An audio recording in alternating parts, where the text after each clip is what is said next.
The Closers, Harry Bosch Series, Book 11. By Michael Connelly. Part 1.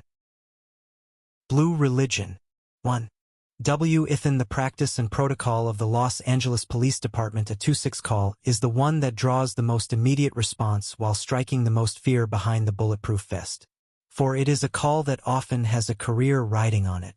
The designation is derived from the combination of the Code 2 radio call-out, meaning respond as soon as possible, and the 6th floor of Parker Center, from which the Chief of Police commands the department. A 2-6 is a forthwith from the Chief's office, and any officer who knows and enjoys his position in the department will not delay. Detective Harry Bosch spent over 25 years with the department in his first tour and never once received a forthwith from the Chief of Police. In fact, other than receiving his badge at the Academy in 1972, he never shook hands or spoke personally with a chief again. He had outlasted several of the man, of course, seen them at police functions and funerals, but simply never met them along the way. On the morning of his return to duty after a 3-year retirement, he received his first 2-6 while knotting his tie in the bathroom mirror. It was an adjutant to the chief calling Bosch's private cell phone. Bosch didn't bother asking how they had come up with the number. It was simply understood that the chief's office had the power to reach out in such a way. Bosch just said he would be there within the hour, to which the adjutant replied that he would be expected sooner. Harry finished knotting his tie in his car while driving as fast as traffic allowed on the 101 freeway toward downtown. It took Bosch exactly 24 minutes from the moment he closed the phone on the adjutant until he walked through the double doors of the chief's suite on the 6th floor at Parker Center. He thought it had to have been some kind of record, notwithstanding the fact that he had illegally parked on Los Angeles Street in front of the police headquarters. If they knew his private cell number, then surely they knew what a feat it had been to make it from the Hollywood Hills to the chief's office in under a half hour. But the adjutant, a lieutenant named Homan, stared him down with disinterested eyes and pointed to a plastic-sealed couch that already had 2 other people waiting on it. "You're late," he said. "Take a seat." Bosch decided not to protest, not to make matters possibly worse. He stepped over to the couch and sat between the 2 men in uniform who had staked out the armrests. They sat bolt upright and did not small talk. He figured they had been 2-6'd as well. 10 minutes went by. The men on either side of him were called in ahead of Bosch, each dispensed with by the chief in 5 minutes flat. While the second man was in with the chief, Bosch thought he heard loud voices from the inner sanctum, and when the officer came out his face was ashen. He had somehow fucked up in the eyes of the chief, and the word which had even filtered to Bosch in retirement was that this new man did not suffer fuck-ups lightly. Bosch had read a story in the Times about a command staffer who was demoted for failing to inform the chief that the son of a city councilman usually allied against the department had been picked up on a deuce. The chief only found out about it when the councilman called to complain about harassment, as if the department had forced his son to drink 6 vodka martinis at Bar Marmount and drive home via the trunk of a tree on Mulholland. Finally Homan put down the phone and pointed his finger at Bosch. He was up. He was quickly shuttled into a corner office with a view of Union Station and the surrounding train yards. It was a decent view but not a great one. It didn't matter because the place was coming down soon. The department would move into temporary offices while a new and modern police headquarters was rebuilt on the same spot. The current headquarters was known as the Glass House by the rank and file, supposedly because there were no secrets kept inside. Bosch wondered what the next place would become known as. The chief of police was behind a large desk signing papers. Without looking up from this work, he told Bosch to have a seat in front of the desk. Within 30 seconds, the chief signed his last document and looked up at Bosch. He smiled.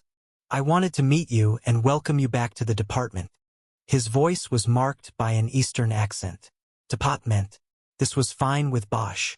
In LA, everybody was from somewhere else. Or so it seemed. It was both the strength and the weakness of the city. "It is good to be back," Bosch said. "You understand that you are here at my pleasure." It wasn't a question. "Yes, sir, I do. Obviously. I checked you out extensively before approving your return. I had concerns about your, shall we say, style, but ultimately your talent won the day. You can also thank your partner, Kisman Ryder, for her lobbying effort." She's a good officer and I trust her. She trusts you. I have already thanked her, but I will do it again. I know it has been less than 3 years since you retired, but let me assure you, Detective Bosch, that the department you have rejoined is not the department you left.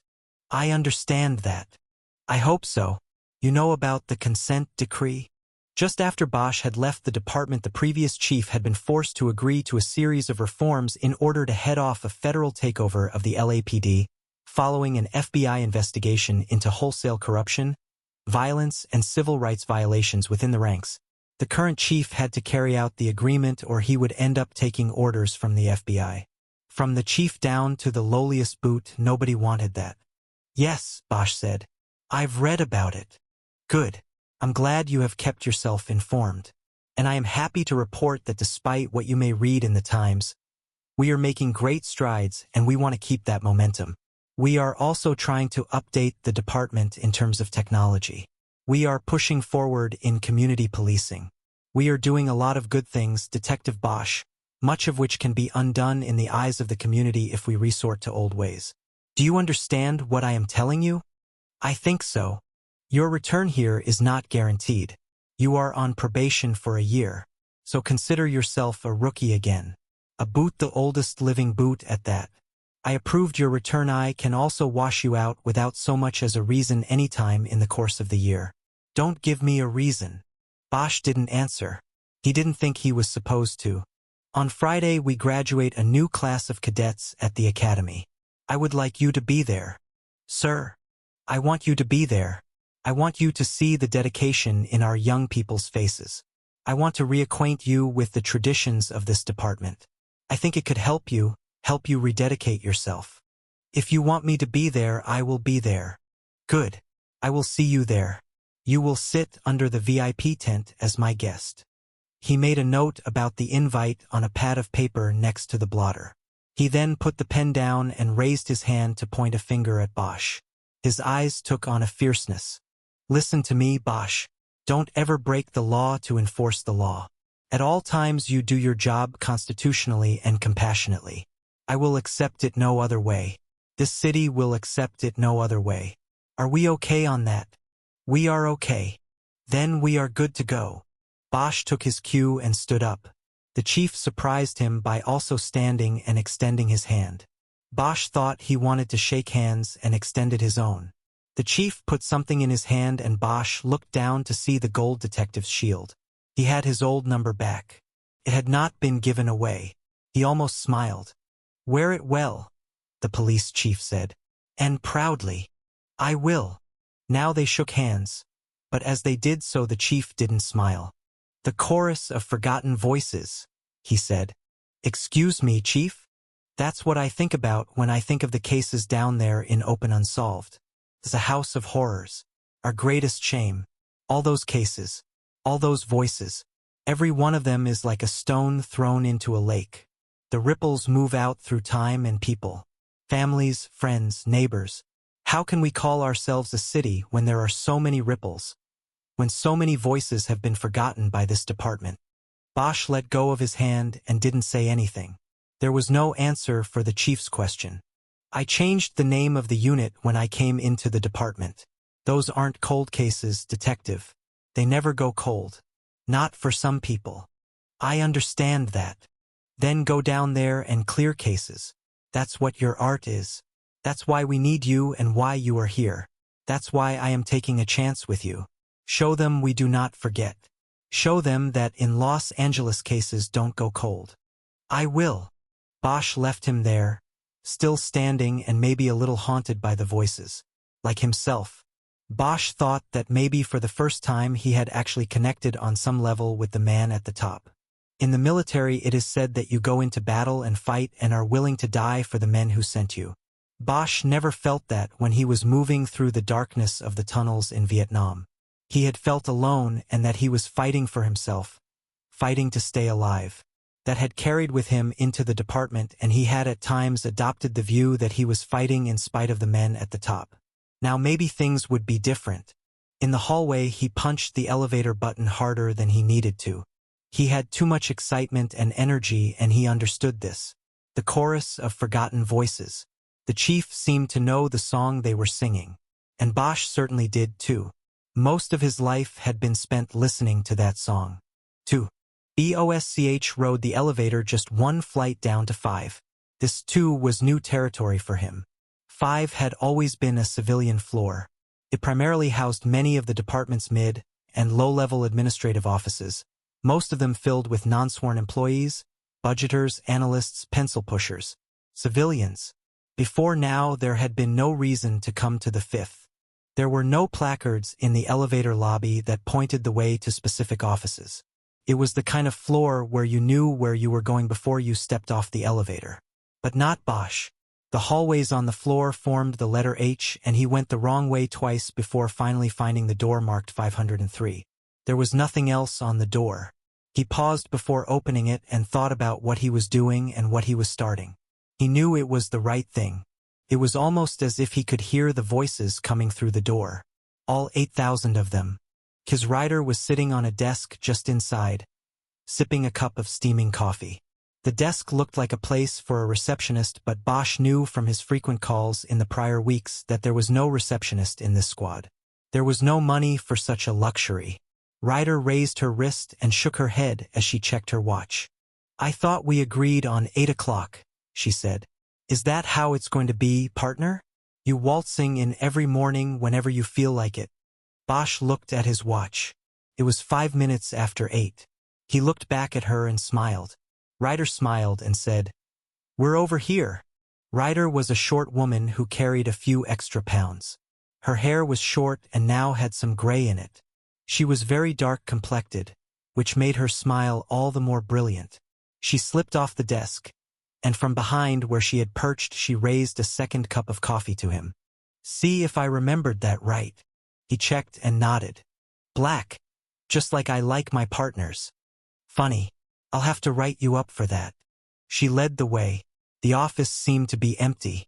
It was large, even for a squad room serving 9 investigators, 4 teams, and an OIC. The walls were painted a light shade of blue, like Bosch often saw on the screens of computers. It was carpeted in gray. There were no windows. At the positions on the walls where there should have been windows, there were bulletin boards or nicely framed crime scene photos from many years back. Bosch could tell that, in these black and whites, the photographers had often put their artistic skills ahead of their clinical duties. The shots were heavy on mood and shadows. Not many of the crime scene details were apparent. Ryder must have known he was looking at the photos. "They told me that writer James Elroy picked these out and had them framed for the office," she said. She led him around a partial wall that broke the room in 2 and into an alcove where 2 gray steel desks were pushed together so the detectives who sat at them would face each other. Ryder put her coffee down on one. There were already files stacked on it and personal things like a coffee mug full of pens and a picture frame at an angle that hid the photo it held. A laptop computer was open and humming on the desk. She had moved into the squad the week before while Bosch was still clearing customs being the medical exam and final paperwork that brought him back onto the job. The other desk was clean, empty, and waiting for him. He moved behind it and put his coffee down. He suppressed a smile as well as he could. "Welcome back, Roy," Ryder said. That made the smile break through. It made Bosch feel good to be called Roy again. It was a tradition carried by many of the city's homicide detectives. There was a legendary homicide man named Russell Custer who had worked out of Hollywood Division many years back. He was the ultimate professional, and many of the detectives working murders in the city today had come under his tutelage at one point or another. He was killed in an off-duty shootout in 1990, but his habit of calling people Roy no matter their real name was carried on. Its origin had become obscure. Some said it was because Custer once had a partner who loved Roy Acuff and it had started with him. Others said it was because Custer liked the idea of the homicide cop being the Roy Rogers type, wearing the white hat and riding to the rescue, making things right. It didn't matter anymore. Bosch knew it was an honor just to be called Roy again. He sat down. The chair was old and lumpy, guaranteed to give him a backache if he spent too much time in it. But he hoped that would not be the case. In his first run as a homicide detective, he had lived by the adage, "Get off your ass and knock on doors." He didn't see any reason that should change this time around. "Where is everybody?" he asked. "Having breakfast." I forgot. They told me last week that the routine is that on Monday mornings everybody meets early for breakfast. They usually go over to the Pacific. I didn't remember until I got in here this morning and found the place dead. But they should be back here soon. Bosch knew the Pacific dining car was a longtime favorite with LAPD brass and the Robbery Homicide Division. He also knew something else. $12 for a plate of eggs. I guess that means this is an overtime-approved squad. Ryder smiled in confirmation. You got that right. But you wouldn't have been able to finish your fancy eggs anyway, once you got the forthwith from the chief. You heard about that, huh? I still have an ear out on 6. Did you get your badge? Yeah, he gave it to me. I told him what number you'd want. Did you get it? Yeah, Kiz, thanks. Thanks for everything. You already told me that, partner. You don't need to keep saying that. He nodded and looked around their space.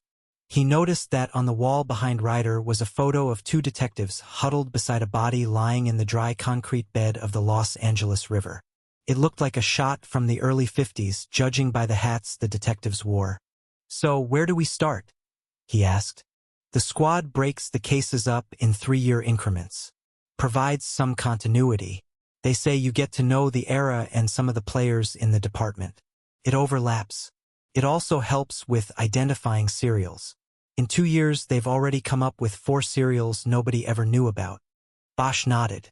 He was impressed. What years did we get? He asked. Each team has 4 or 5 blocks. Since we're the new team, we got 4.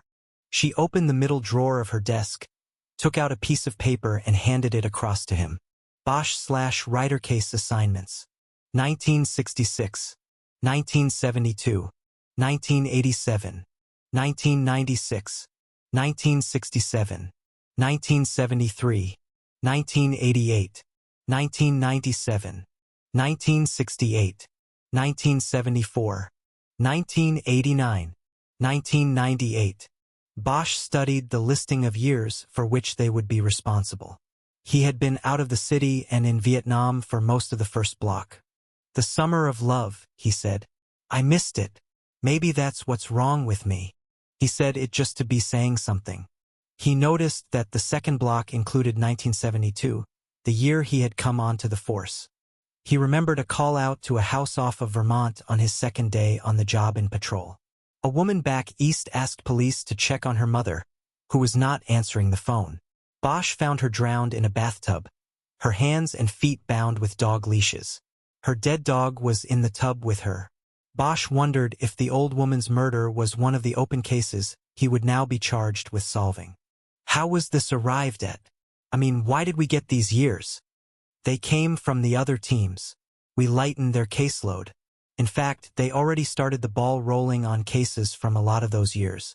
And I heard on Friday that a cold hit came in from 88. We're supposed to run with it starting today. I guess you could say it's your welcome back present. What's a cold hit? When a DNA stamp or a latent we send through the computers or the DOJ makes a blind match. What's ours? I think it's a DNA match. We'll find out this morning. They didn't tell you anything last week? I could have come in over the weekend, you know? I know that, Harry, but this is an old case. There was no need to start running the minute a piece of paper came in the mail. Working open unsolved is different. Yeah? How come? Ryder looked exasperated. But before she could answer, they heard the door open and the squad room started filling with voices. Ryder stepped out of the alcove and Bosch followed. She introduced Bosch to the other members of the squad. 2 of the detectives, Tim Marcia and Rick Jackson, Bosch knew well from previous cases. The other 2 pairs of partners were Robert Renner and Victor Robleto, and Kevin Robinson and Gene Nord. Bosch knew them, as well as Abel Pratt, the officer in charge of the unit by reputation. Every one of them was a top-notch homicide investigator. The greeting was cordial and subdued, a bit overly formal. Bosch knew that his posting in the unit was probably viewed with suspicion. An assignment on the squad would have been highly coveted by detectives throughout the department. The fact that he had gotten the posting after nearly 3 years in retirement raised questions. Bosch knew, as the chief of police had reminded him, that he had Ryder to thank for the job. Her last posting had been in the chief's office as a policy analyst. She had cashed in whatever markers she had accrued with the chief in order to get Bosch back inside the department and working open unsolved cases with her. After all the handshakes, Pratt invited Bosch and Ryder back into his office for a private welcome aboard speech. He sat behind his desk and they took the side-by-side chairs in front of it. There was no room in the closet-sized space for other furnishings. Pratt was a few years younger than Bosch, on the south side of 50. He kept himself in shape and carried the esprit de corps of the vaunted robbery-homicide division, of which the open unsolved unit was just one branch.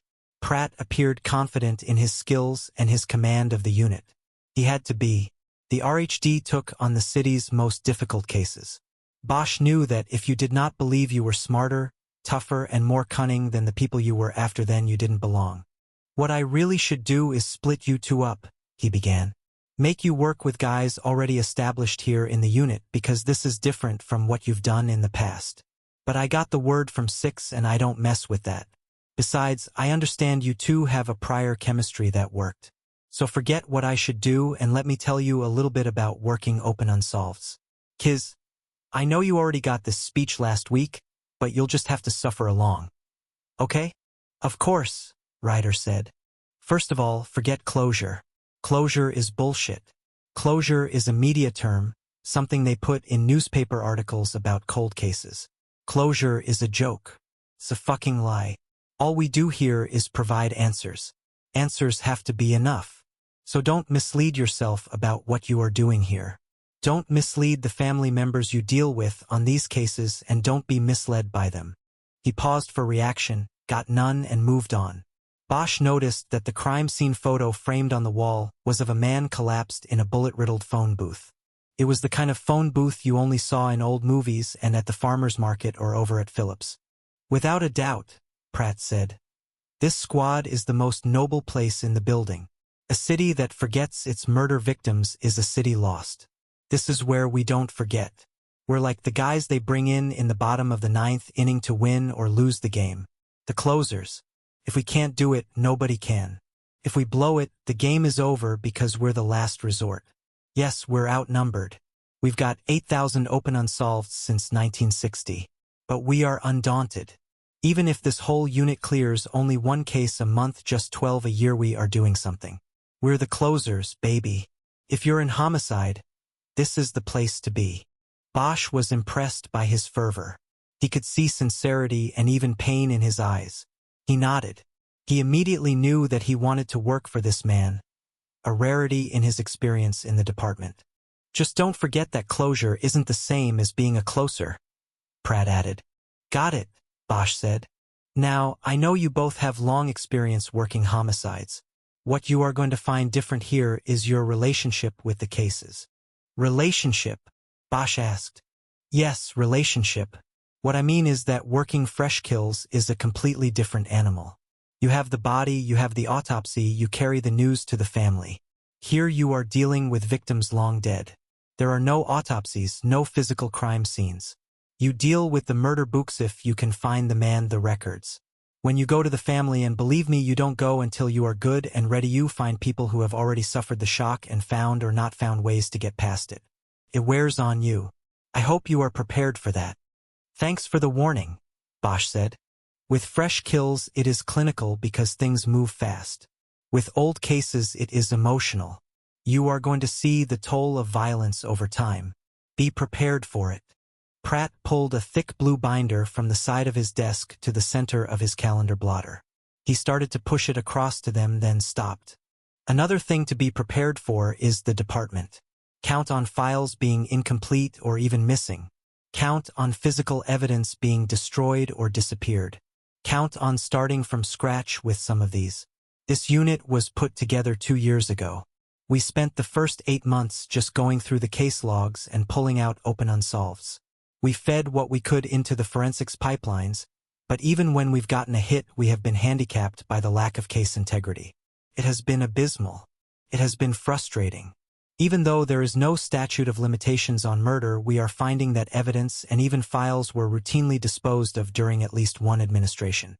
What I am saying is that you are going to find that your biggest obstacle on some of these cases may very well be the department itself.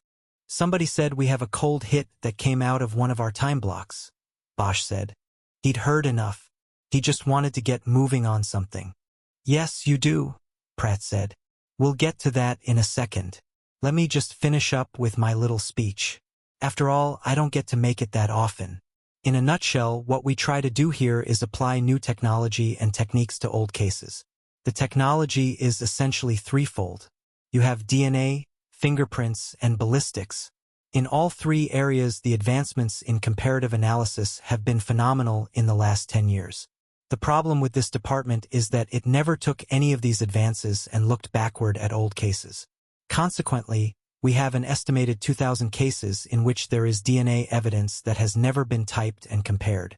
Since 1960, we have 4,000 cases with fingerprints that have never been run through a computer. Ours, the FBI's, DOJ's, anybody's computer. It's almost laughable, but it's too fucking sad to laugh about. Same with ballistics. We are finding the evidence is still there in most of these cases, but it has been ignored. Bosch shook his head, already feeling the frustration of all the families of the victims. The cases swept away by time, indifference, and incompetence. You will also find that techniques are different. Today's homicide copper is just plain better than one from, say, 1960 or 70. Even 1980. So even before you get to the physical evidence and you review these cases, you are going to see things that seem obvious to you now, but that weren't obvious to anyone back at the time of the kill. Pratt nodded. His speech was finished. Now the cold hit, he said, pushing the faded blue murder book across the desk. Run with that baby. It's all yours. Close it down and put somebody in jail. 3. After leaving Pratt's office, they decided that Bosch would go get the next round of coffee while Ryder started in on the murder book. They knew from prior experience that she was the faster reader, and it didn't make sense to split the book up. They both needed to read it front to back, to have the investigation presented to them in the linear fashion in which it occurred and was documented. Bosch said he would give her a good head start. He told her he might drink a cup in the cafeteria just because he missed the place. The place, not the coffee. Then I guess that gives me a few minutes to go down the hall, she said. After she left the office for the restroom, Bosch took the page listing the years that were assigned to them and put it into the inside pocket of his jacket. He left 503 and took the elevator down to the 3rd floor. He then walked through the main RHD squad room to the captain's office. The captain's office suite was broken into 2 rooms. One room was his actual office and the other was called the murder room. It was furnished with a long meeting table where murder investigations were discussed, and its walls on 2 sides were lined with shelves containing legal books and the city's murder logs. Every homicide that had occurred in Los Angeles going back more than 100 years had a listing in these leather-bound journals. The routine over the decades was to update the journals every time one of the murders was cleared. It was the easy reference in the department for determining what cases were still open or had been closed. Bosch ran his finger along the cracked spines of the books. Each one simply said homicides followed by the listing of the years the book recorded. Several years fit into each of the early books. But by the 1980s, there were so many murders committed in the city that each book contained the accounts of only 1 year. He then noted that the year 1988 was reported in 2 books, and he suddenly had a very good idea why that year had been assigned to him and Ryder as the new members of the Open Unsolved Unit. The high point for murders in the city would certainly also mean the high point for unsolved cases. When his finger found the book containing cases from 1972, he pulled the tome out and sat down with it at the table. He leafed through it, skimming the stories, hearing the voices. He found the old lady who was drowned in her bathtub. It was never solved. He moved on through 1973 and 1974. Then he went through the book containing 1966, 67, and 68. He read about Charles Manson and Robert Kennedy. He read about people whose names he had never heard or known. Names that were taken away from them along with everything else they'd had or would ever have. As he read through the catalogs of the city's horrors, Bosch felt a familiar power begin to take hold of him and move in his veins again. Only an hour back on the job and he was already chasing a killer. It didn't matter how long ago the blood had fallen. There was a killer in the wind and Bosch was coming. Like the prodigal son returning, he knew he was back in his place now. He was baptized again in the waters of the one true church, the Church of the Blue Religion. And he knew that he would find his salvation in those who were long lost, that he would find it in these musty Bibles where the dead lined up in columns and there were ghosts on every page. Harry Bosch. Jarred by the intrusion, Bosch slammed the book closed and looked up. Captain Gabe Norona was standing in the doorway of the inner office. "Captain, welcome back." He came forward and vigorously shook Bosch's hand. "Good to be back. I see they already have you doing your homework." Bosch nodded. "Just sort of getting acquainted with it. New hope for the dead. Harry Bosch is on the case again." Bosch didn't say anything. He didn't know if the captain was being sarcastic or not. "It's the name of a book I read once," Norona said. "Oh, well, good luck to you. Get out there and lock him up. That's the plan." The captain shook his hand again and then disappeared back into his office and closed the door. His sacred moment ruined by the intrusion, Bosch stood up. He started returning the heavy murder catalogs to their places on the shelves. When he was finished, he left the office for the cafeteria. For Kiz Ryder was almost halfway through the murder book when Bosch got back with the fresh round of coffees. She took her cup directly out of his hand. "Thanks. I need something to keep me awake."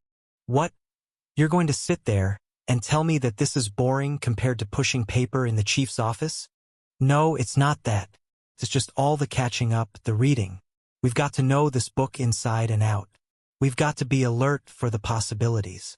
Bosch noticed she had a legal tablet next to the murder book and the top page was almost full of notes. He couldn't read the notes but could see that most of the lines were followed by question marks. "Besides," she added, "I'm using different muscles now. Muscles I didn't use on the 6th floor." "I get it," he said. "All right if I start in behind you now? Be my guest." She popped open the rings of the binder and pulled out the 2-inch thick sheaf of documents she had already read through. She handed them across to Bosch, who had sat down at his desk. "You got an extra pad like that?" he asked. "I just have a little notebook." She sighed in an exaggerated way. Bosch knew it was all an act and that she was happy they were working together again. She had spent most of the last 2 years evaluating policy and troubleshooting for the new chief. It wasn't the real cop work that she was best at. This was. She slid a pad across the desk to him. "You need a pen too?" "No, I think I can handle that." He put the documents down in front of him and started reading. He was ready to go and he didn't need the coffee to stay charged. The first page of the murder book was a color photograph in a plastic 3-hole sleeve. The photo was a yearbook portrait of an exotically attractive young girl with almond-shaped eyes that were startling green against her mocha skin. She had tightly curled brown hair with what looked like natural blonde highlights that caught the flash of the camera. Her eyes were bright and her smile genuine. It was a grin that said she knew things nobody else did. Bosch didn't think she was beautiful. Not yet. Her features seemed to compete with one another in an uncoordinated way. But he knew that teenage awkwardness often smoothed over and became beauty later. But for 16-year-old Rebecca Verloren, there would be no later. 1988 would be her last year. The cold hit had come from her murder. Becky, as she was known by family and friends, was the only child of Robert and Muriel Verloren.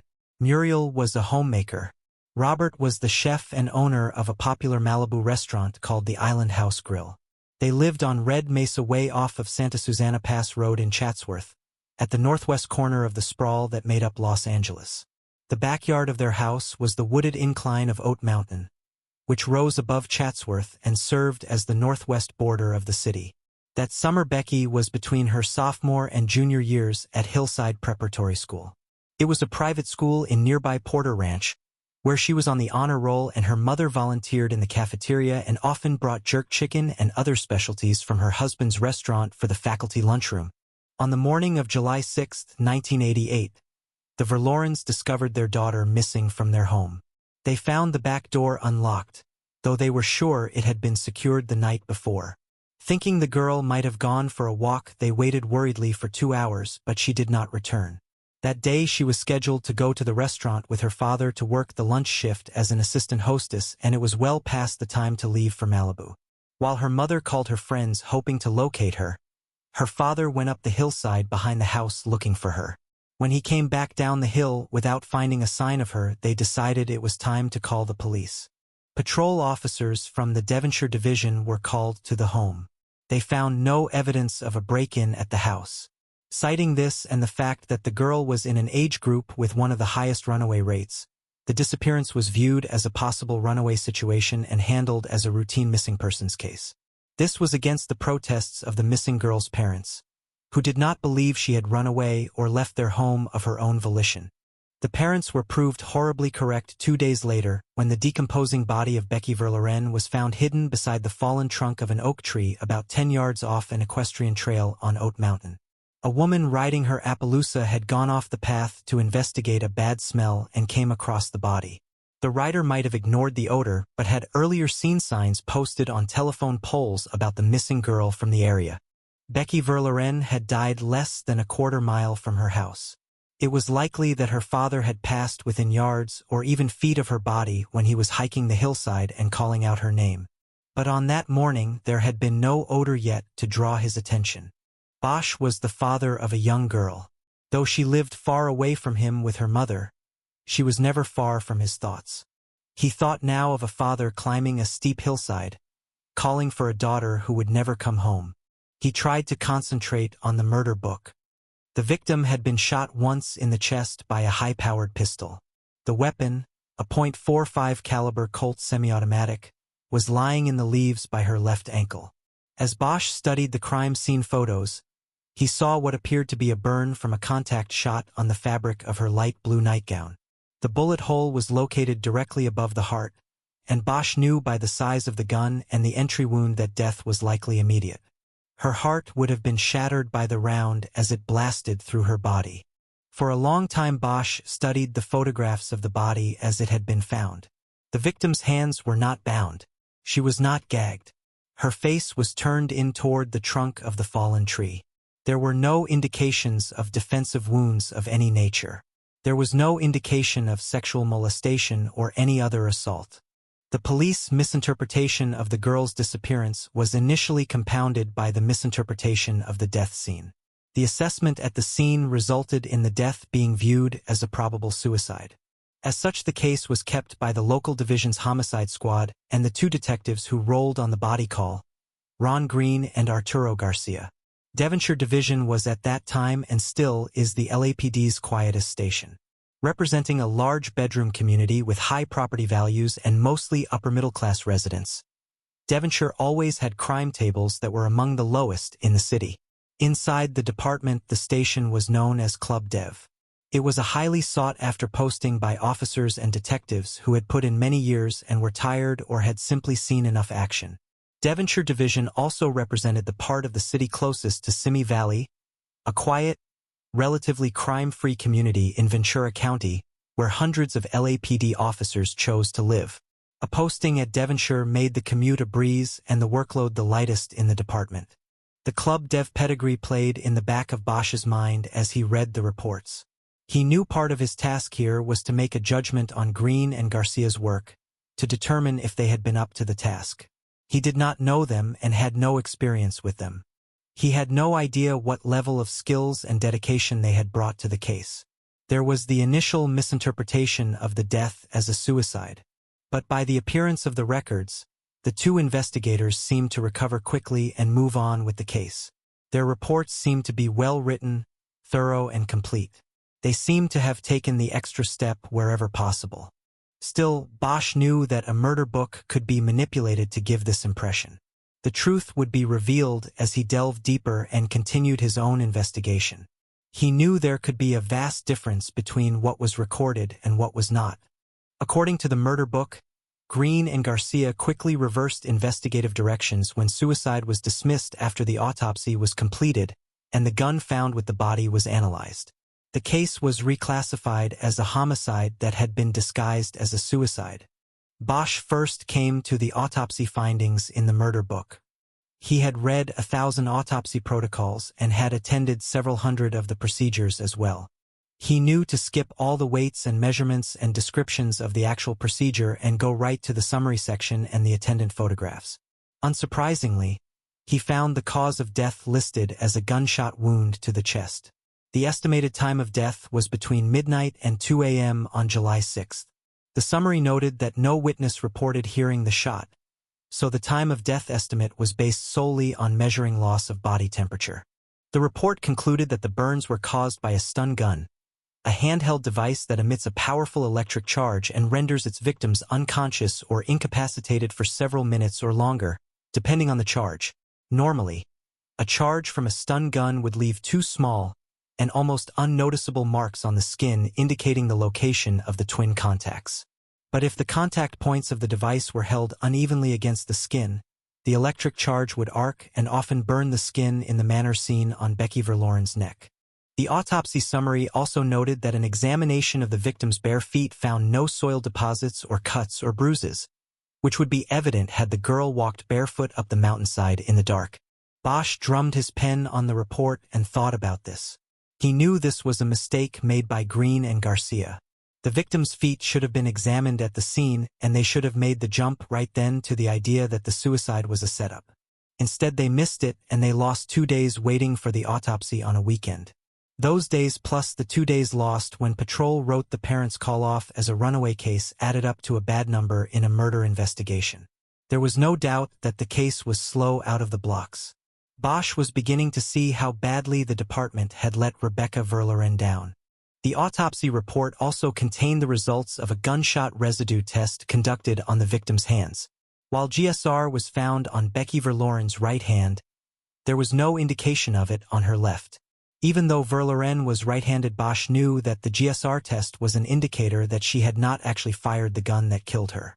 Experience, no matter how limited, and common sense would have told the investigators that the girl would have needed to use both hands to properly hold the heavy gun pointed against her own chest and to pull the trigger. The result would have been GSR on both her hands. There was one more notable point in the autopsy summary. The examination of the body determined that the victim had been sexually active, and scarring on the walls of the uterus was indicative of a recent gynecological dilation and curettage procedure to eliminate a pregnancy. The deputy coroner who conducted the autopsy estimated that this had occurred 4 to 6 weeks prior to her death. Bosch read the first investigator's summary report, which was written and added to the book after the autopsy. Green and Garcia had now classified the death as a murder and established the theory that someone had entered the girl's bedroom while she was sleeping, incapacitated her with a stun gun, and then carried her from the room and the house. She was carried up the mountainside to the location by the fallen oak tree, where the murder was committed and clumsily disguised as a suicide in what was possibly a spur-of-the-moment decision by her killer. The report was filed Monday, July 11, 5 days after Rebecca Verloren had been left dead on the hillside. Bosch moved on to the firearm analysis report. Though the autopsy had produced more than convincing evidence of staged suicide, the study of the gun and the attendant ballistics further confirmed the investigative theory. The gun was found to be devoid of fingerprints except for those from Becky Verloren's right hand. The fact that there were no prints from her left hand or smudges of any kind on the pistol indicated to the investigators that the weapon had been carefully wiped clean of prints before being placed and held in Becky's hand, then turned toward her chest and fired. It was likely that the victim was unconscious from the stun gun assault at the time this manipulation occurred. The bullet casing ejected from the pistol when the fatal shot was fired was recovered 6 feet from the body. There were no fingerprints or smudges on it, an indication that the weapon had been loaded with gloved hands. The investigation's single most important piece of evidence was recovered during the analysis of the gun itself. It was actually found inside the gun. The weapon was the Mark IV Series 80 model manufactured by Colt in 1986, 2 years before the murder.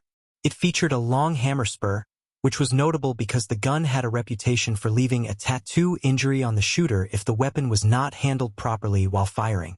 This usually occurred when a two-handed grip on the weapon pushed the primary shooting hand up high on the grip and too close to the hammer spur. The primary hand could then receive a painful stamp when the trigger was pulled. The weapon fired and the slide automatically came backward to eject the bullet casing. As the slide returned to firing position, it would pinch the skin of the shooter's hand, usually the webbing between the thumb and forefinger, often taking a piece of skin back with it inside the gun. All of this occurred in a fraction of a second, the novice shooter often not even knowing what had bitten him. That was exactly what had happened with the gun used to kill Becky Verloren. When a firearms expert broke open the weapon, he found a small piece of skin tissue and dried blood on the underside of the slide. It would not have been noticeable to someone examining the exterior of the gun or wiping it clean of blood and fingerprints. Green and Garcia added this to their investigative theory. In the second investigator's summary report, they wrote that evidence indicated that the killer wrapped Becky Verloren's hand around the gun and then pressed the muzzle to her chest. The killer used one or both of his own hands to steady the weapon and push or pull her finger over the trigger. The gun fired and the slide tattooed the killer, taking a piece of his skin with it inside the gun. Bosch noted to himself that Green and Garcia made no mention of another possibility in their investigative theory. That being that the tissue and the blood found inside the weapon was already there on the night of the murder, that the weapon had tattooed someone other than the killer when it was fired at some point before the killing. Regardless of that potential oversight, the blood and tissue was collected from the weapon and, while it was already known from the autopsy that Becky Verloren had no wounds on her hands, a routine blood comparison test was conducted. The blood collected from the gun was type O. Becky Verloren's blood was type AB positive. The investigators concluded they had the killer's blood on the weapon. The killer was blood type O. But in 1988, the use of DNA comparison in criminal investigation was still years away from common and, more important, court-accepted practice in California. Databases containing the DNA profiles of criminal offenders were only on the verge of being funded and created. During the course of the 1988 investigation, the detectives were left to compare blood type only to potential suspects as they arose. And no one emerged as a primary suspect in the Verloren killing. The case was worked hard and long, but ultimately without an arrest ever being made. And it went cold. Until now, Bosch said out loud without realizing it. What? Ryder asked. Nothing. Just thinking out loud. You want to start talking about it? Not yet. I want to finish reading first. You're done. Just about. You know who we have to thank for this, don't you? Bosch asked. She looked at him quizzically. I give up. Mel Gibson. What are you talking about? When did Lethal Weapon come out? Right around this time, right? I guess. But what are you talking about? Those movies were so far-fetched. That's my point. That's the movie that started all of this, holding the gun sideways and with two hands, one over the other. We got blood on this gun because the shooter was a Lethal Weapon fan. Ryder shook her head dismissively. You watch, Bosch said. I'm going to ask the guy when we bring him in. Okay, Harry, you ask him. Mel Gibson saved a lot of lives. All those sideways shooters, they couldn't hit shit. We ought to make him like an honorary cop or something. Okay, Harry, I'm going to go back to reading. Okay? I want to get through this. Yeah, okay. Me too. 5. Shortly after the LAPD's Open Unsolved Unit began operation, the DNA evidence from the Verloren case was forwarded to the California Department of Justice. It was delivered to the DNA lab along with evidence from dozens of other cases drawn from the unit's initial survey of the department's unsolved murders. The DOJ operated the state's primary DNA database. The backlog of comparison requests to the underfunded and undermanned lab was running more than a year at the time. But thanks to the tide of requests from the new LAPD unit, it took almost 18 months before the Verloren evidence was retyped by DOJ analysts and compared to thousands of DNA profiles in the state data bank. It produced a single match, a cold hit in the parlance of DNA work. Bosch looked at the single-page DOJ report unfolded in front of him. It stated that 12 of a possible 14 markers matched the DNA from the weapon used to murder Rebecca Verloren to a now 35-year-old man named Roland Mackey. He was a native of Los Angeles whose last known address was in Panorama City. Bosch felt his blood start moving a little faster as he read the cold hit report.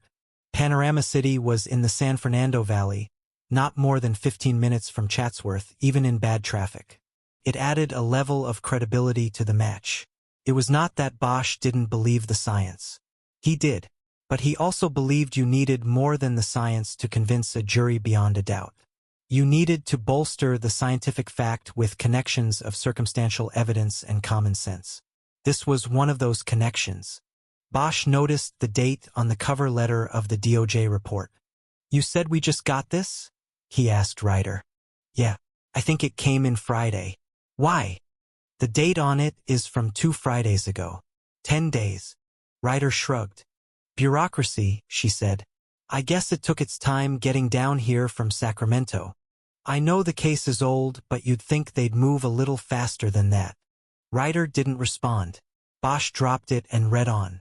Mackey's DNA was in the DOJ computer base because all offenders convicted of any sex-related crime in California were forced under state law to submit blood and oral swabs for typing and inclusion in the DNA databank. The offense that resulted in Mackey's DNA going into the bank was on the far margin of the state mandate.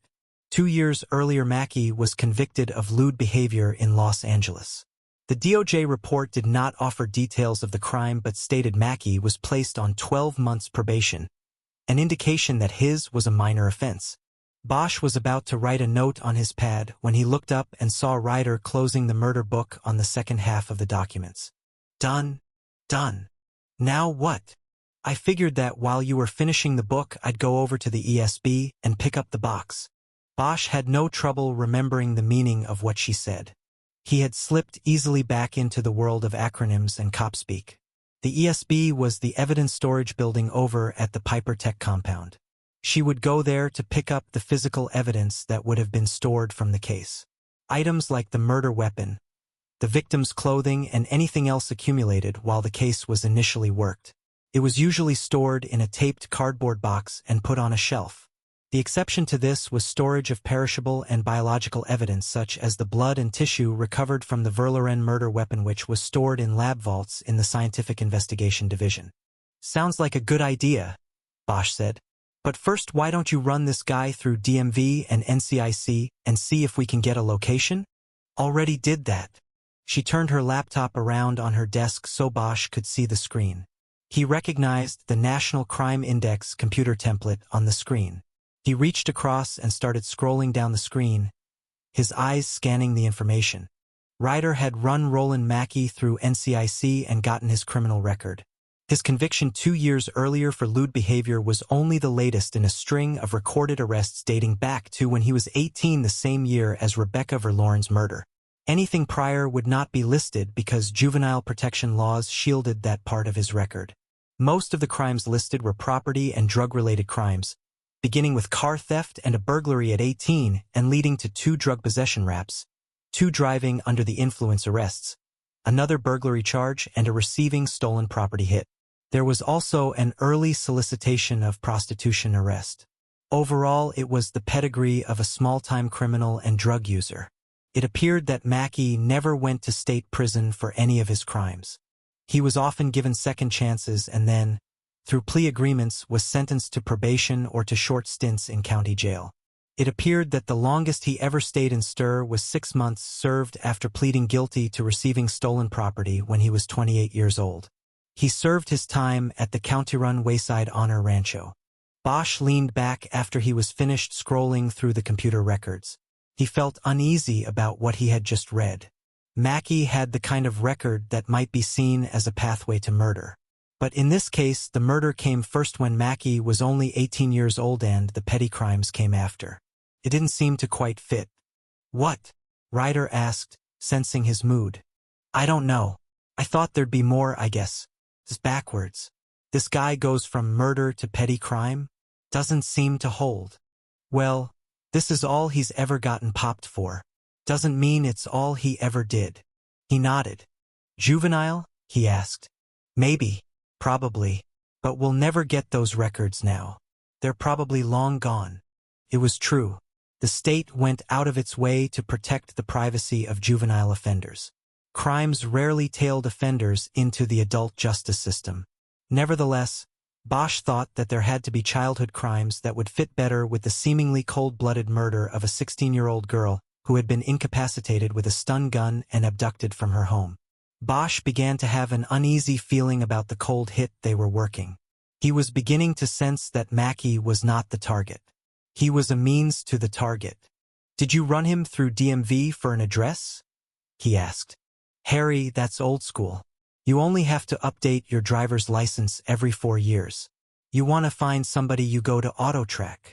She opened the murder book and slid a loose piece of paper across to him. It was a computer printout that said AutoTrack at the top.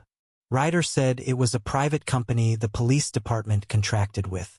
It provided computer searches of all public records, including DMV, public utility, and cable service databases, as well as private databases such as credit reporting services, to determine an individual's past and current addresses. Bosch saw that the printout contained a listing of Roland Mackey's various addresses dating back to when he was 18. His current listing on all current data, including driver's license and car registration, was the address in Panorama City. But on the page, Ryder had circled the address ascribed to Mackey when he was 18 through 20 years old, the years 1988 through 1990. It was an apartment on Topanga Canyon Boulevard in Chatsworth. This meant that at the time of the murder, Mackey was living very close to Rebecca Verloren's home. This made Bosch feel a little better about things. Proximity was a key piece to the puzzle. Bosch's misgivings over Mackey's criminal pedigree aside, knowing that he was in the immediate vicinity in 1988 and therefore could have seen or even known Rebecca Verloren was a large checkmark in the positive column. Make you feel any better, Harry? A little bit. Good. I'm going, then. I'll be here. After Ryder left, Bosch jumped back into his review of the murder book. The third investigator's summary focused on how the intruder got into the house. The door and window locks showed no signs of having been compromised, and all known keys to the home were accounted for among family members and a housekeeper who was cleared of any suspicion. The investigators theorized that the killer came in through the garage, which had been left open, and then entered the house through the connecting door, which was usually not locked until after Robert Verloren came home from work at night. According to Robert Verloren, the garage was open when he came home from his restaurant about 10:30 on the night of July 5th. The connecting door from the garage into the house was unlocked. He entered his home, closed the garage, and locked the connecting door. The investigators theorized that by then the killer was already in the house. The Verlorens' explanation for the open garage was that their daughter had recently received her driver's license and was on occasion allowed to use her mother's car. However, she had not yet acquired the habit of remembering to close the garage door upon leaving or coming home, and had been chastised by her parents on more than one occasion for this. Late in the afternoon before her abduction, Rebecca was sent on an errand by her mother to pick up dry cleaning. She used her mother's car. The investigators confirmed that she picked up the clothing at 5:15 p.m. and then returned home. It was believed by the investigators that she once again forgot to close the garage or lock the connecting door after returning. Her mother said she never checked the garage that night, assuming wrongly that it was closed. 2 residents in the neighborhood canvassed after the murder reported seeing the garage door open that evening. This left the house easily accessible until Robert Verloren came home. Bosch thought about how many times over the years he had seen someone's seemingly innocent mistake turn into one of the keys to their own doom. A routine chore to pick up clothes may have led to the opportunity for a killer to get inside the house. Becky Verloren may have unwittingly engineered her own death. Bosch pushed his chair back and stood up. He had finished the review of the first half of the murder book. He decided to get another cup of coffee before taking on the second half. He asked around in the office if anybody needed anything from the cafeteria and got one order for coffee from Jean Nord. He took the stairs down to the cafeteria and filled 2 cups from the urn, then paid for them and went over to the condiments counter to get Nord's cream and sugar.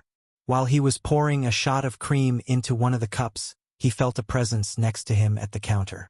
He made room at the station, but no one reached for any condiments. He turned toward the presence and found himself looking at the smiling face of Deputy Chief Irvin S. Irving. There had never been any love lost between Bosch and Deputy Chief Irving. The chief had at various times been his adversary and unwitting savior in the department. But Bosch had heard from Ryder that Irving was on the outs now. He had been unceremoniously pushed out of power by the new chief and given a virtually meaningless posting and assignment outside of Parker Center. "I thought that was you, Detective Bosch. I'd buy you a cup of coffee, but I see you already have more than enough. Would you like to sit down for a minute anyway?" Bosch held up both cups of coffee. "I'm kind of in the middle of something, Chief, and somebody's waiting for one of these." "1 minute, Detective," Irving said, a stern tone entering his voice. The coffee will still be hot when you get to where you have to go. I promise. Without waiting for an answer, he turned and walked to a nearby table. Bosch followed.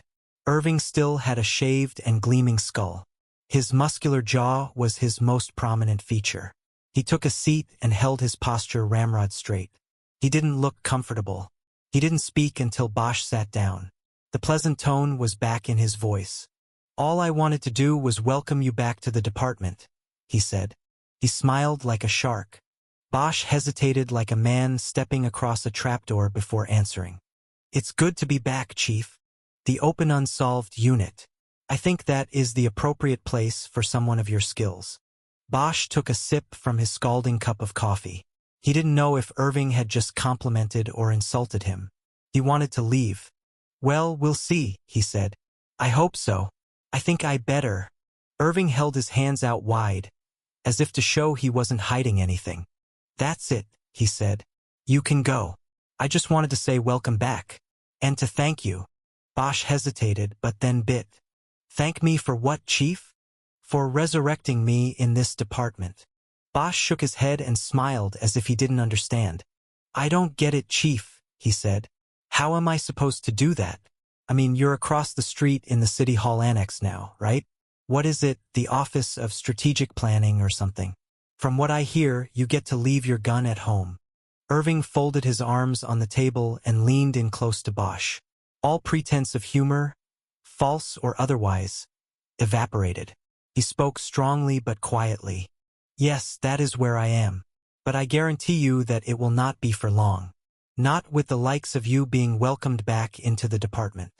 He then leaned back and just as quickly adopted a casual manner for what he delivered as casual conversation. "You know what you are, Bosch? You are a retread. This new chief likes putting retreads on the car. But you know what happens with a retread? Comes apart at the seams. The friction and the heat theory too much for it. Comes apart and what happens? A blowout. And then the car goes off the road." He nodded silently as he let Bosch think about that. "You see, Bosch, you are my ticket. You will fuck you if you will excuse my language. It is in your history. It is in your nature. It is guaranteed. And when you fuck up, our illustrious new chief fucks up for being the one who put a cheap retread on our car." He smiled. Bosch thought that all he needed was a gold earring to complete the picture. Mr. Clean all the way. And when he goes down, my stock goes right back up. I'm a patient man. I've waited for over 40 years in this department. I can wait longer. Bosch expected more, but that was it. Irving nodded once and stood up. He quickly turned and headed out of the cafeteria.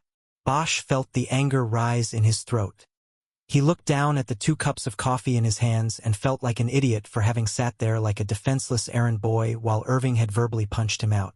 He got up and threw both cups into a trash can. He decided that when he got back to room 503, he would tell Jean Nord to get her own damn coffee. 6. The unease of the Irving confrontation still lingering, Bosch took the second half of the murder book over to his desk and sat down. He thought the best way to forget about the threat that Irving posed was to immerse himself in the case again. What he found left in the file was a thick sheaf of ancillary reports and updates, the things investigators always lumped into the back of the book, the reports that Bosch called the tumblers because they often seemed disparate but nevertheless could unlock a case when seen from the right angle or put together in the right pattern. First was a lab report stating that testing was unable to determine exactly how long the blood and tissue sample taken from the murder weapon could have been in the gun. The report said that while most of the sample was preserved for comparison purposes, an examination of selected blood cells indicated decomposition was not extensive. The criminalist who wrote the report could not say the blood was deposited on the gun at the time of the killing. No one could. But he would be prepared to testify that the blood was deposited on the gun close to or at the time of the killing. Bosch knew this was a key report in terms of mounting a prosecution of Roland Mackey. It might also give Mackey the opportunity to build a defense around having had possession of the gun before the murder but not at the time of the murder. It would be a risky move to admit being in possession of the murder weapon, but the DNA match dictated that it was a move he would likely have to make. With the science unable to pinpoint exactly when the deposit of blood and tissue on the gun occurred, Bosch saw a gaping hole in the prosecution's case. The defense could clearly jump through it. Again, he felt the certainty of the cold-hit DNA match slipping away. Science gives and takes at the same time. They needed more. Next in the murder book was a report from the firearms unit, which had been assigned the ownership trace of the murder weapon. The serial number on the Colt had been filed down, but the number was raised in the lab with the application of an acid which accentuated the compressions in the metal where the number had been stamped during manufacture. The number was traced to a gun purchased from the manufacturer in 1987 by a Northridge gun shop. It was then traced through its sale that year to a man who lived in Chatsworth on Winnetka Avenue. The gun had then been reported stolen by the owner when his home was burglarized June 2, 1988, just a month before it was used in the murder of Rebecca Verloren. This report helped their case somewhat because unless Mackey had a relationship with the gun's original owner, the burglary compressed the time period during which Mackey would have had possession of the gun. It made it more likely that he had the gun on the night Becky Verloren was taken from her home and murdered. The original burglary report was contained in the file. The victim was named Sam Weiss. He lived alone and worked as a sound technician at Warner Brothers in Burbank. Bosch scanned the report and found only one other note of interest. In the investigating officer's comments section, it was stated that the burglary victim had recently purchased the gun for protection after being harassed by anonymous phone calls in which the caller threatened him because he was Jewish. The victim reported that he did not know how his unlisted number fell into the hands of his harasser, and he did not know what had brought on the threats. Bosch quickly read through the next report from the firearms unit, which identified the stun gun used in the abduction. The report said the 21/4-inch span between contact points exhibited by the burn marks on the victim's flesh was unique to the Professional 100 model manufactured by a company called Safety Charge in Downey. The model was sold over the counter and through mail order, and there were more than 12,000 Professional 100 models distributed at the time of the murder. Bosch knew that without the actual device in hand, there was no way to connect the marks on Becky Verloren's body with an ownership trail. That was a dead end. He moved on, leafing through a series of 8 by 10 photos taken in the Verloren house after the body was found up on the hillside behind it. Bosch knew these were cover-your-ass photos. The case had been handled or mishandled as a runaway situation. The department did not go full field with it until after the body was found and an autopsy concluded the death was a homicide. 5 days after the girl was reported missing, the police came back and turned the house into a crime scene. The question was what was lost in those 5 days.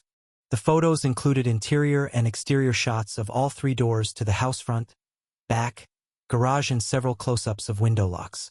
There was also a series of shots taken in Becky Verloren's bedroom. The first thing Bosch noticed was that the bed was made. He wondered if the abductor had made it, thereby further selling the suicide, or Becky's mother had simply made the bed at some point during the days she hoped and waited for her daughter to come home. The bed was a 4-poster with a white and pink spread with cats on it and a matching pink ruffle. The bedspread reminded Bosch of the one that had covered his own daughter's bed. It seemed to be something that a child much younger than 16 would like, and he wondered if Becky Verloren had kept it for nostalgic reasons or as some sort of psychological security blanket. The bed's ruffle did not uniformly skirt the floor. It was a couple inches too long, and so it bunched on the floor and alternately fluffed out or tucked under the bed too far. There were photos of her bureau and bed tables. The room was festooned with stuffed animals from her younger years. There were posters on the walls from music groups that had come and gone. There was a poster of a John Travolta movie 3 comebacks old. The room was very neat and orderly, and again Bosch wondered if this was how it had been on the morning Rebecca Verloren was discovered missing, or if her mother had straightened the room while awaiting her daughter's return. Bosch knew the photos had to have been taken as the first step of the crime scene investigation. Nowhere did he see any fingerprint powder or any other indication of the upset that would come with the intrusion of the criminalists. The photos were followed in the murder book by a packet of summaries from interviews the detectives conducted with numerous students at Hillside Prep. A checklist on the top page indicated that the investigators had talked to every student in Becky Verloren's class and every boy who attended the upper grades of the school. There were also summaries from interviews of several of the victims' teachers and school administrators. Included in this section was a summary of a phone interview conducted with a former boyfriend of Becky Verloren's who had moved with his family to Hawaii the year before her murder. Attached to the summary was an alibi confirmation report stating that the teenager's supervisor had confirmed that the boy had worked in the car wash and detail facility at a Maui rent-a-car franchise on the days of and after the murder, making it unlikely that he could have been in Los Angeles to kill her. There was a separate packet of summaries of interviews with employees of the Island House Grill, the restaurant owned by Robert Verloren. His daughter had just started a part-time summer job at the restaurant. She was an assistant hostess during lunch. Her job was to lead customers to their tables and to put down the menus. Though Bosch knew restaurants often drew a variety of drifters to the low-level kitchen jobs, Robert Verloren avoided hiring men with criminal records, instead drawing on the population of surfers and other free spirits who flocked to the beaches of Malibu.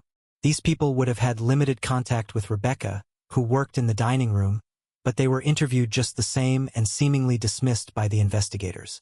There was also a victim's chronology in which the investigators outlined Rebecca Verloren's movements in the days leading up to her murder. In 1988, July 4th fell on a Monday. Rebecca spent most of the holiday weekend at home, except for a Sunday night sleepover with 3 girlfriends at one of their houses. The attached summaries of interviews with these 3 girls were long but contained no information of investigative value. On Monday, the holiday, she stayed home until she and her parents went to Balboa Park to watch a fireworks display. It was a rare night off for Robert Verloren, and he insisted that the family stay together, much to Becky's reported upset at missing out on a friend's party in the Porter Ranch area. On Tuesday, the summer routine began again with Rebecca going to the restaurant with her father to work the lunch shift as a hostess. At 3 o'clock, her father drove her home. He stayed at home through the afternoon and then headed back to the restaurant for the dinner shift at about the same time Rebecca used her mother's car to run the errand of collecting the dry cleaning.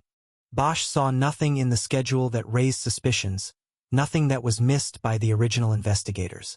He next came to a transcript of a formal interview with the parents. It was taken at Devonshire Division on July 14th, more than a week after their daughter was discovered missing. By this point, the detectives had accumulated a lot of case knowledge and were specific with their questions. Bosch carefully read this transcript, as much for the answers as for the insight it would give to the investigators' view of the case at that point. Case number 88 to 641. Verloren, Rebecca, DOD July 6, 88. IOA, Garcia, 993. July 14, 88. 2:15 p.m. Devonshire Homicide. Garcia, thank you for coming in. I hope you don't mind, but we are recording this so we will have a record. How are you managing? Ropt. Verloren. About as well as expected. We're devastated. We don't know what to do. Muriel Verloren. We keep thinking, what could we have done to prevent this from happening to our little girl? Green, we're truly sorry, ma'am, but you can't blame yourself for this. As far as we can tell, it was nothing you did or didn't do. It just happened. Don't blame yourself. Blame the person who did this. Garcia. And we are going to get him. You don't have to worry about that. Now, we have some questions we need to ask. Some of these might be painful, but we need the answers if we are going to get this guy. Ropt. Verloren. You keep saying guy. Is there a suspect? Do you know it was a man? Garcia. We don't know anything for sure, sir. We're mostly going with the percentages there. But also you have that steep hill behind your house. Becky was definitely carried up that hill. She wasn't a big girl, but we definitely think it would have to be a man. Muriel Verloren. But you said she wasn't. That there was no sexual assault. Garcia. That is true, ma'am. But that does not preclude this from being a sexually motivated or related crime. Ropt. Verloren. How do you mean? Garcia, we will get to that, sir. If you don't mind, let us ask our questions and then we will get to your questions if you would like. Ropt. Verloren, go ahead, please. I'm sorry. It's just that we cannot understand what has happened. It's like we are underwater all the time. Garcia. That is completely understandable. As I said, you have our deepest sympathy. From the department, too. We have the upper echelon of this department watching over this case very closely. Green, we would like to start by going back before her disappearance. Maybe a month before. Did your daughter go away at all during that time? Ropt. Verloren. What do you mean? Away. Garcia. Was she away from you at any time? Robt. Verloren. No. She was 16. She was in school. She didn't go away on her own. Green. What about a sleepover with her friends? Muriel Verloren. No, I don't think so. Robt. Verloren. What are you looking for? Green. Was she sick at all in the month or two prior to the disappearance? Muriel Verloren. Yes. She had the flu the first week after school ended. It delayed her going to work for Bob. Green. Was she in bed sick? Muriel Verloren. A lot of the time. I don't see what this has to. Garcia. Mrs. Verloren. Did your daughter go to see a doctor at this time? Muriel Verloren. No, she just said she had to rest. To tell you the truth, we thought she just didn't want to go to work in the restaurant. She didn't have a fever or a cold. We just thought she was being lazy. Green. She didn't confide in you at this time that she had been pregnant? Muriel Verloren. What? No. Robt. Verloren. Look, detective. What are you telling us? Green. The autopsy revealed that Becky had had a procedure called a dilation and curettage about a month before her death. An abortion. Our guess is that she was resting and recovering from this procedure when she told you she had the flu. Garcia. Would you two like to take a break here? Green. Why don't we take a break? We'll step out and get all of us some water. Break. Garcia. Okay, we're back. I hope you understand and forgive us. We do not ask questions or attempt to shock you to hurt you. We need to follow procedure and employ methods that allow us to collect information that is unfettered by preconceived perceptions. Robt. Verloren. We understand what you are doing. It's part of our life now. What's left of it. Muriel Verloren. You were saying our daughter was pregnant and chose to get an abortion? Garcia. Yes, that's right. And we think there is a possibility that it could have a bearing on what happened to her a month later. Do you have any idea where she would have gone for this procedure? Muriel Verloren. No. I had no idea about this. Neither of us. Green. And as you said before, she did not go away overnight during that time? Muriel Verloren. No. She was home every night. Garcia. Any idea who the relationship could have been with? In our earlier talks you said she had no current boyfriend. Muriel Verloren. Well, obviously I guess we were wrong about that. But no, we don't know who she was seeing or who could have done this. Green. Have either of you ever read the journal that your daughter kept? Robt. Verloren. No, we didn't even know there was a journal until you found it in her room. Muriel Verloren. I would like to get that back. Will I get that back? Green. We will need to keep it through the investigation, but you will eventually get it back. Garcia. There are several references in the journal to an individual referred to as MTL. This is a person we would like to identify and talk to. Muriel Verloren. I don't know anyone with those initials offhand. Green. We looked at the school's yearbook. There is one boy named Michael Lewis. But we checked and his middle name is Charles. We think the initials were a code or an abbreviation. Could stand for my true love. Muriel Verloren. So there was obviously someone we didn't know about, that she kept from us. Robt. Verloren. I can't believe this. You two are telling us we didn't really know our little girl. Garcia. I'm sorry, Bob. Sometimes the damage from a case like this goes deep, but it's our job to follow it where it goes. This is the current we are in right now. Green. Basically, we need to pursue this aspect of the investigation and find out who MTL is. Which means we need to ask questions of your daughter's friends and acquaintances. Word about this, it will get around, I'm afraid. Robt. Verloren. We understand this. Detective. We will deal with it. As we said on the day we met, do what you have to do. Find the person who did this. Garcia. Thank you, sir. We will. End of interview, 2:40 p.m. Bosch read the transcript a second time, this time writing down notes on his pad as he went. He then moved on to 3 more formal interview transcripts. These were conducted with Becky Verloren's 3 closest friends, Tara Wood, Bailey Coster, and Grace Tanaka. But none of the girls at the time said they had knowledge of Becky's pregnancy or the secret relationship that produced it. All three said they did not see her the week after school got out because she was not answering her phone, and when they called the house's main number, Muriel Verloren told them her daughter was sick. Tara Wood, who was splitting a work schedule as a hostess at the Island House Grill with Becky, said that her friend was moody and incommunicative in the weeks prior to her murder, but the reason for this was unknown because she rebuffed Wood's efforts to find out what was wrong. The last entry in the murder book was the media file. It was where Garcia and Green kept the newspaper stories that accumulated in the early stages of the case. The crime played bigger in the Daily News than in the Times. This was understandable because the news circulated primarily in the San Fernando Valley, and the Times usually treated the valley as an unwanted stepchild, relegating the news emanating from its environs to the inside pages. There was no coverage of Becky Verloren's initial disappearance. The newspapers had obviously viewed it in the same way as the police had. But once the body was found, there were several stories on the investigation, the funeral, and the impact the young girl's death had at her school. There was even a mood piece set at the Island House Grill. This story had been in the Times and had apparently been a stab at making the case meaningful to the paper's Westside circulation base. A restaurant in Malibu was something the Westsiders could relate to. Both newspapers linked the murder weapon to a burglary that occurred a month before the killing, but neither had the anti-Semitic angle. Neither reported on the blood evidence recovered from the weapon either. Bosch guessed that the blood and tissue recovery was the investigators' ace in the hole, the one piece of evidence held close to the vest to give them the advantage if a prime suspect was ever identified. Finally, Bosch noticed that there were no media interviews with the grieving parents. The Verlorens apparently chose not to hold their loss out for public consumption. Bosch liked that about them.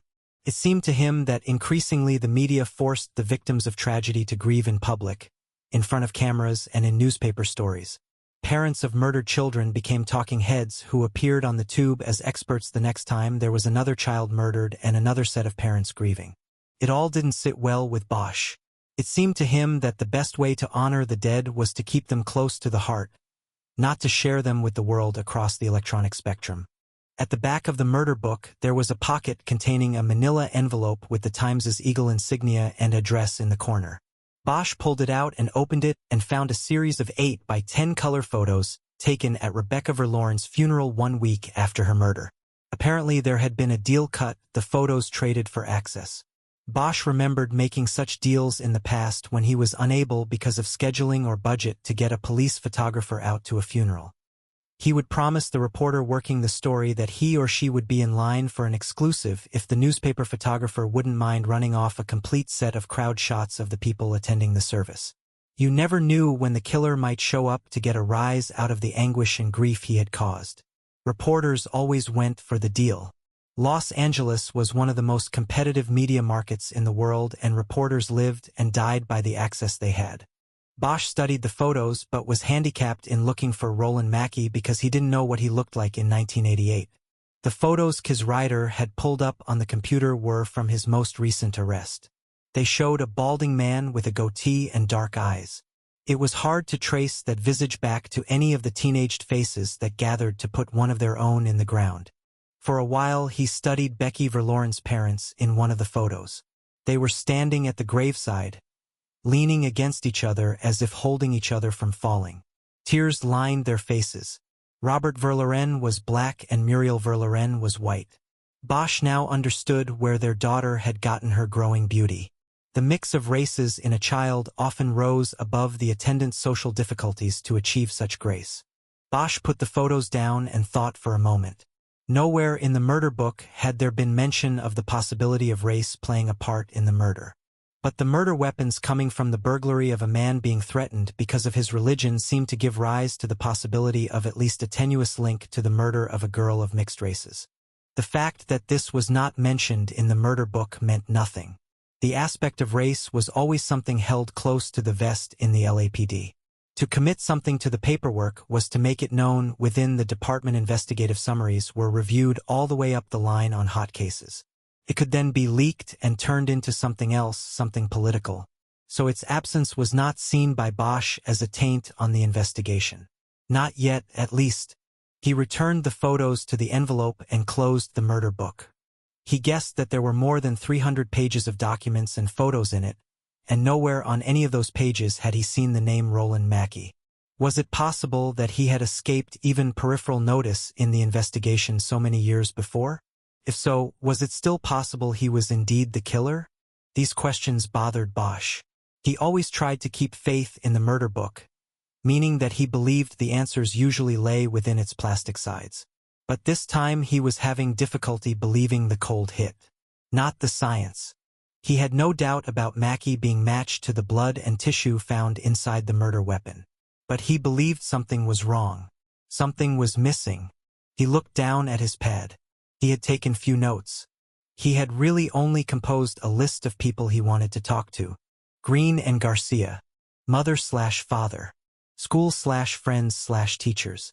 Former boyfriend. Probation agent. Mackey school? He knew that every note he had taken was obvious. He realized how little they had besides the DNA match, and once again he was uneasy about building a case without anything else. Bosch was staring at his notes when Kis Ryder walked into the office. She was empty-handed and unsmiling. "Well?" Bosch asked. "Bad news. The murder weapon's gone. I don't know if you've read the whole book, but there's mention of a journal in there. The girl kept a journal. That's gone too. Everything's gone." 7. They decided that the best way to deal with and discuss bad news was to eat. Besides that, nothing made Bosch hungrier than sitting in an office all morning and reading through a murder book. They went over to Chinese Friends, a small place on Broadway at the end of Chinatown, where they knew they could still get a table this early. It was a place where you could eat well and to capacity and barely go over $5. The trouble was that it filled up fast, mostly with headquarters staff from the fire department, the gold badges from Parker Center, and the bureaucrats from City Hall. If you didn't get there by noon, you ordered takeout and you had to sit and eat on the bus benches out front in the sun. They left the murder book in the car so as not to disturb other patrons in the restaurant, where the tables were jammed as close as the desks in a public school.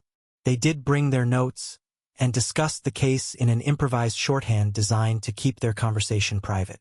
Ryder explained that when she had said the gun and the journal were missing from the ESB, what she meant was that no evidence carton from the case could be found during an hour-long search by 2 evidence clerks. This was not much of a surprise to Bosch. As Pratt had warned earlier, the department had taken haphazard care of evidence for decades. Evidence cartons were booked and filed on shelves in chronological order and without any sort of separation according to crime classification. Consequently, evidence from a murder might sit on a shelf next to evidence from a burglary. And when clerks came through periodically to clear out evidence from cases where the statute of limitations had expired, sometimes the wrong box got tossed. The security of the ESB was also a low priority for many years. It was not difficult for anyone with an LAPD badge to gain access to any piece of evidence in the facility. So the evidence cartons were subject to pilfering. It was not unusual for weapons to be missing, or other kinds of evidence from famous cases like the Black Dahlia, Charles Manson, and the Dollmaker crimes. There was no indication in the Verloren case of evidence theft. It was probably more a case of carelessness, of trying to find a box that had been stored 17 years ago in an acre-sized room crowded with matching boxes. "They'll find it," Bosch said. "Maybe you can even get your buddy up on 6 to put the fear of God into them. Then they'll find it for sure. They better. The DNA is no good to us without that gun." "I don't know about that. Harry, it's the chain of evidence. You can't go into trial with the DNA and not be able to show the jury the weapon it came from. We can't even go into the district attorney's office without it. They'll throw us right out on our asses. Look, all I'm saying is, right now we're the only ones who know we don't have the gun. We can fake it." "What are you talking about? Don't you think that this is all going to come down to Mackey and us in a little room? I mean, even if we had the gun in evidence, we can't prove beyond a doubt that he left his blood in it during the shooting of Becky Verloren. All we can prove is that the blood is his. So if you ask me, it's going to come down to a confession. We're going to put him in the room, hit him with the DNA, and see if he cops to it. That's it. So all I'm saying is we put together a few props for the interview. We go to the armory and borrow a Colt 45 and we pull that out of the box when we're in the room with him. We convince him we have the chain and he cops or he doesn't. I don't like tricks. Tricks are part of the trade. There's nothing illegal about that. The courts have even said so. I think we're going to need more than the DNA to turn him anyway. Me too. I was thinking Bosch stopped and waited while the waitress put down 2 steaming plates. Bosch had ordered shrimp fried rice. Ryder ordered pork chops. Without a word, he lifted his plate and pushed half of its contents onto her plate. He then used a fork to take 3 of her 6 pork chops. He almost smiled while he did this. He was back on the job with her less than a day, and they had already dropped back into the easy rhythm of their prior partnership. He was happy. "Hey, what's Jerry Edgar up to?" he asked. "I don't know. I haven't talked to him in a while. We never really got over that thing." Bosch nodded. When Bosch had worked at Hollywood Division with Ryder, the homicide table had been divided into teams of 3. Jerry Edgar had been the 3rd partner. Then Bosch retired, and soon after Ryder was promoted downtown. It left Edgar still in Hollywood, feeling isolated and passed over. And now that Bosch and Ryder were working again and assigned to RHD, there had been only silence from Edgar. "What were you going to say, Harry, when the food came?" "Just that you're right. We'll need more. One thing I was thinking was that I heard that since 9/11 and the Patriot Act, it's easier for us to get a wiretap." She ate a piece of shrimp before responding. "Yes, that's true. It's one of the things I was monitoring for the chief. Our request filings have gone up about 3,000%. The approvals are way up, too. The word's sort of gotten around that this is a tool we can use now." "How is it going to work here?" "I was thinking we put a tap on Mackie and then we plant a story in the paper. You know, it says we're working the case again, mention the gun, maybe mention the DNI, something new. Not that we have a match, but that we could get a match. Then we sit back and watch him and listen to him and see what happens. We could follow up by paying him a visit. See if that stirs things up any." Ryder thought about this while eating a pork chop with her fingers. She seemed uneasy about something, and it couldn't be the food. "What?" Bosch asked. "Who would he call?" "I don't know. Whoever he did it with or did it for." Ryder nodded thoughtfully while chewing. "I don't know, Harry. You're back on the job less than a day after 3 years in the fun and sun, and already you are reading things into a case I don't see. I guess you are still the teacher. You're just rusty from sitting up there behind a big desk on 6. I'm serious. So am I. Sort of. I think I've waited so long for this that I'm sort of on full alert, I guess. Just tell me how you see this, Harry. You don't have to make up excuses for your instincts." "I actually don't see it yet, and that's part of the problem. Roland Mackey's name is nowhere in that book, and that's a problem starting out the door. We know he was in the vicinity, but we have nothing connecting him to the victim." "What are you talking about?" "We have the gun with his DNA in it. The blood connects him to the gun, not the girl. You read the book. We can't prove his DNA was deposited at the time of the killing. That single report could blow this whole case out of the water. It's a big hole, Kiz. So big a jury could drive through it. All Mackey has to do at trial is get up there on the stand and say, 'Yeah, I stole the gun during a burglary on Winnetka. I then went up into the hills and shot it a few times, and I was making like Mel Gibson, and the next thing I knew the damn thing bit me. Took a chunk right out of my hand. I never saw that happen to Mel before. So I got so mad I threw that damn gun into the bushes and went home to get some Band-Aids. The SID report, our own damn report, backs him up, and that is the end of it.'" Ryder didn't smile during the story at all. He could tell she was seeing his point.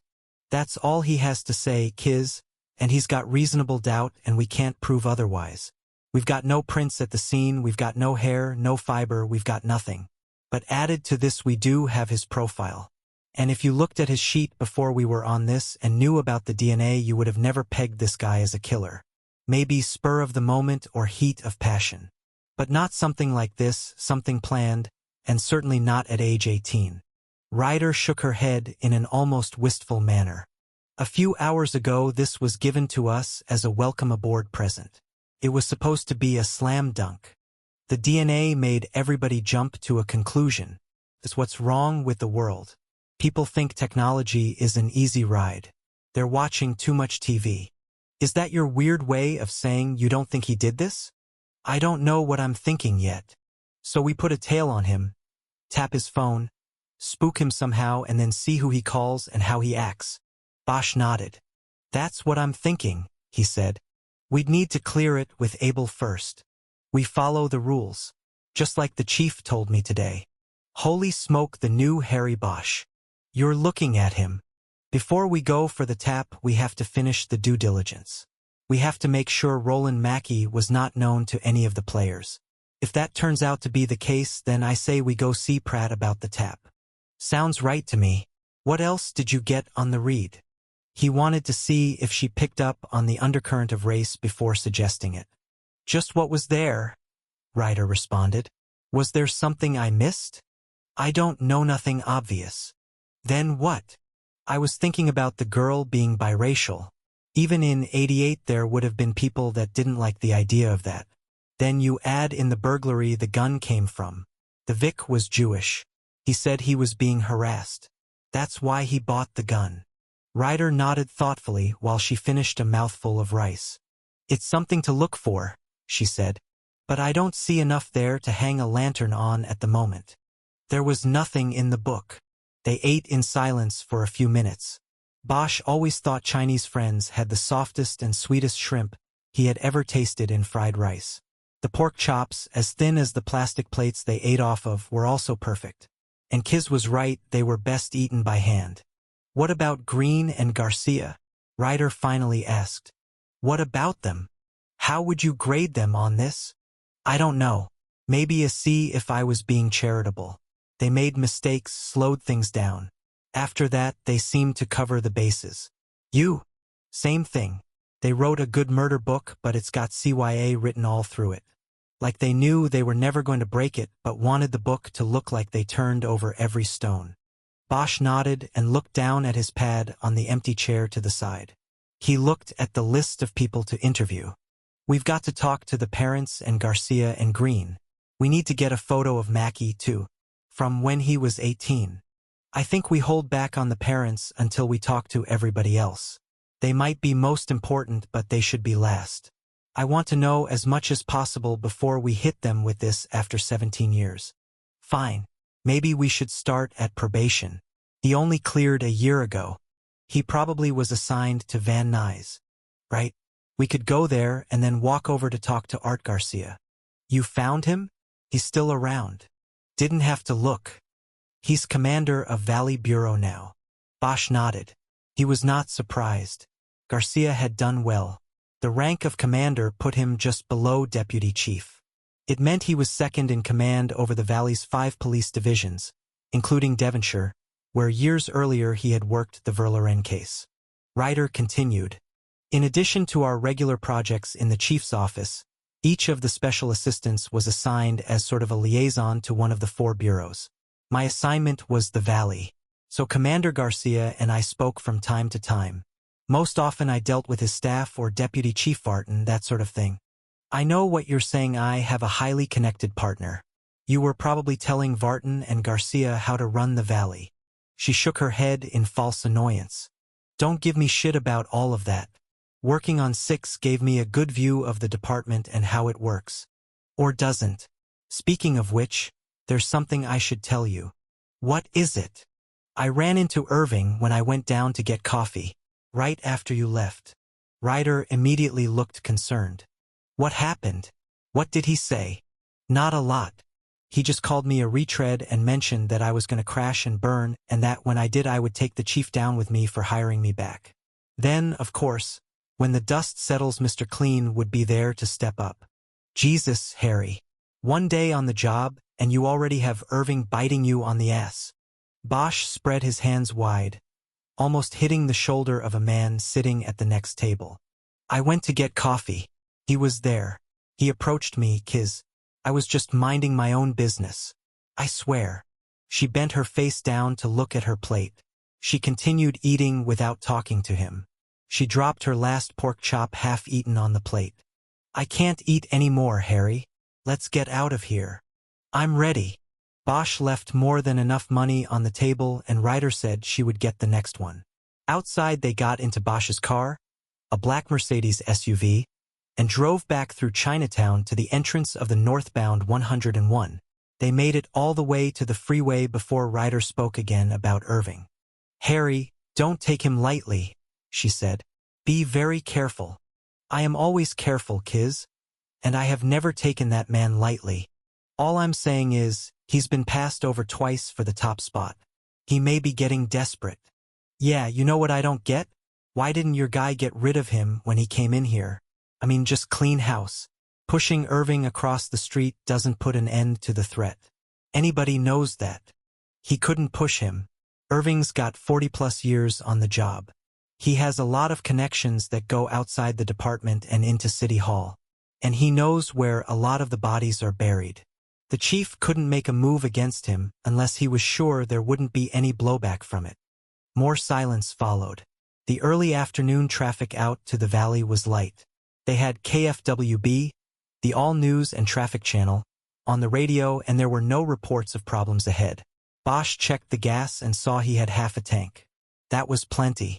They had decided earlier to alternate use of their personal cars. A department car had been requisitioned and approved for them to share, but they both knew that getting the RNA was the easy part. It would most likely be months, if not longer, before they would actually get the wheels.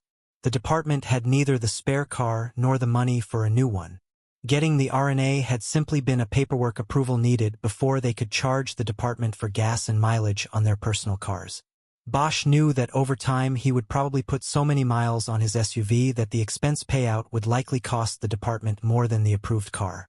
Look, he finally said. I know what you're thinking even if you're not saying it. It's not just me you're worried about. You stuck your neck out for me and you convinced the chief to take me back in. Believe me, Kiz, I know it's not just me riding on T-Sun this retread. You don't have to worry, and you can tell the chief he doesn't have to worry. I get it. There won't be a blowout. There won't be any blowback from me. Good, Harry. I'm glad to hear that. He tried to think of something that he could say to convince her further. He knew words were just words. You know, I don't know if I ever told you this, but after I quit I really sort of liked it at first. You know, being out of the squad and just sort of doing what I wanted. Then I started to miss it, and then I started working cases again. On my own. Anyway, one thing that happened was I started walking with sort of a limp. A limp? Just a little thing. Like one of my heels was lower than the other. Like I was uneven. Well, did you check your shoes? I didn't need to check my shoes. It wasn't my shoes. It was my gun. He looked over at her. She was staring straight ahead. Her eyebrows set in that deep V she used so much with him. He looked back at the road ahead. I carried a gun for so long that when I no longer had it on me it threw off my balance. I was uneven. Harry, that's a strange story. They were going through the Cahuenga Pass. Bosch looked out his window and up the hillside, searching for his house nestled in among the others in the folds of the mountain. He thought he saw a glimpse of the back deck sticking out over the brown brush.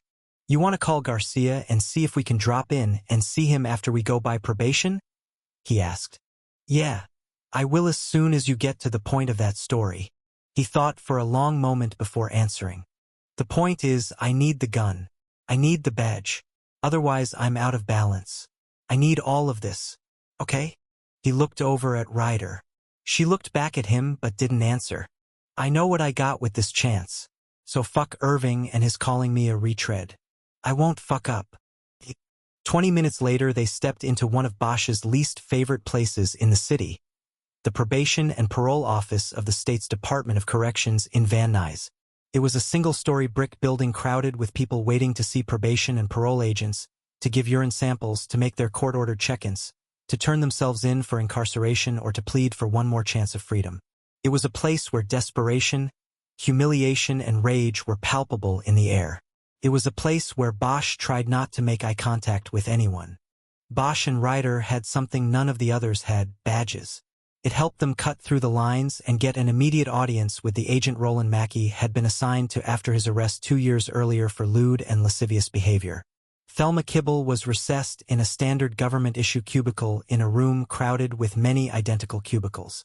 Her desk and the one government-issue shelf that came with the cubicle were crowded with the files of the convicts she was charged with shepherding through probation or parole. She was of medium size and build. Her eyes were brightly set off against her dark brown skin. Bosch and Ryder introduced themselves as detectives from RHD. There was only one chair in front of Kibble's desk, so they remained standing. Is it robbery or homicide we are talking about here? Kibble asked. Homicide, Ryder said. Then why doesn't one of you grab the extra chair from that cubicle over there? She's still at lunch.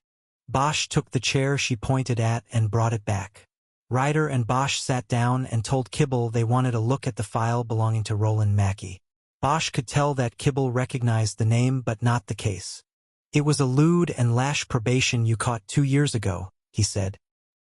He cleared after 12 months. Oh, he's not current, then. Well, I need to go grab that one in archives. I don't remember. Yes, I do. Roland Mackey, yeah. I rather enjoyed that one. How so?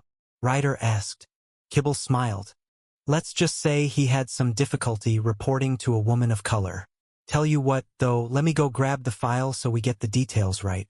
She double-checked the spelling of Mackey's name with them and left the cubicle. That might help, Bosch said. What? Ryder asked. If he had a problem with her, he'll probably have a problem with you. We might be able to use it. Ryder nodded.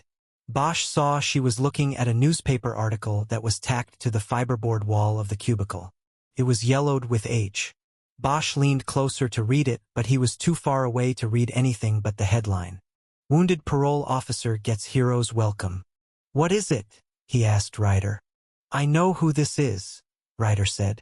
She got shot a few years ago. She went to some ex-con's house and somebody shot her. The convict called for help but then split. Something like that. We gave her an award at the BPO. God. She's lost a lot of weight. Something about the story rang a bell with Bosch, too. He noticed there were 2 photographs accompanying the story. One was of Thelma Kibble standing in front of the DOC building, a banner welcoming her back hanging from the roof. Ryder was right. Kibble looked like she'd dropped 80 pounds since the photo. Bosch suddenly remembered seeing that banner across the front of the building a few years back while one of his cases was in trial at the courthouse across the street. He nodded. Now he remembered. Then something about the second photo caught his eye and memory. It was a mug shot of a white woman, the ex-convict who lived in the house where Kibble had been shot. That's not the shooter, right? He asked. No, she's the one who called it in, who saved her. She disappeared. Bosch suddenly stood up and leaned across the desk, putting his hands on stacks of files for support. He looked at the mug shot photo. It was a black and white shot that had darkened as the newspaper clipping had aged. But Bosch recognized the face in the photo. He was sure of it. The hair and eyes were different. The name underneath the photo was different, too. But he was sure he had encountered the woman in Las Vegas in the past year. Those are my files you're messing up. Bosch immediately pulled himself back across the desk as Kibble came around it. Sorry about that. I was just trying to read the story. That's old news. Time I took that thing down. A lot of years and a lot of pounds ago. I was at the Black Peace Officers meeting when you were honored, Ryder said. Oh, really?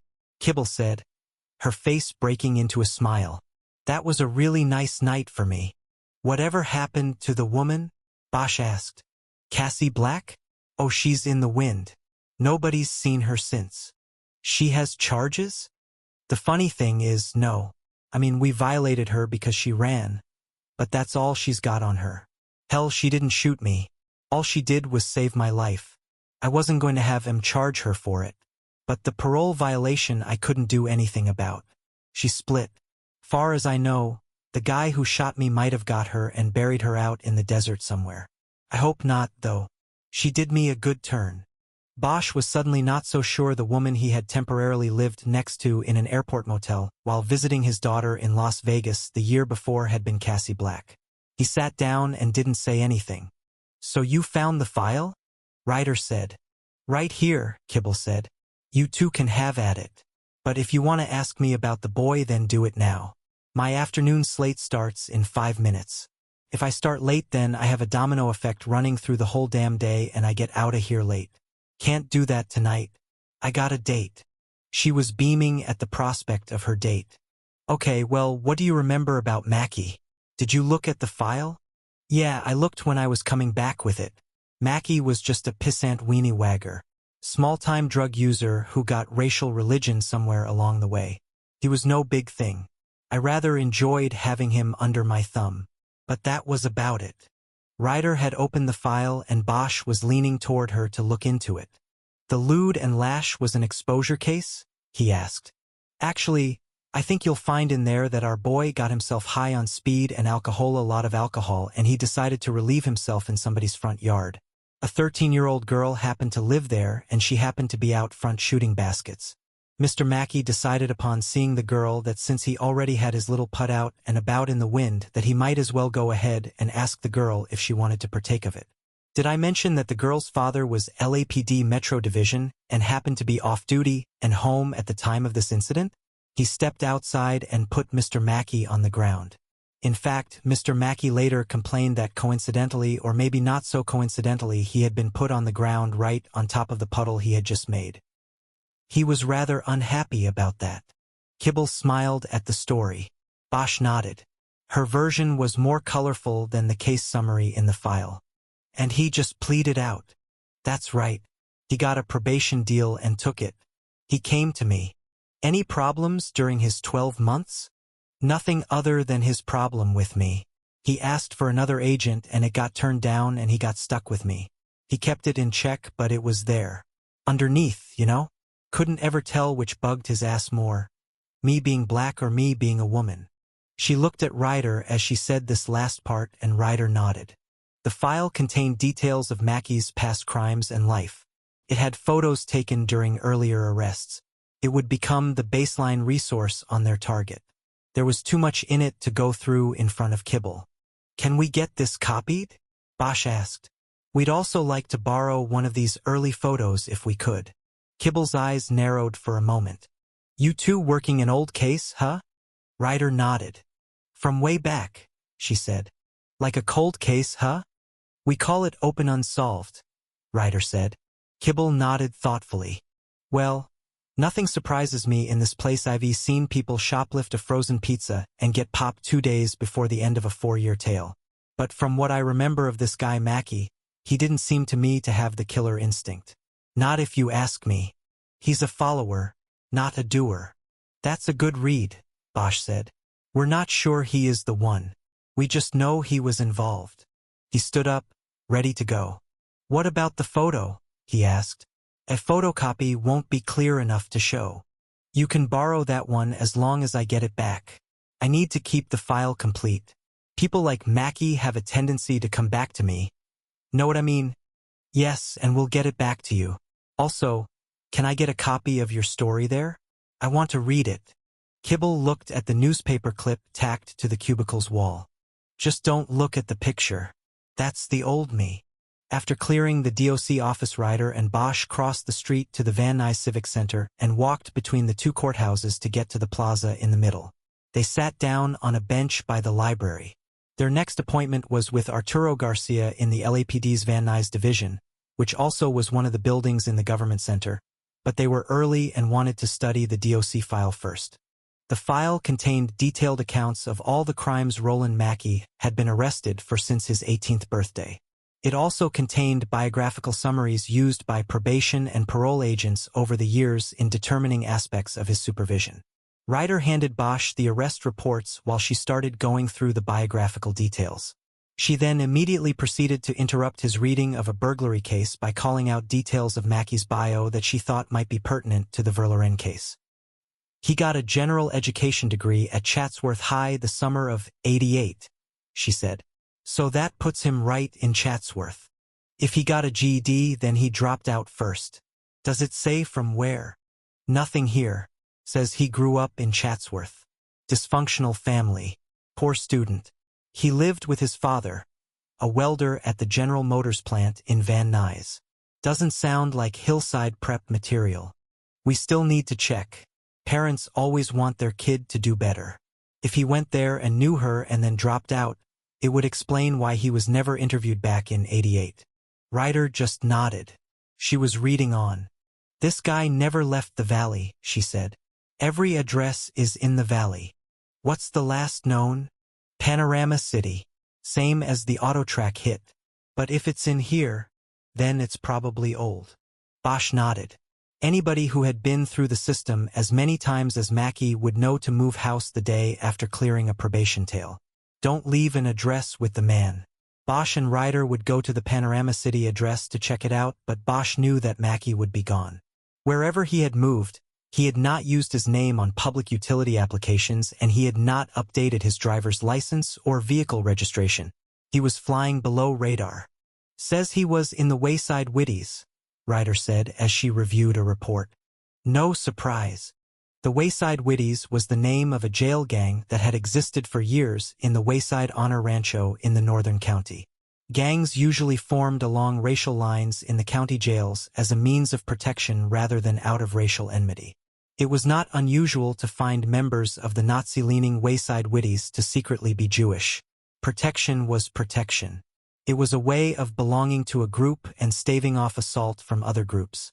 It was a measure of jail survival. Mackie's membership was only a tenuous connection to Bosch's theory that race possibly played a part in the Verloren case. Anything else on that? He asked. Not that I see. What about physical description? Any tattoos? Ryder rifled through the paperwork and pulled out a jail intake form. Yeah, tattoos, she said, reading. He's got his name on one bicep and I guess a girl's name on the other. Arehowa. She spelled the name and Bosch started to get the first tingling sense that his theory was coming strongly into play. It's not a name, he said.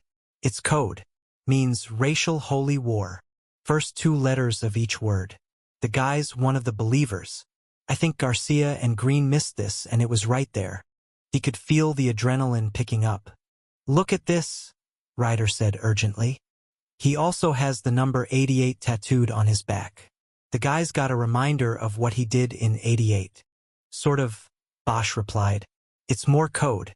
I worked one of these white power cases once and I remember all the codes. To these guys 88 stands for double H because H is the 8th letter of the alphabet. 88 equals HH equals Heil Hitler. They also use 198 for Sieg Heil. They're pretty clever, aren't they? I still think the year 88 might have something to do with this. Maybe it does. You got anything in there about employment? Looks like he drives a tow truck. He was driving a tow truck when he stopped to take the leak that got him the lewd and lash last time. This lists 3 different previous employers' all tow services. That's good. That's a start. We'll find him. Bosch looked back down at the arrest report in front of him. It was a burglary from 1990. Mackie had been caught by a police dog in the concession shop of the Pacific Drive-In Theater. He had broken in after hours, setting off a silent alarm. He had pilfered the cash drawer and filled a plastic bag with 200 candy bars. His exit was slowed because he decided to turn on the cheese warmer and make himself some nachos. He was still inside the building when a responding officer with a dog sent the animal inside the shop. The report said Mackie was treated for dog bite injuries to the left arm and upper left thigh at County USC Medical Center before being booked. The record indicated that Mackie pleaded guilty to breaking and entering, a lesser charge, and was sentenced to time served 67 days in the Van Nuys jail and 2 years probation. The next report was a violation of that probation for an assault arrest. Bosch was about to read the report when Ryder took the sheaf of photocopies out of his hands. It's time to go see Garcia, she said. His sergeant said if we're late we'll miss him. She stood up and Bosch followed. They headed toward the Van Nuys division. The Valley Bureau command offices were on the 3rd floor. In 1990 Mackie was popped for a burglary at the old Pacific Drive-In, Bosch said as they walked. Okay. It was at Winnetka and Prairie. There's a multiplex there now. That puts it about 5 or 6 blocks from where the Verloren weapon was stolen a couple years before. The burglary. What do you think? 2 burglaries 5 blocks apart. I think maybe he liked working that area. I think he stole the gun. Or he was with the person who stole it. Ryder nodded and they went up the stairs to the police station lobby and then took the elevator the rest of the way up to Valley Bureau Command. They were on time but still were made to wait. While sitting on a couch Bosch said, I remember that drive-in. I went there a couple times when I was a kid. The one in Van Nuys, too. We had our own on the south side, Ryder said. They turn it into a multiplex, too? No, it's just a parking lot. They don't put multiplex money down there. What about Magic Johnson? Bosch knew the former Laker basketball star had invested heavily in the community, including opening movie theaters. He's only one man. One man is a start, I guess. A woman with P2 stripes on her uniform sleeves came up to them. The commander will see you now. 9. Commander Arturo Garcia was standing behind his desk waiting as Bosch and Ryder were led into his office by the uniformed assistant. Garcia was in uniform, too, and he wore it well and proudly. He had steel gray hair and a matching bottle-brush mustache. He exuded the confidence that the department used to carry and was fighting to recover. "Detectives, come in, he said. "Sit down here and tell an old homicide dick how it's hanging." They took the chairs in front of the desk. "Thank you for seeing us so quickly," Ryder said. Bosch and Ryder had decided that she would take the lead with Garcia, since she was more familiar with him through her liaison work in the chief's office. Bosch also wasn't sure he would be able to disguise his distaste for Garcia and the mistakes and missteps he and his partner had made on the Verloren investigation. "Well, when robbery homicide calls, you make the time, right?" He smiled again. "We actually work in the open unsolved unit," Ryder said. Garcia lost his smile, and for a moment Bosch thought he saw a flash of pain enter his eyes. Ryder had made the appointment through an assistant in the commander's office and had not revealed what case they were working. "Becky Verloren," the commander said. Ryder nodded. "How did you know?" "How did I know? I was the one who called that guy down there, the OIC, and I told him there was DNA on that case and they ought to send it through." "Detective Pratt?" "Yeah, Pratt. As soon as that unit was up and operational, I called him and said check out Becky Verloren, 1988. What have you got? You got a match, right?" Ryder nodded. "We got a very good match." "Who?" "I've been waiting 17 years for this." "Somebody from the restaurant, right?" This gave Bosch pause. In the murder book there were interview summaries from people who worked in Robert Verloren's restaurant, but nothing that rose above the routine. Nothing that indicated suspicion or follow-up. Nothing in the investigative summaries that pointed the case toward the restaurant. To now hear one of the original investigators voice a long-held suspicion that the killer had come from that direction was incongruous with what they had spent the morning reading. "Actually, no," Ryder said. "The DNA matches a man named Roland Mackey. He was 18 at the time of the murder. He was in Chatsworth at the time. We don't think he worked at the restaurant." Garcia frowned as though he was puzzled or maybe disappointed. "Does that name mean anything to you?" Ryder asked. "We didn't come across it anywhere in the book." Garcia shook his head. "I don't place it, but it's been a long time. Who is he?" "We don't know who he is yet. We're circling him. We're just starting." "I'm sure I would have remembered the name. His blood was on the gun, right?" "That's what we got. He's got a history. Burglaries, receiving, drugs. We're thinking he might be good for the burglary when the gun was taken." "Absolutely," Garcia said, as if his excitement for the idea could make it so. "We can connect him to the gun, no doubt," Ryder said. "But we're looking for the connection to the girl. We thought maybe you'd remember something. Have you talked to the mother and father yet?" "Not yet. You're our first stop. That poor family. That was it for them." "You stayed in touch with the parents?" "Initially, yeah. As long as I had the case. But once I made lieutenant and went back to patrol, I had to give up the case. I kind of lost contact with them after that. It was Muriel, mostly the mother, who I had talked to. The father. There was something going on with him. He didn't do well. He left home, they divorced, the whole thing. Lost the restaurant. Last I heard, he was living on the street. He would show up at the house from time to time and ask Muriel for money." "What made you guess it was somebody from the restaurant when we came in here?" Garcia shook his head like he was frustrated by reaching for a memory he couldn't quite grasp. "I don't know," he said. "I can't remember. It was more like a feeling. There was stuff wrong with the case. Something was hinky about it." "How so?" "Well, you read the book, I'm sure. She wasn't raped. She was carried up that hill and it was made to look like a suicide. It was done badly. It was really an execution. So we weren't talking about the random intruder. Somebody she knew wanted her dead. And they either went in that house or sent somebody in that house." You think it was related to the pregnancy? Ryder asked. Garcia nodded. We thought that was tied in, but we could never nail it down. Mtliu never figured that one out. Garcia looked at her, confusion on his face. MTL? No, MTL. The initials Rebecca used in her journal. You mentioned it in the formal interview with the parents. My true love. Remember? Oh yeah, the initials. It was like a code. We never knew for sure. We never found out who that was. Are you looking for the journal? Bosch nodded and Ryder spoke. We're looking for everything. The journal, the gun, the whole evidence carton is lost somewhere in the ESB. Garcia shook his head like a man who had spent a career dealing with the department's frustrations. That is not surprising. Par for the course, right? Right? Tell you one thing, though. If they find the carton, there won't be any journal in it.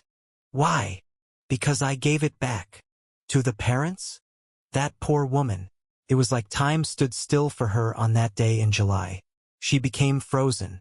Couldn't go forward, couldn't go back. I remember I went to see her before I left. This was a year or so after the murder. She had me look at Becky's bedroom. It was untouched. It was exactly the way it was on the night she was taken. Ryder nodded somberly. Garcia said nothing else. Bosch finally cleared his throat, leaned forward and spoke, hitting Garcia with the same question again. When we first came in and said we got a DNA match, you guessed it was somebody from the restaurant. Why? Bosch looked at Ryder to see if she was annoyed that he was entering the questioning. She didn't appear to be. I don't know why, Garcia said. Like I said, I always sort of thought that it might have come from that side of things, because I never felt we nailed everything down over there.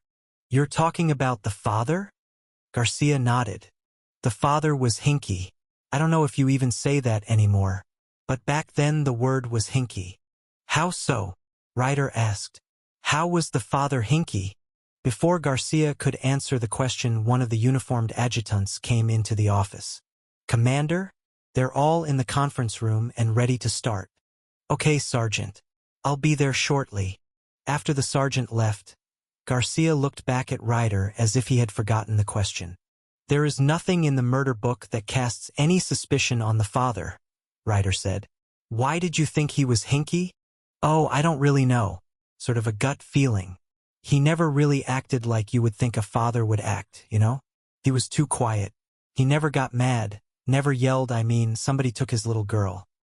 He never once took Ron or me aside and said, I want first shot at the guy when you find him. I expected that.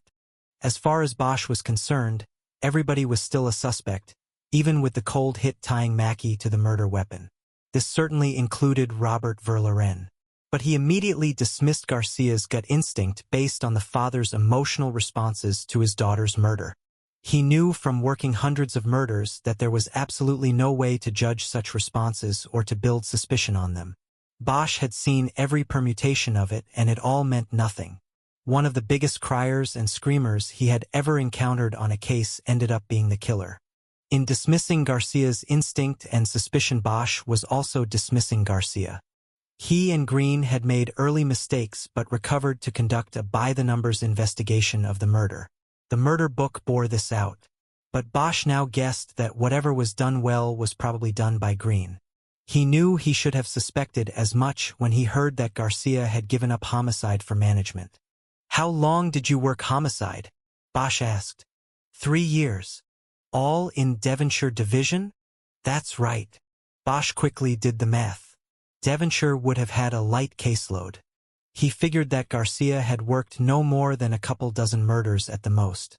It wasn't enough experience to do it well. He decided to move on. What about your former partner? He asked. Did he feel the same way about Robert Verloren? He was willing to give the guy a little more slack than me. Are you still in touch with him? Who? The father? No. Green. No, he retired way back. I know, but are you still in touch? Garcia shook his head. No, he's dead. He retired up to Humboldt County. He should have left his gun down here. All that time and nothing to do up there. He killed himself? Garcia nodded. Bosch looked down at the floor. It wasn't Ron Green's death that struck him. He didn't know Green. It was the loss of the connection to the case. He knew Garcia wasn't going to be much help. What about race? Bosch asked, again stepping on Ryder's lead. What about it? Garcia asked. In this case, I don't see it. Interracial couple, biracial kid. The gun came from a burglary where the victim was being harassed on religious lines. That's a stretch. You got something with this Mackey character. There might be something. Well, we didn't have the luxury of a named suspect to work with. We didn't see any aspect of that with what we had back then. Garcia said it forcefully, and Bosch knew he had touched a nerve. He didn't like to be second-guessed. No detective did. Even an inexperienced one. I know it's Monday morning quarterbacking to start with the guy and go backwards, Ryder quickly said. It's just something we're looking at. Garcia seemed placated. I understand, he said. Leave no stone unturned. He stood up. Well, detectives, I hate to rush this. I wish we could kick this around all day. I used to put people in jail. Now I go into meetings about budget and deployment. That's what you deserve, Bosch thought. He glanced at Ryder, wondering if she understood that he had saved her from a similar fate when he talked her into partnering with him in the open unsolved unit. Do me a favor, Garcia said. When you hook up this guy Mackey, let me know. Maybe I'll come down and look through the window at him. I've been waiting for this one. No problem, sir, Ryder said, breaking her stare away from Bosch. We'll do that. If you think of anything else that might help us with this, give me a call. All my numbers are on this. She stood up, placing a business card down on the table. I'll do it. Garcia started to go around his desk to head to his meeting. There's something we might need you to do, Bosch said. Garcia stopped in his tracks and looked at him. What is it, detective? I need to get in that meeting. We might try to flush the birds out of the bushes with a newspaper story. It might be good if it came from you. You know, former homicide guy, now a commander, haunted by the old case. He calls open unsolved and gets them to run the DNA through the pipeline. What do you know, they get a cold hit. Garcia nodded. Bosch could tell it played to his ego perfectly. Yeah, it might work. Whatever you want to do. Just call me and we'll set it up. The Daily News? I've got connections there. It's the Valley paper. Bosch nodded. Yeah, that's what we were thinking, he said. Good. Let me know. I've got to go. He quickly left the office. Ryder and Bosch looked at each other and then followed. Out in the hallway, waiting for the elevator, Ryder asked Bosch what he was doing when he asked him about planting the news story. He'd be perfect for the story because he doesn't know what he's talking about. So we don't want that. We want to be careful. Don't worry. It'll work. The elevator opened and they got on. No one else was in it. As soon as the door closed, Ryder was on him. Harry, let's get something straight right now. We're either partners or we're not. You should have told me you were going to hit him with that. We should have talked about it first. Bosch nodded. You're right, he said. We're partners. It won't happen again. Good. The elevator door opened and she stepped out, leaving Bosch behind. 10. Hillside Preparatory School was a structure of Spanish design nestled against the hills of Porter Ranch. Its campus was marked by magnificent green lawns and the daunting rise of mountains behind it. The mountains almost seemed to cradle the school and protect it. Bosch thought it looked like a place that any parent would want their child to go. He thought about his own daughter, just a year away from starting school. He would want her to go to a school that looked like Tisun the outside, at least. He and Ryder followed signs that led them to the administration offices. At a front counter, Bosch showed his badge and explained that they wanted to see if a student named Roland Mackey had ever attended Hillside. The clerk disappeared into a back office and soon a man emerged. His most notable features were a basketball-sized paunch and thick glasses shaded by bushy eyebrows. Across his forehead his hair left the perfect line of a toupee. I'm Gordon Stoddard, principal here at Hillside. Mrs. Atkins told me you are detectives. I'm having her check that name for you. It didn't ring a bell with me and I've been here almost 25 years. Do you know exactly when he attended? It might help her with the search. Bosch was surprised. Stoddard looked like he was in his mid-40s. He must have come to Hillside fresh from his own schooling and never left. Bosch didn't know if that was a testament to what they paid teachers here or Stoddard's own dedication to the place. But from what he knew about teachers private and public, he doubted it was the pay. We'd be talking about the 80s if he went here. That's a long time ago for you to remember. Yes, but I have a memory for the students that have come through. Most of them. I haven't been principal for 25 years. I was a teacher first. I taught science and then I was dean of the science department. Do you remember Rebecca Verloren? Ryder asked. Stoddard blanched. Yes, as a matter of fact I do. I taught her science. Is that what this is about? Have you arrested this boy, Mackie? I guess he'd be a man now. Is he the one? We don't know that, sir, Bosch said quickly. We're reviewing the case and his name came up and we need to check on it. That's all. Did you see the plaque? Stoddard asked. Excuse me?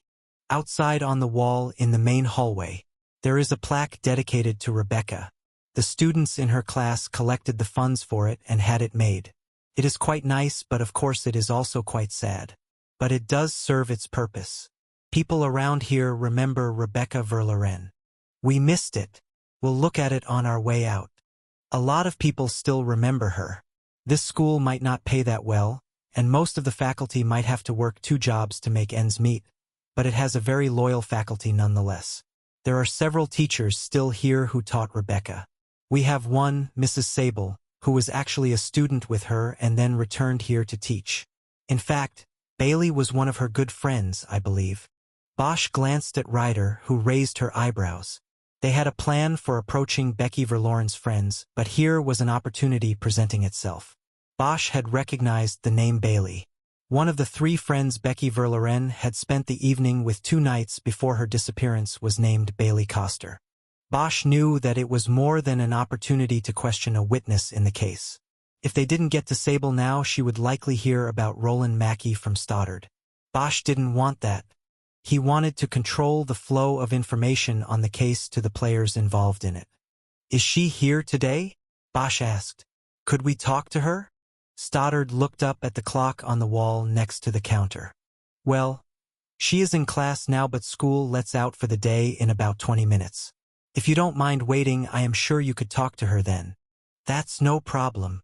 Good. I will send a message to her classroom and have her come to the office after school. Mrs. Atkins, the counter clerk, appeared behind Stoddard.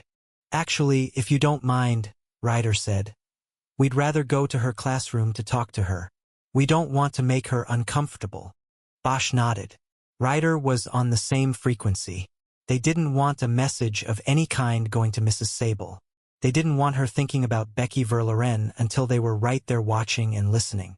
Either way, Stoddard said, whatever you want to do. He noticed Mrs. Atkins standing behind him and asked her to report her findings. We have no record of a Roland Mackey as a student here, she said. Did you come across anyone with that last name? Ryder asked. Yes, one Mackey, first name Gregory. Attended for 2 years in 1996 and -7. There was a long-shot possibility that it was a younger brother or a cousin. It might become necessary to check the name out. Can you see if there is a current address or contact number for him? Ryder asked. Mrs. Atkins looked at Stoddard for approval and he nodded. She disappeared to go get the information. Bosch checked the wall clock. They had almost 20 minutes to kill. Mr. Stoddard, are there yearbooks from the late 80s that we could look at while we're waiting to see Mrs. Sable? He asked. Yes, of course. I will take you to the library and get those for you. On the way to the library, Stoddard took them by the plaque Rebecca Verloren's classmates had put on the wall of the main hallway. It was a simple dedication with her name, the years of her birth and death, and the youthful promise of "We will always remember." She was a sweet kid, Stoddard said. Always involved. Her family, too. What a tragedy. Stoddard used the sleeve of his shirt to wipe the dust off the laminated photograph of the smiling Becky Verloren on the plaque. The library was around the corner. There were few students at the tables or browsing the shelves as the end of the day drew near. In a whisper, Stoddard told them to have a seat at a table, and then he went off into the stacks. Less than a minute later, he came back with 3 yearbooks and put them down on the table. Bosch saw that each book had the title Veritas and the year on the cover. Stoddard had brought yearbooks from 1986, 1987, and 1988. "These are the last 3 years," Stoddard whispered. "I remember she went here from grade 1, so if you want earlier books, just let me know. They're on the shelf." Bosch shook his head. "That's okay. This will be fine for now. We'll come back by the office before we leave. We need to get that information from Mrs. Atkins anyway." "Okay. Then I will leave you to it." "Oh, can you tell us where Mrs. Sable's classroom is?" Stoddard gave them the room number and told them how to get there from the library. He then excused himself, saying he was returning to the office. Before leaving, he whispered a few words to a table of boys near the door. The boys then reached down to the backpacks they had dropped on the floor and pulled them underneath the table so as to not impede foot traffic. Something about the way they had haphazardly dropped their packs reminded Bosch of the way the boys of Vietnam had done it, where they stood, not caring about anything but getting the weight off their shoulders. After Stoddard had left, the boys made faces at the door he had passed through. Ryder took the 1988 yearbook ahead of Bosch, and he took the 1986 edition. He wasn't expecting to find anything of value now that Mrs. Atkins had knocked down his theory that Roland Mackey had attended the school at one point but had dropped out before the murder. He was already resigned to the idea that the connection between Mackey and Becky Verlorn, if it even existed, would be found somewhere else. He did the math in his head and flipped through the book until he found the 8th grade photos. He quickly found Becky Verlorn's picture. She wore pigtails and braces. She was smiling but looked like she was just beginning that period of prepubescent awkwardness. He doubted she had been happy with her appearance in the book. He checked the group photos showing the class's different clubs and organizations and was able to track her extracurricular activities. She played soccer and was seen in the photos for the science and art clubs and the homeroom representatives in student government. In all the photos, she was always in the back row or off to the side. Bosch wondered if that was where she had been placed by a photographer or where she had felt comfortable. Ryder was taking her time with the 1988 edition. She was going through every page, at one point holding the book up to Bosch when she was going through the faculty section. She pointed to a photo of a young Gordon Stoddard, who had much longer hair back then and didn't wear glasses. He was leaner and looked stronger as well. "Look at him," she said. "Nobody should grow old. And everybody should get the chance." Bosch moved on to the 1987 yearbook and found that the photos of Becky Verlorn showed a young girl who appeared to be blossoming. Her smile was fuller, more confident. If the braces were still there, they were no longer noticeable. In the group photos, she had moved to front and center. In the student government photos, she was not a class officer yet, but she had her arms folded in a take-charge pose. Her posture and her unflinching stare at the camera told Bosch she was going places. Only somebody had stopped her. Bosch flipped through a few more pages and then closed the book. He was waiting for the bell to ring so they could go interview Bailey Coster Sable. "Nothing?" Ryder asked. "Of any value," he said. "It's good to look at her back then, though. In place. In her element. Yes. Look at this." They were sitting across from each other. She turned the 1988 book around on the table so he could see it. She had finally gotten to the sophomore class photos. The top half of the page on the right showed a boy and 4 girls posing on a wall Bosch recognized as the entrance to the student parking lot. One of the girls was Becky Verlorn. The caption above the photo said "Student Leaders." Below the photo, the students were identified and their positions listed. Becky Verlorn was listed as Student Council Representative. Bailey Coster was class president. Ryder tried to spin the book back toward herself, but Bosch held it for a moment, studying the photograph.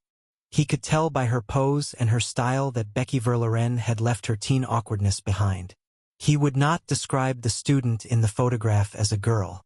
She was on her way to becoming an attractive and confident young woman. He let the book go and Ryder took it back. "She was going to be a heartbreaker," he said. "Maybe she already was. Maybe she picked the wrong one to break. Anything else in there? Take a look." She flipped the open book around again. The 2 pages were spread with photos from the art club's trip to France the summer before. There were photos of about 20 students, boys and girls, and several parents or teachers in front of Notre Dame, in the courtyard of the Louvre and on a tourist boat on the Seine. Ryder pointed out Rebecca Verloren in one of the photos. She went to France, Bosch said. What about it? She could have met someone over there. Could be an international link to this thing. We might have to go over there and check it out. She was trying to hold back a smile. Yeah, Bosch said. You put the REQ in on that. Send it on up to 6. Boy, Harry. I guess your sense of humor stayed retired. Yeah, I guess so. The school bell rang, ending the discussion as well as classes for the day. Bosch and Ryder got up, leaving the yearbooks on the table, and left the library. They followed Stoddard's directions to Bailey Sable's classroom, along the way dodging students hurrying to leave the school.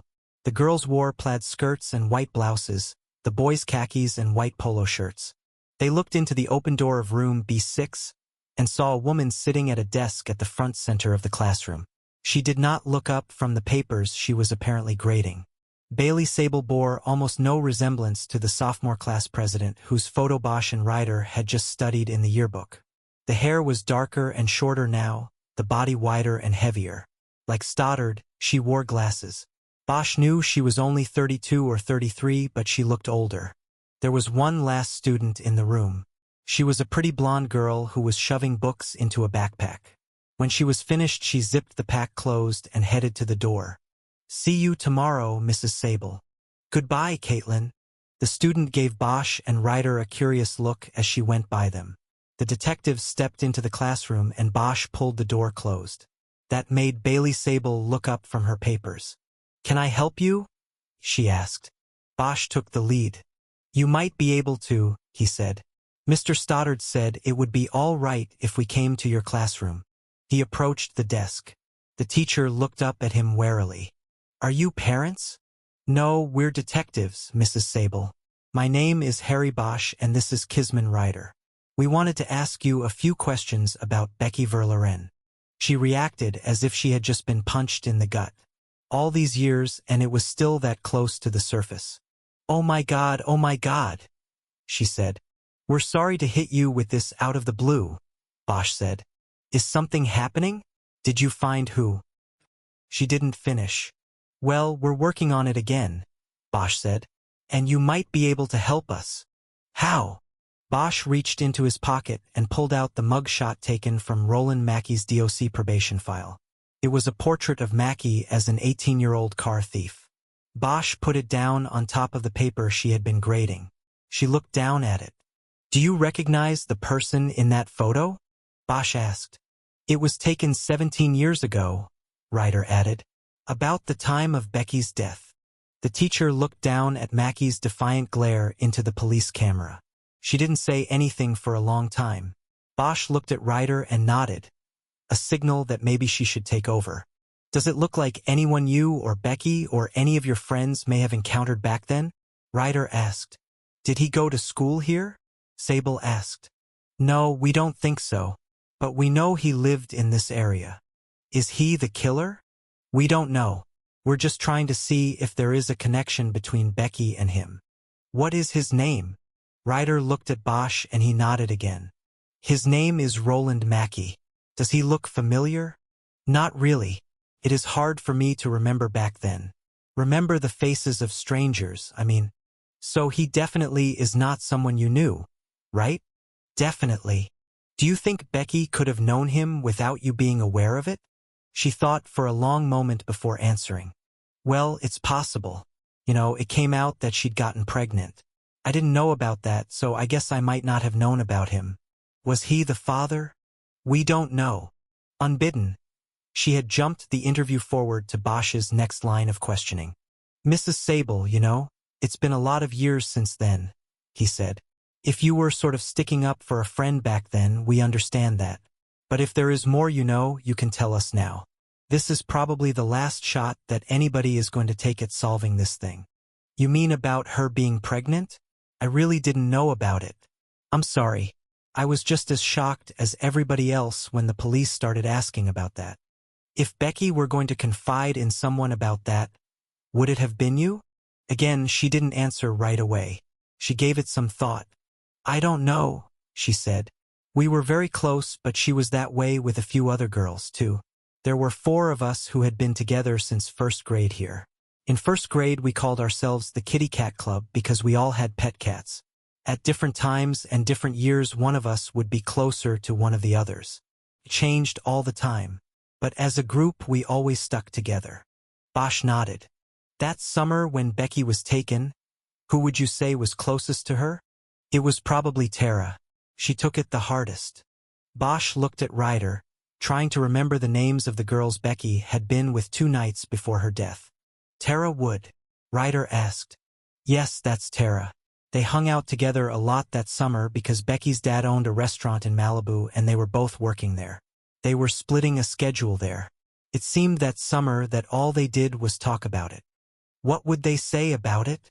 Ryder asked. Oh, like what stars came in there. People like Sean Penn and Charlie Sheen. And sometimes they talked about what guys worked there and who was cute. Nothing too interesting to me since I didn't work there. Was there any one guy in particular they talked about? She thought a moment before answering. Not really. Not that I remember. They just liked to talk about them because they were so different. They were surfers and would-be actors. Tara and Becky were Valley girls. It was like a culture clash for them. Was she dating anybody from the restaurant? Bosch asked.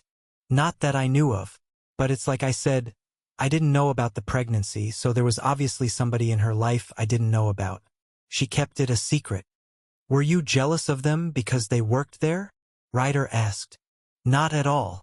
I didn't have to work and I was pretty happy about that. Ryder was going somewhere, so Bosch let her continue. What did you guys do for fun when you got together? She asked. I don't know, the usual, Sable said. We went shopping and to movies, stuff like that. Who had cars? Tara did, and so did I. Tara had a convertible. We used to go up.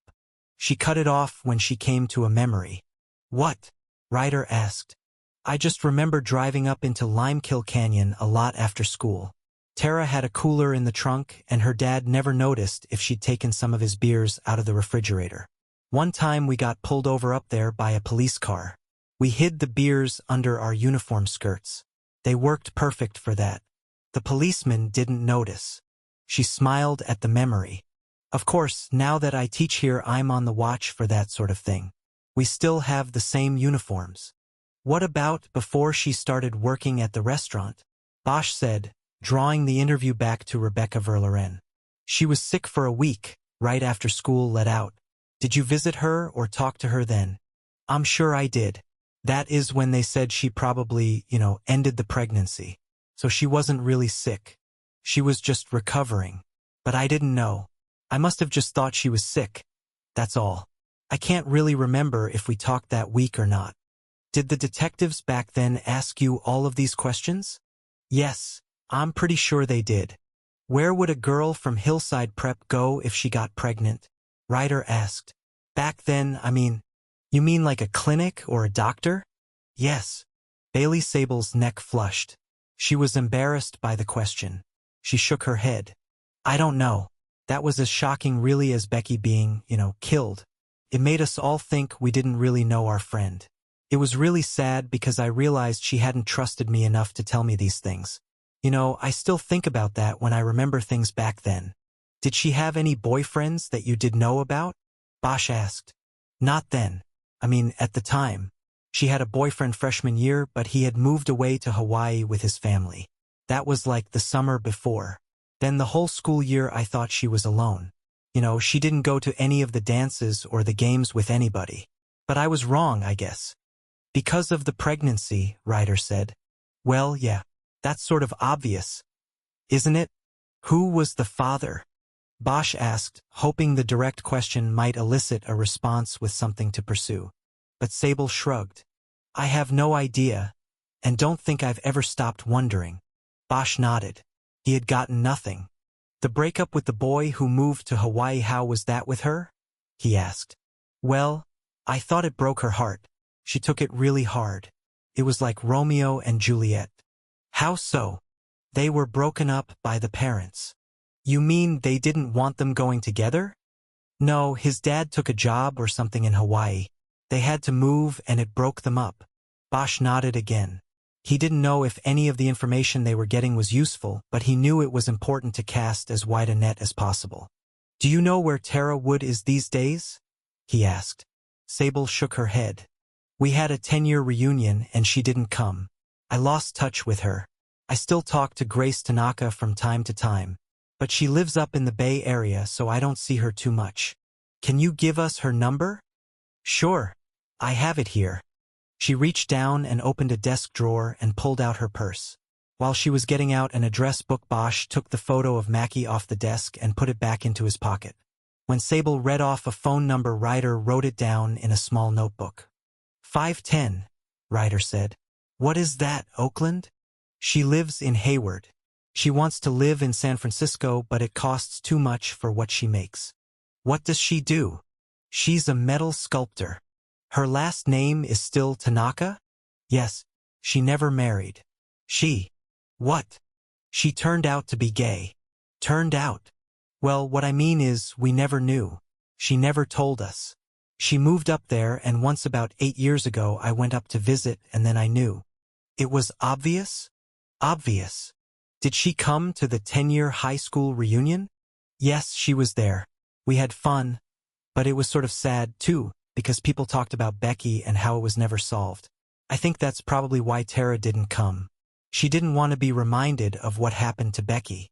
Well, maybe we'll change that by the 20th reunion, Bosch said, immediately regretting the flippant remark. Sorry, that wasn't a nice thing to say. Well, I hope you do change it. I think about her all the time, always wondering who did it and why they have never been found. I look at her picture every day on the plaque when I come into school. It's weird. I helped raise the money for that plaque when I was class president. They? Bosch asked. What? You said they have never been found. Why did you say they? I don't know. He, she, whatever. Bosch nodded. Mrs. Sable, thanks for your time, he said. Would you do us a favor and not talk about this with anyone? We don't want people being prepared for us. You know what I mean? Like with me. Exactly. And if you think of anything else, anything at all you want to talk about, my partner will give you a card with our numbers on it. Okay. She seemed to be in a far-off reverie. The detective said goodbye and left her there with the stack of papers to grade. Bosch thought she was probably remembering a time when 4 girls were the best of friends and the future sparkled in front of them like an ocean. Before leaving the school, they stopped by the office to see if the school had any current contact information for former student Tara Wood. Gordon Stoddard had Mrs. Atkins check, but the answer was no. Bosch asked if they could borrow the 1988 yearbook to make copies of some of the photos, and Stoddard gave his approval. I'm on my way out, he said. I'll walk with you. They small-talked on the way back to the library, and Stoddard gave them the yearbook, which had already been returned to the shelves. On the way out to the parking lot, Stoddard stopped with them once more in front of the memorial plaque. Bosch ran his fingers over the raised letters of Becky Verloren's name. He noticed that the edges had been worn smooth over the years by many students doing the same thing. 11. Ryder worked the file and the phone while Bosch drove toward Panorama City, which was just on the east side of the 405 and across the Devonshire Division line. Panorama City was a district carved off the north side of Van Nuys many years before, when residents there decided they needed to distance themselves from negative connotations ascribed to Van Nuys. Nothing about the place was changed but the name and a few street signs. Still, Panorama City sounded clean and beautiful and crime-free, and the residents felt better about themselves. But many years had passed and resident groups had petitioned to rename their neighborhoods again and to distance themselves, if not physically then image-wise, from negative connotations associated with Panorama City. Bosch guessed it was one of the ways Los Angeles kept reinventing itself. Like a writer or actor who keeps changing his name to leave past failings behind and start fresh, even with the same pen or face. As expected, Roland Mackey was no longer at the auto towing company he had worked for while on his most recent stint of probation. But also as expected, the ex-con was not particularly smart when it came to covering his trail. The probation file contained his entire work history through a life that had largely been spent on probation or parole. He drove a tow truck for 2 other concerns during past periods of state monitoring. Posing as an acquaintance, Ryder called each of them and easily located his current employer, Tampa Towing.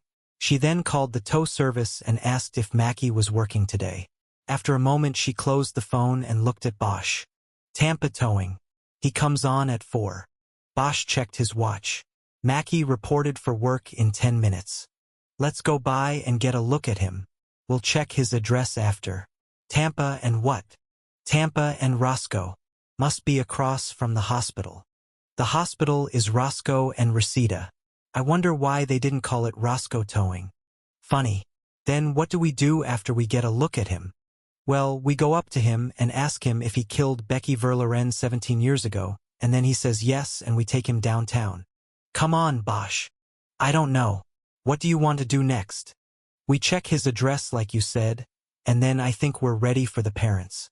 I'm thinking that we need to talk to them about this guy before we set up on him and make a play, especially in the newspaper. I say we go by the house and see the mother. We're already up here. Might as well. You mean if she's still there, he said. Did you run an auto track on her, too? Didn't have to. She'll be there. You heard how Garcia was talking. Her baby's ghost is in that house. I doubt she'll ever leave it. Bosch guessed that she was right about that but didn't respond. He drove east on Devonshire Boulevard to Tampa Avenue and then dropped down to Roscoe Boulevard. They got to the intersection a few minutes before 4. Tampa Towing was actually a Chevron service station with 2 mechanics' bays. Bosch parked in the lot of a small strip shopping plaza across the street and killed the engine. Bosch wasn't surprised when 4 o'clock came and went without any sign of Roland Mackie. He didn't strike Bosch as somebody who would be excited to come to work to tow cars. At 4:15 Ryder said, "What do you think? You think my call could have?" There he is. A 30-year-old Camaro with gray primer on all 4 fenders pulled into the service station and parked near the air pump. Bosch had caught only a glimpse of the driver, but it was enough for him to know. He reached over to the glove compartment and took out a pair of field glasses he had bought through an airline catalog he had read while on a flight to Las Vegas. He slouched down in his seat and watched through the glasses. Mackie got out of the Camaro and walked toward the service station's open garage. He was wearing a uniform of dark blue pants and a lighter blue shirt. There was an oval-shaped patch over the left breast pocket that said Row. He had work gloves sticking out of one of his back pockets. There was an old Ford Taurus up on a hydraulic lift in the garage and a man working beneath it with an air wrench. When Mackie entered, the man with the wrench nonchalantly reached out and gave him a high five. Mackie stopped while the man told him something.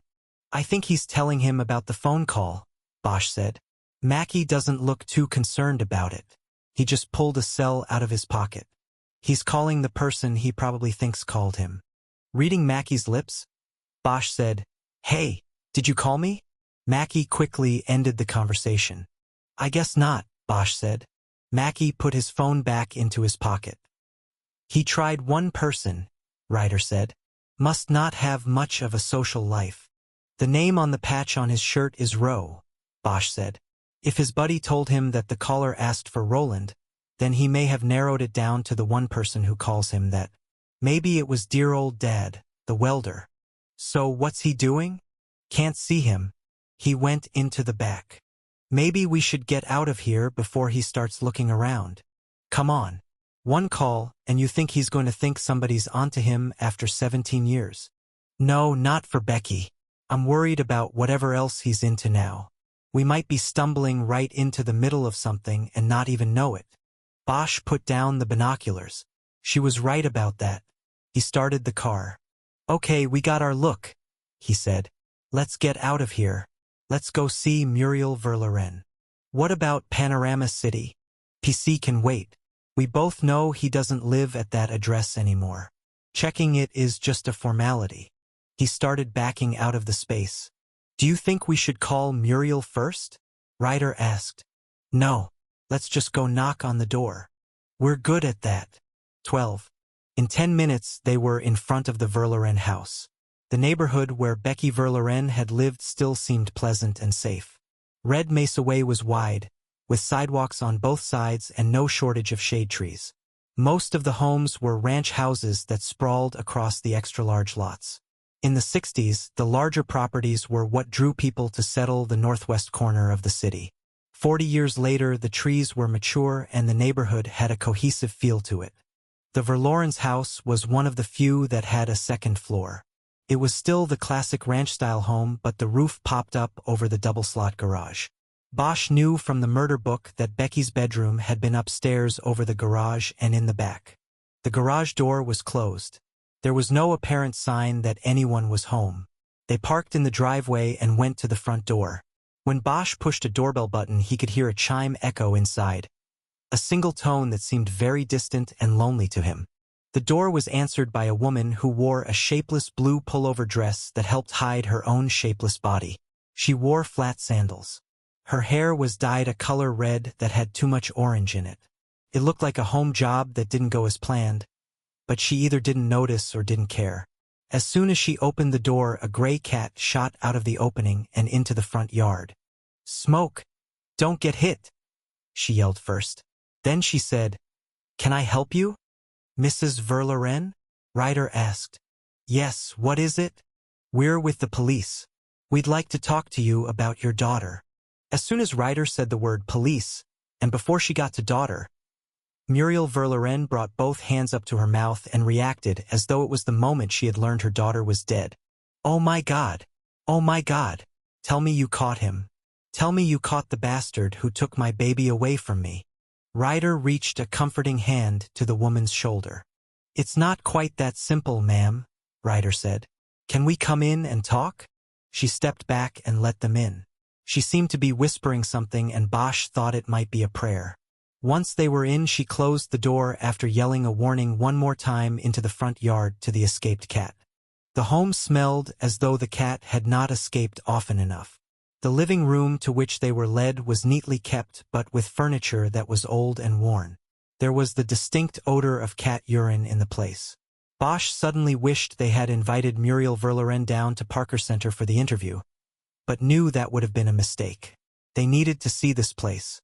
They sat side by side on the couch, and Muriel rushed to one of the chairs across the glass-topped coffee table from them.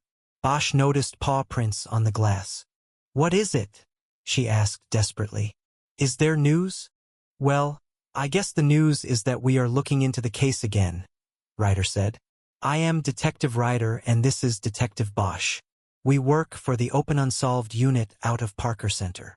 By agreement, while driving to the house, Bosch and Ryder decided to be cautious with the information they gave members of the Verloren family. Until they knew the family situation, it would be better to take rather than to give.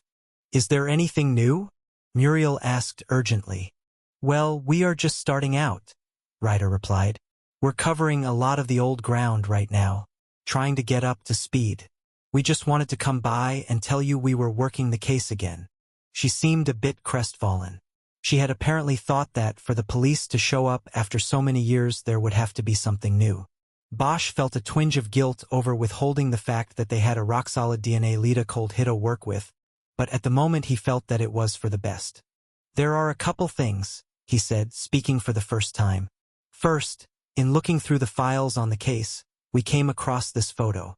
He took the photo of Roland Mackey as an 18-year-old out of his pocket and put it down on the coffee table in front of Muriel. She immediately leaned down to look at it.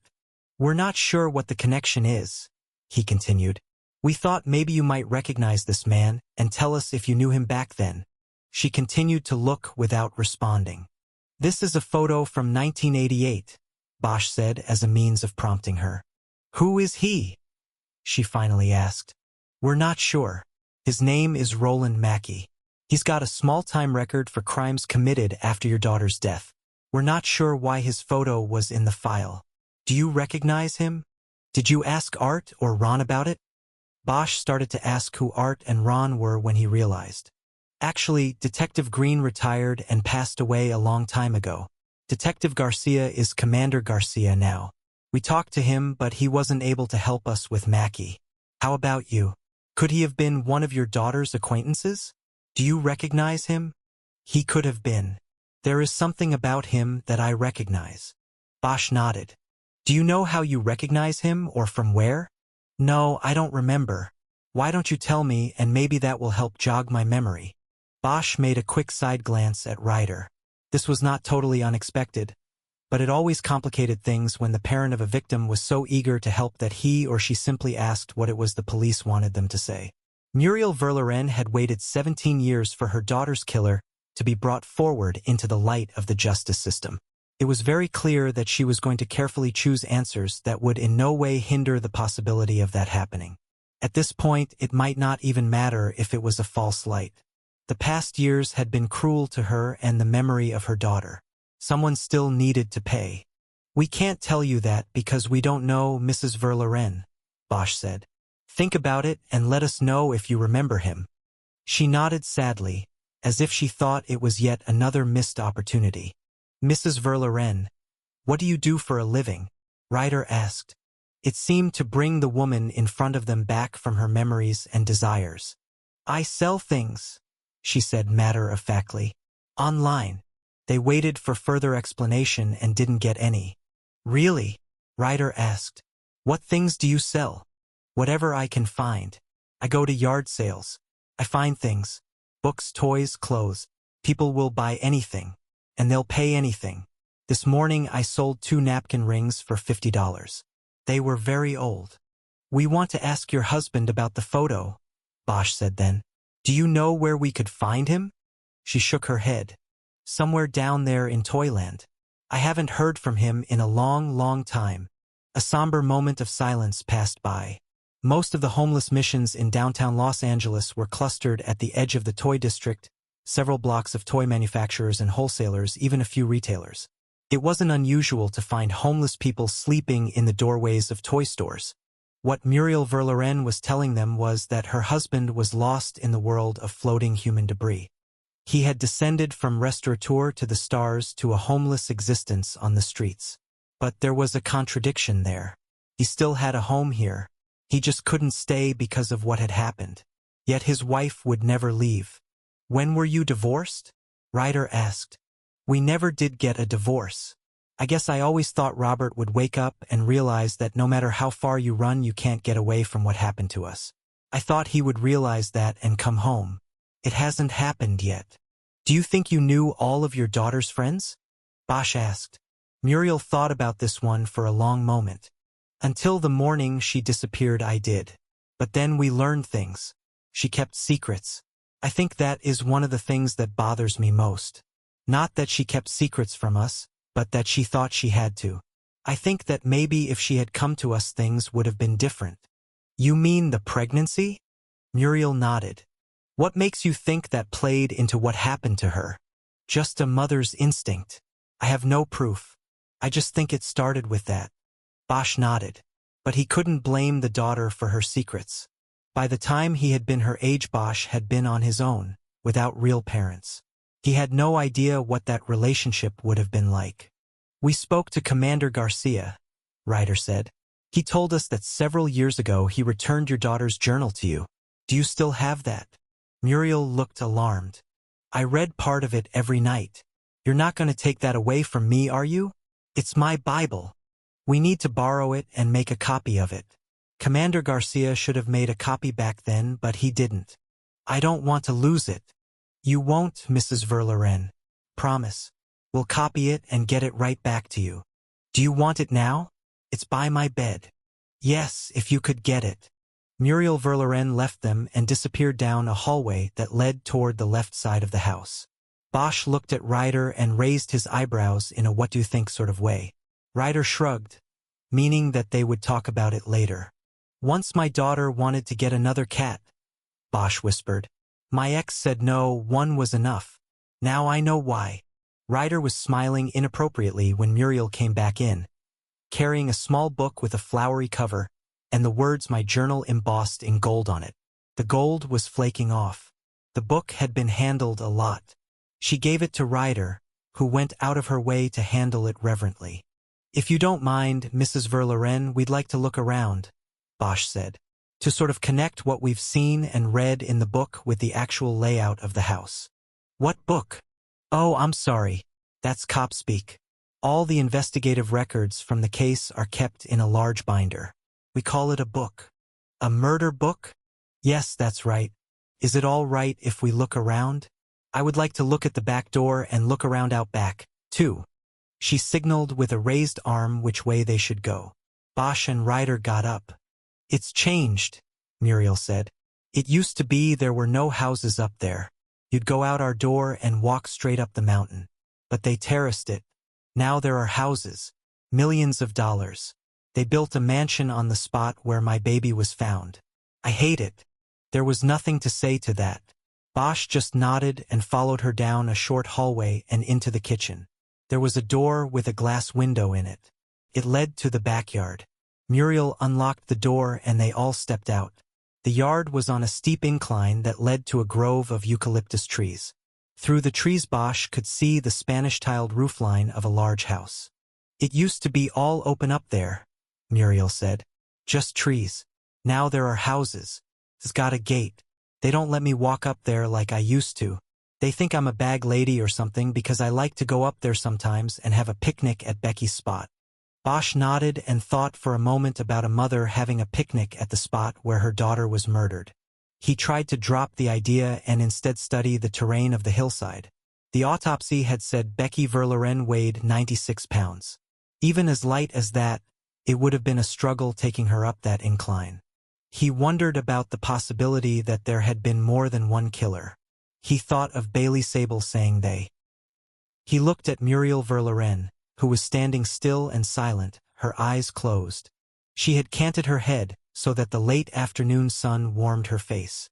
Bosch wondered if this was some form of communion with her lost daughter. As if sensing that they were looking at her, she spoke, keeping her eyes closed. I love this place. I'll never leave. Can we look at your daughter's bedroom? Bosch asked. She opened her eyes. Just wipe your feet when we go back inside. She led them back through the kitchen and into the hallway. The stairway up began next to the door that led to the garage. The door was open and Bosch caught a glimpse of a battered minivan surrounded by stacks of boxes and things Muriel Verloren had apparently collected on her rounds. He also noted how close the door to the garage was to the stairs. He didn't know whether this meant anything, but he recalled the summary report in the murder book that suggested the killer had hidden somewhere in the house and waited for the family to go to sleep. The garage was the likely place. The stairway was narrow because there were boxes of yard sale purchases lining one side all the way up. Ryder went first. Muriel signaled for Bosch to go next, and when he passed by her she whispered to him, "Do you have children?" He nodded, knowing his answer would hurt. "A daughter."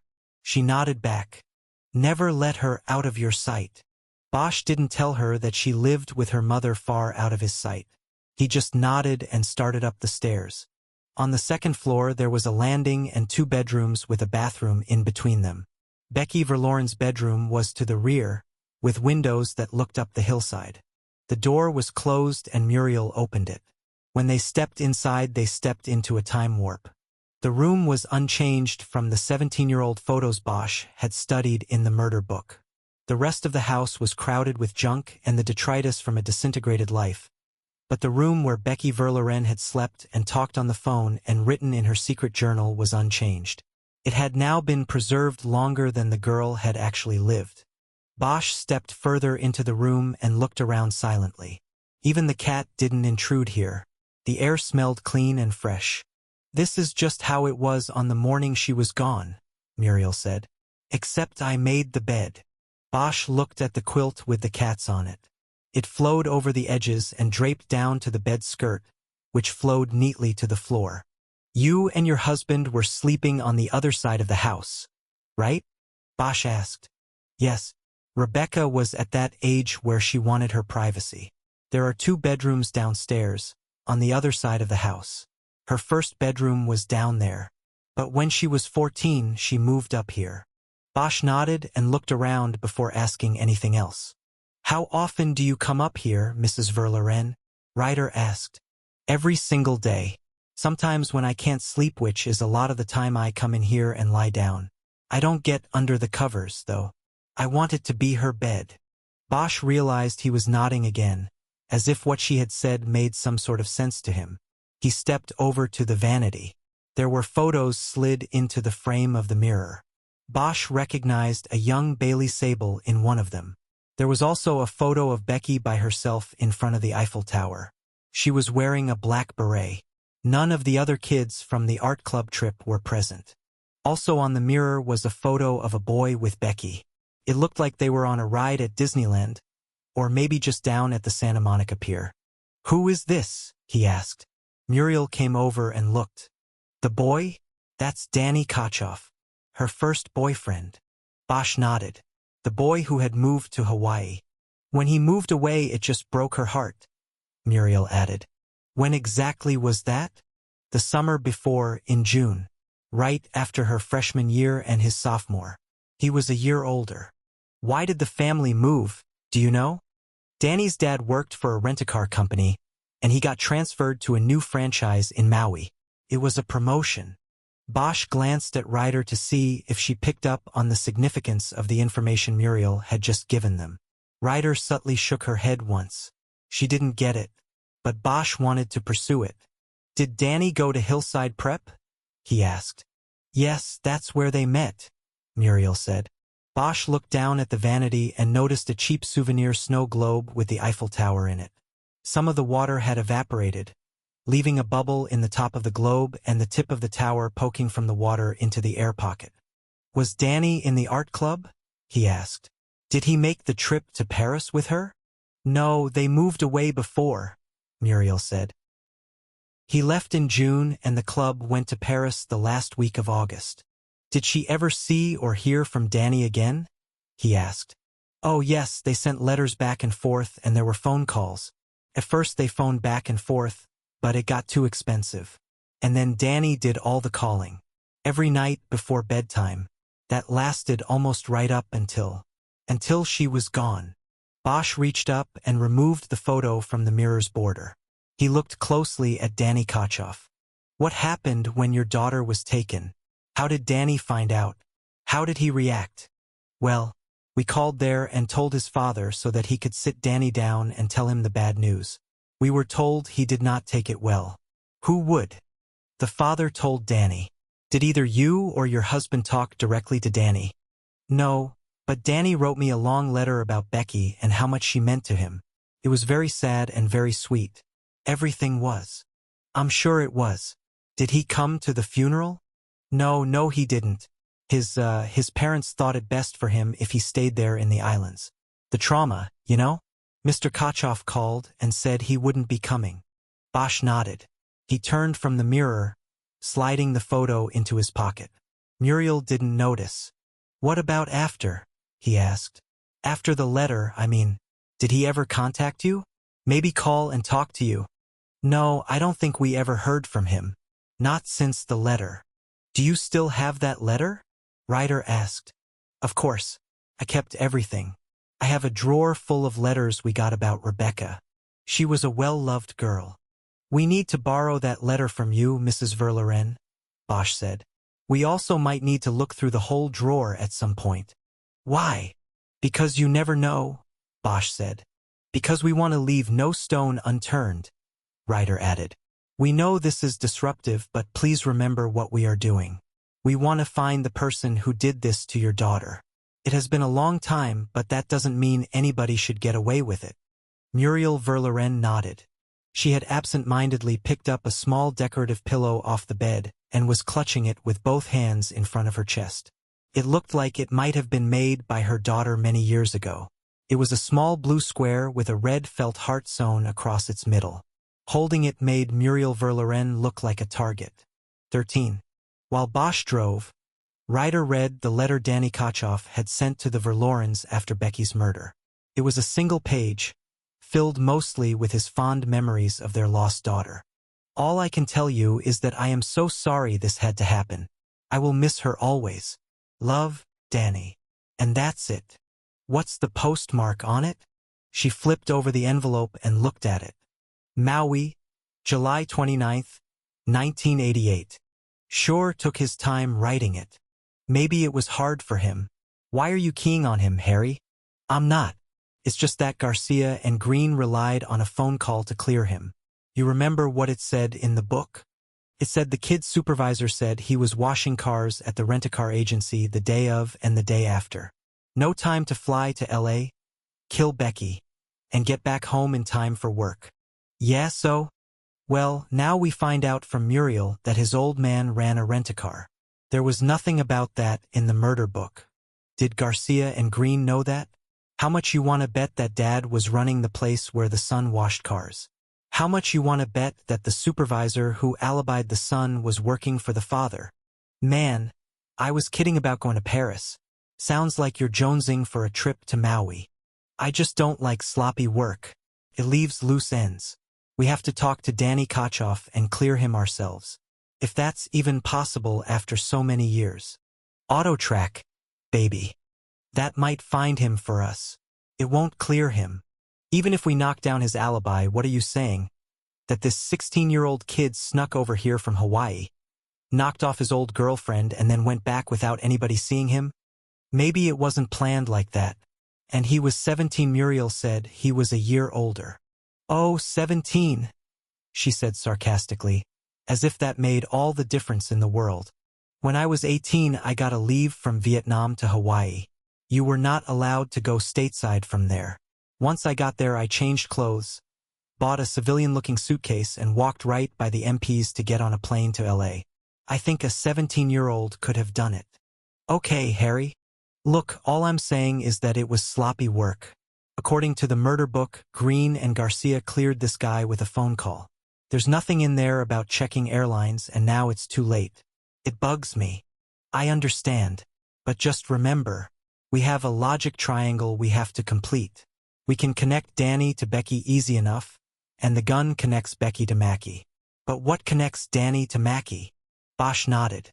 It was a good point, but it didn't make him feel any better about Danny Kochoff. Another thing is what he wrote in that letter, he said. He said he was sorry that it had to happen. Had to happen, what does that mean? It's just a figure of speech, Harry. You can't build a case on it. I'm not talking about building a case on it. I just wonder why he chose to say it that way. If he's still alive, we'll find him and you'll get to ask him.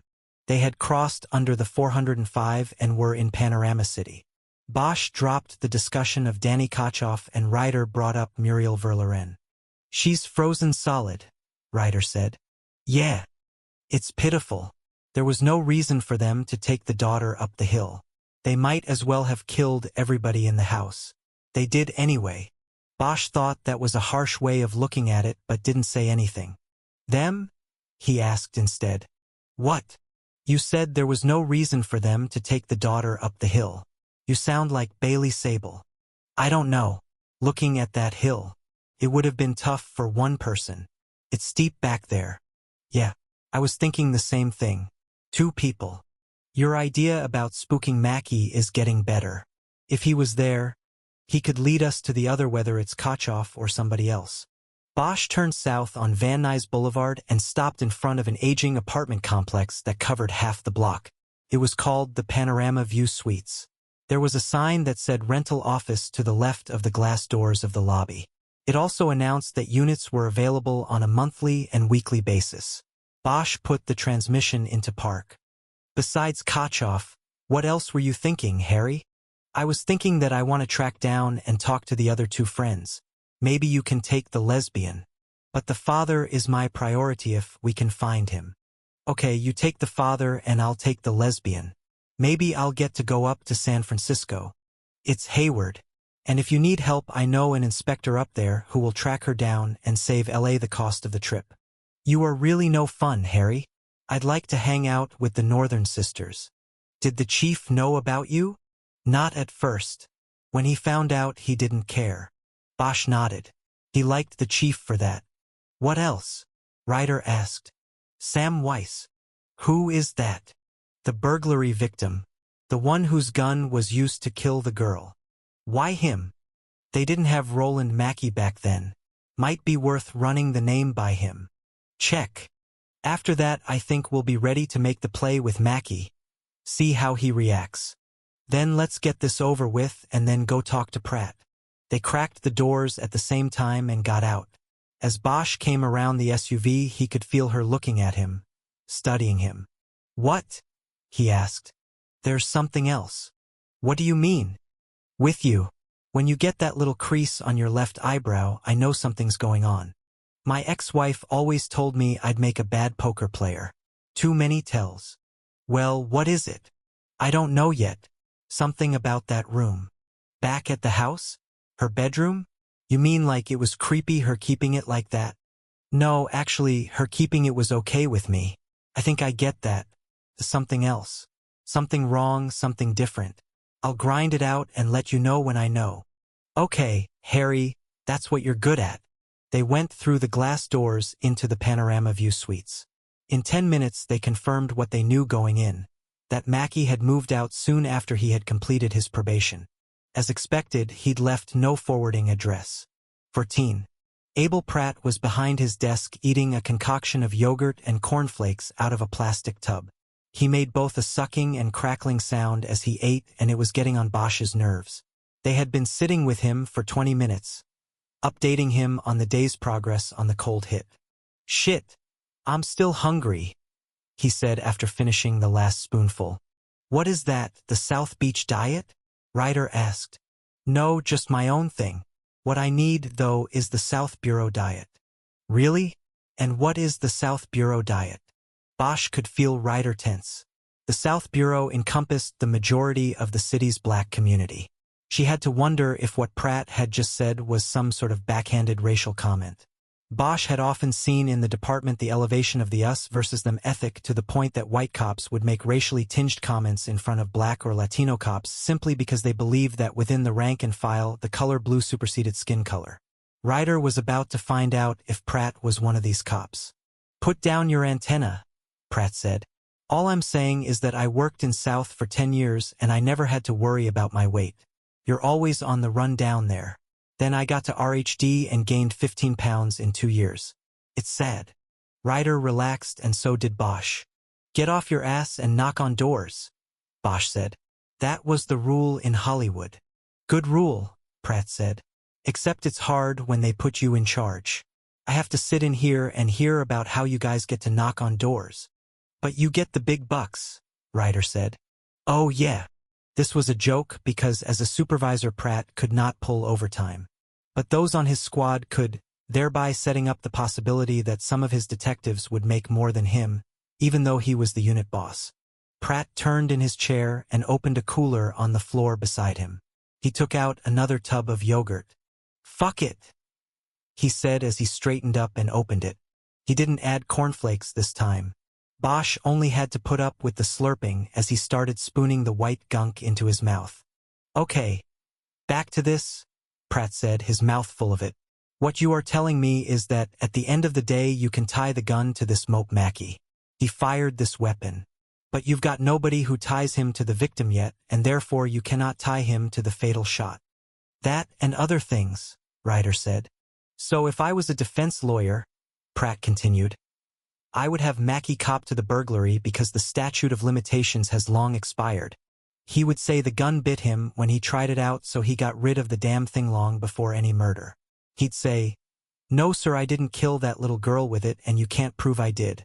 You can't prove I ever laid eyes on her. Ryder and Bosch nodded. So you got nothing. They nodded again. Not bad for a day's work. What do you want to do about it?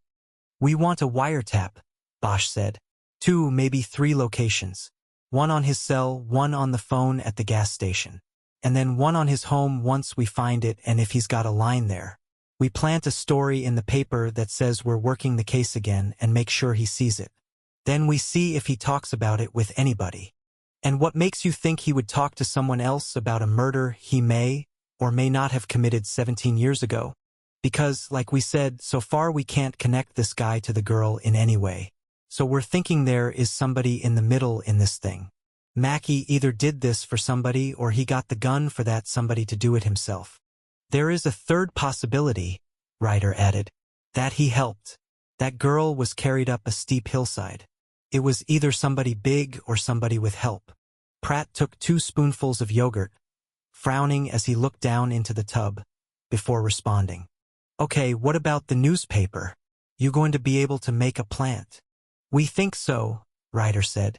We're going to use Commander Garcia of Valley Bureau. He was on the case originally. Haunted by the one that got away, that sort of pitch. He says he's got a connection at the Daily News. Okay, sounds like a plan. Write up the warrants and give them to me.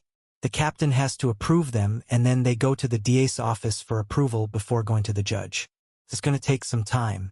Once we get a judge to okay, it will take the other teams off what they're doing and put them on the wire while you watch our guy. Bosch and Ryder stood up at the same time.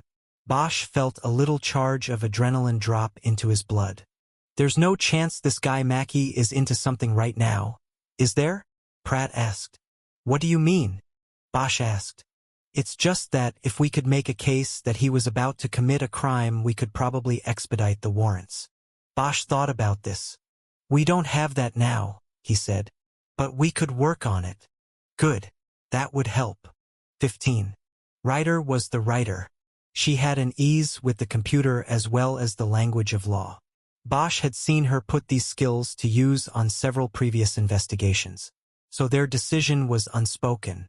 She would write the warrants seeking court authorization to trace and listen to calls made by or to Roland Mackey on his cell phone, the office phone at the service station where he worked, and his home if an additional phone existed there. It would be painstaking work. She had to lay out the case against Mackey, making sure the chain of logic and probable cause had no weak links. Her paper case had to first convince Pratt, then Captain Noronha, then a deputy district attorney charged with making sure local law enforcement did not run roughshod over civil liberties, and finally a judge who had the same responsibilities but also answered to the electorate should he make a mistake that blew up in his face. They had one shot at this and they had to do it right. Rather, Ryder had to do it right.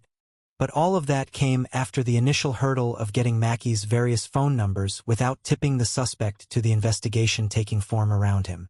They started with Tampa Towing, which ran a half-page ad in the Yellow Pages that carried two 24-hour phone numbers.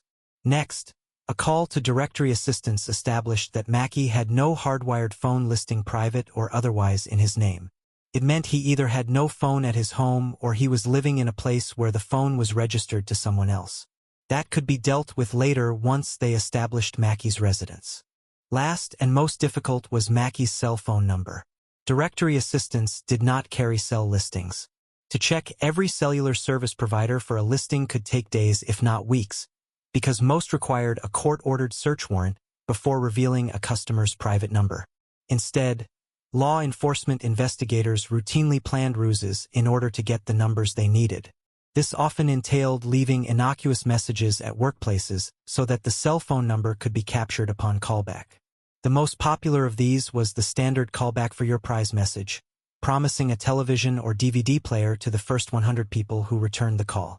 However, this involved setting up a non-police line and could also result in long waiting periods with no guarantee of success if the target had masked his or her cell number.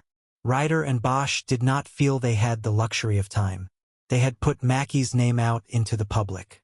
They had to move quickly toward their goal. Don't worry, Bosch told Ryder. I've got a plan. Then I'll just sit back and watch the master. Since he knew Mackey was on duty at the service station, Bosch simply called the station and said he needed a tow. He was told to hold on, and then a voice he believed belonged to Roland Mackey came onto the line. You need a tow? Either a tow or a jump. I can't get it started. Where? The Albertsons parking lot on Topanga near Devonshire. We're all the way over on Tampa. You can get somebody closer.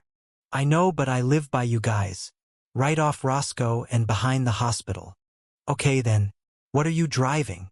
Bosch thought of the car they had seen Mackey in earlier. He decided to use it to pull Mackey off the fence. 72 Camaro. Restored.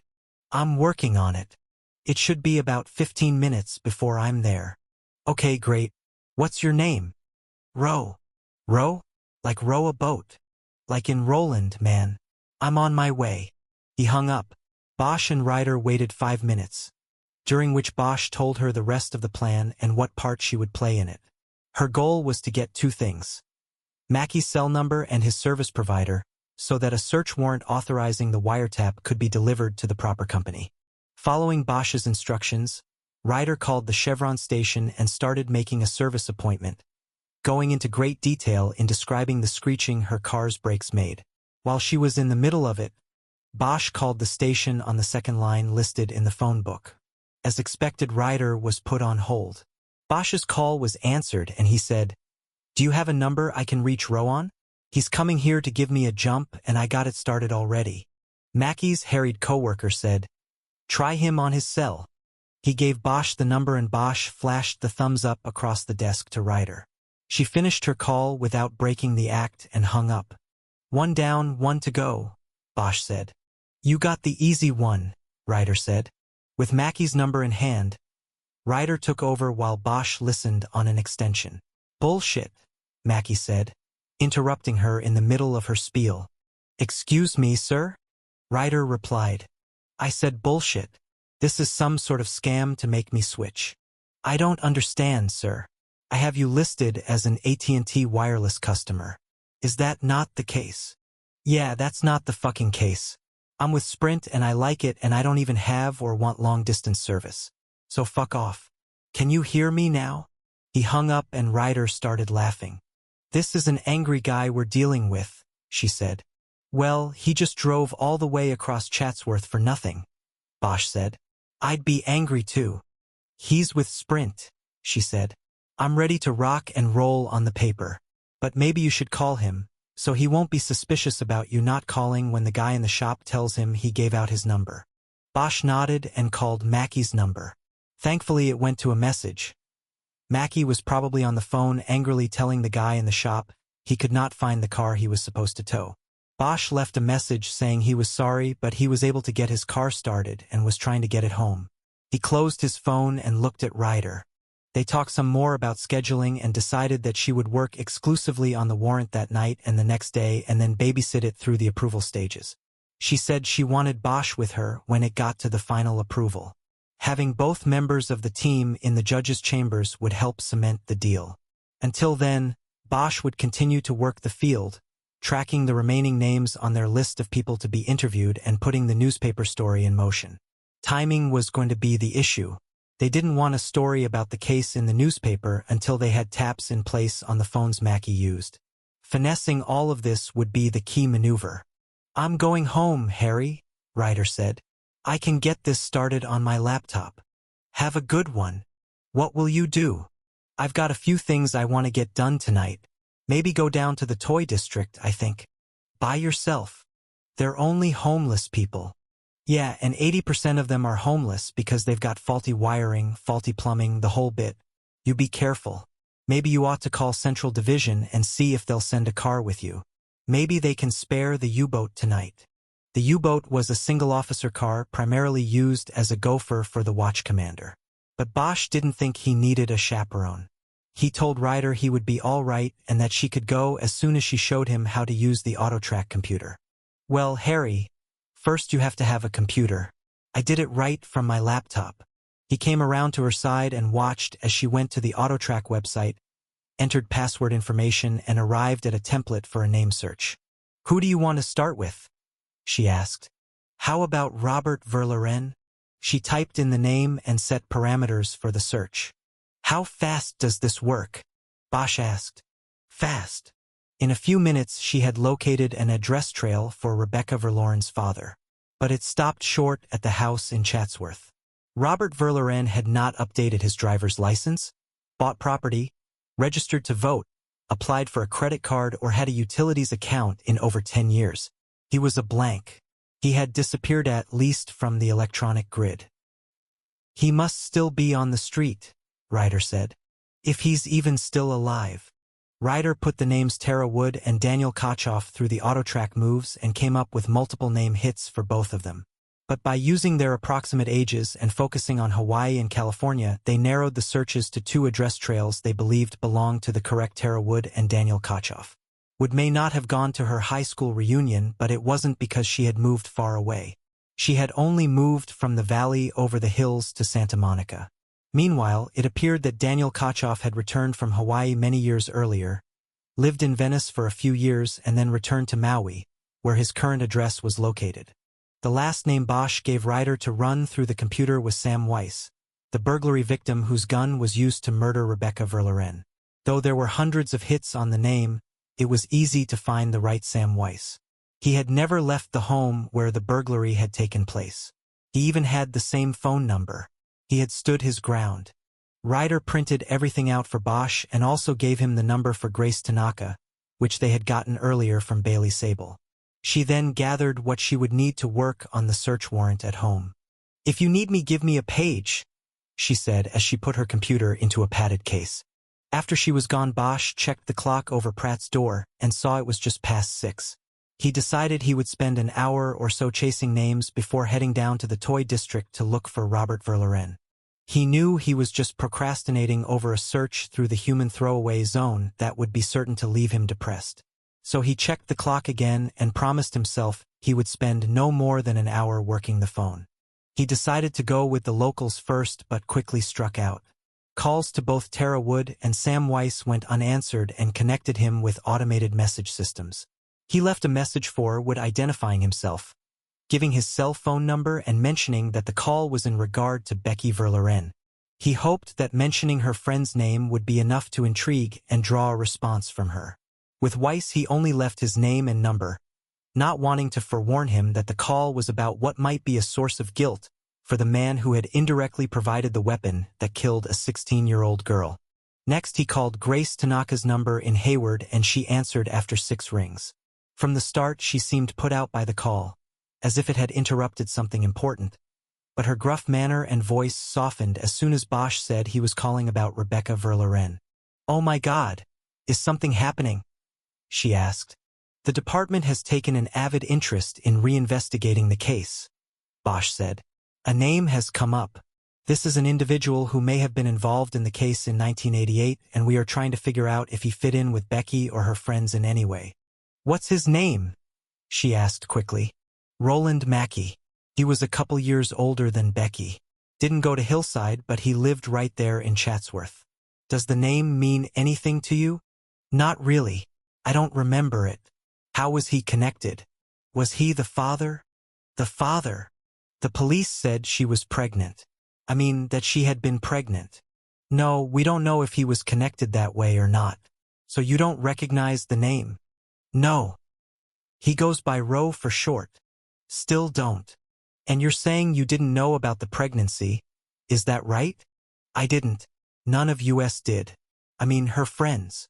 Bosch nodded even though he knew she couldn't see this. He didn't say anything, hoping that she might get uncomfortable with the silence and say something that might be of value. Do you have a picture of this man?" she finally asked. It wasn't what Bosch was looking for. "Yes," he said. "I'll have to figure out a way to get it up there for you to look at. See if it jogs anything loose. Can you just scan it and email it?" Bosch knew what she was asking him to do, and while he could not do it himself, he guessed that Kaz Ryder probably could. "I think we could do that. My partner's the computer person and she's not here at the moment, though. I'll give you my email address and she can send me the picture when she comes back." Bosch wrote the address she recited in his small notebook. He told her she'd get the email the following morning. "Is there anything else, Detective?" Bosch knew he could end the call and have Ryder take a shot at bonding with Grace Tanaka after the photo was sent to her. But he decided not to miss the opportunity to start stirring emotions and memories. Maybe something would break loose. "I have just a few more questions. That summer, how would you characterize your relationship with Becky?" "What do you mean?" "We were friends. I'd known her since 1st grade. "Right, well, were you the closest to her, do you think?" "No, I think that would have been Tara." Another confirmation that Tara would have been tightest with Becky at the end. "So she didn't confide in you when she found out she was pregnant?" "No, I already told you. I didn't know about it until after she was dead." "What about you? Did you confide in her?" "Of course I did. Everything." "Detective, what are you getting at? Did she know you were gay? What did that have to do with anything?" "I'm just trying to get a picture of the group. The Kitty Cat Club. I think the 4 of you called." "No," she said abruptly. She didn't know. None of them knew. "I don't think I even knew back then." "Okay, Detective, is that enough?" "I'm sorry, Ms. Tanaka. I'm just trying to get as full a picture as I can. I appreciate your candor. One last question. If Becky was at a clinic after going through the procedure, and she needed a ride home because she didn't think she could drive, who would she have called? There was a long silence before Grace Tanaka answered. I don't know, detective. I would have hoped that it would have been me, that I was that kind of friend. But obviously it was somebody else. Tara Wood. You'll have to ask her. Good night, Detective Bosch. She hung up and Bosch pulled open the yearbook so he could look at her photo. She was a petite Asian, and the photo so many years old didn't match the gruff demeanor of the voice he had just heard on the phone. Bosch wrote a note for Ryder that contained the email address and instructions to scan and send the photo of Mackie. He also wrote a short warning about his encountering resistance from Tanaka when he brought up her sexuality. He slid the note over to her desk so she would see it first thing in the morning. That left one last call, this one to Daniel Kochoff, who lived, according to AutoTrack, in Maui, where it was 2 hours earlier. He called the number he had gotten from the AutoTrack search, and a woman answered the line. She said she was Daniel Kochoff's wife and told Bosch that her husband was at work at the Four Seasons Hotel, where he was employed as the hospitality manager. Bosch called the work number she gave him and was put through to Daniel Kochoff. He said he could only talk for a few minutes and put Bosch on hold for 5 of them while he went to a more private spot in the hotel to talk. When he finally came back on the line, the call started out unproductively. Like Grace Tanaka, he did not recognize the name Roland Mackey. He also seemed to treat the call as a nuisance or an intrusion. He explained that he was married and had 3 children and that he rarely thought about Becky Verloren anymore. He reminded Bosch that he and his family had moved from the mainland a year before her death. But I was led to believe that after you moved to Hawaii, you two continued to call each other quite often, Bosch said. I don't know who told you that, Kochoff said. I mean, we talked, especially at first. I would have to call her, 'cause she said her parents told her it was too much money for her to call me. I thought that was kind of bogus. They just wanted me out of the picture is all. So I had to call. But it was like, what's the use? I was in Hawaii and she was in LA. It was over, man. And pretty soon I got a girlfriend here. In fact, she's my wife now, and I stopped calling Beck. That was it until, later, when I heard about what happened and the detective called me. Did you know about it before the detective called? Yeah. Bosch thought about what else he could ask. Kochoff's story conflicted in small ways with Muriel Verloren's account. He knew he would need to square the stories at some point. Kochoff's alibi also continued to bother him. Hey, look, detective, I should get going, Kochoff said. I'm at work. Is there anything else? Just a few more questions. Do you remember how long before Rebecca's death it was that you stopped calling her? I don't know. Somewhere around the end of that first summer. Something like that. It had been a while, almost a year. Bosch decided to try to rattle Kochoff and see what came out. It was something he would rather have attempted in person, but there was no time or money for a trip to Hawaii. So your relationship was definitely over by the time of her death? Yes, definitely. Bosch thought the chances of recovering phone records from back then were not very high. When you were still calling, was it always at a certain time? Like an appointment? Sort of. I was 2 hours behind, so I couldn't call too late. I usually called right after dinner, and that was right before she was going to go to bed. But like I said, it didn't last too long. Okay, now I have to ask you something pretty personal. Did you have sex with Rebecca Verloren? There was a pause. What's that got to do with this? I can't explain that, Dan, but it is part of the investigation and it could have a bearing on the case. Do you mind answering? No. Bosch waited, but Kochoff said nothing else. Is that your answer? Bosch finally asked. You two never had sex? We never did. She said she wasn't ready and I didn't push it. Look, I have to go. Okay, Dan, just a few more. I'm sure you would like for us to catch the guy who did this. Right? Yes, right? It's just that I'm at work. Yes, you said that. Let me ask you. When was the last time you saw Rebecca? I don't remember the exact date, but it was like the day we left. When we said goodbye. That morning.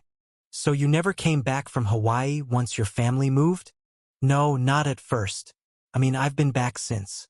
I lived in Venice for a couple years after I finished school. But then I came back here. But not between the time your family moved and the time of Rebecca's murder. Is that what you are saying? Yes, right? So if another witness I have spoken to said she saw you in town that weekend of July 4th, right before Rebecca disappeared, then she would be wrong about that? Yeah, she'd be wrong. Look, what is this? I told you. I never went back. I had a new girlfriend. I mean, I didn't even go back for the funeral. Who told you they saw me? Was it Grace? She never liked Medhat Dyke. She was always trying to get me in trouble with Beck. I can't tell you who it is, Dan. Just like if you want to tell me something in confidence, then I will respect that. Whoever it is, she's a fucking liar, Kochov said, his voice turning shrill. That is a goddamn lie. Check your records, man. I had an alibi. I was working on the day she was taken, and I was working the next day, too. How could I have gotten there and back? Whoever told you that is totally fucking bogus. It's your alibi that is bogus, Dan. Your old man could have put your supervisor up to it. That was easy. A moment of silence passed before there was a response. I don't know what you were talking about. My father didn't put anybody up to anything, and that's a goddamn fact. We had the time cards and my boss talked to the cops and that was it. Now you come along 17 years later with this shit? Are you fucking kidding me? Okay, Dan, take it easy. Sometimes people make mistakes, especially when you are going back all those years. This is all I need to be dragged into this. Man, I've got a family over here. I said take it easy. You aren't dragged into anything. This is just a phone call. Just a conversation, okay? Now, is there anything else you can tell me, or want to tell me to help with this thing? No. I told you all I know, which is nothing. And I have to go. I mean it this time. So were you upset when Rebecca told you she was pregnant, and it was obvious to you that it was with another guy? There was no answer at first, so Bosch tried to turn the screw a bit. Especially since she would never have relations with you when you two were together. Bosch realized he had gone too far and tipped his hand. Kochov realized that Bosch was playing good cop and bad cop with him all at once. When he responded, his voice was calm and modulated. She never told me that, he said. I never knew until it came out after. Really? Who told you? I can't remember. One of my friends, I guess. Really? Because Rebecca kept a journal. And you're all over it, man. And she says she told you and you weren't too happy about it. Now Kochov laughed and Bosch knew he had really blown it. Detective, you are full of shit. You're the one who's lying. This is really weak, man. I mean, I watch Law and Order, you know? Do you watch CSI? Yeah, so? Well, we got the killer's DNA. If we match it to somebody, they're going to take a fall. DNA is the ultimate closer. Good. Check mine and maybe this can all be over for me. Bosch knew he was the one backpedaling now. He had to end the call. Okay then, Dan, we'll let you know about that. Meantime, thank you for your help. One last question. What's a hospitality manager? You mean here at the hotel? I take care of large parties and conferences and weddings and things like that. I make sure it all runs smoothly when these big groups come in here. Okay, well, I'll let you get back to it. Have a good day. Bosch hung up and sat at the desk thinking about the call. He was embarrassed by how he had let the upper hand slip across the line to Kochov. He knew his interviewing skills had largely been dormant for 3 years, but that did not salve the burn. He knew he had to get better and it had to be soon. Aside from that, there was a lot of content from the call to consider. He didn't read much into Kochov's angry reaction to supposedly being seen in LA right before the murder. After all, Bosch had fabricated the witness and Kochov's angry response would certainly be justified. But what was notable was how Kochov's anger zeroed in on Grace Tanaka. Their relationship might be worth exploring further, maybe through Kiz Ryder. He also considered Kochov's statement about not knowing about Rebecca Verloren's pregnancy. Bosch instinctively believed him. All in all, it didn't drop Kochov from the suspect list, but it at least pushed him to a back burner. He would discuss all of Kochov's answers with Ryder and see if she agreed. The most interesting information gleaned from the call was in the conflicts between Kochov's memories and those of Muriel Verloren, the victim's mother. Muriel Verloren had said Kochov had called her daughter religiously, right up until the time of her death. Kochoff said he had done no such thing. Bosch didn't see any reason for Kochoff to lie about it. If he hadn't, then Muriel Verloren's memory was wrong. Or it was her daughter who had lied about who called her every night before bed. Since the girl was hiding a relationship and the pregnancy that came from it, it seemed likely that the phone calls did come in every night, but they were not from Kochoff. They were from someone else, someone Bosch started thinking of as Mr. X. After looking up Muriel Verloren's number in the murder book, Bosch called the house. He apologized for intruding and said he had a few follow-up questions. Muriel said she was not bothered by the call. "What are your questions?" "I saw the phone on the table next to your daughter's bed. Was that an extension of the house phone, or did she have her own phone number?" "She had her own number. A private line. So when Daniel Kochoff called her at night, she would be the one who answered the phone, right?" "Yes, in her room. It was the only extension." "So the only way you know that Danny was calling was because she told you?" "No, I heard the phone ring sometimes. He called."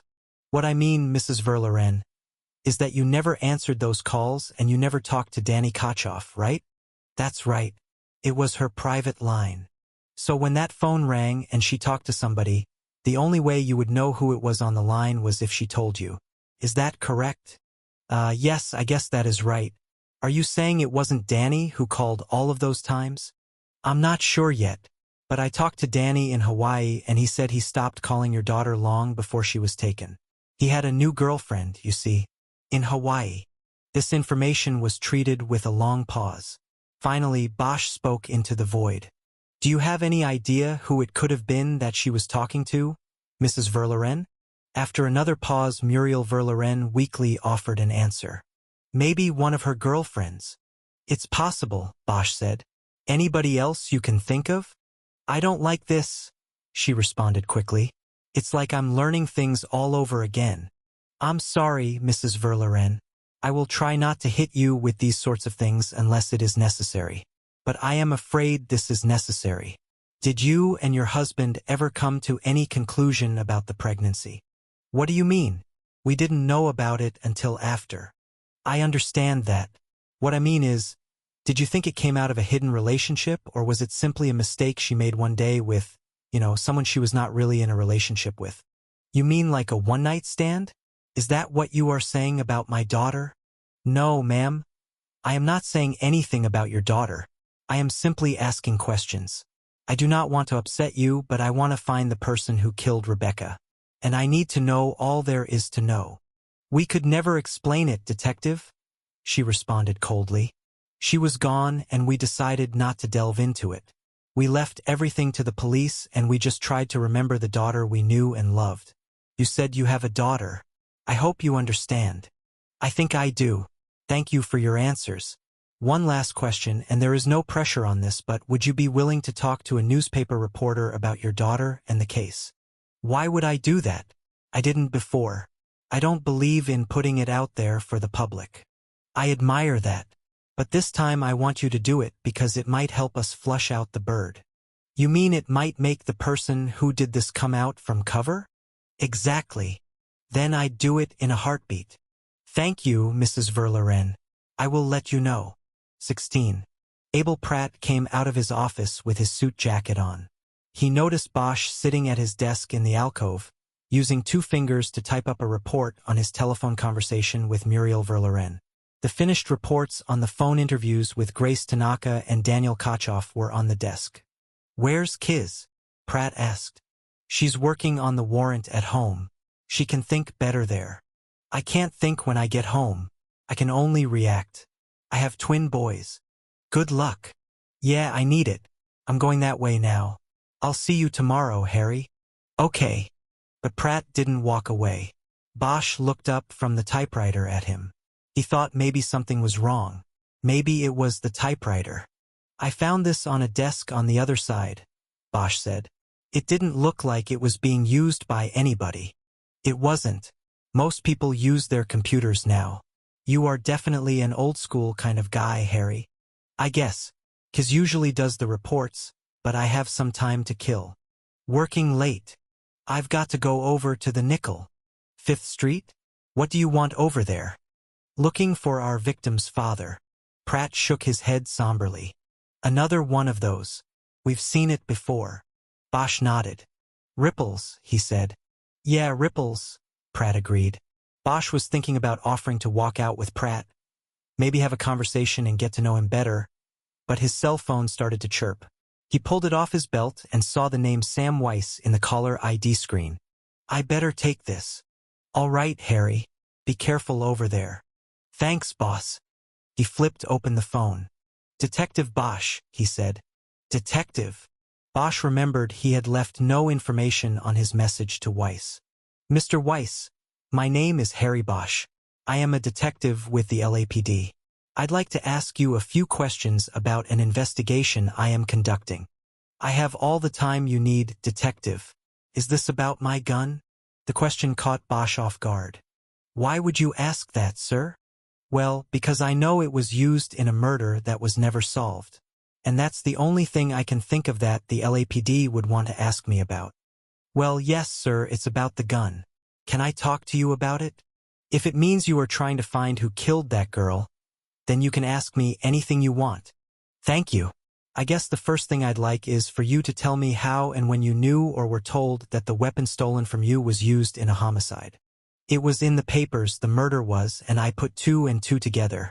I called the detective assigned to my burglary and asked and got the answer I wish I hadn't. Why is that, Mr. Weiss? Because I've had to live with it. But you didn't do anything wrong, sir. I know that, but it doesn't make a person feel any better. I bought that gun because I was having trouble with a bunch of punks. I wanted protection. Then the gun I bought ended up being the instrument of death for that young girl. Don't think I haven't thought about changing history. I mean, what if I wasn't so stubborn? What if I just pulled up stakes and moved instead of going and buying that damn thing? You see what I mean? Yes, I see.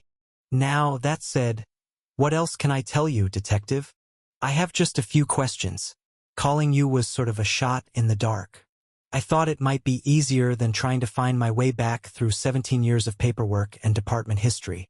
I have the initial report on the burglary and the investigator is listed as John McClellan. Do you remember him? Sure. I remember him. Did he ever clear the case? Not as far as I know.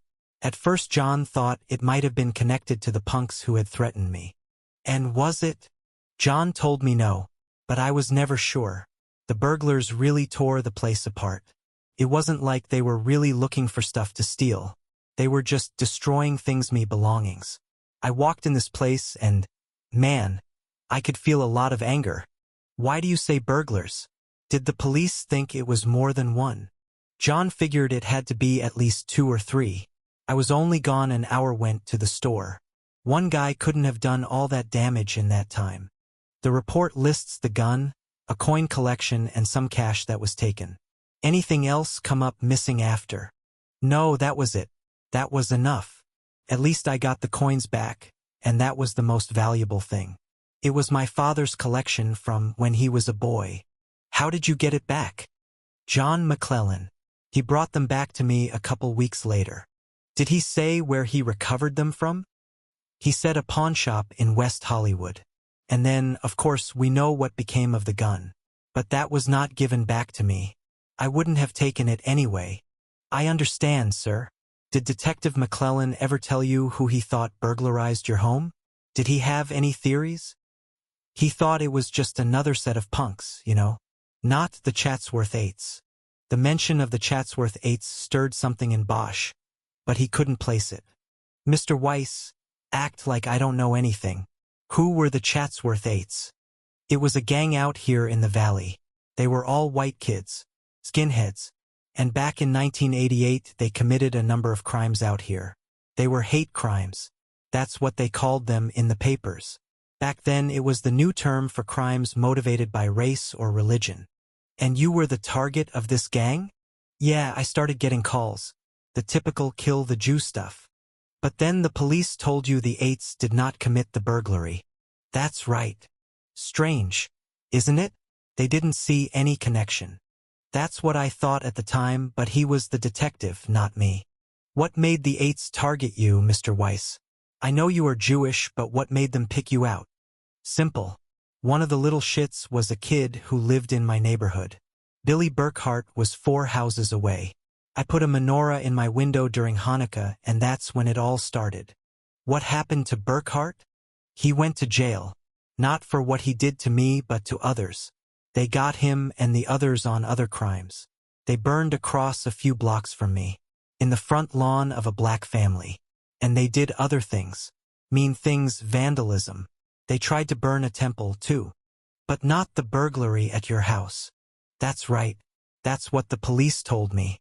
You see, there was no graffiti or indication of religious motivation. The place was just torn apart. So they didn't classify the burglary as a hate crime. Bosch hesitated, wondering if there was anything else to ask. He decided he didn't know enough to ask smart questions. Okay, Mr. Weiss, I appreciate your time, and I am sorry to reawaken bad memories. Don't worry about it, detective. Believe me, they weren't asleep. Bosch closed the phone. He tried to think of whom he could call about all of this.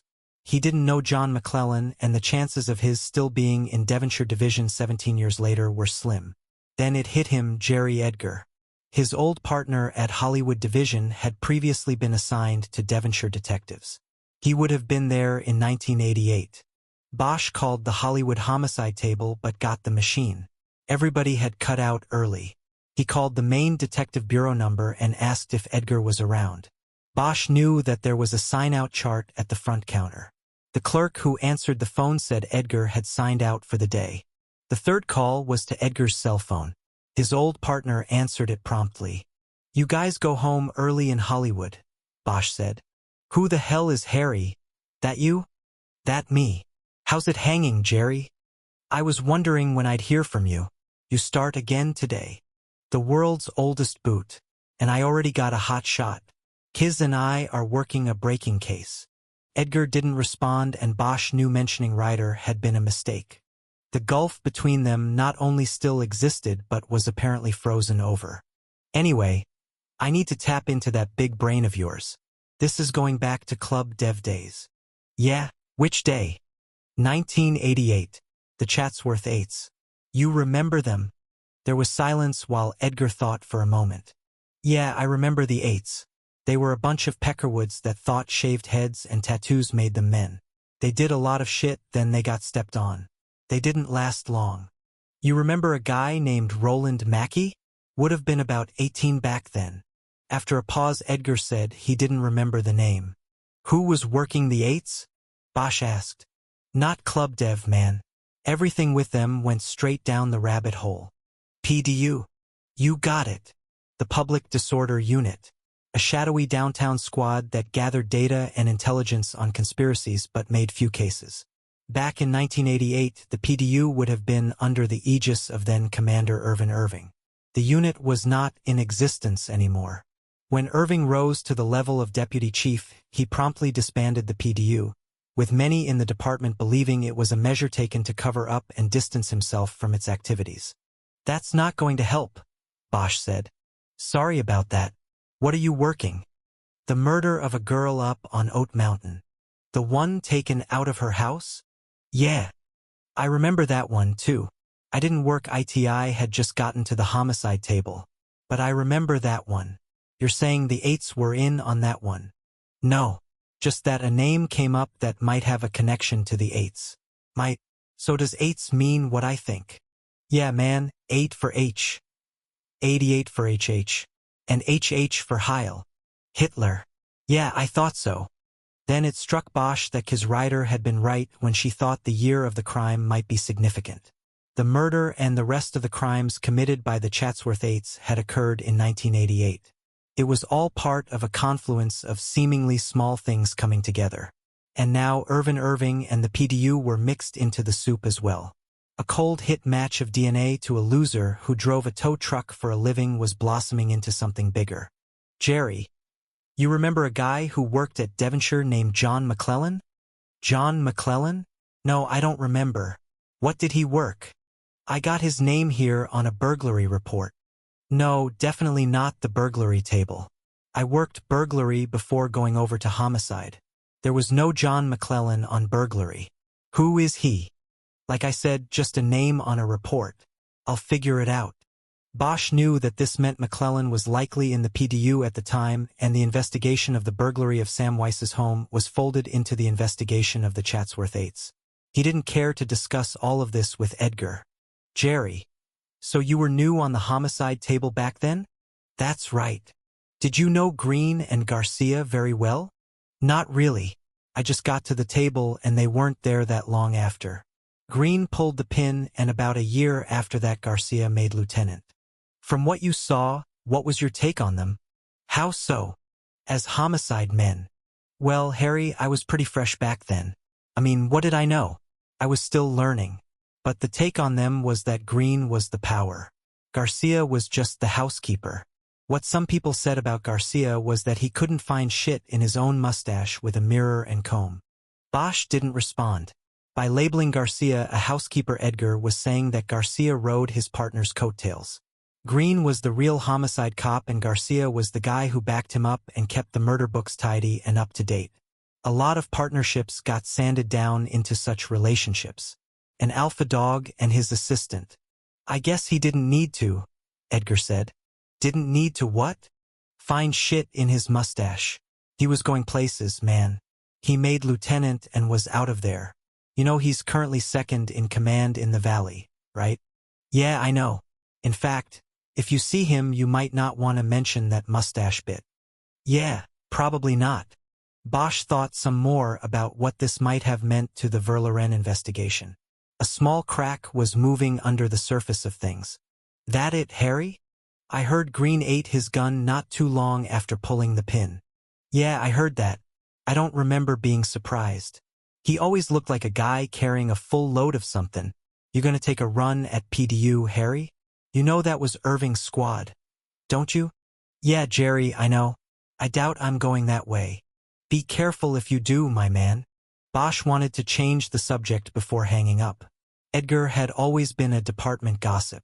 Harry didn't want his old partner's loose lips to spread the word that Bosch was taking a run at Irving now that he was back with a badge.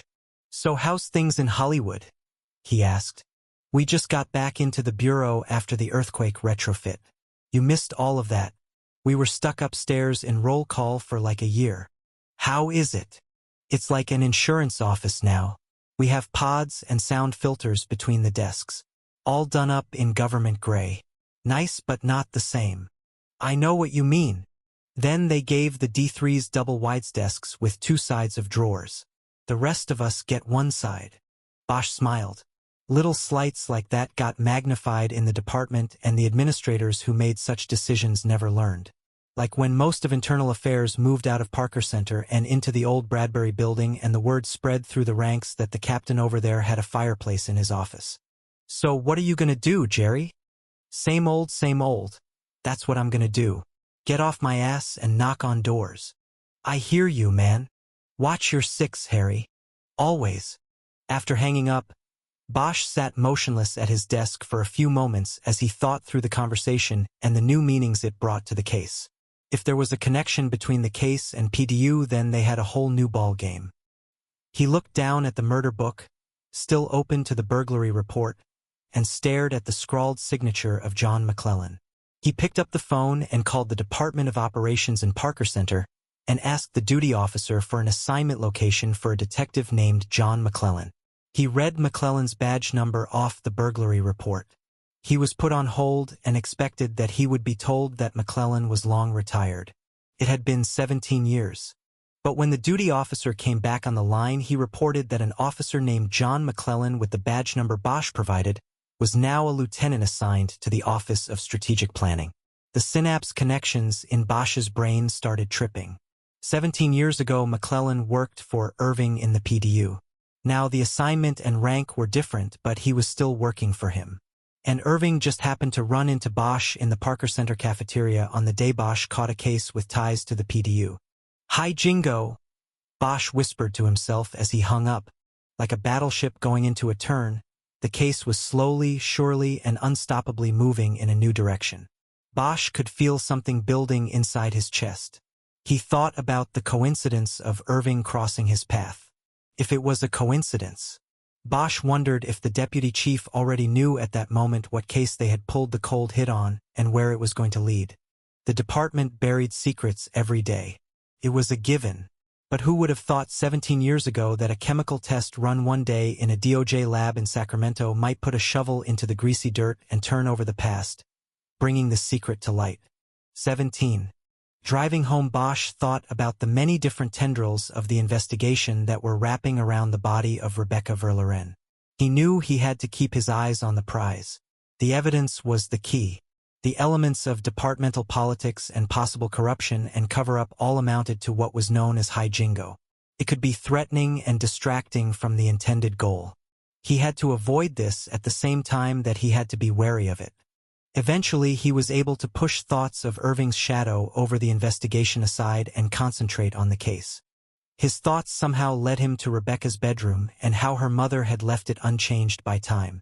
He wondered if it was the loss of the daughter that did it, or was it the circumstances of the loss?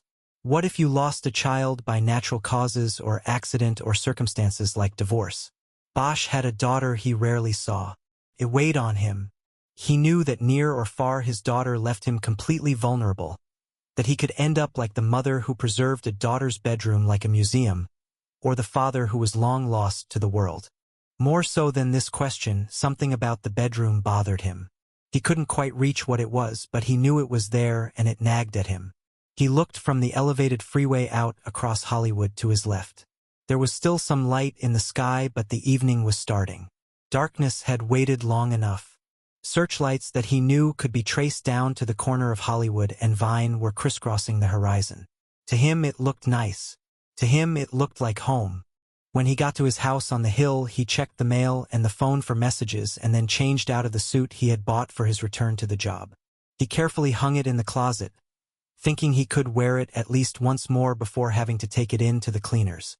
He put on blue jeans, black sneakers, and a black pullover shirt. He put on a sport coat that was fraying on the right shoulder from his cutting corners too close. He transferred his gun and badge and wallet. Then he got back into his car and headed downtown to the toy district. He decided to park in Japantown in the museum lot so he wouldn't have to worry about the car being broken into or vandalized. From there, he walked over to 5th Street, encountering an increasing density of homeless people as he progressed. The city's primary homeless encampments and the missions that catered to them lined a 5-block stretch of 5th Street south of Los Angeles Street. The sidewalks outside the missions and cheap residence hotels were lined with cardboard boxes and shopping carts filled with the dirty and meager belongings of lost people. It was as if some sort of social disintegration bomb had gone off and the shrapnel of damaged, disenfranchised lives had been hurled everywhere. Up and down the street there were men and women yelling, their shouts unintelligible or simply eerie non-sequiturs in the night. It felt like a city with its own rule and reason. A hurt city with a wound so deep that the bandages the missions applied could not stop the bleeding. As he walked, Bosch noted that he was not asked once for money or cigarettes or any kind of handout. The irony was not lost on him. It appeared that the place with the highest concentration of homeless people in the city was also the place where a citizen was safest from their entreaties, if nothing else. The Los Angeles Mission and the Salvation Army had major help centers here. Bosch decided to start with them. He had a 12-year-old driver's license photo of Robert Verloren and an even older photograph of him at his daughter's funeral. He showed these to the people operating the help centers and the kitchen workers who put free food on hundreds of plates every day. He got little response until a kitchen worker remembered Verloren as a client who came through the chow line pretty regularly a few years before. "It's been a while," the man said. "Haven't seen him."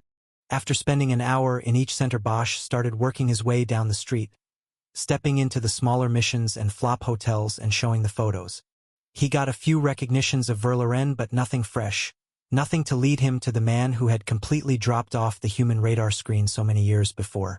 He worked it until 10:30 and decided he would return the next day to finish canvassing the street. As he walked back toward Japantown, he was depressed by what he had just immersed himself in and by the dwindling hopes of finding Robert Verloren. He walked with his head down, hands in his pockets, and therefore didn't see the two men until they had already seen him. They stepped out of the alcoves of two side-by-side toy stores as Bosch passed. One blocked his path.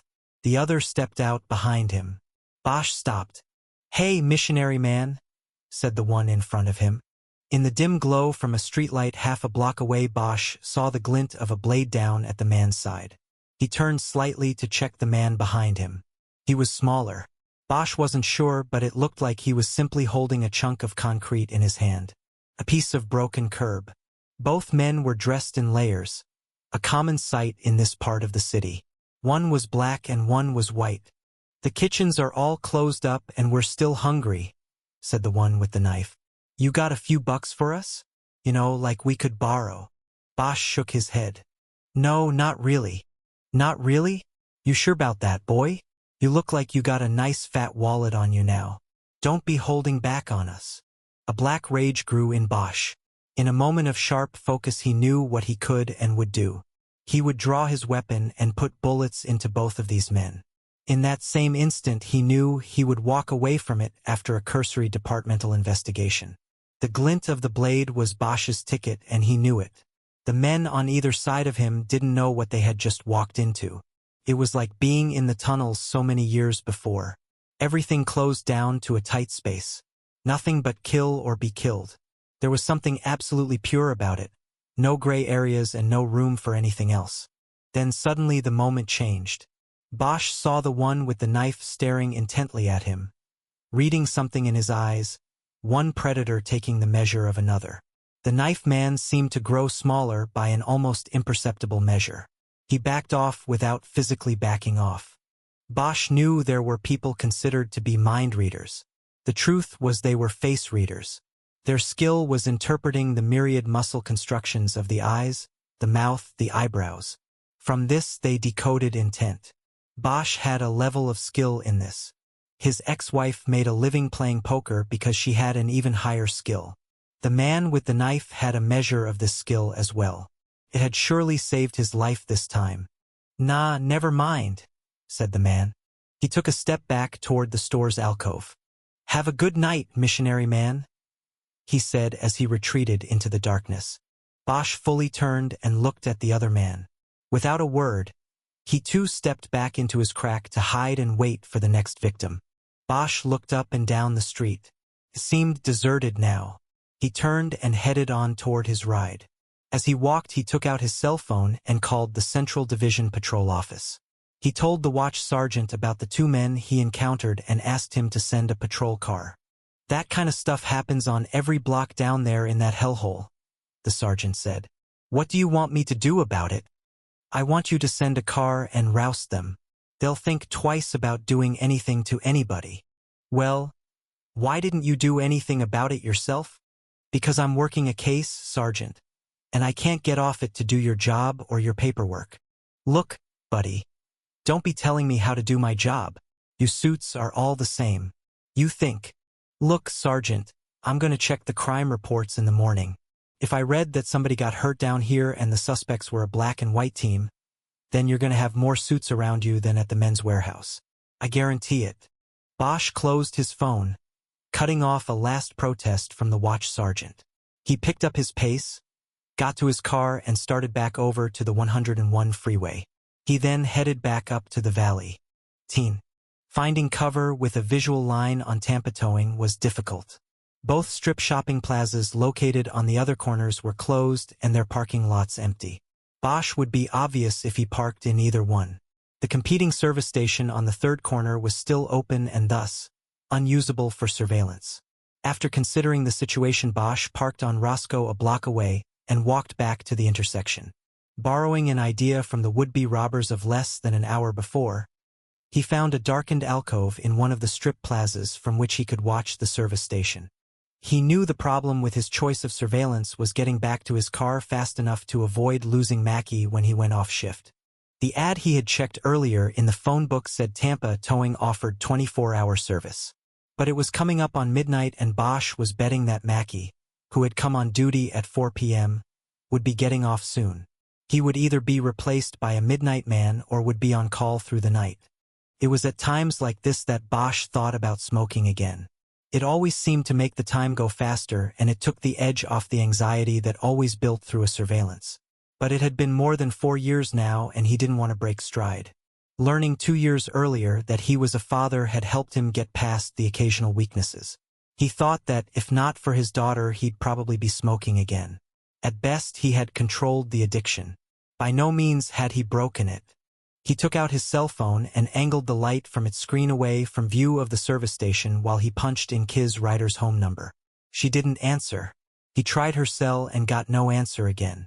He assumed she had shut down the phones so she could concentrate on writing the warrant. She had worked it that way in the past. He knew she would leave her pager on for emergencies, but he didn't think the news he had gathered during the evening's phone calls rose to the level of emergency. He decided to wait until he saw her in the morning to tell her what he had learned. He put his phone in his pocket and raised the binoculars to his eyes. Through the glass windows of the service station office, he could see Mackie sitting behind a weathered gray desk. There was another man in a similar blue-on-blue uniform in the office. It must have been a slow night. Both of the men had their feet propped up on the desk and were looking up at something high on the wall over the front window. Bosch could not see what they were focused on, but the changing light in the room told him it was a television. Bosch's phone chirped and he pulled it from his pocket and answered without lowering the binoculars. He didn't check the display because he assumed it was Kiz Ryder calling after noticing that she had missed his call. "Hey, Detective Bosch?" It wasn't Ryder. Bosch lowered the field glasses. "Yes, this is Bosch. How can I help you?" "This is Tara Wood. I got your message." "Oh, yeah. Thanks for calling back. It sounds like this is your cell. I'm sorry to call so late. I just got in. I thought I was just going to leave a message on your office line." "No problem. I'm still working." Bosch went through the same interview process he had employed with the others. As he mentioned the name Roland Mackey to her, he checked on Mackey through the glasses. He was still at the desk watching the tube. Like Rebecca Verloren's other friends, Tara Wood didn't recognize the tow truck driver's name. Bosch added a new question, asking if she remembered the Chatsworth Eights, and her memory was vague about that as well. Lastly, he asked if the next day he could continue the interview and show her a photograph of Mackey. She agreed but told him he would have to come to the CBS television studios, where she worked as a publicist. Bosch knew that CBS was next to the farmer's market, one of his favorite places in the city. He decided he could go to the market, maybe eat a bowl of gumbo for lunch, and then go see Tara Wood to show the photo of Mackey and ask about Rebecca Verloren's pregnancy. He made the appointment for 1 p.m. and she agreed to be in her office. "This is such an old case," Wood said. "Are you like on a cold case squad? We actually call it the Open Unsolved Unit. You know, we have a show called Cold Case. It's on Sunday nights. It's one of the shows I work on. I'm thinking, maybe you could visit the set and meet some of your television counterparts. I am sure they would love to meet you." Bosch realized she might be working up some sort of publicity angle. He looked through the glasses at Mackey staring up at the television and thought for a moment of trying to use her interest in the wiretap play they were going to put into motion. He then quickly shelved it, concluding that it would be easier to start the play with a newspaper plant. "Yeah, maybe, but I think that would have to wait a while. We're working this case pretty hard right now and I just need to talk to you tomorrow." "No problem. I really hope you find who you are looking for. Ever since I was assigned to this show, I've been thinking about Rebecca.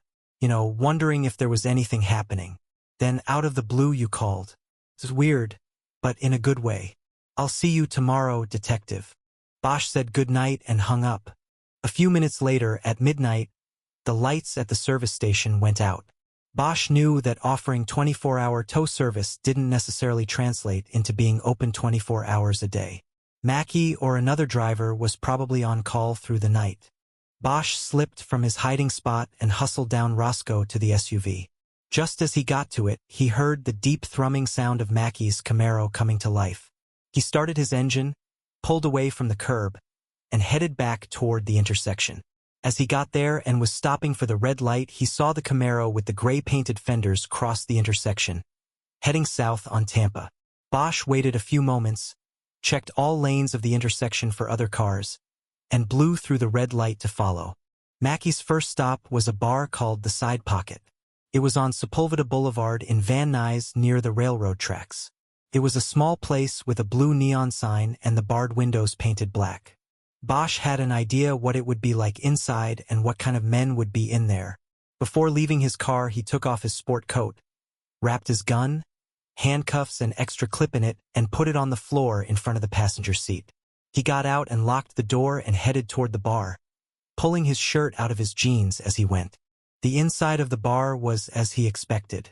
A couple of pool tables, a stand-up bar, and a row of scarred wood booths. Even though smoking inside the place was illegal, blue smoke was heavy in the air and hanging like a ghost beneath each table light. Nobody was complaining. Most of the men took their medicine straight up, meaning they were standing. Most had chains on their wallets and tattoos ringing their lower arms. Even with the changes to his appearance, Bosch knew he would stand out, possibly even be advertising that he didn't belong. He saw an opening in the shadows where the bar curved under the television mounted in the corner. He slipped into the spot and leaned over the bar, hoping it helped hide his appearance. The bartender, a worn woman wearing a black leather vest over a t-shirt, ignored Bosch for a while, but that was all right. He wasn't there to drink. He watched Mackie put quarters on one of the tables and wait for his turn to play. He hadn't ordered a drink either. Mackie spent 10 minutes going through the assortment of pool cues on the wall racks until he found one he liked the feel of. He then stood by waiting and talking to some of the men standing around the pool table. It didn't appear to be anything more than casual conversation, as though he knew them but only from playing pool on previous nights. While he waited and watched, nursing the beer and whiskey shot the bartender had finally delivered to him, Bosch at first thought people were watching him as well, but then realized they were only staring at the television screen less than a foot above his head. Finally Mackie got his game, and he turned out to be good at it. He quickly won control of the table and defeated 7 challengers, collecting money or beers from all of them. After a half hour, he seemed to tire from the lack of competition and got sloppy.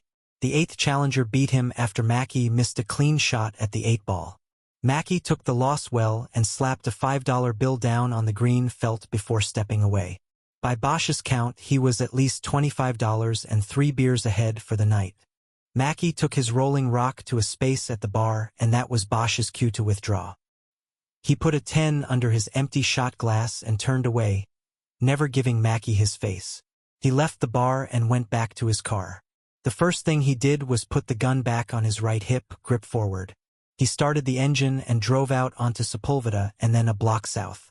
He turned around and pulled to the curb in front of a hydrant. He had a good angle on the front door of the side pocket and was in position to follow Mackie's car north on Sepulveda toward Panorama City. Mackie may have changed apartments after completing probation, but Bosch expected that he had not moved far. The wait this time was not long. Mackie apparently only drank free beer. He left the bar 10 minutes after Bosch had, got in the Camaro and headed south on Sepulveda. Bosch had guessed wrong. Mackie was driving away from Panorama City and the North Valley. This meant Bosch had to pull a U-turn on a largely deserted Sepulveda Boulevard in order to follow him. The move would be highly noticeable in Mackie's rearview mirror. So he waited, watching the Camaro get smaller in his side view mirror. When he saw the turn signal on the Camaro start to blink, he pinned the accelerator and took the SUV into a hard 180. He almost lost it by overcompensating on the wheel, but then righted the car and took off down Sepulveda. He turned right on Victory and caught up with the Camaro at the traffic signal at the 405 overpass. Mackie stayed off the freeway, however, and continued west on Victory. With Bosch employing a variety of driving maneuvers to avoid detection, Mackie drove all the way into Woodland Hills. On Mariano Street, a wide street near the 101 freeway, he finally pulled down a long driveway and parked beside a small house. Bosch drove by and parked further down, then got out and doubled back on foot. He heard the front door of the house closing and then saw the light over the porch go out. Bosch looked around and realized it was a neighborhood of flag lots. When the neighborhood was first grid decades before, the properties were cut into large pieces because they were meant to be horse ranches and small vegetable farms. Then the city grew out to the neighborhood and the horses and vegetables were crowded out. The lots were cut up, one property up front on the street and a narrow driveway running down the side of it to the property in the back, the flag-shaped lot. It made observation difficult. Bosch crept down the long driveway, watching both the house on the front property and Mackie's house on the back piece. Mackie had parked his Camaro next to a beat-up Ford 150 pickup. It meant Mackie might have a roommate. When he got closer, Bosch stopped to write down the tag number on the F-150. He noticed an old bumper sticker on the pickup that said, "With the last American TO leave LA, please bring the flag." It was just one more small brushstroke on what Bosch felt was an emerging picture. As quietly as he could, Bosch walked down a stone pathway that ran alongside the house. The house was built on knee-high footings, which put the windows too far up for him to see in. When he got to the back of the house, he heard voices and then realized it was television when he saw the undulating blue glow on the shades of the back room. He started to cross the backyard when suddenly his phone started to chirp. He quickly reached for it and cut off the sound. At the same time, he moved quickly back down the pathway and to the driveway. He then ran up the driveway toward the street. He listened for any sound behind him but heard none. When he made it to the street, he looked back at the house but saw nothing that gave him reason to believe the chirping from his phone had been heard inside the house above the sounds of the television. Bosch knew it had been a close call. He was out of breath. He walked back to his car, trying to gather himself and recover from the near disaster. As with the badly handled interview with Daniel Kochoff, he knew he was showing signs of rust. He had forgotten to mute his phone before creeping the house. It was a mistake that could have blown everything and maybe put him into a confrontation with an investigative target. 3 years ago, before he had left the job, it would never have happened. He started thinking about what Irving had said about his being a retread that would come apart at the seams, that would blow out. Inside the car, he checked the caller ID list on his phone and saw that the call had come from Kiz Ryder. He called her back. "Harry, I checked my call list and saw you had called me a little while ago. I had my phones off. What's up?" "Nothing much. I was checking in to see how it was going." "Well, it's going. I've got it all structured and most of the writing done. I'll finish tomorrow morning, then I'll start it through the channels." "Good. Yeah, I'm about to call it a night. What about you? Did you find Robert Verloren?" "Not yet, but I've got an address for you. I followed Mackie after he left work. He's got a little house by the freeway in Woodland Hills. There might be a phone line in there that you'll want to add to the tap." "Good. Give me the address. That should be easy enough to check. But I'm not sure I want you following the suspect alone." "That's not smart, Harry. We had to find his address." He wasn't going to tell her about the near miss. He gave her the address and waited a moment while she wrote it down. "I've got some other stuff too," he said. "I made some calls. You've been busy for just a day back on the job." Yatve-Yugot. He recounted the phone calls he made and received after she had left the office. Ryder asked no questions and then was silent after he finished. "That brings you up to date," Bosch said. "What do you think, Kiz?" "I think there might be a picture coming together, Harry." "Yeah, I was thinking the same thing. Plus, the year 1988. I think you were onto something about that. Maybe these assholes were trying to prove a point in '88. The problem is, it all went under the door at PDU. Who knows where all of that stuff ended up? Irving probably dumped it in the evidence incinerator at the ESB. Not all of it. When the new chief came in, he wanted a full assessment of everything. He wanted to know where the bodies were buried. Anyway, I wasn't involved in that, but I knew about it, and I heard that a lot of the PDU files were kept after the unit was disbanded. A lot of it Irving put in special archives." "Special archives? What the hell is that?" "It just means limited access. You need command approval. It's all in the basement at Parker Center. It's mostly in-house investigations. Political stuff. Dangerous stuff. This Chatsworth business doesn't really seem to qualify, unless it was connected to something else." "Like what?" "Like somebody in the department or somebody in the city. The latter meant someone powerful in city politics. Can you get in there and see if any files on this still exist? What about your pal on 6? Maybe he'd." "I can try." "Then try. First thing. What about you? I thought you were going out to find Robert Verloren tonight, and now I hear you were following our suspect." "I went down there. I didn't find him." He proceeded to update her on his earlier swing through the toy district, leaving out his encounter with the would-be robbers. That incident and the phone fiasco behind Mackie's house were not things he cared to share with her. "I'll go back out there tomorrow morning," he said in conclusion. "Okay, Harry. Sounds like a plan. I should have the warrant together by the time you get in. And I'll check on the PDU files. Bosch hesitated but then decided not to hold back any warnings or concerns with his partner. He looked out the windshield at the dark street. He could hear the hiss from the nearby freeway. "Kiz, be careful." "How do you mean, Harry?" "You know what it means when a case has high jingo?" "Yeah, it means it's got command staff's fingers in the pie." "That's right. And so be careful. This thing has Irving all over it. It's not that obvious, but it's there." "You think his little visit with you at the coffee counter wasn't coincidence?" "I don't believe in coincidences. Not like that." There was silence for a bit before Ryder answered. "Okay, Harry, I'll watch myself. No holding back, though, right? We take it where it goes and let the chips fall. Everybody counts or nobody counts. Remember?" "Right. I remember. I'll see you tomorrow." "Good night, Harry." She hung up and Bosch sat in the car for a long time before turning the key. 19. Bosch started the engine, pulled a slow U-turn on Mariano and drove by the driveway that led to Mackie's house. It appeared to be all quiet down there. He saw no lights behind the windows. He cut over to the freeway and took it east across the valley and then down into the Cahuenga Pass. On the way, he used his cell phone to call Central Dispatch and run the plate off the Ford pickup that Mackie had parked next to.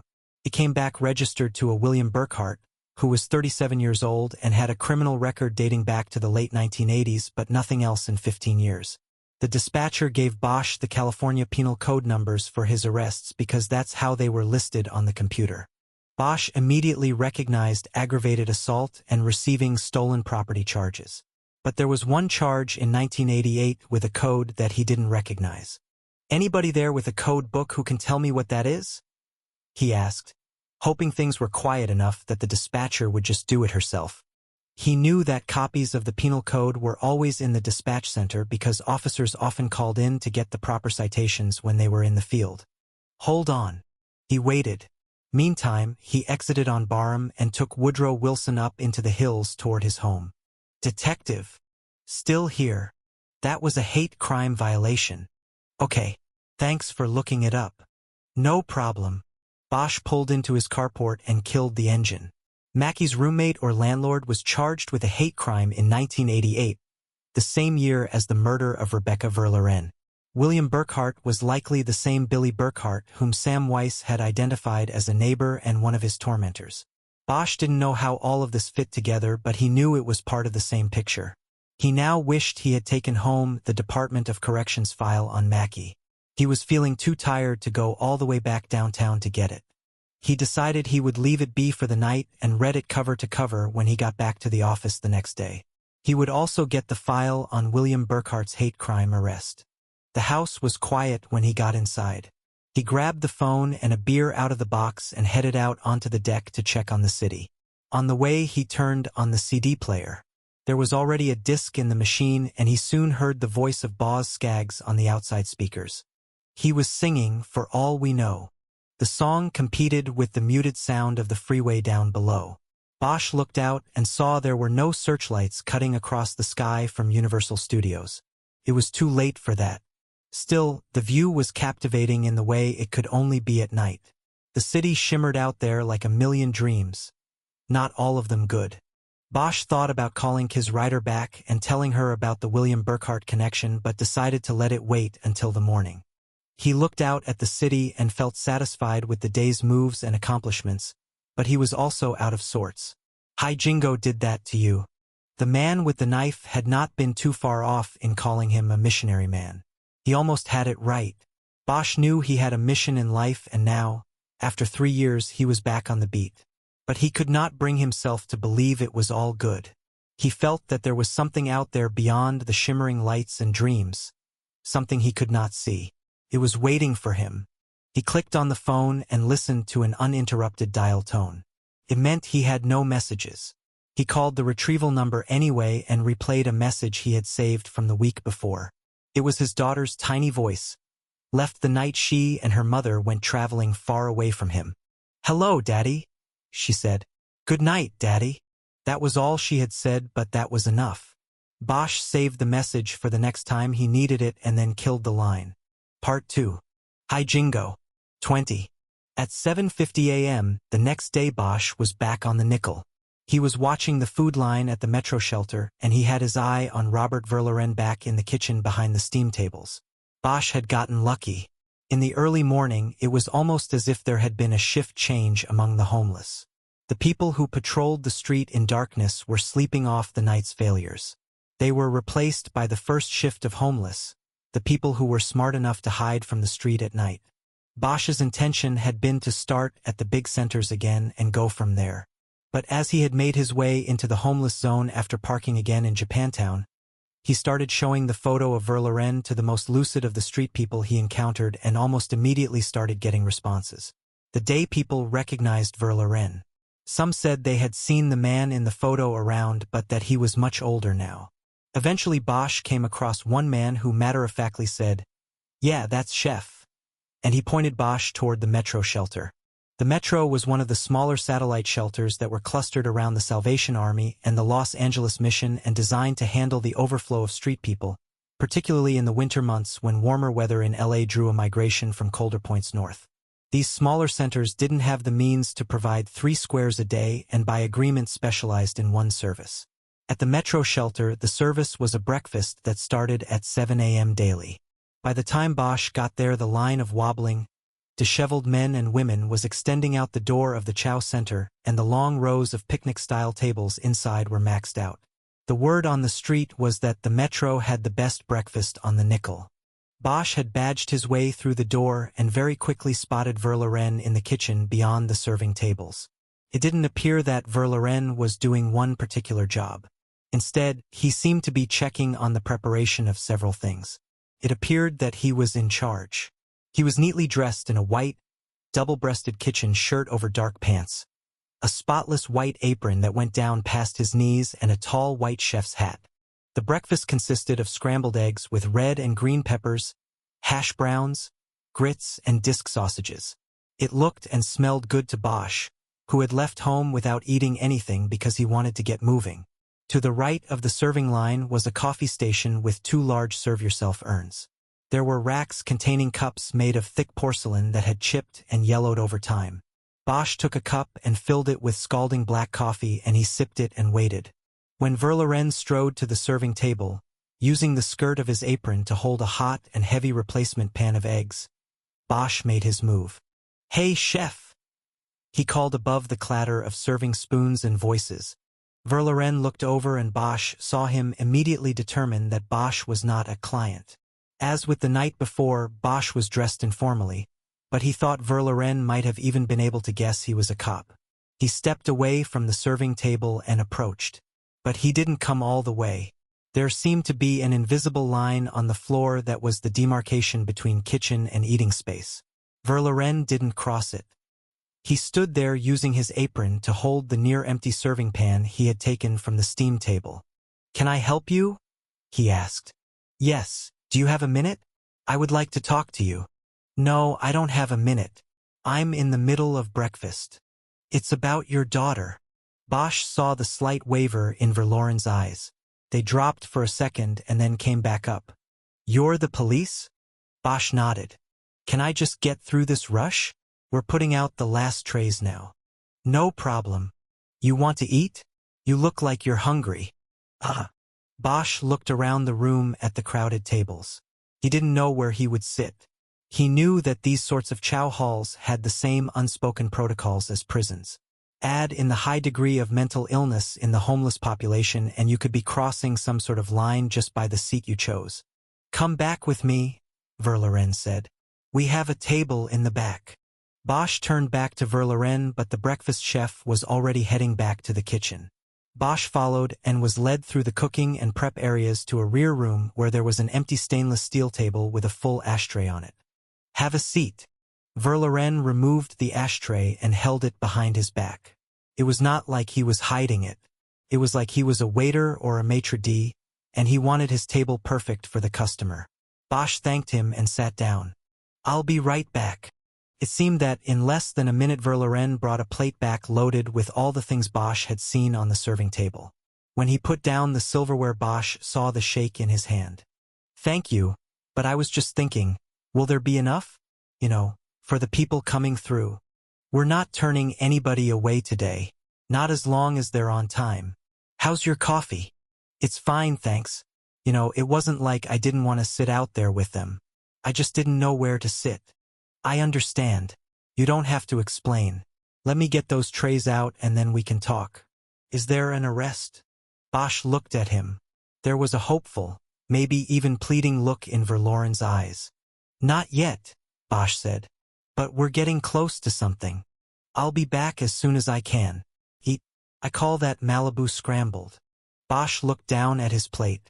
Verloren went back to the kitchen. The eggs were good. So was the whole breakfast. No toast, but that would have been asking too much. The break area where he sat was between the cooking area of the kitchen and the large room where two men loaded an industrial dishwasher. It was loud, the noise from both directions ricocheting off the gray tiled walls. There was a set of double doors leading to the back alley. One door was open and cool air came in and kept the steam from the dishwasher and the heat from the kitchen at bay. After Bosch cleaned his plate and washed it down with the rest of his coffee, he got up and stepped into the alley to make a phone call away from all the noise. He immediately saw the alley was an encampment. The rear walls of the missions on one side and the toy warehouses on the other were lined almost end to end with cardboard and canvas shanties. It was quiet. These were probably the self-made shelters of the night people. It wasn't that there was no room for them in the mission dormitories. It was that those beds came with basic rules attached and the people in the alley did not want to abide by such rules. He called Kiz Ryder's cell phone number and she answered right away. She was already in room 503 and had just finished distributing the wiretap application. Bosch spoke in a low voice. I found the father. Great work, Harry. You still got it. What did he say? Did he recognize Mackie? I haven't talked to him yet. He explained the situation and asked if there was anything new on her end. The warrant's on the captain's desk. Abel's going to push him on it if we don't hear back by 10, and then it goes up the chain. How early did you come in? Early. I wanted to get this done. Did you ever get a chance to read the girl's journal last night? Yeah, I read it in bed. It's not much help. It's high school confidential stuff. Unrequited love, weekly crushes, stuff like that. MTL is mentioned but no clue to identity. He might even be a fantasy figure, the way she writes about how special he is. I think Garcia was right to give it back to the mom. It's not going to help us. Is MTL referred to in the book as a he? Harry, that's clever. I didn't notice. I have it here and I'll check. You know something I don't know? No, just covering all the bases. What about Danny Kochoff? Is he in there? In the beginning. He's mentioned by name. Then he drops off and mysterious MTL takes his place. Mr. X. Listen, I'm going up to 6 in a few minutes. I'm going to see about getting access to those old files we were talking about. Bosch noticed that she hadn't mentioned that they were PDU files. He wondered if Pratt or someone else was nearby and she was taking precautions against being overheard. Is somebody there, Kiz? That's right. Take all precautions, right? You got it. Good. Good luck. By the way, did you find a phone on Mariano? Yes, she said. There's one phone and it's under the name William Burkhart. Must be a roommate. This guy is just a few years older than Mackie and has a record that includes a hate crime. Nothing in recent years, but the hate crime was in '88. And guess what, Bosch said. He was also Sam Weiss's neighbor. I must have left that out last night when we talked. Too much information coming in. Yeah, I was wondering about something. How come Mackie's cell didn't come up on the auto track? I'm ahead of you on that. I ran a check on the number and it's not his. It's held in the name of Belinda Messier. Her address is over on Melba, also in Woodland Hills. Her record's clean except for some traffic stuff. Maybe she's his girlfriend. Maybe. When I get time, I will try to track her down.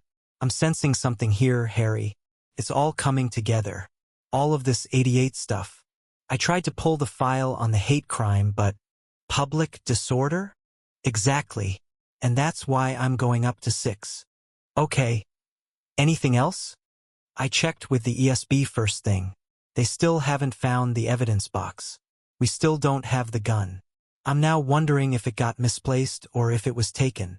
Yeah, Bosch said, thinking the same thing. If this case went inside the department, the evidence could have been purposely and permanently lost. All right, Bosch said. Before I do this interview, let's go back to the journal for a minute. Is there anything in it about the pregnancy? No, she didn't write about it. The entries are dated and she stopped writing in the book in late April. Maybe it was when she found out. I think maybe she stopped writing in it in case her parents were secretly reading it. Does she mention any hangouts? Places she would go. She does mention a lot of movies, Ryder said. Not who she went with, but just that she saw specific movies and what she thought of them. What are you thinking, target acquisition? They needed to know where Mackie and Rebecca Verloren could have crossed paths. It was a hole in the case no matter what the motivation was. Where did Mackie come into contact with Verloren in order to target her? Movie theaters, he said. It could have been where they intersected. Exactly. And I think all the theaters up there in the valley are in malls. That makes the crossing zone even wider. It's something to think about. Bosch said he would come into the office after talking with Robert Verloren, and they hung up. Bosch went back into the break room and the noise from the dishwashing room seemed louder. The meal service was almost over and the dishwashers were getting slammed. Bosch sat down at the table again and noticed that someone had cleared his empty plate. He tried to think about the conversation with Ryder. He knew that a shopping mall would be a huge crossroads, a place where it would be easy to see someone like Mackie crossing paths with someone like Rebecca Verloren. He wondered if the crime could have all come down to a chance encounter, Mackie seeing a girl with the obvious mix of races in her face and hair and eyes. Could this have incensed him to the point that he followed her home and later came back alone or with others to abduct and kill her? It seemed like a long shot, but most theories began as long shots. He thought about the original investigation and the possibility of it having been tainted from within the department. There had been nothing in the murder book that played to the racial angle. But in 1988, the department would have gone out of its way not to play to it. The department and the city had a blind spot. An infection of racial animosities was festering beneath the surface in 1988, but the department and the city looked away. The skin over the seething wound finally broke a few years later, and the city was torn apart by 3 days of rioting, the worst in the country in a quarter century. Bosch had to consider that the investigation of Rebecca Verloren's murder might have been stunted in deference to keeping the sickness beneath the surface. You ready? Bosch looked up and saw Robert Verloren standing over him. His face was sweating from exertion. He now held the chef's hat in his hand. There was still a slight tremor in his arm.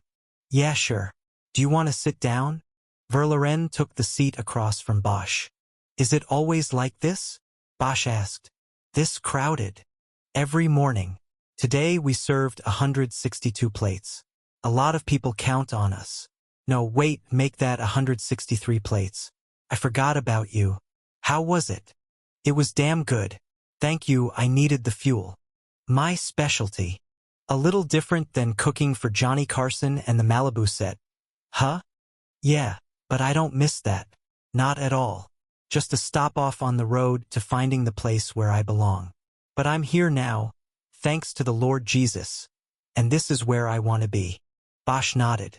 Whether intentionally or not, Verloren was communicating to Bosch that his new life had been achieved through the intervention of faith. Bosch had often found that those who talked about it the most had the weakest hold on it. How did you find me? Verloren asked. My partner and I talked to your wife yesterday, and she told us that the last time she had heard anything about you, you were down here. I started looking last night. I wouldn't go on these streets at night if I were you. There was a slight Caribbean lilt in his voice, but it was something that seemed to have receded over time. I thought I was going to find you standing in a line. Not feeding the line. Well, not too long ago I was in the line. I had to stand there to stand where I am today. Bosch nodded again. He had heard these one-day-at-a-time mantras before. How long have you been sober?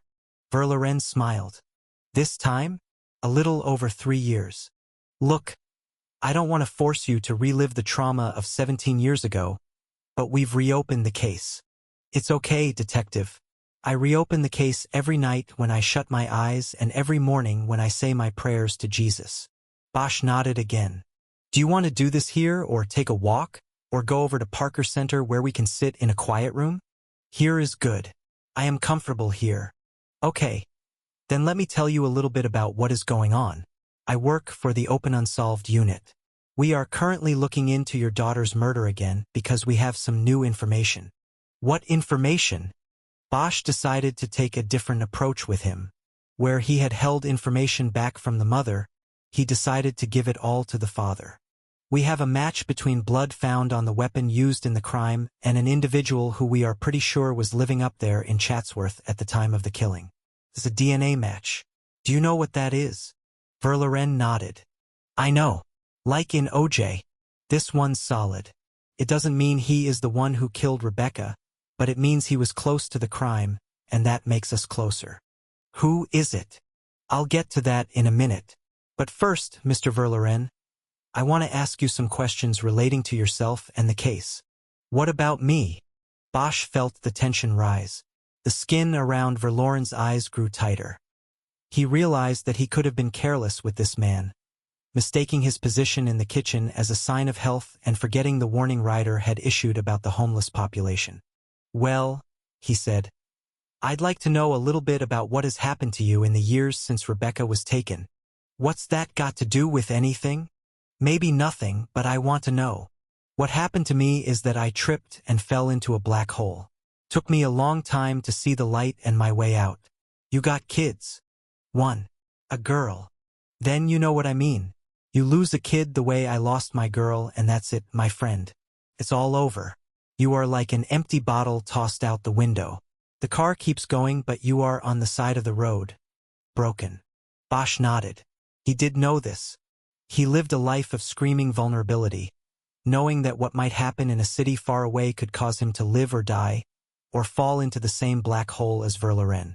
After your daughter's death, you lost the restaurant? That's right. It was the best thing that could have happened. I needed that to happen for me to find out who I really was, and to make my way here.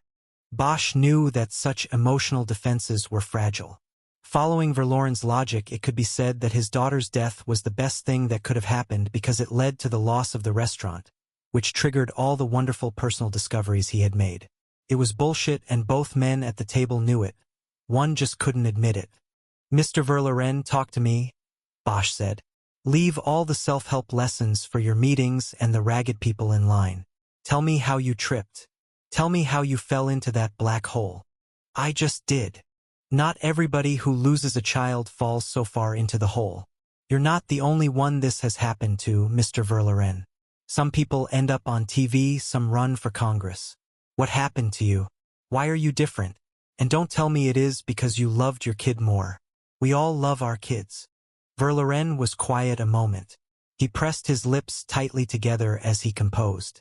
Bosch could tell he had made him angry, but that was okay. He needed to push things. All right, Verloren finally said. All right, but that was all. Bosch could see the muscles of his jaw working. The pain of the last 17 years had set in his face. Bosch could read it like a menu. Appetizers, entrees, desserts. Frustration, anger, irredeemable loss. All right, what, Mr. Verloren? Verloren nodded. He removed the final barricade. I could blame you people, but I must blame myself. I abandoned my daughter in death, detective. And then the only place I could hide from the betrayal was in the bottle. The bottle opens up the black hole. Do you understand? Bosch nodded. I am trying to. Tell me what you mean about blaming you people. Do you mean cops? Do you mean white people? I mean all of it. Verloren turned in his seat so that his back was against the tile wall next to the table. He looked toward the door to the alley. He wasn't looking at Bosch. Bosch wanted the eye contact, but he was willing to let things ride as long as Verloren kept talking. Let's start with the cops then, Bosch said. Why do you blame the cops? What did the cops do? You expect me to talk to you about what you people did? Bosch thought carefully before responding. He felt this was the make or break point of the interview and he sensed that this man had something important to give up. We start with the fact that you loved your daughter, right? Bosch said. Of course. Well, Mr. Verloren, what happened to her should never have happened. I can't do anything about it. But I can try to speak for her. That's why I am here. What the cops did 17 years ago is not what I am going to do. Most of them are dead now anyway. If you still love your daughter, if you love the memory of her, then you will tell me the story. You will help me speak for her. It's your only way of making up for what you did back then. Verloren started nodding halfway through Bosch's plea. Bosch knew he had him, that he would open up. It was about redemption. It didn't matter how many years had gone by. Redemption was always the brass ring. A single tear rolled down Verloren's left cheek, almost imperceptible against the dark skin. A man in dirty kitchen whites came into the break area with a clipboard in hand, but Bosch quickly waved him away from Verloren. Bosch waited, and finally Verloren spoke. I chose myself over her, and in the end I lost myself anyway, he said. How did that happen? Verloren covered his mouth with his hand, as if to try to keep the secrets from being dispelled. Finally he dropped it and spoke. I read one day in the newspaper that my daughter had been killed with a gun that came from a burglary. Green and Garcia, they hadn't told me that, so I asked Detective Green about it, and he told me the man with the gun had it because he was afraid. He was a Jewish man, and there had been threats against him. I thought. He stopped there, and Bosch had to prompt him. You thought that maybe Rebecca had been targeted because of her mixed races? Because her father was black? Verloren nodded. I thought yes, because from time to time there would be a comment or something. Not everybody saw the beauty in her. Not like we did. I wanted to live on the west side, but Muriel, she was from up there. It was home to her. What did Green tell you? He told me no, that it wasn't there. They had looked at that, and it wasn't a possibility. It wasn't. It didn't seem right to me. They were ignoring this, it seemed to me. I kept calling and asking. I was pushing it. Finally, I went to a customer I had at the restaurant who was a member of the police commission. I told him about this thing, and he said he would check into it for me. Verloren nodded, more to himself than to Bosch. He was fortifying his faith in his actions as a father seeking justice for his daughter. And then what happened? Bosch prompted. Then I got a visit from 2 police. Not Green and Garcia? No, not them. Different police. They came to my restaurant. What were their names? Verloren shook his head. They never gave me their names. They just showed me their badges. They were detectives, I think. They told me I was wrong about what I was pushing Green about. They told me to back off it because I was just stirring the pot. That is what they called it, stirring the pot. Like it was about me and not my daughter. He shook his head tightly, that anger still sharp after all the years. Bosch asked an obvious question, obvious because he knew so well how the LAPD worked back then. Did they threaten you? Verloren snorted. Yes, they threatened me, he said quietly. They told me that they knew my daughter had been pregnant, but they couldn't find the clinic she had gone to get it taken care of. So there was no tissue they could use to identify the father. No way to tell who it was or wasn't.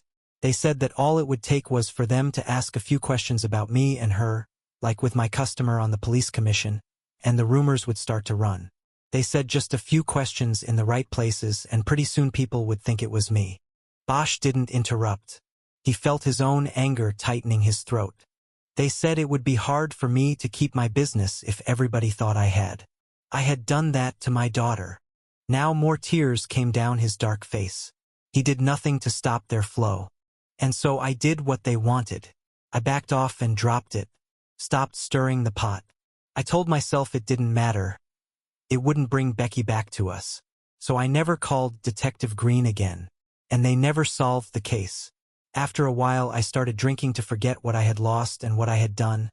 That I had put myself and my pride and my reputation and my business ahead of my daughter.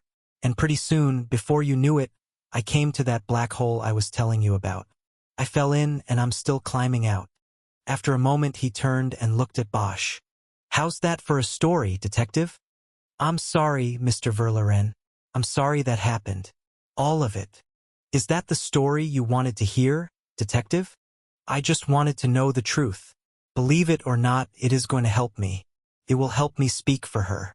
Can you describe these two men who came to you? Verloren shook his head. It's been a long time.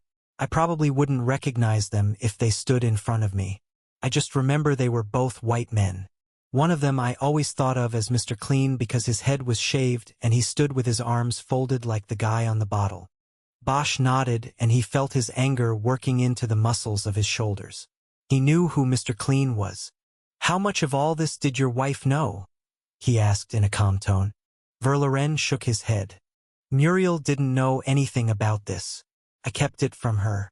It was my water to carry. Verloren wiped his cheeks and seemed to have earned some relief from finally telling the story. Bosch reached into his back pocket and came up with the old photograph of Roland Mackey. He put it down on the table in front of Verloren. Do you recognize this kid? Verloren looked for a long moment before shaking his head in the negative. Should I? Who is he? His name is Roland Mackey. He was a couple years older than your daughter in '88. He didn't go to school at Hillside, but he lived in Chatsworth. Bosch waited for a response but didn't get any. Verloren just stared at the photo on the table. That's a mugshot. What did he do? Stole a car. But he has a record of associating with white power extremists. In and outside of jail. Does the name mean anything to you? No. Should it? I don't know. I'm just asking. Can you remember if your daughter ever mentioned his name? Or maybe somebody named Roe? Verloren shook his head. What we are trying to do is figure out if they could have intersected anywhere. The valley's a big place. They could have. What school did he go to? He went to Chatsworth High but never finished. He got a GED. Rebecca went to Chatsworth High for driver's ed the summer before she was taken. You mean '87? Verloren nodded. I'll check it out.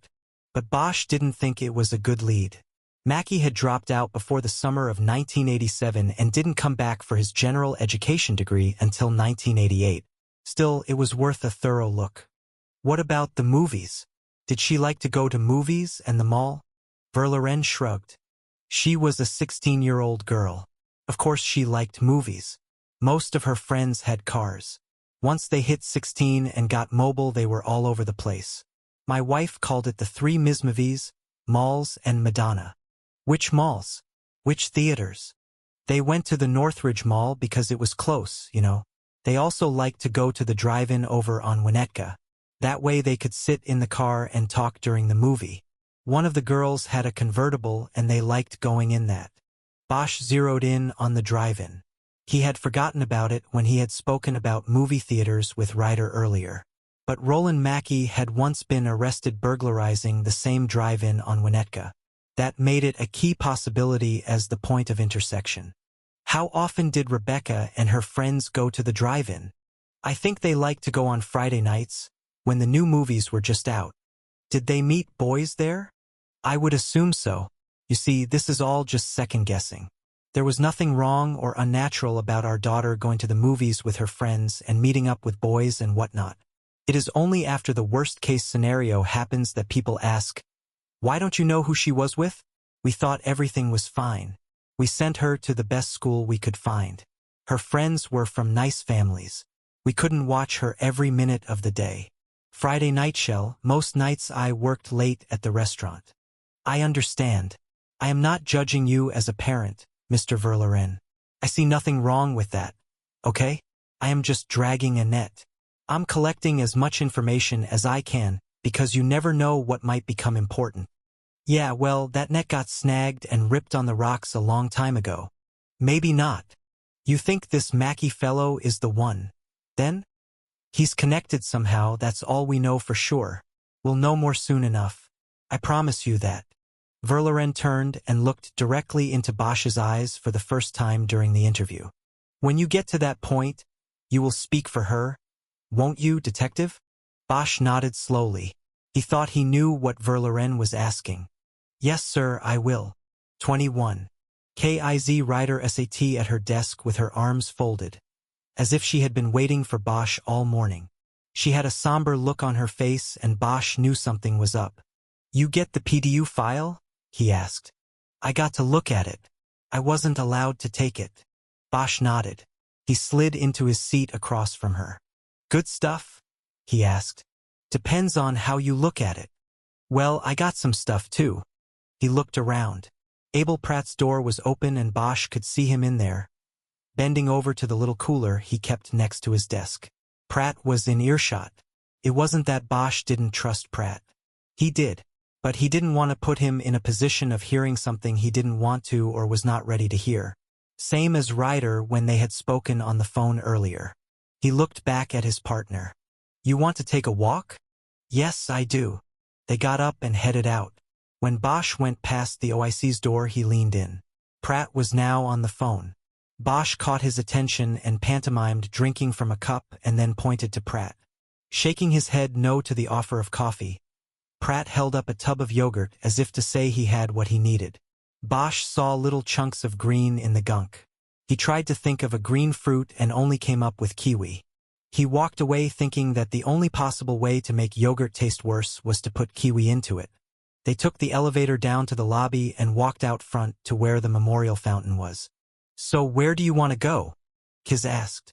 Depends on how much there is to talk about. Probably a lot. Last time I worked in Parker Center, I was a smoker. When I needed to walk and think, I'd go over to Union Station and buy smokes in the shop over there. I liked that place. It's got those comfortable chairs in the main hall. Or it used to, at least. Sounds good to me. They headed that way, taking Los Angeles Street to the north. The first building they passed was the Federal Office Building, and Bosch noticed that the concrete barriers erected in 2001 to keep potential vehicle bombs away from the building were still in place. The threat of danger didn't seem to bother the people in the line stretching across the front of the building. They were waiting to get into the immigration offices, each clutching paperwork and ready to make a case for citizenship.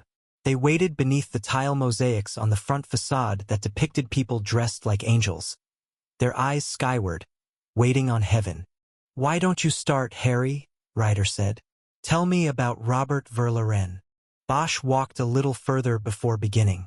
I liked the guy, he said. He's digging himself out of the hole. He cooks 100 or so breakfasts a day over there. I had a plate and it was pretty good stuff.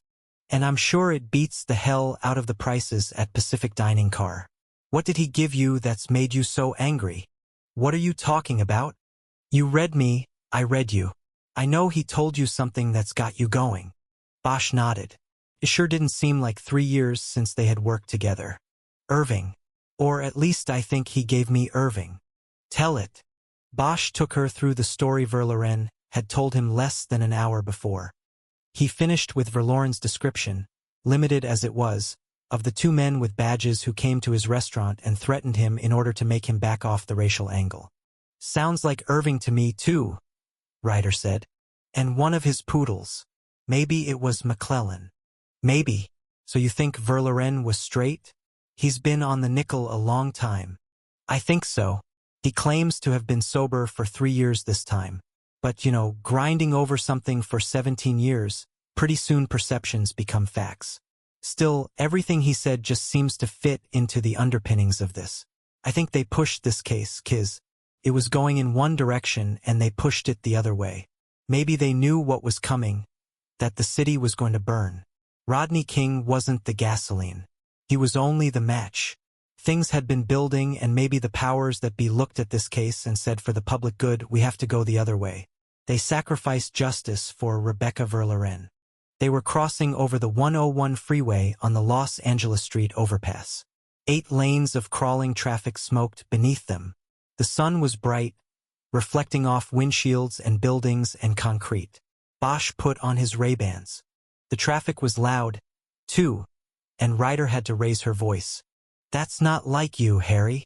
What isn't? Looking for a good reason for them to have done something so wrong. You usually look for the sinister angle. Are you telling me you found the sinister angle in that PDU file? She nodded glumly. I think so, she said. And they just let you waltz in there and get it? I got in to see the man first thing this morning. I brought him a cup of coffee from Starbucks. Hates the cafeteria crap. That got me in. Then I told him what we had and what I wanted to do, and the bottom line is he trusts me. So he more or less let me have a look around in special archives. The public disorder unit came and went long before he was here. Did he know about it? I'm sure after he took the job he was briefed.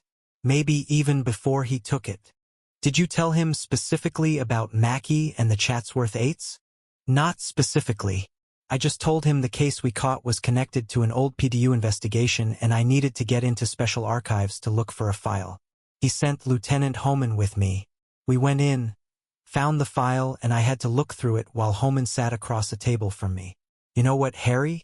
There are a hell of a lot of files in special archives, where all the bodies are buried. Bosch wanted to say something more but wasn't sure how to say it. Ryder looked at him and read him. What, Harry?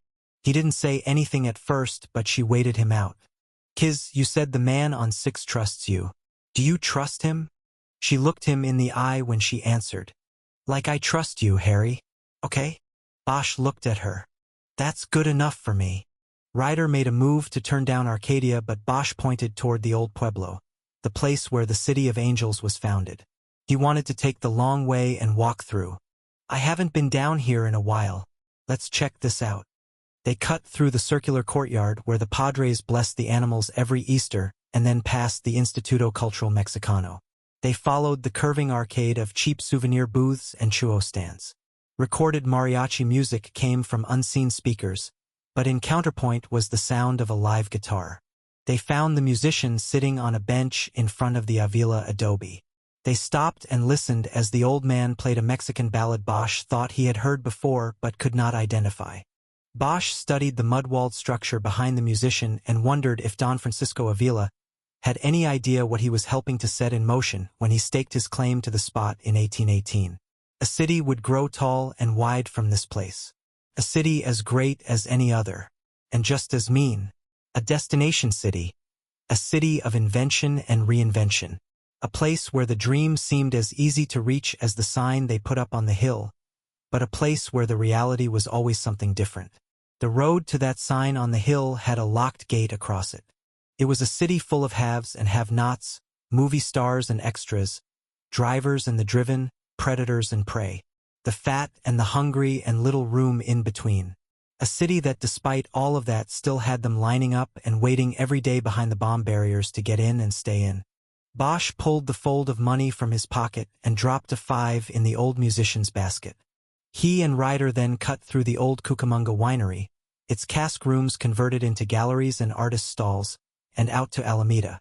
They crossed the street to the train station, its clock tower rising in front of them. In the front walkway they passed a sundial with an inscription cut into its granite pedestal. Vision to see, faith to believe, courage to do.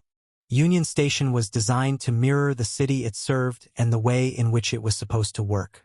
It was a melting pot of architectural styles: Spanish colonial, mission, streamlined modern, Art Deco, Southwestern and Moorish design flourishes among them. But unlike the rest of the city, where the pot more often than not boiled over, the styles at the train station blended smoothly into something unique, something beautiful. Bosch loved it for that. Through the glass doors they came into the cavernous entry hall, and an archway 3 stories tall led to the immense waiting room beyond. As Bosch took it in, he remembered that he used to walk over here not only for cigarettes but also to renew himself a little bit. Going to Union Station was like paying a visit to church, a cathedral where the graceful lines of design and function and civic pride all intersected. In the central waiting room, the voices of travelers rose into its high empty spaces and were transformed into a choir of languid whispers. I love this place, Ryder said. Did you ever see the movie Blade Runner? Bosch nodded.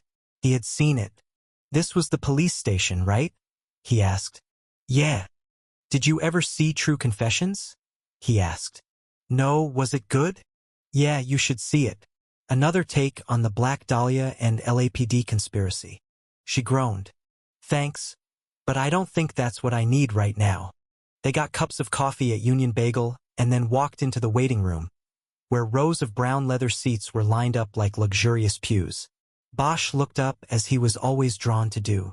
6 huge chandeliers hung 40 feet above them in 2 rows. Ryder looked up, too.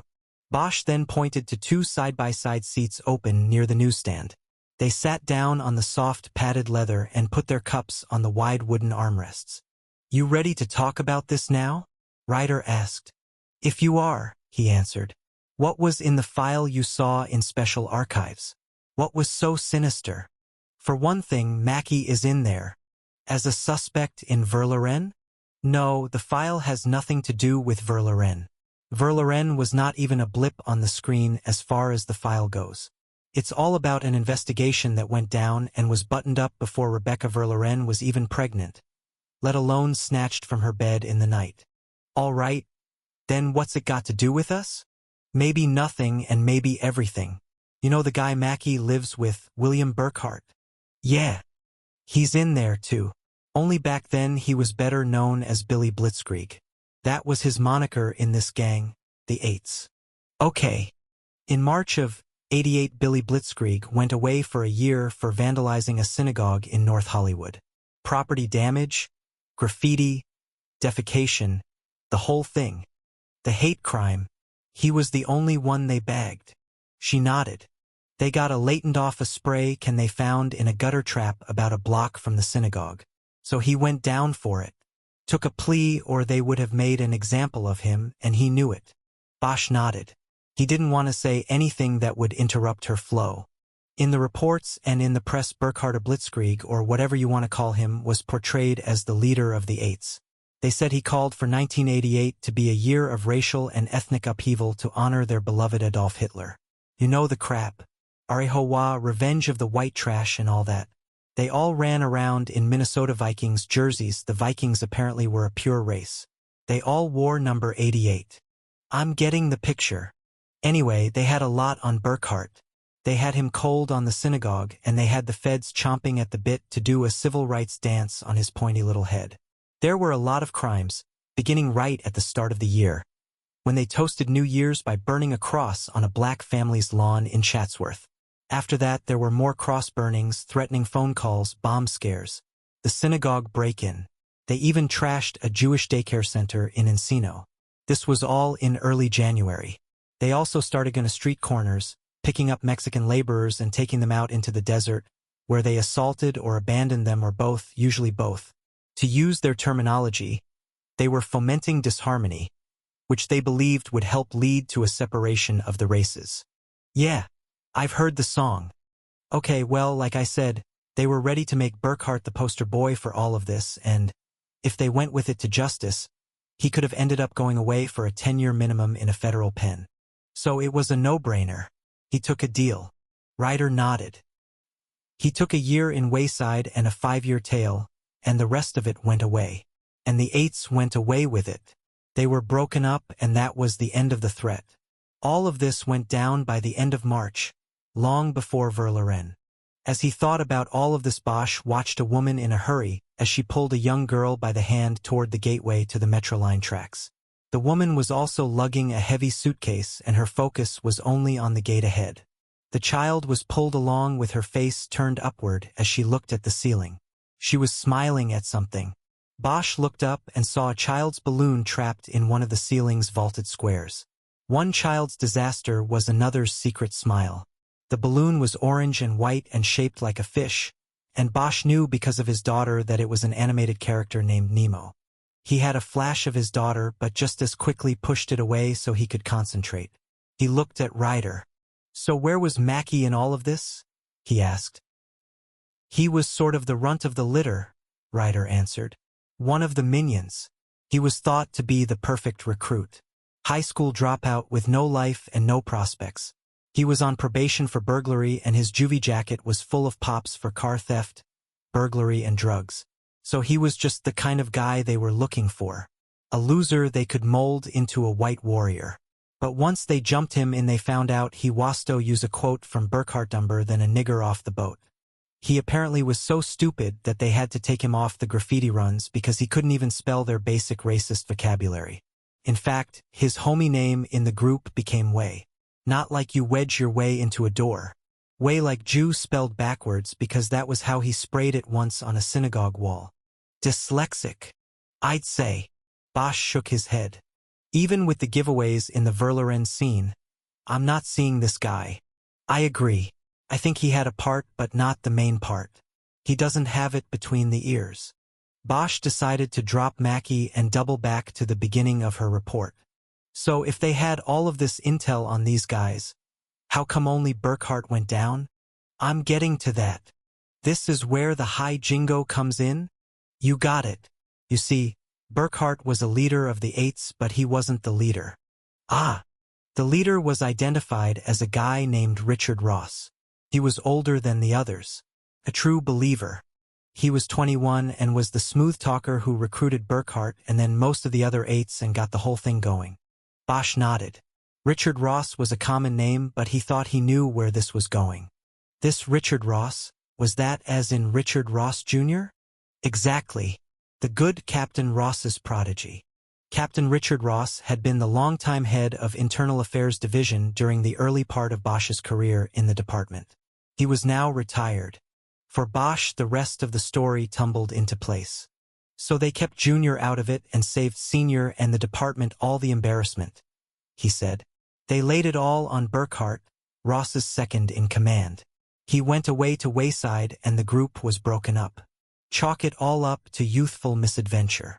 You got it. And let me guess. All the intel came from Richard Ross Jr. You're good. It was part of the deal. Richard Jr. gave up everybody and it was all PDU needed to quietly splinter the group. Jr. then got to walk away from it. All in a day's work for Irving. And you know what's funny? I think Irving is a Jewish name. Bosch shook his head. Whether it is or isn't, it's not very funny, he said. Yeah, I know. Not if Irving saw an angle. Reading between the lines of the report, I would say he saw all the angles. This deal gave him control of IAD. I mean real, absolute control over who was investigated and how investigations were conducted. Put Ross deep in his pocket. It explains a lot about what was going on back then. It was mostly before my time. So they take care of the Eights and Irving gets a nice big prize in having Richard Ross Sr. wearing a collar on the Poodle Squad. Bosch said, thinking out loud. But then Rebecca Verloren ends up dead by a gun stolen from a guy the Eights had been harassing. A gun likely stolen by one of the little runts they let run free. Their whole deal could fall apart if the murder came back on the Eights and then on them. That's right. So they step in and push the investigation. They steer it away and nobody ever goes down for it. Motherfuckers, Bosch whispered. Poor Harry. You still must have a lot of rust from your layoff. You thought maybe they pushed the case because they were trying to save the city from burning. It was nothing so heroic. No, they were just trying to save their own asses and the position the deal with Ross had given them. Given Irving. This is all supposition, Ryder cautioned. Yeah. Just reading between the fucking lines. Bosch felt the strongest craving for a cigarette he'd had in at least a year. He looked over at the newsstand and saw all of the packages in the racks behind the counter. He looked away. He looked up at the balloon trapped at the ceiling. He thought he knew how Nemo felt being stuck up there. When did Ross retire? He asked. 91. He wrote it out until he hit 25 years. They allowed him that and then he retired. I checked it, moved up to Idaho. I ran Junior on the box, too, and he'd already moved up there ahead of him. Probably one of those gated white enclaves where he felt right at home. And he was probably up there laughing his ass off when this place came apart after Rodney King in 92. Probably, but not for long. He was killed in a DUI in 93. He was coming back from an anti-government rally out in the boonies. What goes around comes around, I guess. A dull thud hit Bosch in the stomach. He had started liking Richard Ross Jr. for the Verloren killing. He could have used Mackie to procure the weapon and maybe help carry the victim up the hill. But now he was dead. Could their investigation be leading them to such a dead end? Would they end up going back to Rebecca Verloren's parents and telling them their long-dead daughter had been taken from them by someone who also was long dead? What kind of justice would that be? I know what you're thinking, Ryder said. He could have been our guy. But I don't think so. According to the box, he got his Idaho driver's license in May of '88. He was supposedly already up there when Verloren went down. Yeah, supposedly. Bosch wasn't convinced by a simple DMV computer check. He pushed all of the information through the filters again to see if anything else jumped out at him. Okay, let's review for a minute, make sure I have it all straight. Back in '88, we have a bunch of these Valley boys calling themselves the Eights and running around in their football jerseys trying to kickstart a racial holy war. The department takes a look and pretty soon finds out that the brains behind this group is the son of our own Captain Ross of IAD. Commander Irving puts his finger into the wind and thinks, I think I can use this to my advantage. So he puts the kibosh on going after Richard Jr. and they sacrifice William Billy Blitz Burkhart to the justice gods instead. The Eights are splintered, score 1 for the good guys. And Richard Jr. skates away, score 1 for Irving because now he has Richard Sr. in his pocket. Everybody lives happily ever after. Am I missing anything? Actually, it's Billy Blitzkrieg. Blitzkrieg, then. So all of this gets wrapped up by early spring, right? By the end of March. And by early May, Richard Ross Jr. has moved to Idaho. Okay, so then in June somebody breaks into Sam Weiss's house and steals his gun. Then in July, the day after our nation's birthday, no less a girl of mixed race is taken out of her house and murdered. Not raped, but murdered, which is important to remember. The murder is made to look like a suicide. But it is done badly, by all appearances by someone who was new at this. Garcia and Green catch the case, eventually see through it and conduct an investigation that leads them nowhere because, whether knowingly or not, they are pushed in that direction. Now, 17 years later, the murder weapon is incontrovertibly tied to someone who just a few months before the killing was running around with the Eights. What am I missing here? I think you've got it all. So the question is, could it be that the Eights were not finished? That they continued to foment, only they tried to disguise their signature now? And that they raised the ante to include murder? Ryder slowly shook her head. Anything is possible, but it doesn't make much sense. The Eights were about statements, public statements, burning crosses and painting synagogues. But it's not much of a statement if you murder somebody and then try to disguise it as a suicide. Bosch nodded. She was right. There was not a smooth flow to any of the logic. Then again, they knew they had the LAPD on their backs, he said. Maybe some of them continued to operate, but as sort of an underground movement. Like I said, anything is possible. Okay, so we have Ross Jr. supposedly up in Idaho and we have Burkhart in Wayside. The two leaders. Who was left besides Mackey? There are 5 other names in the file. None of the names jumped out at me. That's our suspect list for now. We need to run them and see where they went from. Wait a minute. Was Burkhart still in Wayside? You said he got a year, right? That meant he'd be out in 5 or 6 months unless he got into trouble up there. When exactly did he go in? Ryder shook her head. No, it would have been late March or early April when he checked into Wayside. He couldn't have. Doesn't matter when he checked into Wayside. When was he popped? When was the synagogue thing? It was January. Early January. I have the exact date back in the file. All right, early January. You said prints on a paint can trip them to Burkhart. What did that take back in '88 when they were probably still doing it by hand a week if it was a hot case like this? If they popped Burkhart by the end of January and he didn't make bail. He held his hands wide, allowing Ryder to finish. February, March, April, May, June, she said excitedly. 5 months. With gain time, he could easily have been out by July. Bosch nodded. The county jail system housed inmates awaiting trial or serving sentences of a year or less. For decades, the system had been overcrowded and under court-ordered maximum population counts. This resulted in the routine early release of inmates through gain-time ratios that fluctuated according to individual jail population but sometimes were as high as 3 days earned for every 1 day served. This looks good, Harry. Maybe too good. We have to nail it down. When we get back, I'll go on the computer and find out when he left Wayside. What's this do to the wiretap? Bosch thought for a moment about whether they should slow things down. I think we go ahead with the wiretap. If the Wayside date fits, then we watch Mackey and Burkhart. We still spook Mackey because he's the weak one. We do it when he's at work and away from Burkhart. If we're right, he'll call him. He stood up. But we still have to run down the other names, the other members of the Eights, he added. Ryder didn't get up. She looked up at him. You think this is going to work? Bosch shrugged. It has to. He looked around the cavernous train station. He checked faces and eyes, looking for any that might quickly turn away from his own. He half expected to see Irving in the crowd of travelers. Mr. Clean on the scene.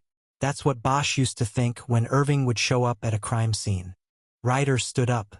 They dropped their empty cups into a nearby trash can and walked toward the front doors of the station.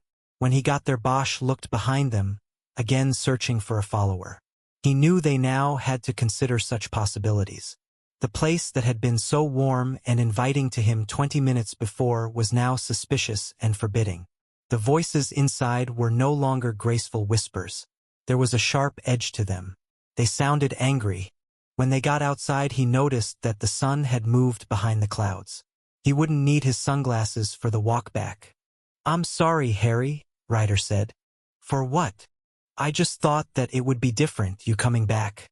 Now here we are, your first case back, and what do you get? A case with high jingo all over it." Bosch nodded as they crossed to the front walkway. He saw the sundial and the words etched in granite beneath it. His eyes held on the last line. "Courage to do." "I'm not worried," he said. "But they should be." 22. "Good to go," Commander Garcia replied when Bosch asked if he was ready. Bosch nodded and went to the door to usher in the two women from the Daily News. "Hi, I'm Mackenzie Ward," said the one leading the way. She was obviously the reporter. The other woman was carrying a camera bag and a tripod. "I'm Emmy Ward," said the photographer. "Sisters?" Garcia asked, though the answer was obvious because of how much the two women, both in their 20s, looked alike. Both attractive blondes with big smiles. "I'm older," said Mackenzie. "But not by much." They all shook hands. How did two sisters get on the same paper together? Then the same story together? Garcia said. "I was here a few years and then Emmy just applied. It's no big deal. We've worked together a lot.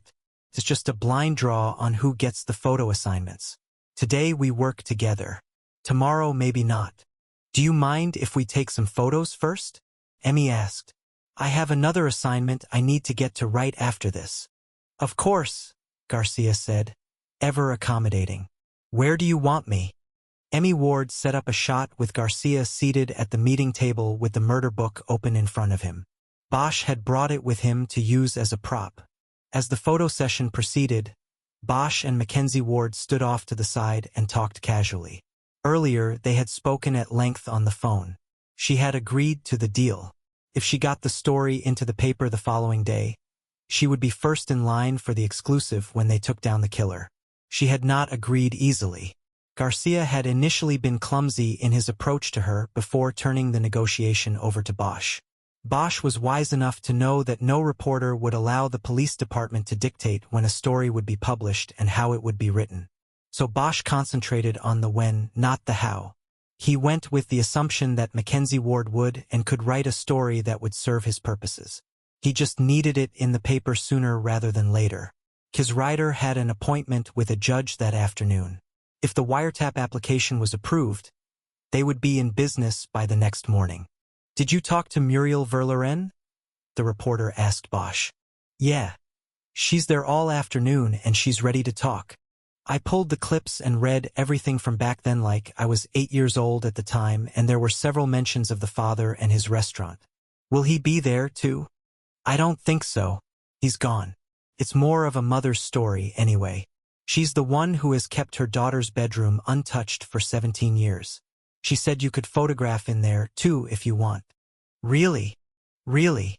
Bosch watched her looking at the shot being set up with Garcia. He knew what she was thinking. The mother in the bedroom frozen in time would be a lot better shot than an old cop at a table with a binder. She looked at Bosch while she started digging in her purse. "Then I have to make a call to see if I can keep Emmy." "Go ahead." She left the office, probably because she didn't want Garcia to overhear her telling an editor that she needed Emmy to stay on the assignment because she had a better shot with the mother. She was back in 3 minutes and nodded to Bosch, which he took to mean that Emmy was going to stay with her on the story. "So this thing is a go for tomorrow?"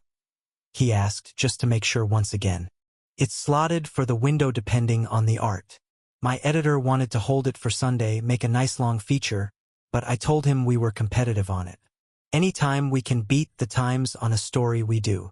Yeah, but what will he say when the Times doesn't run anything? He'll know you tricked him. No, he'll think that the Times killed their story because we beat them to the punch. Happens all the time. Bosch nodded thoughtfully, then asked, "What did you mean about it being slotted for the window?" "We run a news feature every day with a photo on the front page. We call it the window because it's in the center of the page. Also because you can see the art in the window of the newspaper boxes on the street. It's a prime spot." Good. Bosch was excited by the play the story was going to get. "If you guys screw me on this, I won't forget it," Mackenzie said quietly. There was a threat in her tone, the tough reporter coming to the surface. Bosch held his hands wide, as if he had nothing to hide. "That's not going to happen. You've got the exclusive.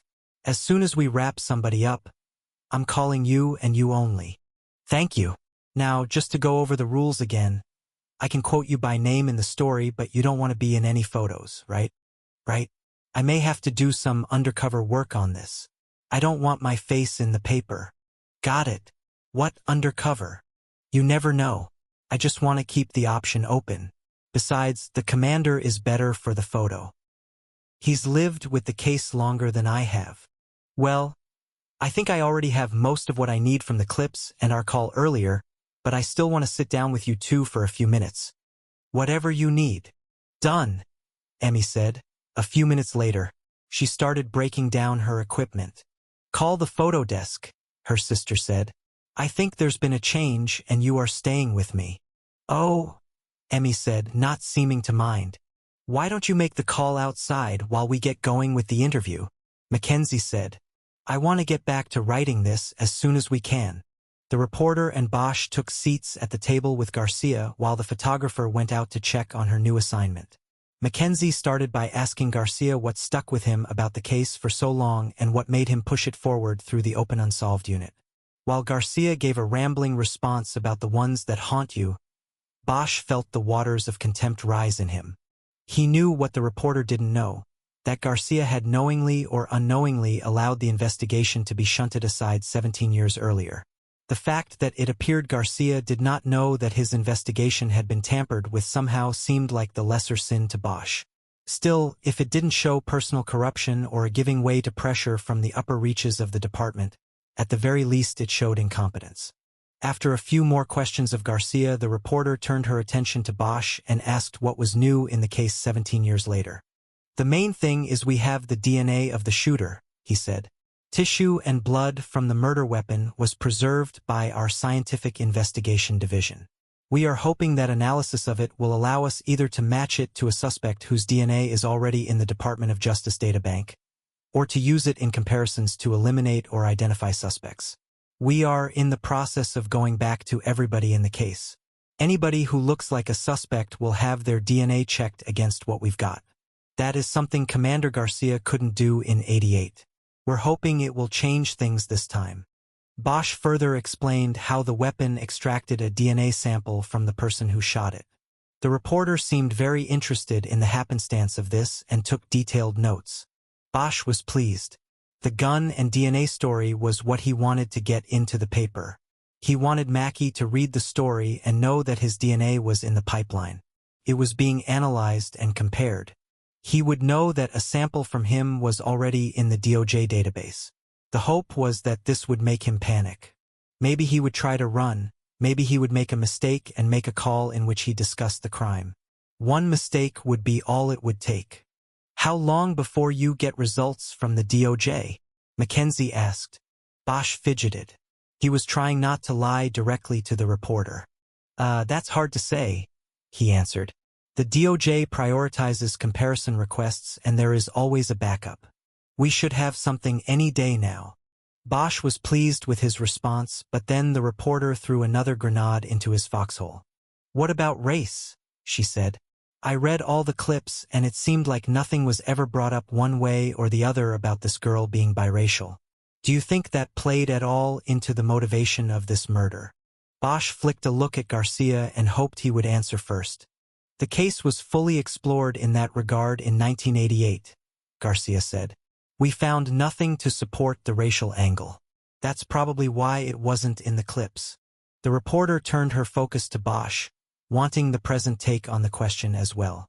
We've thoroughly reviewed the murder book, and there is nothing there that would support a racial motivation in the case, Bosch said. We obviously are in the process of reworking the case, front to back, and we'll be looking for anything that might have played a part in the motivation behind the crime. He looked at her and braced himself for her not accepting his answer and pressing it further. He thought about floating the racial angle into the story. It might improve the chances of some kind of response from Mackie, but it might also tip Mackie to how close they were to him. He decided to leave his answer as is. Instead of pursuing the question further, the reporter flipped her notebook closed. I think I have what I need for right now, she said. I am going to go talk to Mrs. Verloren, and then I have to hurry back and write this up to get it in tomorrow. Is there a number I can reach you at, Detective Bosch? Quickly, if I need to. Bosch knew she had him. He reluctantly gave her his cell number, knowing it meant that in the future she would have a direct line to him and would use it in regard to any case or story. It was the last payment on the deal they had made. Everyone got up from the table, and Bosch noticed that Emmy Ward had quietly come back into the office and had been sitting by the door during the interview. He and Garcia thanked them both for coming in and said goodbye. Bosch remained in the office with Garcia. I think that went well, Garcia said after the door had closed. I hope so, Bosch said. It cost me a cell phone number. I've had that number for 3 years. Now I'll have to change it and notify everybody about the new number. A big pain in the ass is what it's going to be. Garcia ignored the complaint. How sure are you that this guy Mackie will even see the story? We're not. In fact, we believe he's dyslexic. He might not read at all. Garcia's jaw dropped. Then what are we doing? Well, we have a plan for making sure he's aware of the story. Don't worry about that. We've got it covered. There's also another name that's come up since yesterday. An associate of Mackie then and now. His name is William Burkhart. Back when you were on the case, he was known as Billy Blitzkrieg. That ring a bell. Garcia put on his best deep-thinking look, like the one he had used for the camera, and moved around behind his desk. He then shook his head. Don't think it came up, he said. Yeah. You probably would have remembered. Garcia remained standing but leaned over the desk to look at his schedule. Let's see. What have I got next? You've got me, Commander, Bosch said. Garcia looked at him. Excuse me?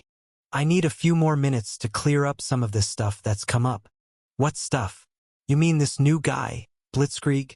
Yes, and the stuff the reporter asked about and we lied about. The racial angle. Bosch watched Garcia's face set sternly into stone. I didn't lie to her, and I didn't lie to you yesterday. We didn't find it. We didn't see a racial angle to this. We, my partner and I. Are you sure about that? The phone on his desk buzzed. Garcia grabbed it up angrily and said, No calls, no intrusions. Into it before dropping it back into its cradle. Detective, I want to remind you whom you are talking to, Garcia said evenly. Now what the fuck do you mean? Are you sure? What are you saying? With all due respect to the rank, sir, the case was pushed away from the racial angle in '88. I believe you when you say you didn't see it. Otherwise, I can't see you calling Pratt down at Open Unsolved and reminding him there was DNA in the case. But if you didn't know what was happening, then your partner certainly did. Did he ever talk about the pressure brought to bear on him from the command side on this case? Ron Green was the finest detective I ever knew or worked with. I'm not going to let you besmirch his reputation.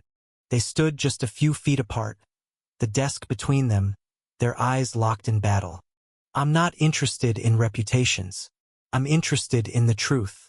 You said yesterday he ate his own gun a few years after this case. Why? Was there a note? The burden, detective. He couldn't carry it anymore. He was haunted by the ones who got away. What about the ones he let get away? Garcia pointed an angry finger at Bosch. How fucking dare you? You are on thin ice here, Bosch. I could make one call to the 6th floor and you'd be out on the street before sundown. You understand me? I know about you. You're just back from retirement and that makes you expendable with one phone call. You understand me? Sure. I understand you. Bosch sat down in one of the chairs in front of the desk, hoping it might defuse the tension in the room a little bit. Garcia hesitated and then he sat down as well. I find what you have just said to me completely insulting, he said, his voice juiced with anger. I'm sorry, Commander. I was trying to see what you knew. I don't understand. I am sorry, sir. But the case was definitely stonewalled by chain of command. I don't want to get into names with you at this point. Some of them are still active. But I think this case revolved on race, the connection to Mackey, and now Burkhart proves it. And you didn't have Mackey or Burkhart back then, but you had the gun and there were other things. I needed to find out if you were part of it. I would say by your reaction that you weren't. But you are telling me my partner was, and that he kept it from me. Bosch nodded. Impossible, Garcia protested. Ron and I were close. All partners are close, Commander, but not that close. From what I understand, you took care of the book and Green pressed the case forward. If he encountered resistance from within the department, he might have chosen to keep it from you. I think he did. Maybe he was protecting you, maybe he was humiliated about being vulnerable to the push. Garcia dropped his eyes from Bosch and looked down at his desk. Bosch could tell he was looking at a memory. Something in the stone wall of his face broke and gave way. I think maybe I knew something was wrong, he said quietly. About halfway through. How so? Early on we decided to split up the parents. Ron took the father and I took the mother. To establish relationships. Ron was having trouble with the father. He was volatile. He had been passive and then all of a sudden he's on Ron's ass wanting results. But there was something more there and Ron kept it from me. Did you ask about it? Yeah, I asked. He just told me the father was a handful. He said he was paranoid about race, that he thought his daughter was killed because of the race thing. And then he said something that I still remember. He said, "We can't go there." That's all he said. But it stuck with me because that didn't sound like the Ron Green the first knew. We can't go there. The Ron Green the first knew would go wherever it led. There were no can't go there's with him. Not until that case. Garcia raised his eyes to Bosch and Bosch nodded, his way of thanking him for opening up. You think it had something to do with what happened later? Bosch asked. You mean the suicide? Yeah. Maybe. I don't know. Anything's possible. After this case, we sort of went in different directions. The thing about partners is that once the work stops, there isn't a whole lot to talk about. True, Bosch said. I was in a command staff meeting at 77th. I was assigned there after making lieutenant. That was when I found out he was dead. Came across in a staff notice. I guess that shows how far apart we had gotten. I found out he had killed himself a week after he did it. Bosch just nodded. There was nothing he could say to that. I think I have a staff meeting now, Detective, Garcia said. It's time for you to go. Yes, sir. But I was thinking in order for them to push Ron Green so hard, they must have already had something to push him with. You remember anything like that? Did he have an IAD beef running at the time? Garcia shook his head. He wasn't saying no to Bosch's question. He was saying something else. This department has always had more cops assigned to investigating cops than it has to investigating murders. I always thought that if I reached the top, I would change that. Are you saying there was an investigation? I'm saying it was rare in the department not to have something on your record. There was a file on Ron, sure. He had been accused of assaulting a suspect. It was bullshit. The kid bumped his head and needed stitches when Ron was putting him in the back of the car. Big deal, right? Turned out the kid had connections and the IAD wasn't letting it go away. So they could have used that to push this case. Could have, depending on how much a believer in conspiracy theories you are. When it comes to the LAPD, I am a believer, Bosch thought but didn't say. Okay, sir, I think I have the picture, he said instead. I'll get out of here now. Bosch stood up to leave. I understand your need to know all of this, Garcia said. I just don't appreciate how you sandbagged me. I'm sorry, sir. No, you're not, Detective Bosch. Not really. Bosch said nothing. He moved to the door and opened it. He looked back at Garcia and tried to think of something to say. He came up blank. He turned and left, closing the door behind him. 23. KIZ Ryder was still sitting in the waiting area outside Judge and Demchak's chambers when Bosch got there. He had been caught in mid-afternoon traffic coming back to downtown from Van Nuys and thought he might have missed the conference with the judge. Ryder was reading a magazine, but Bosch's first thought was that at this point in the case he would be unable to leisurely start flipping through a magazine. At this point his focus could not be split. He was all about one thing. In a strange way he likened it to surfing, a pursuit he had not followed since the summer of 1964, when he ran away from a foster home and lived on the beach. Many years had passed since then, but he still remembered the water tunnel. The goal was to tuck yourself into the tube, the place where water swirled completely around you, where there was nothing but the water and the ride. Bosch was in the tube now. There was nothing but the case. "How long you been here?" he asked. Ryder checked her watch. "About 40 minutes. Has she been in there with it the whole time?" "Yup." "You worried?" "No. I've gone to her before. Once on a Hollywood case after you left. She's just thorough. She reads every page. It takes a while, but she's one of the good ones. The story's running tomorrow. We need her to sign this today." "I know, Harry. Relax. Sit down." Bosch stayed standing. The judges rotated warrant duty. Getting Demchak was luck of the draw. "I've never dealt with her before," he said. "Was she a DA?" "No. Other side. Public defender." Bosch groaned. His experience had been that criminal defense attorneys who became judges always brought at least the shadow of their allegiance to the defendant with them to the bench. "We're in trouble," he said. "No, we're not. We'll be okay. Please sit down. You're making me nervous. Is Judy Champagne still on the bench? Maybe we can take it into her." Judy Champagne was a former prosecutor married to a former cop. They used to say he hooked them and she cooked them. Once she became a judge, she was Bosch's favorite for taking warrants to. Not because she leaned toward the cops. She didn't. She was down the line fair, and that's what Bosch could count on. "She's still a judge, but we can't shop search warrants around the building. You know that, Harry. Now would you please sit down? I've got something to show you." Bosch sat down in a chair next to her. "What?" "I've got Burkhart's probation jacket." She pulled a file from her bag, opened it and slid it in front of Bosch on the coffee table. She tapped a fingernail on a line on a release form. Bosch leaned down to read it. "Released from Wayside July 1st, 1988. Reported to probation and parole in Van Nuys on July 5th. He straightened up and looked at her. "So he's in play." "Absolutely. They took him in on the synagogue vandalism on January 26th. Never made bail and, with time-served credits, got out of Wayside 5 months later. He's totally in play on this, Harry." Bosch felt a charge of excitement as things seemed to fall closer together. "Okay, good. Did you amend the warrant to include him?" "I put him in, but not in too big a way. Mackey's still the direct link because of the gun." Bosch nodded and looked across the room at the empty desk where the judge's clerk would normally sit. The nameplate on the desk said Kathy Shanowski, and Bosch wondered how the name would be pronounced and where she was. He then decided to try not to think about what was happening inside the judge's chambers. "You want to hear the latest from Commander Garcia?" he asked. Ryder was putting the probation file back in her bag. "Sure."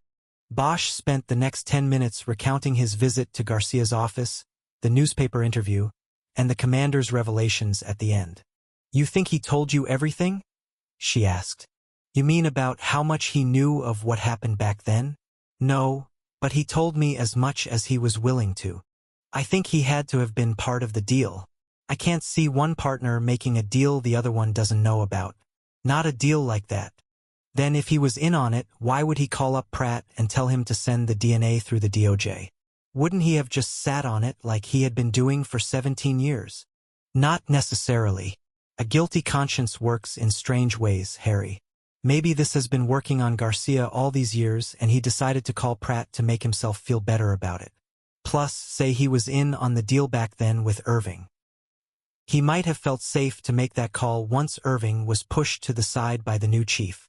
Bosch thought about Garcia's reaction to his saying Green might have been haunted by the ones he let get away. Maybe Garcia got heated because it was he who was haunted.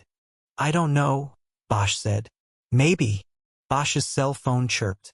As he pulled it out of his pocket, Ryder said, You better turn that off before we go in.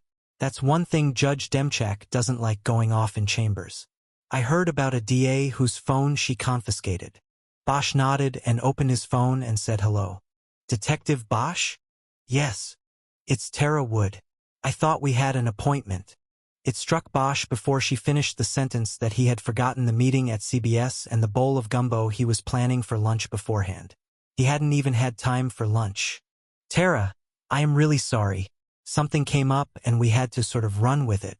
I should have called you, but it slipped my mind. I'm going to need to reschedule the interview, if you will still talk to me after this. Sure, no problem. I just had a couple of the writers from the show hanging around. They were going to try to talk to you. What show? Cold Case. Remember, I told you we have a... Oh, right, the show. Well, I'm sorry about that. Now Bosch didn't feel so bad. She had been trying to use his interview appointment to work up a publicity angle of some kind. He wondered if there was any feeling left in her for Rebecca Verloren. As if knowing his thoughts, she asked about the case. Is something happening on the case? Is that why you weren't here? Sort of. We're making progress, but there is nothing I can tell you right actually. There is something. Did you think at all about that name I mentioned last night? Roland Mackey? Ringing any bells? No, still no. I've got another one. What about William Burkhart? Maybe Bill Burkhart? There was a long silence while Wood did a memory scan. No, I'm sorry. I don't think I know him. What about the name Billy Blitzkrieg? Billy Blitzkrieg? You're kidding, right? No, why, you recognize it? No, not at all. It sounds like a heavy metal rock star or something. No, he's not. But you're sure none of the names do anything for you? I'm sorry, detective. Bosch looked up and saw a woman beckoning to them from the open door of the chambers. Ryder looked at him and drew a finger across her throat. Look, Tara, I need to go now. I will call you to set up the interview as soon as I can. I apologize again, and I will call you soon. Thank you. He closed the phone before she could respond, and then he turned it off. He followed Ryder through the door being held open by a woman Bosch assumed was Kathy Shanowski. The shades were drawn over the floor-to-ceiling windows at the far end of the room. A single desk lamp lit the chambers. Behind the desk Bosch saw a woman who appeared to be in her late 60s. She looked small behind the large dark wood desk. She had a kind face, which gave Bosch hope that they would get out of the office with her approval for the phone taps. Detectives, come in and sit down, she said. I am sorry to have held you out there waiting. No problem, Your Honor, Ryder said. We appreciate your taking a thorough look at this. Bosch and Ryder sat in chairs in front of the desk. The judge was not wearing her black robe. Bosch noticed it hanging on a hat rack in the corner. Next to it on the wall was a framed photograph of Demchak with a notoriously liberal state Supreme Court justice.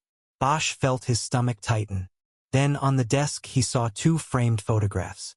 One was of an older man and a young boy holding golf clubs. Her husband and a grandson maybe. The other photo showed a young girl of maybe 9 or 10 riding on a swing. But the colors were fading. It was an old photo. Maybe it was her daughter. Bosch started to think that the connection to children might make the difference. You seem to be in quite a hurry with this, the judge said. Is there a reason for that? Bosch looked at Ryder and she leaned forward to answer. This was her show. He was just there as a backup and to send the message to the judge that this one was important. Cops had to be lobbyists on occasion. Yes, Your Honor, a couple reasons, Ryder began. The main one is that we believe there is a newspaper article that will be in the Daily News tomorrow. It may cause our primary suspect, Roland Mackey, to contact other suspects, one of whom is listed in the warrant, and talk about the murder. As you can see from the warrant, we believe more than one individual was involved in this crime, but we have only directly linked Mackey to it. If we are up and running our taps when the newspaper story hits, we might be able to identify the others involved through his calls and conversations. The judge nodded, but she wasn't looking at them. Her eyes were cast down on the application and authorization forms. She had a serious look on her face, and Bosch began to get a bad feeling. After a few moments of silence, she said, "And the other reason for your hurry?" "Oh, yes," Ryder said, having apparently forgotten. "The other reason is we believe Roland Mackey still may be engaged in criminal activities. We don't know exactly what they are at this time, but we believe that the quicker we can start listening in on his conversations, the sooner we will ascertain that and be able to stop someone from becoming a victim. As you can see from the application, we know he has been involved in at least one murder before. We didn't think we should waste time." Bosch admired Ryder's response. It was a carefully designed answer that would put a lot of pressure on the judge to sign the authorization. After all, she was an elected official. She had to consider the ramifications of her turning down the application. If Mackey committed a crime that could have been stopped had the police been listening to his phone calls, the judge could be held responsible by an electorate that wouldn't care much about whether she had been trying to safeguard Mackey's personal rights. "I see," Demchak said coldly in response to Ryder. "And what is your probable cause to believe he is engaged in current criminal activities, since you cannot cite a specific crime?" "A variety of things, Judge. Mr. Mackey cleared probation for a sex crime 12 months ago and immediately moved to a new address where his name is not listed on a deed or rental agreement. He left no forwarding address with his former landlord or the post office. He is living on the same property as an ex-convict with whom he has previously engaged in documented criminal activity. That is William Burkhart, also listed in the application. And, as you can see from the application, he is using a phone not registered in his name. He is clearly flying below radar, Your Honor. All of these things together paint a picture of someone taking precautions to hide involvement in criminal activity. Or maybe he just wants to avoid government intrusion," the judge said. "It is still very thin, Detective. Do you have anything else? I could use something else." Ryder glanced sideways at Bosch, her eyes wide. Her confidence in the waiting room was leaving her. Bosch knew she had put everything into the application and her comments in chambers. What was left? Bosch cleared his throat and leaned forward to speak for the first time. The previous criminal activity he took part in with the man he now lives with were hate crimes, Judge. These guys hurt and threatened a lot of people. A lot of people. He settled back in his seat, hoping he had just ratcheted the pressure up at least another notch. "And how long ago were these crimes?" the judge asked. "They were prosecuted in the late 80s, Bosch said. "But who knows how long they have continued? The association of these two men has obviously continued." The judge said nothing for another minute as she seemed to be reading and rereading the summation section of Ryder's application. A small red light at the side of the desk went on. Bosch knew it meant that whatever was scheduled in her courtroom was ready to begin. All attorneys and parties were present. Finally, Judge Demchak shook her head. "I just don't think you have it here, detectives. You have him with the gun but not at the murder scene. He could have handled the gun days or weeks before the killing." She waved dismissively at the papers spread in front of her. "This bit about him burglarizing a drive-in movie theater where the victim and her friends like to go is tenuous at best. You really put me on the spot here by asking me to sign off on something that just isn't there." "It is there," Bosch said. "We know it is there." Ryder put a hand on his arm, a warning not to lose it. "I'm not seeing it, Detective," Demchak said. "You are asking me to bail you out here. You don't have enough probable cause, and you are asking me to make up the difference. I can't do it. Not as is." "Your Honor," Ryder said, "if we don't get this signed, we will lose the opportunity with the newspaper story." The judge smiled at her. "That has nothing to do with me and what I must do here, Detective. You know that. I am not an arm of the police department. I am independent and I have to deal with the facts of the case as presented." "The victim was biracial," Bosch said. "This guy is a documented hater. He stole that gun and it was used to kill a girl of mixed race. The connection is right there." "Not a connection of evidence, Detective. A circumstantial connection of inference." Bosch stared at the judge for a moment and the judge stared right back. "Do you have children, Judge?" he asked. The color immediately rose in the judge's cheeks. "What does that have to do with this?" Your Honor, Ryder broke in. We'll come back to you with this. No, Bosch said. No, we're not coming back. We need this now, Judge. This guy has been out there free for 17 years. What if it had been your daughter? Could you look away then? Rebecca Verloren was an only child. Judge Demchak's eyes grew darker. When she spoke it was with measures of both calm and anger. I am not looking away from anything, Detective. I happen to be the only one in this room that is looking closely at this. And I might add that if you continue to insult and question the court, then I will remand you to the lockup for contempt. I could have a bailiff in here in 5 seconds. Perhaps you could use the downtime to contemplate the deficiencies of your presentation. Bosch pressed on undaunted. Her mother still lives in the house, Bosch said.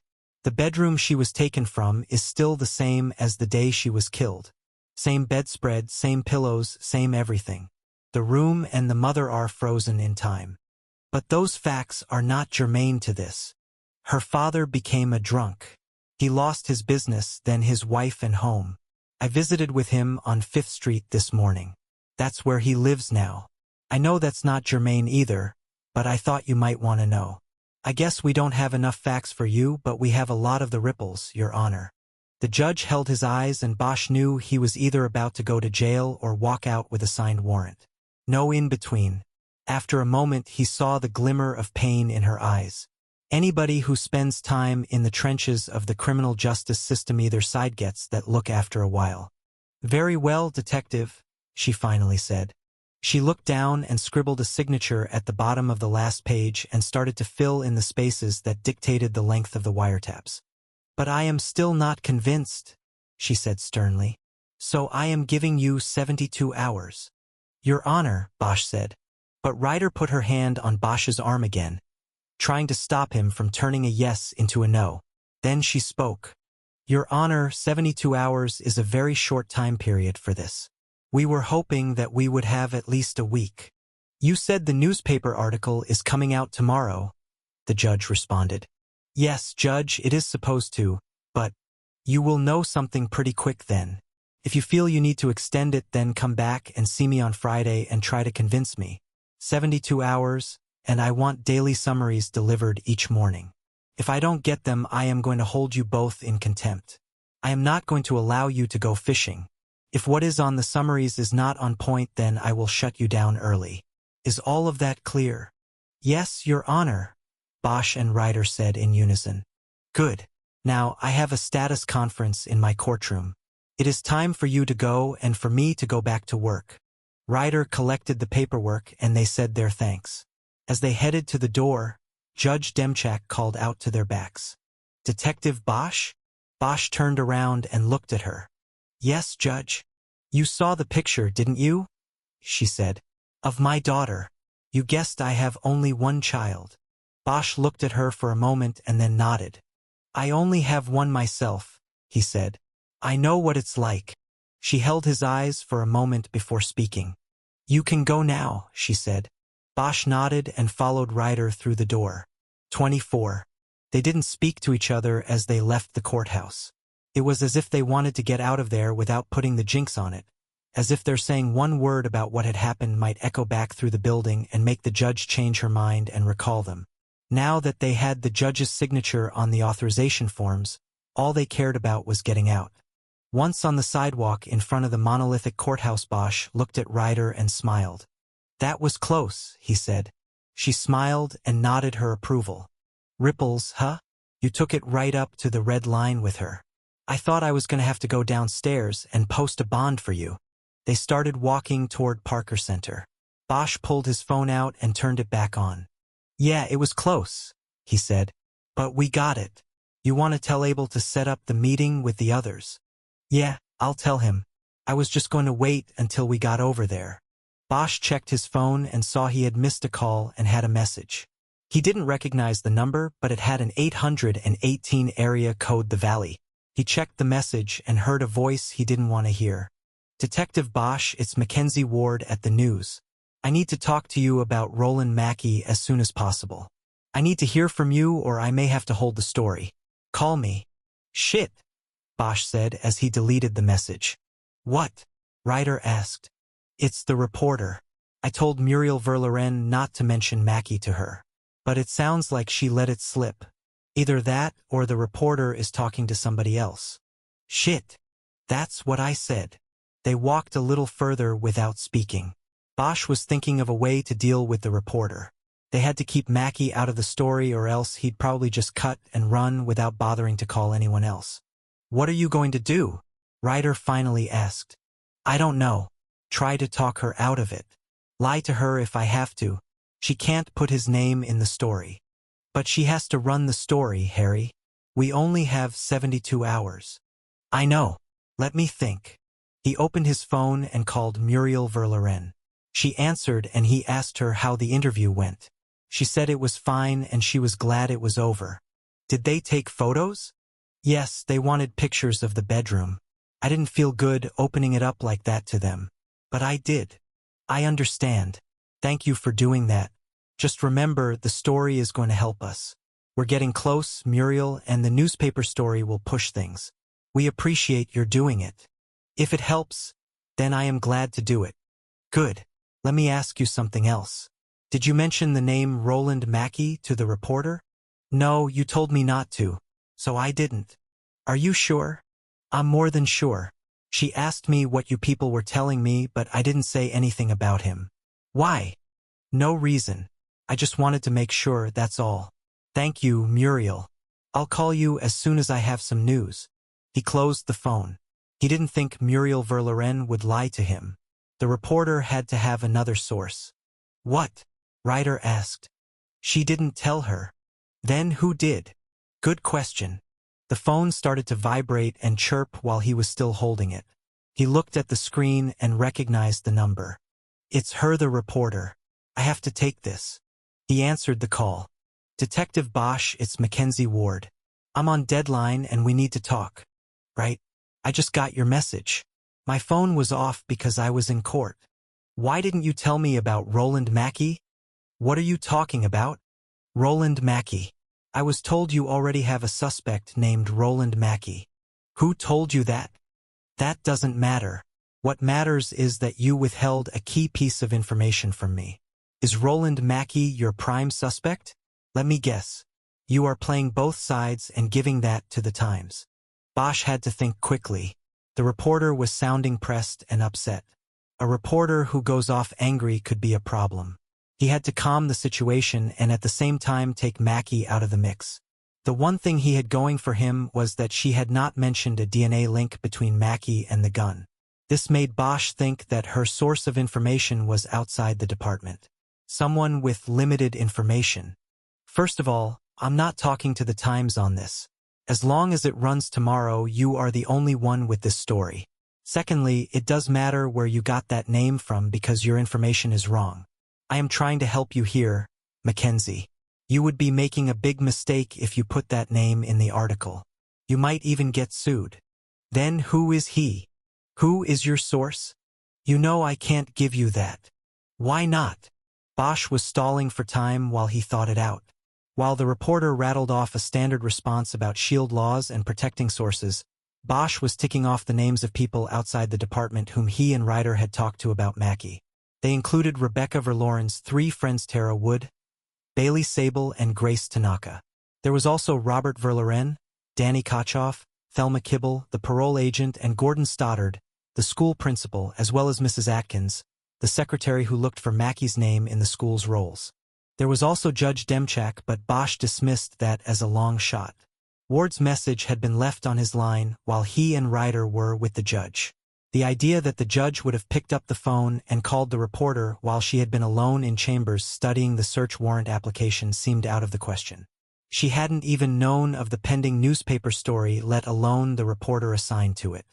Bosch guessed that because of time constraints, the reporter had simply gone back to the office and made a few phone calls to round out the story. She had gotten the name Roland Mackie from someone she had called. Bosch doubted that she could have located or even contacted Robert Verloren in the few hours since the interview. He also scratched Grace Tanaka and Danny Kochoff because they weren't local. Without Mackie's name, there was no link to Kibble. That left Tara Wood and the school, either Stoddard, Sable, or the secretary. The most obvious answer was the school because it would have been the easiest link for the reporter to make. He now felt better and thought he could contain the threat. "Detective, are you still there?" "Yes, sorry. I'm trying to dodge some traffic here." "Then what is your answer? Who is Roland Mackey?" "He's nobody. He's a loose end. Or was, actually. We've tied that up now." "Explain that." "Look, we inherited this case, right? Well, over the years the murder book got shelved, reshelved, moved around a bit. Things got mixed up. So part of what we had to do was some basic housekeeping. We had to put things in order. We found a picture of this Roland Mackey guy loose in the book, and we weren't sure who he was and what his connection was. When we were out doing interviews, getting acquainted with the players in the case, we showed his picture to a few people to see if they knew who he was and where he fit. At no time, Mackenzie, did we tell anyone he was a prime suspect. That is the truth. So either you are exaggerating or whoever mentioned this guy to you was exaggerating." There was a silence, and Bosch guessed she was revisiting the interview that gave her the name Mackey. "Then who is he?" she finally asked. "Just some guy with a juvie record who was living in Chatsworth back then. He hung out at the old drive-in on Winnetka, and that was apparently a hangout for Rebecca and her friends as well. But it turns out that back in 1988 he was cleared of any involvement. We didn't find out until after we showed the photo to a few people. It was a mixture of truth and shadings of the truth." Again the reporter was silent while she considered his answer. "Who told you about him? Gordon Stoddard or Bailey Sable?" Bosch asked. "We took the photo to the school to see if he fit in there, and it turns out he didn't even go to school there. We dropped it after that." "You sure about this?" "Look, do what you want, but if you put that guy's name in the paper simply because we asked about him, you could be getting calls from him and his lawyer. We ask about a lot of people, Mackenzie. That's our job." More silence slipped by. Bosch thought the silence meant he had successfully defused the bomb. "We went over to the school to look at the yearbook and copy photos," Ward finally said. "We found out you took the only one they had in the library from '88. It was her way of confirming that Bosch had it right, but without giving up her source. "Sorry about that," he said. "I have the yearbook on my desk. I don't know what kind of time you have, but you can send somebody over to pick it up if you want." "No, there's no time. We took a picture of the plaque that's on the wall at the school. That will work. Besides, I found a shot of the Vic in our archives. We'll use that. I saw the plaque. It's nice. They're very proud of it. So we're all right on this, Mackenzie?" "Yes, we're fine. I just got a little excited there when I thought you were holding back something big." "Don't have anything big to report. Yet." "All right. Then I better get back to finishing the story. It's still running in the window tomorrow? If I get it finished, call me tomorrow and tell me what you think." "I will." Bosch closed the phone and looked at Ryder. "I think we're okay," he said. "Boy, Harry, you've really got it going today. The artful dodger. I think you could probably talk a zebra out of his white stripes if you had to." Bosch smiled. He then looked up at the City Hall Annex on Spring Street. Banished from Parker Center, Irving now operated from the annex. Bosch wondered if Mr. Clean was looking down on them right now from behind one of the mirrored windows of the Office of Strategic Planning. He thought of something. "Kiz? What? Do you know McClellan?" "No, not really. But you know what he looks like?" "Sure. I saw him at command staff meetings." Irving stopped going once he was moved out to the annex. "He sent McClellan most of the time as his representative." "So you could pick him out then?" "Sure. But what are you talking about, Harry? Maybe we should go talk to him. Maybe spook him and send a message back down the pipe to Irving." "You mean right now?" "Why not? We're here." He gestured toward the annex building. "We don't have the time, Harry. Besides, why pick a fight you can avoid? Let's not deal with Irving until we have to." "All right, Kiz. But we will have to deal with him." "I know we will." They didn't speak again, each focused on thoughts on the case, until they reached the glass house and went inside. 25. Abel Pratt convened all members of the open unsolved unit in the squad room, as well as 4 other RHD detectives loaned to the unit for the surveillance. The meeting was turned over to Bosch and Ryder, who took a verbal walk through the case that lasted a half hour. On a bulletin board behind them, they pinned blow-ups of the most recent driver's license photos of Roland Mackey and William Burkhart. The other detectives asked few questions. Bosch and Ryder then turned the show back over to Pratt. "All right, we're going to need all hands on deck with this," he said. "We'll be working the sixes. 2 pairs working the sound room, 2 pairs working Mackey, and 2 pairs working Burkhart. I want the OU teams on Mackey and the surveillance room. The 4 loners from RHD will watch Burkhart. Kiz and Harry have dibs and they want the second shift on Mackey. The rest of you can work out how you want to cover the remaining shifts. We start tomorrow morning at 6, just about the time the paper will be hitting the streets." The plan translated into 6 pairs of detectives working 12-hour shifts. The shifts changed at 6 a.m. and 6 p.m. Since it was their case, Bosch and Ryder got first choice of shifts and had elected to cover Mackey beginning each day at 6 p.m. This meant working through the night, but it was Bosch's hunch that if Mackey made a move or a call, it would occur in the evening. And Bosch wanted to be there when it happened.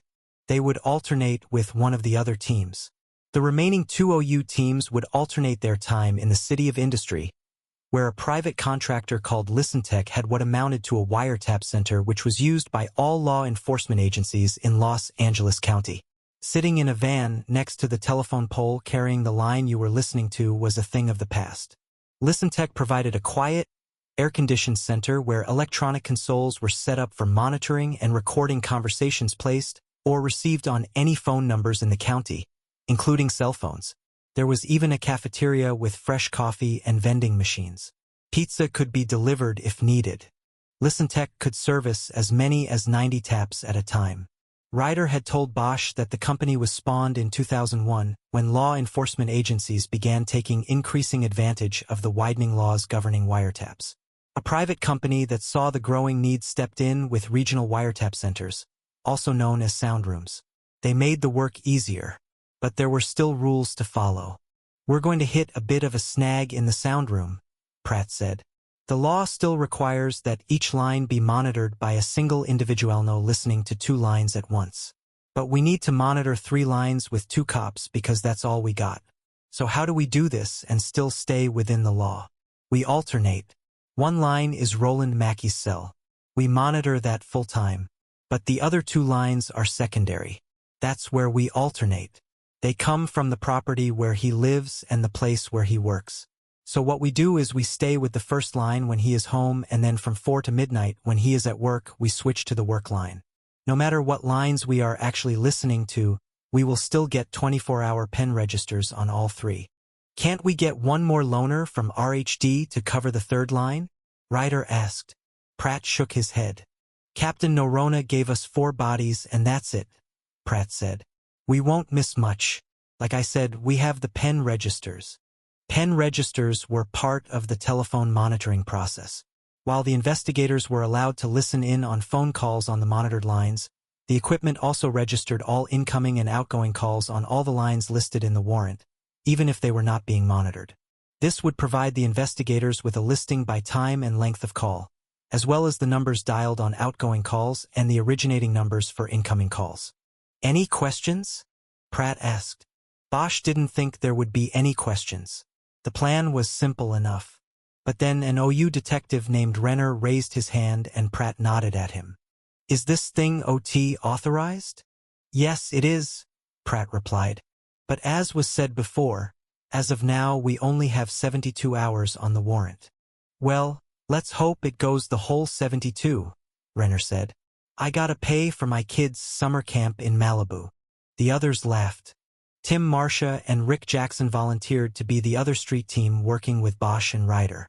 The other 4 got the soundroom detail, with Renner and Robledo taking the day shift and Robinson and Nord taking the same shift as Bosch and Ryder. The ListenTech Center was nice and comfortable, but some cops didn't want to be cooped up no matter what the circumstances.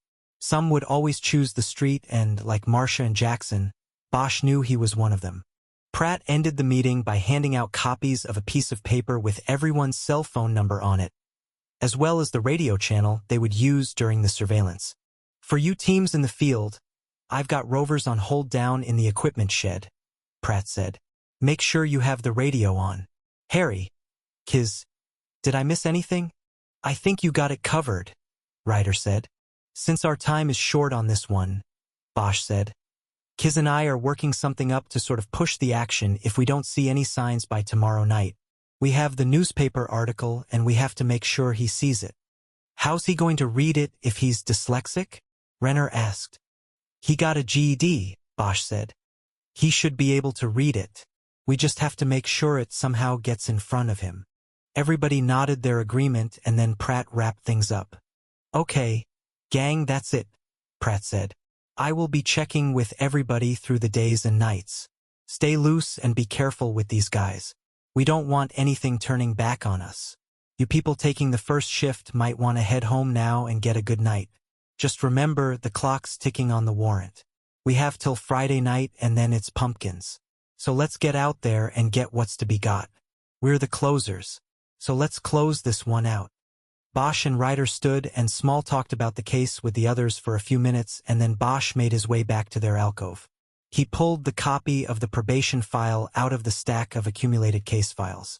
He had not gotten a chance to read through it thoroughly, and now was the time.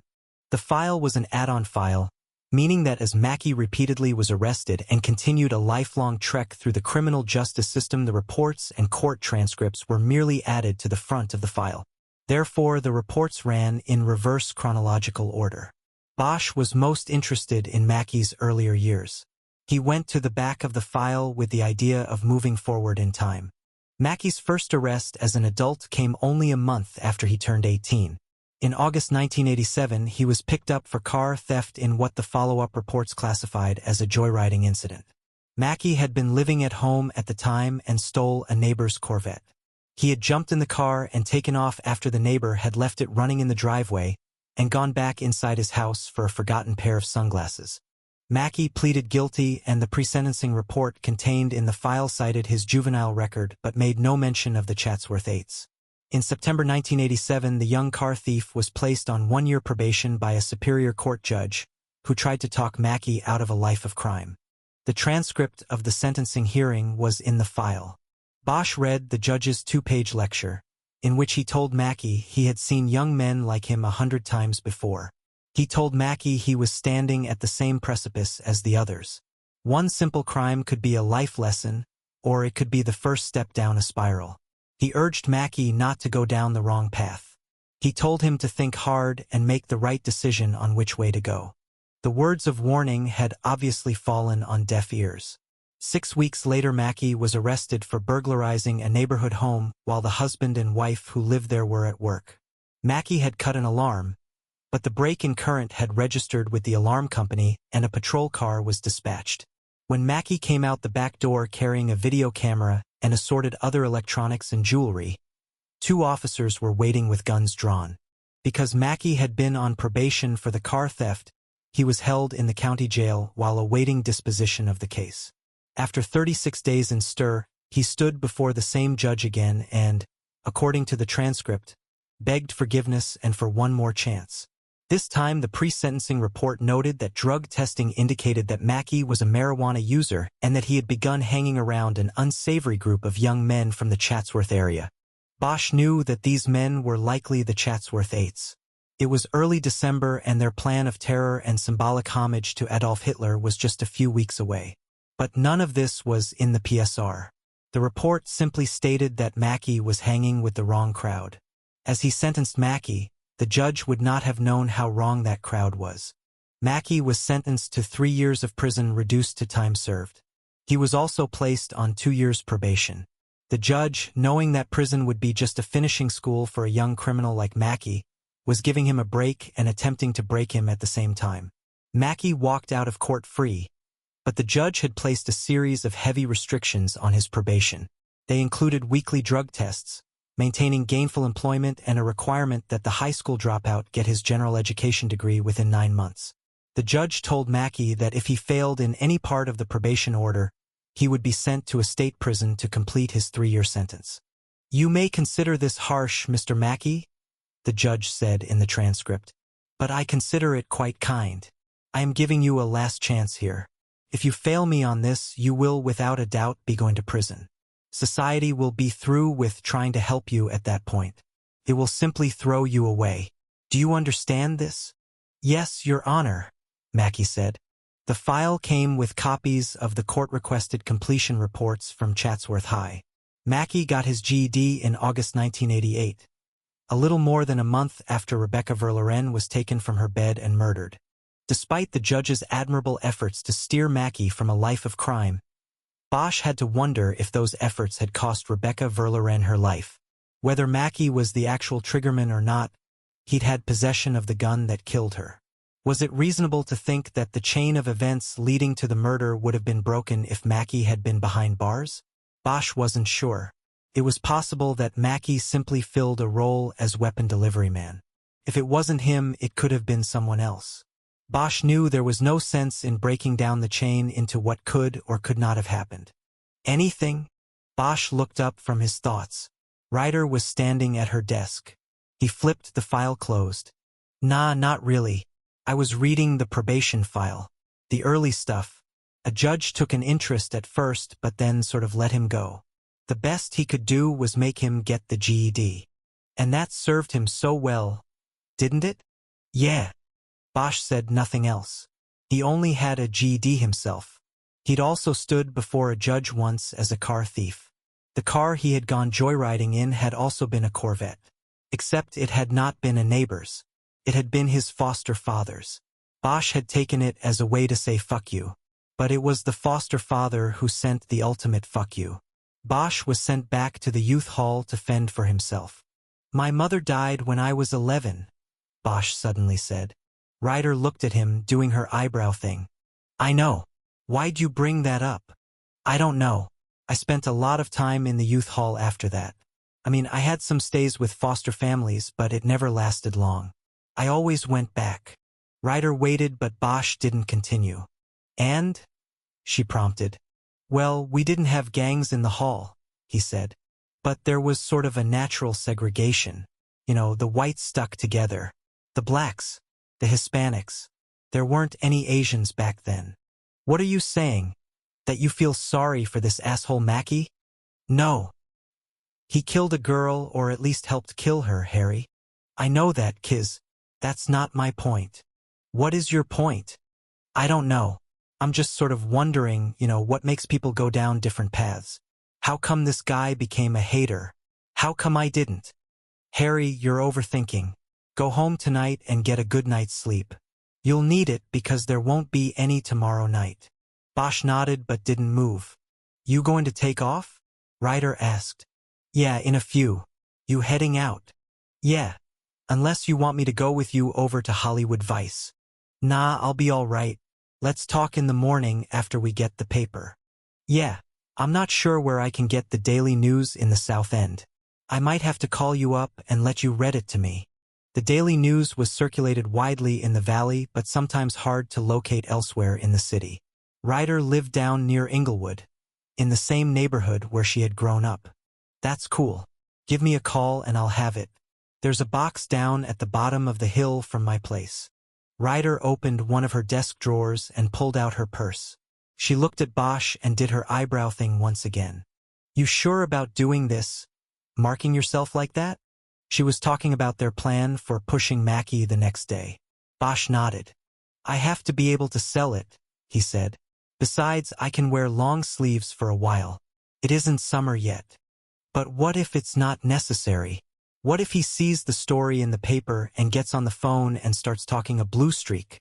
Something tells me that isn't going to happen. Anyway, it isn't permanent. Vicky Landreth told me it lasts a couple weeks at the most, depending on how often you shower. It's not like those henna tattoos kids get on the Santa Monica pier. They last longer. She nodded her agreement.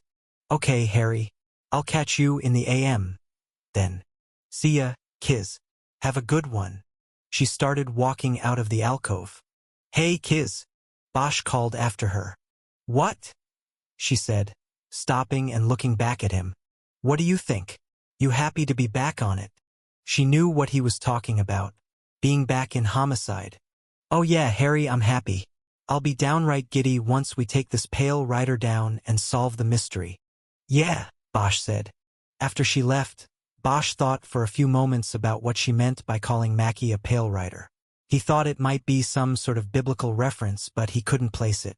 Maybe in the South End it was what some people called racists. He decided to ask her about it the next day. He started to look through the probation file again, but soon gave up. He knew it was time to focus on the here and now. Not the past. Not the choices made and the paths not taken. He got up and stacked the file and the murder book under his arm. If things were slow on the surveillance the next day, they might make for good reading. He stuck his head in Abel Pratt's office to say goodbye. "Good luck, Harry," Pratt said. "Close it out. We're going to." 26. Bosch parked in the rear lot and walked in through the back doors of Hollywood Division. It had been a long time since he had been in the place, and he immediately found it different. The earthquake renovation that Edgar had spoken of had seemingly touched every space in the building. He found the watch office in the place where a holding tank had been located. He found a report writing room for patrol officers, whereas before they'd had to steal space in the detective bureau. Before going upstairs to the vice unit, he had to go by the detective bureau to see if he could pull a file. He went down the rear hallway, passing a patrol sergeant named McDonald, whose first name he couldn't remember. "Hey Harry, you back? Long time no see, man." "I'm back, 6. "Good deal." 6 was the radio designation for Hollywood Division. Calling the patrol sergeant 6 was like calling a homicide detective Roy. It worked, and it got Bosch past his awkward memory loss. By the time he got to the end of the hallway, he remembered that the sergeant's name was Bob. The homicide unit was at the back end of the vast detective squad room. Edgar had been right. It didn't look like any detective bureau Bosch had ever seen. It was gray and sterile. It looked like a warehouse where yaks made cold calls and ripped off businesses and old ladies for overpriced pens or timeshare units. He recognized the top of Edgar's head just cresting above one of the sound partitions between the cubicles. It looked like he was the only one left in the whole bureau. It was late in the day, but not that late. He walked over and looked over the partition and down on Edgar. He had his head down and was working on the Times crossword puzzle. It had always been a ritual with Edgar. He'd work the puzzle throughout each day, taking it with him to the restroom and to lunch and out on surveillances. He never liked to go home without finishing it. Edgar hadn't noticed Bosch's presence. Bosch quietly stepped back and ducked into the cubicle next to Edgar's. He carefully lifted the steel trash can out of the desk's footwell and duck-walked out of the cubicle to a position right behind Edgar. He stood up and let the trash can fall to the new gray linoleum from about 4 feet. The resulting sound was loud and sharp, almost like a shot. Edgar leaped out of his seat, his crossword pencil flying toward the ceiling. He was about to yell something when he saw it was Bosch. "God damn it, Bosch. How you doing, Jerry?" Bosch said, barely getting it out while laughing. "God damn it, Bosch. Yeah, you said that. I take it things are pretty slow in Hollywood tonight. What the fuck you doing here? I mean, besides scaring the shit out of me." "I'm working, man. I've got an appointment with the vice artist upstairs." "What are you doing?" "I'm finishing up. I was about to get out of here." Bosch leaned forward and saw that the grid of the crossword was almost entirely filled out with words. There were several erasure marks. Edgar never worked a crossword in ink. Bosch noticed his old red dictionary was off the shelf and on the desk. "Cheating again, Jerry? You know you aren't supposed to be using the dictionary like that." Edgar dropped back into his seat. He looked exasperated by the scare and now the questions. "Bullshit. I can do whatever I want. There aren't any rules, Harry. Why don't you get on upstairs and leave me alone? Have her put some eyeliner on you and put you out on the stroll." "Yeah, you wish. You'd be my first customer." All right, all right. Is there something you need here, or did you just drop by to bust my chops?" Edgar finally smiled, and Bosch knew everything was all right between them. "A little of both," Bosch said. "I need to pull an old file. Where do they keep them now in this palace?" "How old is it?" "They started shipping stuff downtown to be microfilmed. Would have been in 2000. You remember Michael Allen Smith?" Edgar nodded. "Of course I do. Someone like me isn't going to forget Smith. What do you want with him?" "I just want his picture. That file's still here." "Yeah, anything that fresh is still around. Follow me." He led Bosch to a locked door. Edgar had a key and soon they were in a small room lined with shelves crowded with blue binders. Edgar located the Michael Allen Smith murder book and pulled it off a shelf. He dropped it into Bosch's hands. It was heavy. It had been a tough case. Bosch took the murder book to the cubicle next to Edgar's and started flipping through it until he came to a section of photographs that showed Smith's upper torso and several close-ups of his tattoos. His markings had been used to identify and charge him with the murders of 3 prostitutes 5 years earlier. Bosch, Edgar, and Ryder had worked the case. Smith was an avowed white supremacist who secretly hired black transvestite prostitutes he picked up on Santa Monica Boulevard. Then, out of guilt for crossing both racial and sexual lines, he would kill them. It somehow made him feel better about his transgressions. The key break in the case came when Ryder found a prostitute who had seen one of the victims get into a van with a customer. He was able to describe a distinctive tattoo on the John's hand. That eventually led them to Smith, who had collected a variety of tattoos while in various prisons around the country. He was tried, convicted, and sent to death row, where he was still dodging the needle with a barrage of legal appeals. Bosch removed the photos that showed Smith's neck, hands, and upper left arm, all of which were festooned with prison ink. "I need these while I'm upstairs. If you're leaving and need to lock the file room, I can just leave these on your desk." Edgar nodded. "That'll be fine. So what are you getting into, man? You're going to put that shit on yourself." "That's right. I want to be like Mike." Edgar narrowed his eyes. "This connected to that Chatsworth 8 stuff we were talking about yesterday?" Bosch smiled. "You know, Jerry, you ought to be a detective. You're good at it." Edgar nodded like he was merely putting up with another sarcastic assault. "You going to get the haircut, too?" he asked. "Nah, I wasn't planning on going that far," Bosch said. "I'm going to be sort of a reformed skinhead, I think." "I get it.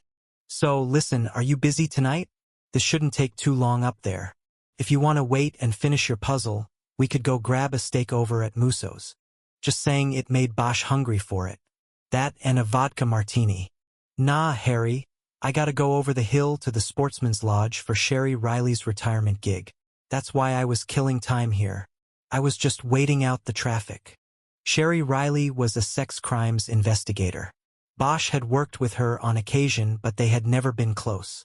When sex and murder entwined, the cases were usually so brutal and difficult there wasn't much room for anything but the work. Bosch didn't know she was retiring. "Maybe we can get that steak some other time," Edgar said. "That cool." "Everything's cool, Jerry. Have a good time up there and tell her I said hello and good luck. And thanks for the pictures. They'll be on your desk." Bosch headed back toward the hallway but heard Edgar curse. He turned around and saw his old partner standing and looking into his cubicle with his arms wide. "Where'd my damn pencil go?" Bosch scanned the floor and didn't see it. Eventually his eyes rose and he saw the pencil stuck into the sound absorption tiles in the ceiling above Edgar's head. "Jerry, sometimes what goes up doesn't come down." Edgar looked up and saw his pencil. Took him 2 jumps to grab it. The door to the vice unit on the 2nd floor was locked, but this was not unusual. Bosch knocked, and it was quickly answered by an undercover officer Bosch didn't recognize. "Is Vicky here?" "She's expecting me." "Then come on in." The officer stepped back and let Bosch enter.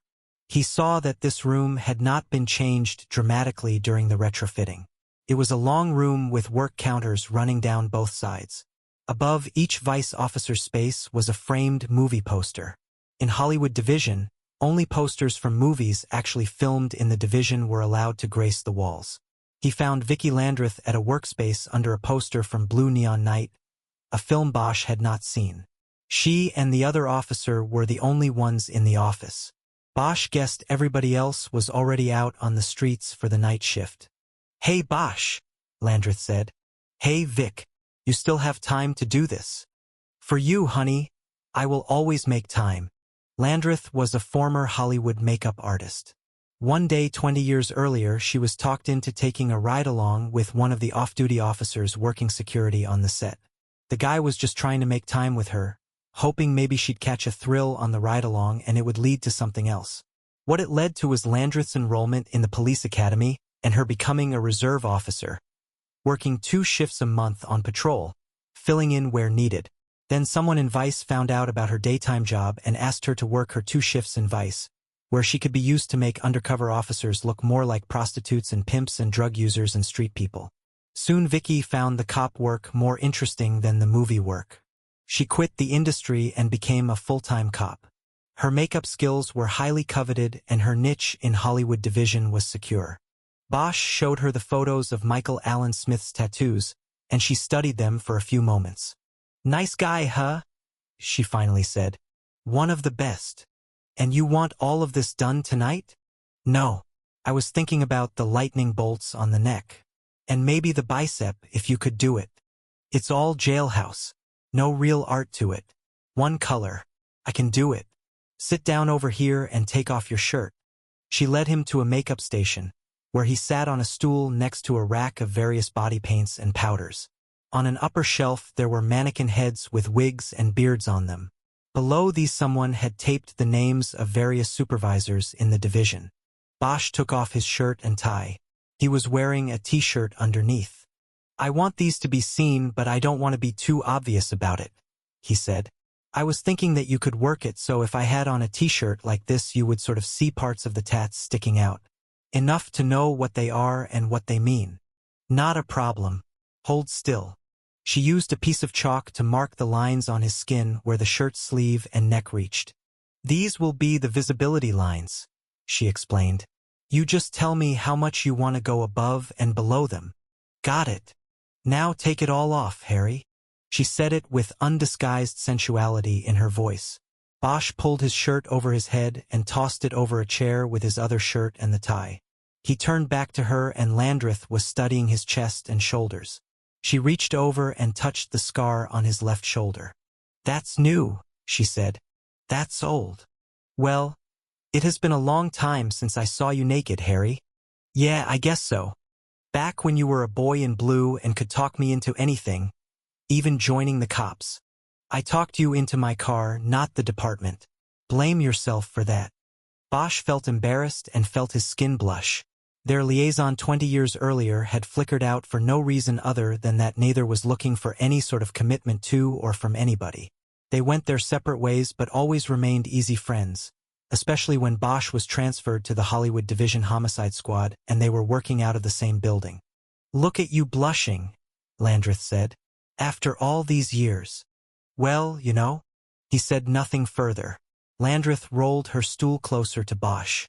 She reached up and rubbed her thumb over the tunnel rat tattoo at the top of his right arm. "I do remember this one," she said. "It's not holding up so well, is it?" She was right. That tattoo he had gotten in Vietnam had lost its lines over time and the colors had blurred. The character of the rat with a gun emerging from a tunnel was not recognizable. That tattoo looked like a painful bruise. "I'm not holding up so well myself, Vicky," Bosch said. She ignored his complaint and got down to work. She first used an eyeliner pencil to sketch out the tattoos on his body. Michael Allen Smith had what he had called a Gestapo collar tattooed on his neck. On each side of his neck was the twin lightning bolt insignia of the SS. This symbolized the emblems attached to the collar points of the uniforms worn by Hitler's elite force. Landreth etched these onto Bosch's skin easily and quickly. Tickled, and he had a hard time holding still. Then it was time for the bicep piece. "Which arm?" she asked. "I think the left." He was thinking of the play with Mackie. He thought the chances were better that he would end up sitting on Mackie's right as opposed to his left. That meant his left arm would be in Mackie's line of sight. Landreth asked him to hold the photo of Smith's arm up next to his own so she could copy it. Tattooed on Smith's bicep was a skull with a swastika inside a circle on the crown. While Smith had never admitted to the murders he was charged with, he had always been quite open about his racist beliefs and the origins of his many body markings. The bicep skull, he said, had been copied from a World War II propaganda poster. Shifting the sketch work from his neck to his arm allowed Bosch to breathe easier and Landreth to engage him in conversation. "So what's new with you?" she asked. "Not a lot. Retirement was boring?" "You could say that. What did you do with yourself, Harry?" "I worked a couple old cases. But mostly I spent time in Las Vegas trying to get to know my daughter." She leaned back away from her work and looked up at Bosch with surprise in her eyes. Yeah, I was surprised too when I found out, he said. How old? Almost 6. You still going to be able to see her now that you're on the job? Doesn't matter, she's not there. Well, where is she? Her mother took her to Hong Kong for a year. Hong Kong? What's in Hong Kong? A job. She signed a year contract. She didn't consult you about it? I don't know if consulted is the right word. She told me she was going. I talked to a lawyer about it, and there wasn't much I could do. That's not fair, Harry. I'm all right. I talk to her once a week. As soon as I earn up some vacation, I'll go over there. I'm not talking about it being unfair to you. I'm talking about her. A girl should be close to her father. Bosch nodded because that was all he could do. A few minutes later Landreth finished the sketchwork, opened a case and took out a jar of Hollywood tattoo ink along with a pen-like applicator. This is Bic Blue, she said. It's what most of them use in the jails. I won't be perforating the skin, so it should come off in a couple weeks. Should. Most times. There was one actor I worked with, though. I put an ace of spades on his arm. And the funny thing was that it wouldn't come off. Not all the way. So he just ended up having a real tattoo put over my piece. He wasn't too happy about it. Just like I'm not going to be happy if I have lightning bolts on my neck for the rest of my life. Before you start putting that stuff on me. Vicky, is there? He stopped when he realized she was laughing at him. Just kidding, Bosch. This Hollywood magic. It comes off with a couple of good scrubs. Okay? Okay, then. Then hold still and let's get this done. She went to work applying the dark blue ink to the pencil drawing on his skin. She blotted it regularly with a cloth and repeatedly told him to stop breathing, which he told her he couldn't do. She was finished in under a half hour. She gave him a hand mirror and he studied his neck. It looked good in that it looked real to him. It also looked strange to see such displays of hate on his own skin. Can I put my shirt on now? Give it a few more minutes. She touched the scar on his shoulder once again. Is that from when you got shot in that tunnel downtown? Yes. Poor Harry. More like Lucky Harry. She started packing up her equipment while he sat there with his shirt off and feeling awkward about it. So what's the assignment tonight? He asked, just to be saying something. For me? Nothing. I'm out of here. You're done. Yeah, we worked a day shift today. Working girls invading the hotel by the Kodak Center. Can't have that in the new Hollywood, can we? So we bagged 4 of them. I'm sorry, Vicky. I didn't know I was holding you up. I would have come in sooner. Hell, I was downstairs shooting the shit with Edgar before coming up. You should have told me you'd be waiting on me. It's all right. It was good to see you. And I wanted to tell you I'm glad you're back on the job. Bosch suddenly thought of something. Hey, you want to hit Musso's for dinner, or are you going up to the Sportsman's Lodge? Forget the Sportsman's Lodge. Those things remind me too much of rap parties. I didn't like them either. Then what do you think? I don't know if I want to be seen in that place with such an obvious racist pig. This time Bosch knew she was kidding. He smiled and she said dinner was a go. I'll go on one condition, she said. What's that? You put your shirt back on. 27. Without need of an alarm, Bosch awoke at 5:30 the next morning. This was not unusual for him. He knew that this was what happened when you surfed into the tube on a case. Waking hours overpowered the sleeping hours. You did all you could to stay up on that board and in the pipeline. Though not scheduled to begin work for more than 12 hours, he knew this would be the pivotal day in the case. He could not sleep anymore. In darkness and unfamiliar surroundings he got dressed and made his way to the kitchen, where he found a pad for writing down needed grocery items. He wrote a note and left it in front of the automatic coffee maker, which he had watched Vicky Landreth set the night before to begin brewing at 7 a.m. The note said very little other than thank you for the evening and goodbye. There were no promises or see you laters. Bosch knew she would not be expecting any. They both knew that little had changed in the 20 years between their liaisons. They liked each other fine, but that wasn't enough to build a house on. The streets between Vicky Landreth's Los Feliz home and the Cahuenga Pass were misted and gray. People drove with their lights on, either because they had been driving through the night or because they thought it might help wake up the world. Bosch knew the dawn had nothing on the dusk. Dawn always came up ugly, as if the sun was clumsy and in a hurry. The dusk was smoother, the moon more graceful. Maybe it was because the moon was more patient. In life and nature, Bosch thought, darkness always waits. He tried to push thoughts of the night before out of his mind so that he could focus only on the case. He knew the others would be moving into position now on Mariano Street in Woodland Hills and in the Listentech sound room in the City of Industry. While Roland Mackey slept, the forces of justice were quietly closing in on him. That's how Bosch looked at it. That was what put the wire in his blood. He still believed it was unlikely that Mackey had been the one to pull the trigger on Rebecca Verloren. But Bosch felt no doubt that Mackey provided the gun and would lead them on this day to the triggerman, whether it would be William Burkhart or someone else. Bosch pulled into the parking lot in front of the Poquito Mas at the bottom of the hill from his house. He left the Mercedes running and got out and went to the row of newspaper boxes. He saw the face of Rebecca Verloren staring out at him through the smeared plastic window of the box. He felt a little catch in his rhythm. It didn't matter what the story said. They were now in play. He dropped the coins into the box and took a paper out. He repeated the process, taking a second paper. One for the files and one for Mackey. He didn't bother reading the story until he had driven up the hill to his house. He put a pot of coffee on and read the story while standing in the kitchen. The window photo was a shot of Muriel Verloren sitting on her daughter's bed. The room was neat and the bed perfectly made, right down to the ruffle skirting the floor.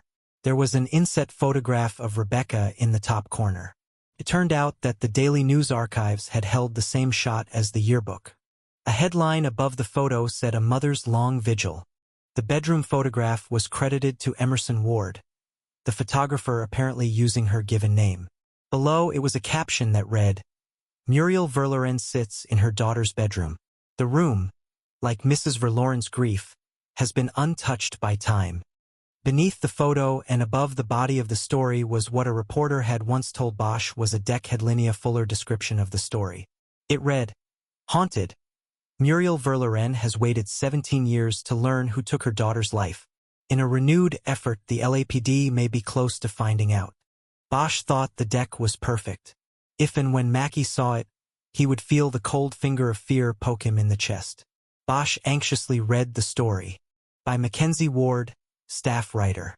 17 years ago this summer, a young and beautiful high school girl named Rebecca Verloren was stolen away from her Chatsworth home and brutally murdered on Oat Mountain. The case was never solved, leaving in its wake a splintered family, haunted police officers, and a community with no sense of closure from the crime. But in a measure of hope for the victim's mother, the Los Angeles Police Department has launched a new investigation of the case that may see results and closure for Muriel Verloren. This time out, the detectives have something they didn't in 1988. The killer's DNA. The LAPD's Open Unsolved Unit began the intense refocus on the Verloren case after one of the original detectives, now a Valley Area commander, urged that it be reopened 2 years ago when the squad was formed to investigate cold cases.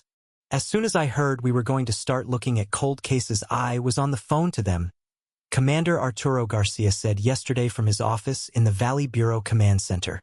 "This was the case that always stuck with me. That beautiful young girl taken from her home like that. No murder in our society is acceptable, but this one hurt more than most. It haunted me all these years." So too Muriel Verloren. Rebecca's mother has continued to live in the house on Red Mesa Way from which her 16-year-old daughter was taken. Rebecca's bedroom remains unaltered from the night she was carried out a back door, never to return. "I don't want to change anything," the tearful mother said yesterday while smoothing the spread on her daughter's bed. "It's my way of remaining close to her. I will never change this room and I will never leave this house."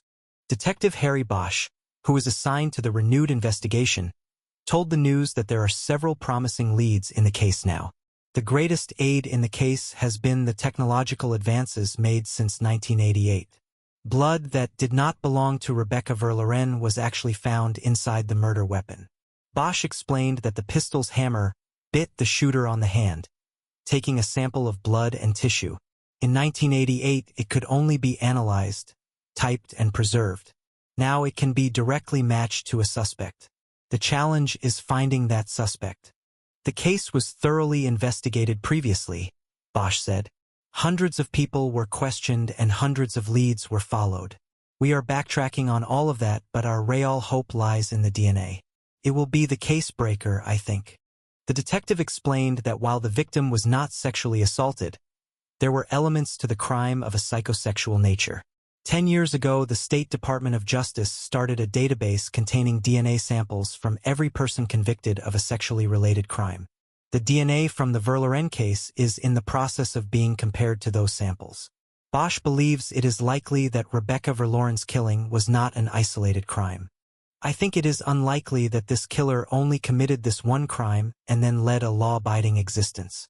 The nature of this offense indicates to us that this person likely committed other crimes. If he was ever caught and his DNA put into a databank, then it's only a matter of time before we identify him. Rebecca was carried from her home in the dead of night on July 5, 1988. For 3 days, police and community members searched for her. A woman riding a horse on Oat Mountain found the body secreted by a fallen tree. While the investigation revealed many things, including that Rebecca had terminated a pregnancy about 6 weeks before her death, the police were unable to determine who her killer was and how he got into the house. In the years since, the crime has echoed through many lives. The victim's parents have split up and Muriel Verloren could not say where her husband, Robert Verloren, a former Malibu restaurateur, is now located. She said the disintegration of their marriage was directly attributed to the strain and grief brought on by their daughter's murder. One of the original investigators on the case, Ronald Green, retired early from the department and later committed suicide. Garcia said he believes the unsolved Verloren case played a part in his former partner's decision to end his life. Ronnie took things to heart, and I think this one always bothered him, Garcia said. And at Hillside Preparatory School, where Rebecca Verloren was a popular student, there is a daily reminder of her life and death. A plaque erected by her classmates remains affixed to the wall in the exclusive school's main hallway. We don't ever want to forget someone like Rebecca, said Principal Gordon Stoddard, who was a teacher when Verloren was a student at the school. One of Rebecca's friends and classmates is now a teacher at Hillside. Bailey Coster-Sable spent an evening with Rebecca just 2 days before she was murdered. The loss has haunted her, and she says she thinks about her friend all the time. I think about it because it feels like it could have happened to anybody, Sable said after classes yesterday. So it leads me to always ask the same thing. Why her? That is a question the Los Angeles police hope to finally answer soon. Bosch looked at the photo on the inside page where the story jumped to. It showed Bailey Sable and Gordon Stoddard standing on either side of the plaque on the wall at Hillside Prep. Emerson Ward was credited with this photo as well. The caption read, "Friend and teacher." Bailey Sable went to school with Rebecca Verloren, and Gordon Stoddard taught her science class. Now school principal, Stoddard said, "Becky was a good kid. This shouldn't have happened." Bosch poured coffee into a mug and then read the story again while sipping his breakfast. He then excitedly grabbed the phone off the counter and called Kisman Ryder's home number. She answered with a blurry voice. "Kiz, the story is perfect. She put in everything we wanted." "Harry? What time is it, Harry?" "Almost 7. We're in business." "Harry, we have to work all night. What are you doing awake? What are you doing calling me at 7 o'clock? Bosch realized his mistake. "I'm sorry. I'm just excited about it. Call me back in 2 hours. She hung up. There had not been a pleasant tone in her voice. Undaunted, Bosch pulled a folded sheet of paper from his jacket pocket. It was the sheet of numbers Pratt had passed out during the staff meeting. He called Tim Marsh's cell number. "It's Bosch," he said. "You guys in position?" "Yeah, we're here." "Anything shaking?" "It's a sleepy hollow right now. We figure if this guy worked till midnight last night, then he's going to be sleeping late."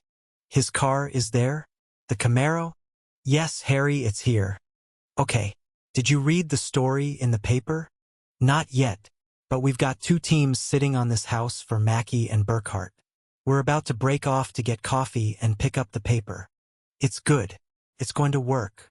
Let's hope so." After Bosch hung up, he realized that until Mackey or Burkhart left the house on Mariano, there would be double surveillance on the place.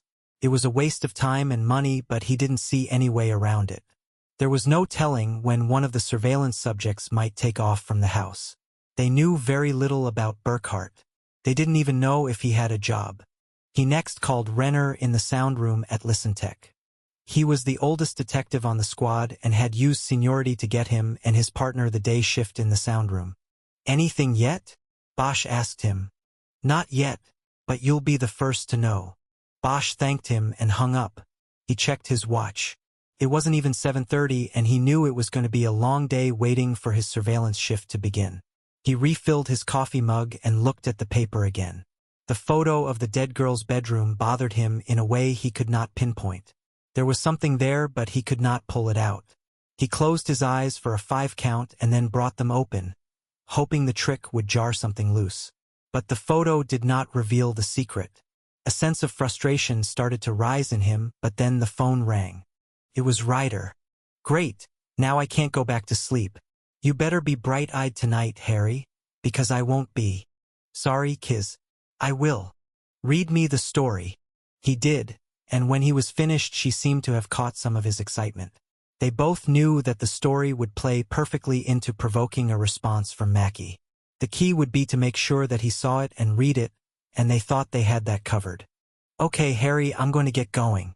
I have some things to do today." "All right, Kiz, see you up there. How about we meet at 5:45 on Tampa, about a block south of the service station? I'll be there unless something happens before." "Yeah, me too."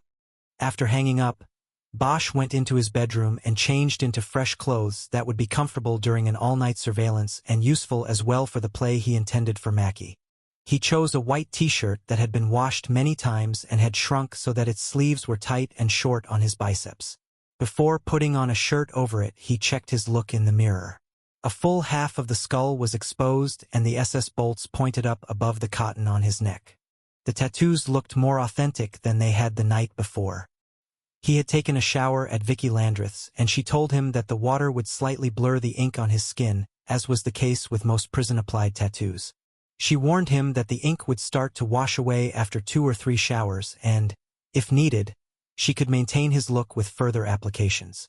He told her he wasn't planning on needing the tattoos more than one day. They would work or not work when he made his play. He put on a long-sleeved button-down shirt over the t-shirt. He checked this in the mirror and thought he could see details of the skull tattoo bleeding through the cotton. The thick black swastika on the crown was coming through. Ready to go but with hours before he was needed, Bosch paced nervously around his living room for a few moments, wondering what to do. He decided to call his daughter, hoping that her sweet voice and cheerfulness would give him an added charge for the day. He got the number for the Intercontinental Hotel in Kowloon off the post-it on his refrigerator and punched it into his phone. It would be almost 8 p.m. there. His daughter should still be awake. But when his call was connected to Eleanor Wish's room, there was no answer. He wondered if he had the time change wrong. Maybe he was calling too early or too late. After 6 rings, an answering service picked up, giving Bosch instructions in English and Cantonese in how to leave a message. He left a short message for both Eleanor and his daughter and hung up the phone. Now, not wanting to dwell on his daughter or thoughts about where she was, Bosch opened the murder book and began reviewing its contents again, always looking for details of the case he had possibly missed.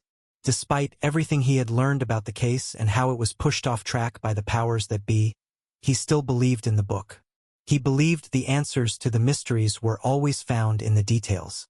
He finished a read-through and was going to take up the copy of Mackey's probation file when he thought of something and called Muriel Verlaine. She was at home. "Did you see the story in the paper?" he asked.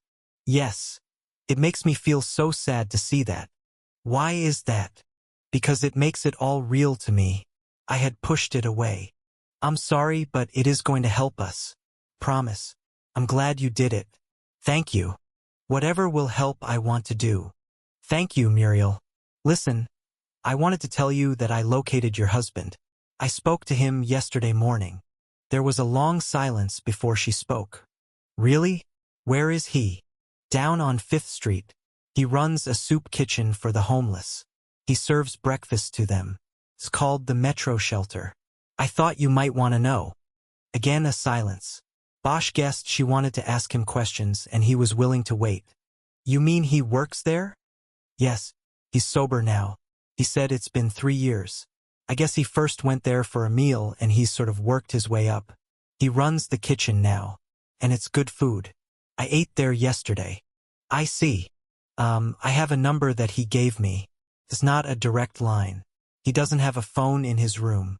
But it's in the kitchen and he's there in the mornings. He said it slows down after about 9. Okay. Do you want the number, Muriel? This question was followed by the longest silence of all. Bosch finally answered the question himself. I'll tell you what, Muriel. I've got the number, and if you ever want it you can just call me. Is that okay? That would be fine, detective. Thank you. No problem.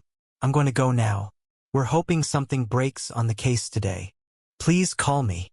It will be the first call I make. After hanging up, Bosch realized that talking about breakfast had made him hungry. It was now almost noon and he hadn't eaten anything since the steak at Musso's the night before. He decided that he would go into the bedroom and rest for a while and then have a late lunch before reporting for the surveillance. He would go over to Dupar's in Studio City. It was on the way out to Northridge. Pancakes were the perfect surveillance food. He would order a full stack of buttered pancakes and they would sit in his stomach like clay and keep him full all night if necessary. In the bedroom he lay on his back and shut his eyes. He tried to think of the case but his mind wandered to the drunken time. He got the tattoo put on his arm in a dirty studio in Saigon. As he drifted off to sleep, he remembered the man with the needle and his smile and his body odor. He remembered the man had said, "Are you sure? Remember, you'll be marked forever with this." Bosch had smiled back and said, "I already am." Then in his dream, the man's smiling face turned into Vicky Landreth's face. She had red lipstick smeared across her mouth. She held up a buzzing tattoo needle. She said, "Are you ready, Michael?" He said, "I'm not Michael." She said, "It's all right. It doesn't matter who you are. Everybody's dodging the needle. But nobody gets away." 28. KIZ Ryder was already at the meeting spot when Bosch got there. He got out of his car and brought the murder book and the other files to her car, a nondescript white Taurus. "You have any room in your trunk?" he asked before getting in. "It's empty." "Why?" "Pop it. I forgot to leave my spare tire at home." He went back to his car, a Mercedes-Benz SUV, and took the spare tire out of the back and transferred it to Ryder's trunk. Using a screwdriver from the toolkit, he removed the license plates from his car and put them in the trunk as well. He then got in with her and they drove up Tampa to the Plaza Shopping Center across from the service station where Mackie worked. The day team, Marcia and Jackson, were waiting in their car in the lot. The space next to them was open and Ryder pulled in. Everybody put down their windows so they could talk and transfer the 2 rovers without having to get out of their cars. Bosch took the radios but knew he and Ryder wouldn't use them. "Well?" Bosch asked. "Well, nothing," Jackson said. "Seems like we're pumping a dry hole here, Harry." "Nothing at all?" Ryder asked. "There has been absolutely no indication at all that he's seen the paper or that anybody he knows has seen it. We checked with the sound room 20 minutes ago and this guy hasn't even gotten a phone call, let alone one about this. He hasn't even had a tow call since he came on." Bosch nodded. He wasn't concerned yet. Sometimes things needed a little push and that was what he was ready to do. "I hope you've got a good plan, Harry," Marcia called over. He was in the driver's side of their car and Bosch was furthest away on the passenger side of Ryder's car. "You want to stick around?" Bosch replied. "No use waiting on it if there hasn't been any action. I'm ready to go." Jackson nodded. "I don't mind," he said. "You going to need backup?" "I doubt it. I'm just going to plant a seed. But you never know. It couldn't hurt." "All right. We'll watch anyway. Just in case, what's your flare going to be?" Bosch hadn't thought about how he would send up a flare if things went wrong and he had to call in backup. "I guess I'll hit the horn," he said. "Or you'll hear the shots." He smiled and everybody nodded and then Ryder backed out of the space and they headed back down Tampa to his car. "You sure about this?" Ryder asked as she pulled in next to the Mercedes. I'm sure. He had noticed on the way over that she had brought an accordion file with her. It was on the armrest between the seats. What's this? Since you woke me up early, I decided to go to work. I traced down the other 5 members of the Chatsworth Eights. Great work. Any of them still local?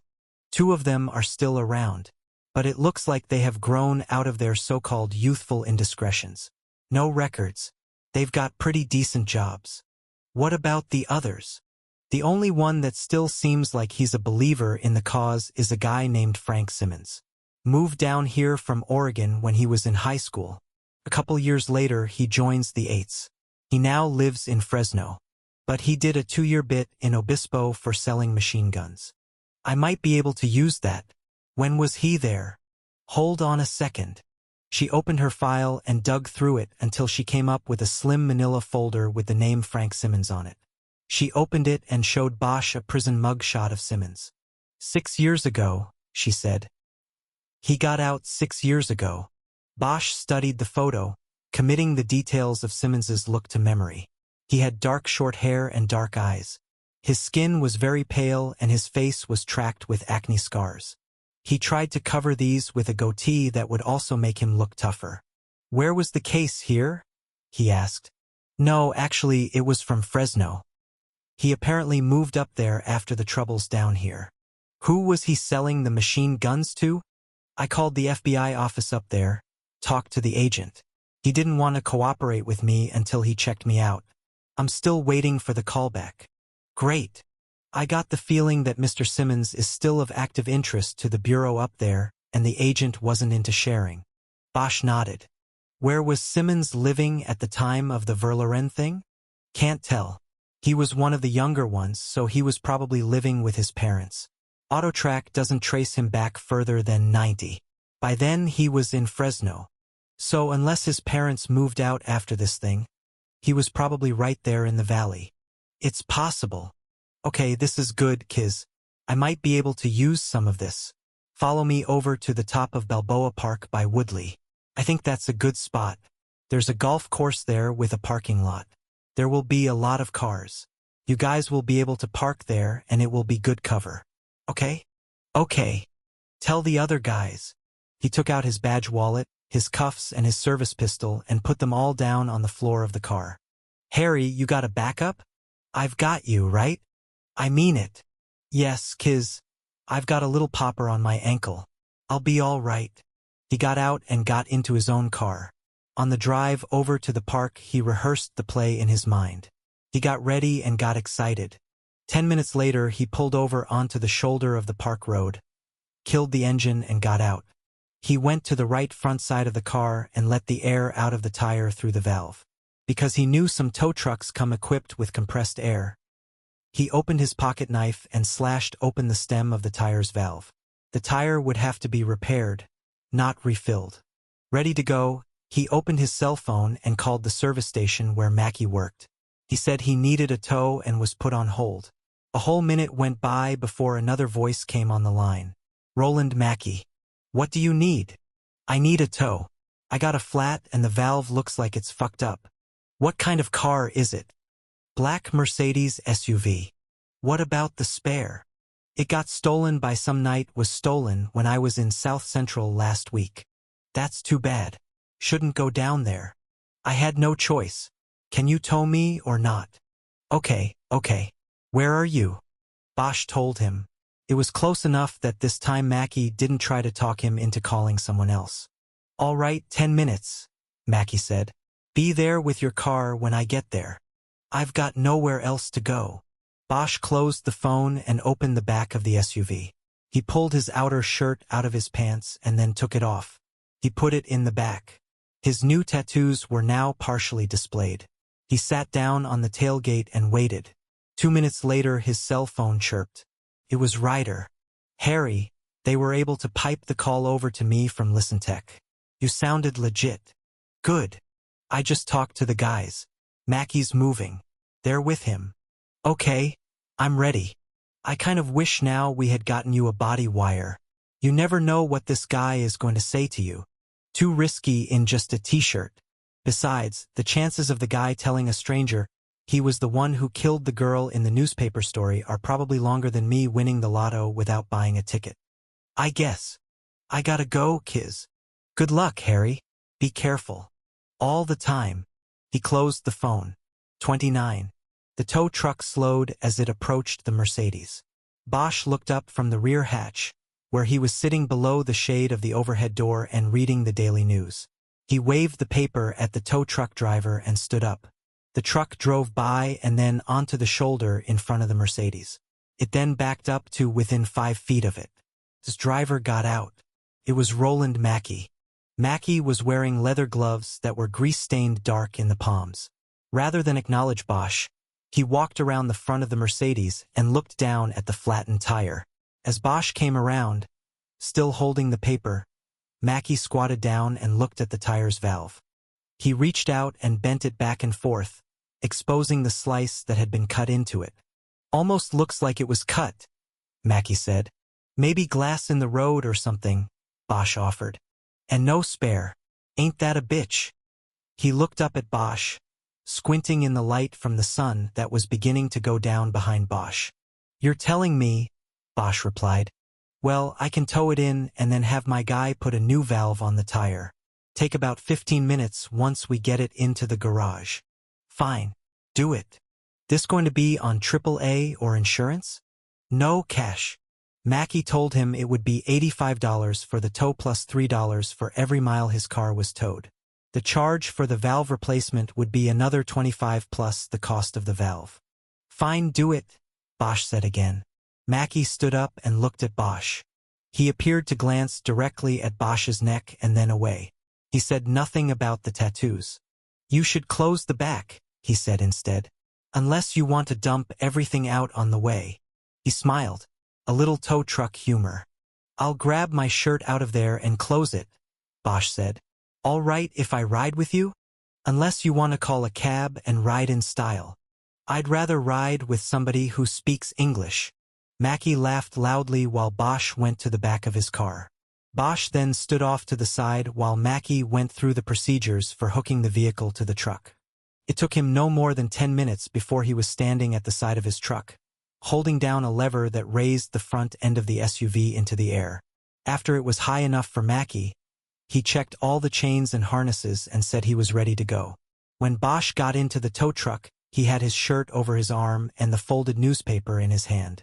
It was folded so the photo of Rebecca Verloren was noticeable. Does this thing have air conditioning?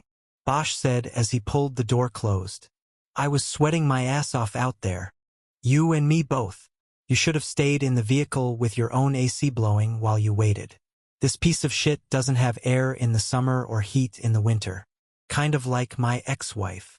More tow truck humor, Bosch guessed. Mackey handed him a clipboard with an information page and a pen attached. Fill that out, he said. Then we're set. Okay.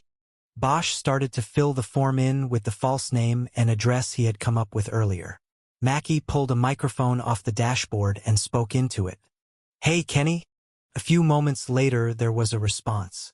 Go ahead. Tell Spider not to leave yet, Mackey said. I'm bringing in a tire that needs a valve. He's not going to like that. He's already washed up. Just tell him. Out. Mackey returned the microphone to its dash holder. Think he'll stay? Bosch asked. You better hope so, or you're going to be waiting till tomorrow for your tire to get done. I can't do that. I have to get back on the road. Yeah? Where to? Barstow. Mackey started the tow truck and turned his body to the left so he could look out the side window and make sure it was okay to pull off the shoulder onto the road. He could not see Bosch from this position. Bosch quickly hiked the left sleeve on his t-shirt up so that more than half of the skull tattoo was visible. The tow truck pulled into the street and they started off. Bosch glanced out his window and saw the cars belonging to both Ryder and the other surveillance team in the parking lot of the golf course. Bosch put his elbow on the sill of the open window and his hand on the top frame. Out of Mackey's view, he was able to give the thumbs-up sign to the watchers. What's out in Barstow? Mackey asked. Home, that's all. I want to get home tonight. What have you been doing down here? This and that. What about South Central? What were you doing down there with those people last week? Bosch understood the reference to those people as meaning the predominant minority population of South LA. He turned and looked pointedly at Mackie, as if telling him he was asking too many questions. "This and that," he said evenly. "That's cool," Mackie responded, taking his hands off the wheel in a backing-off gesture. "Tell you what, though, it doesn't matter what I was doing. You can just fucking keep this city, man." Mackie smiled. "I know what you mean," he said. Bosch thought they were close to sharing more than small talk. He believed Mackie had gotten a glimpse of the tattoos and was trying to draw from Bosch a signal as to what kind of person he was. He thought the moment was right for another subtle move toward the newspaper article. Bosch put the newspaper down on the seat between them, making sure the photo of Rebecca Verloren was still noticeable. He then started putting his shirt back on.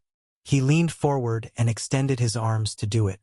He didn't look at Mackie but knew the skull on his left arm would be very noticeable as he did this. He put his right arm into the shirt first and then brought the shirt behind his back and put his left arm into its sleeve. He leaned back and started buttoning the shirt. "Just a little two-third world around here for me," Bosch said. "I'm with you on that." "Yeah? Is this where you're from?" "My whole life." "Well, pal, you ought to take your family if you have a family and the flag with you and leave. Just fucking leave this place." Mackie laughed and nodded. "I got a friend says the same thing. All the time." "Yeah, well, it's not an original idea." "Got that right." Then the radio interrupted the momentum of the conversation. "Hey, Ro." Mackie grabbed the mic. "Yeah, Ken? I'm gonna run over to KFC while Spider's waiting on you. You want something?" "Nah, I'll go out later." "Out." He hung the mic up. They drove in silence for a few moments while Bosch tried to think of a way to naturally get the conversation going again and in the right direction. Mackie had driven down to Burbank Boulevard and gone right. They were coming up on Tampa. He would turn right again and then it would be a straight shot to the station. In less than 10 minutes the ride would be over. But it was Mackie who got it going again. "So where'd you do your time?" he suddenly asked. Bosch waited a moment so that his excitement wouldn't show. "What are you talking about?" he asked. "I saw your markings, man. It's no big deal. But they're either homemade or prison-made." "That's obvious." Bosch nodded. "Obispo. I spent a nickel up there." "Yeah? For what?" Bosch turned and looked at him again. "This and that." Mackie nodded, apparently not put off by his passenger's reluctance to open up. "That's cool, man. I have a friend that was there for a while. Late 90s. He said it wasn't so bad. It's kind of a white-collar place. Not as many niggers there as other places, at least." Bosch was silent for a long moment. He knew Mackie's use of the racial slur was like a password. If Bosch responded in the proper way, then he would be accepted. It was code work. "Yeah," Bosch said, nodding his head. "That made the conditions a little more livable. I probably missed your friend, though. I got out in early '98. Frank Simmons. That's his name. He was only there for like 18 months or something. He was from Fresno." "Frank Simmons from Fresno," Bosch said as if trying to recall the name. "I don't think I knew him." "He's good people." Bosch nodded. "There was one guy who came in like a few weeks before I walked out of that place," he said. "I heard he was from Fresno. But, man, I was on short time and I wasn't into meeting new people. You know what I mean?" "Yeah, that's cool.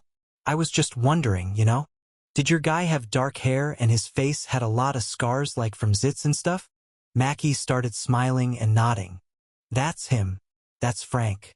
We used to call him Crater Face from Crater Lake. And I'm sure he was happy about that." The tow truck turned onto Tampa and headed north. Bosch knew he might have more time with Mackie in the service station while the tire was being fixed, but he couldn't count on it. There could be another tow call or myriad other distractions. He had to finish the play and plant the seed now, while he was alone with the target. He picked up the newspaper and held it in his lap, glancing down as if he was reading the headlines. He had to figure out a way to naturally steer the conversation directly toward the Verloren article. Mackie took his right hand off the wheel and pulled off his glove by biting one of the fingers. It reminded Bosch of the way a child would do it. Mackie then extended his hand to Bosch. I'm Ro, by the way. Bosch shook his hand. Ro? Short for Roland. Roland Mackey. Pleased to meet you. George Reichert, Bosch said, giving the name he had made up after careful thought earlier in the day. Reichert, Mackey said. German, right? Means heart of the Reich. That's cool. And I guess that explains the Mercedes. I deal with cars all fucking day. You can tell a lot about people by the cars they drive and how they take care of them. I suppose. Bosch nodded. He now saw the direct way to his goal. Once again Mackey had unwittingly helped. German engineering, Bosch said. The best fucking car makers in the world. What do you drive when you're not in this rig? I'm restoring a '72 Camaro. It's going to be a sweet ride when I'm finished. Good year, Bosch offered. Yeah, but I wouldn't buy anything out of Detroit nowadays. You know who's making our cars now, don't you? All the fucking mud people. I wouldn't drive one, let alone put my family in one. In Germany, Bosch responded. You go into a factory and everybody's got blue eyes, you know what I mean? I've seen pictures. Mackey nodded thoughtfully. Bosch thought it was time to make the direct move. He unfolded the newspaper on his lap. He held it up so that the full front page and the full Verloren story could be seen. Talk about mud people, he said. Did you read this story? No, what's it say? It's about this mother sitting on a bed boo-hooing about her mud child who got killed 17 years ago. And the police are still on the case. But I mean, who cares, man? Mackey glanced over at the paper and saw the photo with the inset shot of Rebecca Verloren's face. But he didn't say anything and his own face did not betray any recognition. Bosch lowered the paper so as not to be too obvious about it. He refolded it and discarded it on the seat between them. He pushed things one more time. I mean, you mix the races like that and what are you going to get? He asked. Exactly, Mackey said. It wasn't a strong reply. It was almost hesitant, as if Mackey was thinking about something else. Bosch took this as a good sign. Maybe Mackey had just felt that cold finger go down his spine. Maybe it was the first time in 17 years. Bosch decided he had given it his best shot. If he tried to do anything more, he might cross the line into obviousness and give himself away. He decided to ride the rest of the way silently, and Mackey seemed to make the same choice. But a few blocks later Mackey swerved the truck into the second lane to get around a slow-moving Pinto. You believe there is still one of those on the street? He said. As they passed the little car, Bosch saw a man of Asian descent huddled behind the wheel. Bosch thought he might be Cambodian. Figures, Mackey said, as he saw the driver. Watch this. Mackey then steered back into the original lane, squeezing the Pinto between the towed Mercedes and a row of cars parked against the curb. The Pinto driver had no choice but to pull to a screeching stop.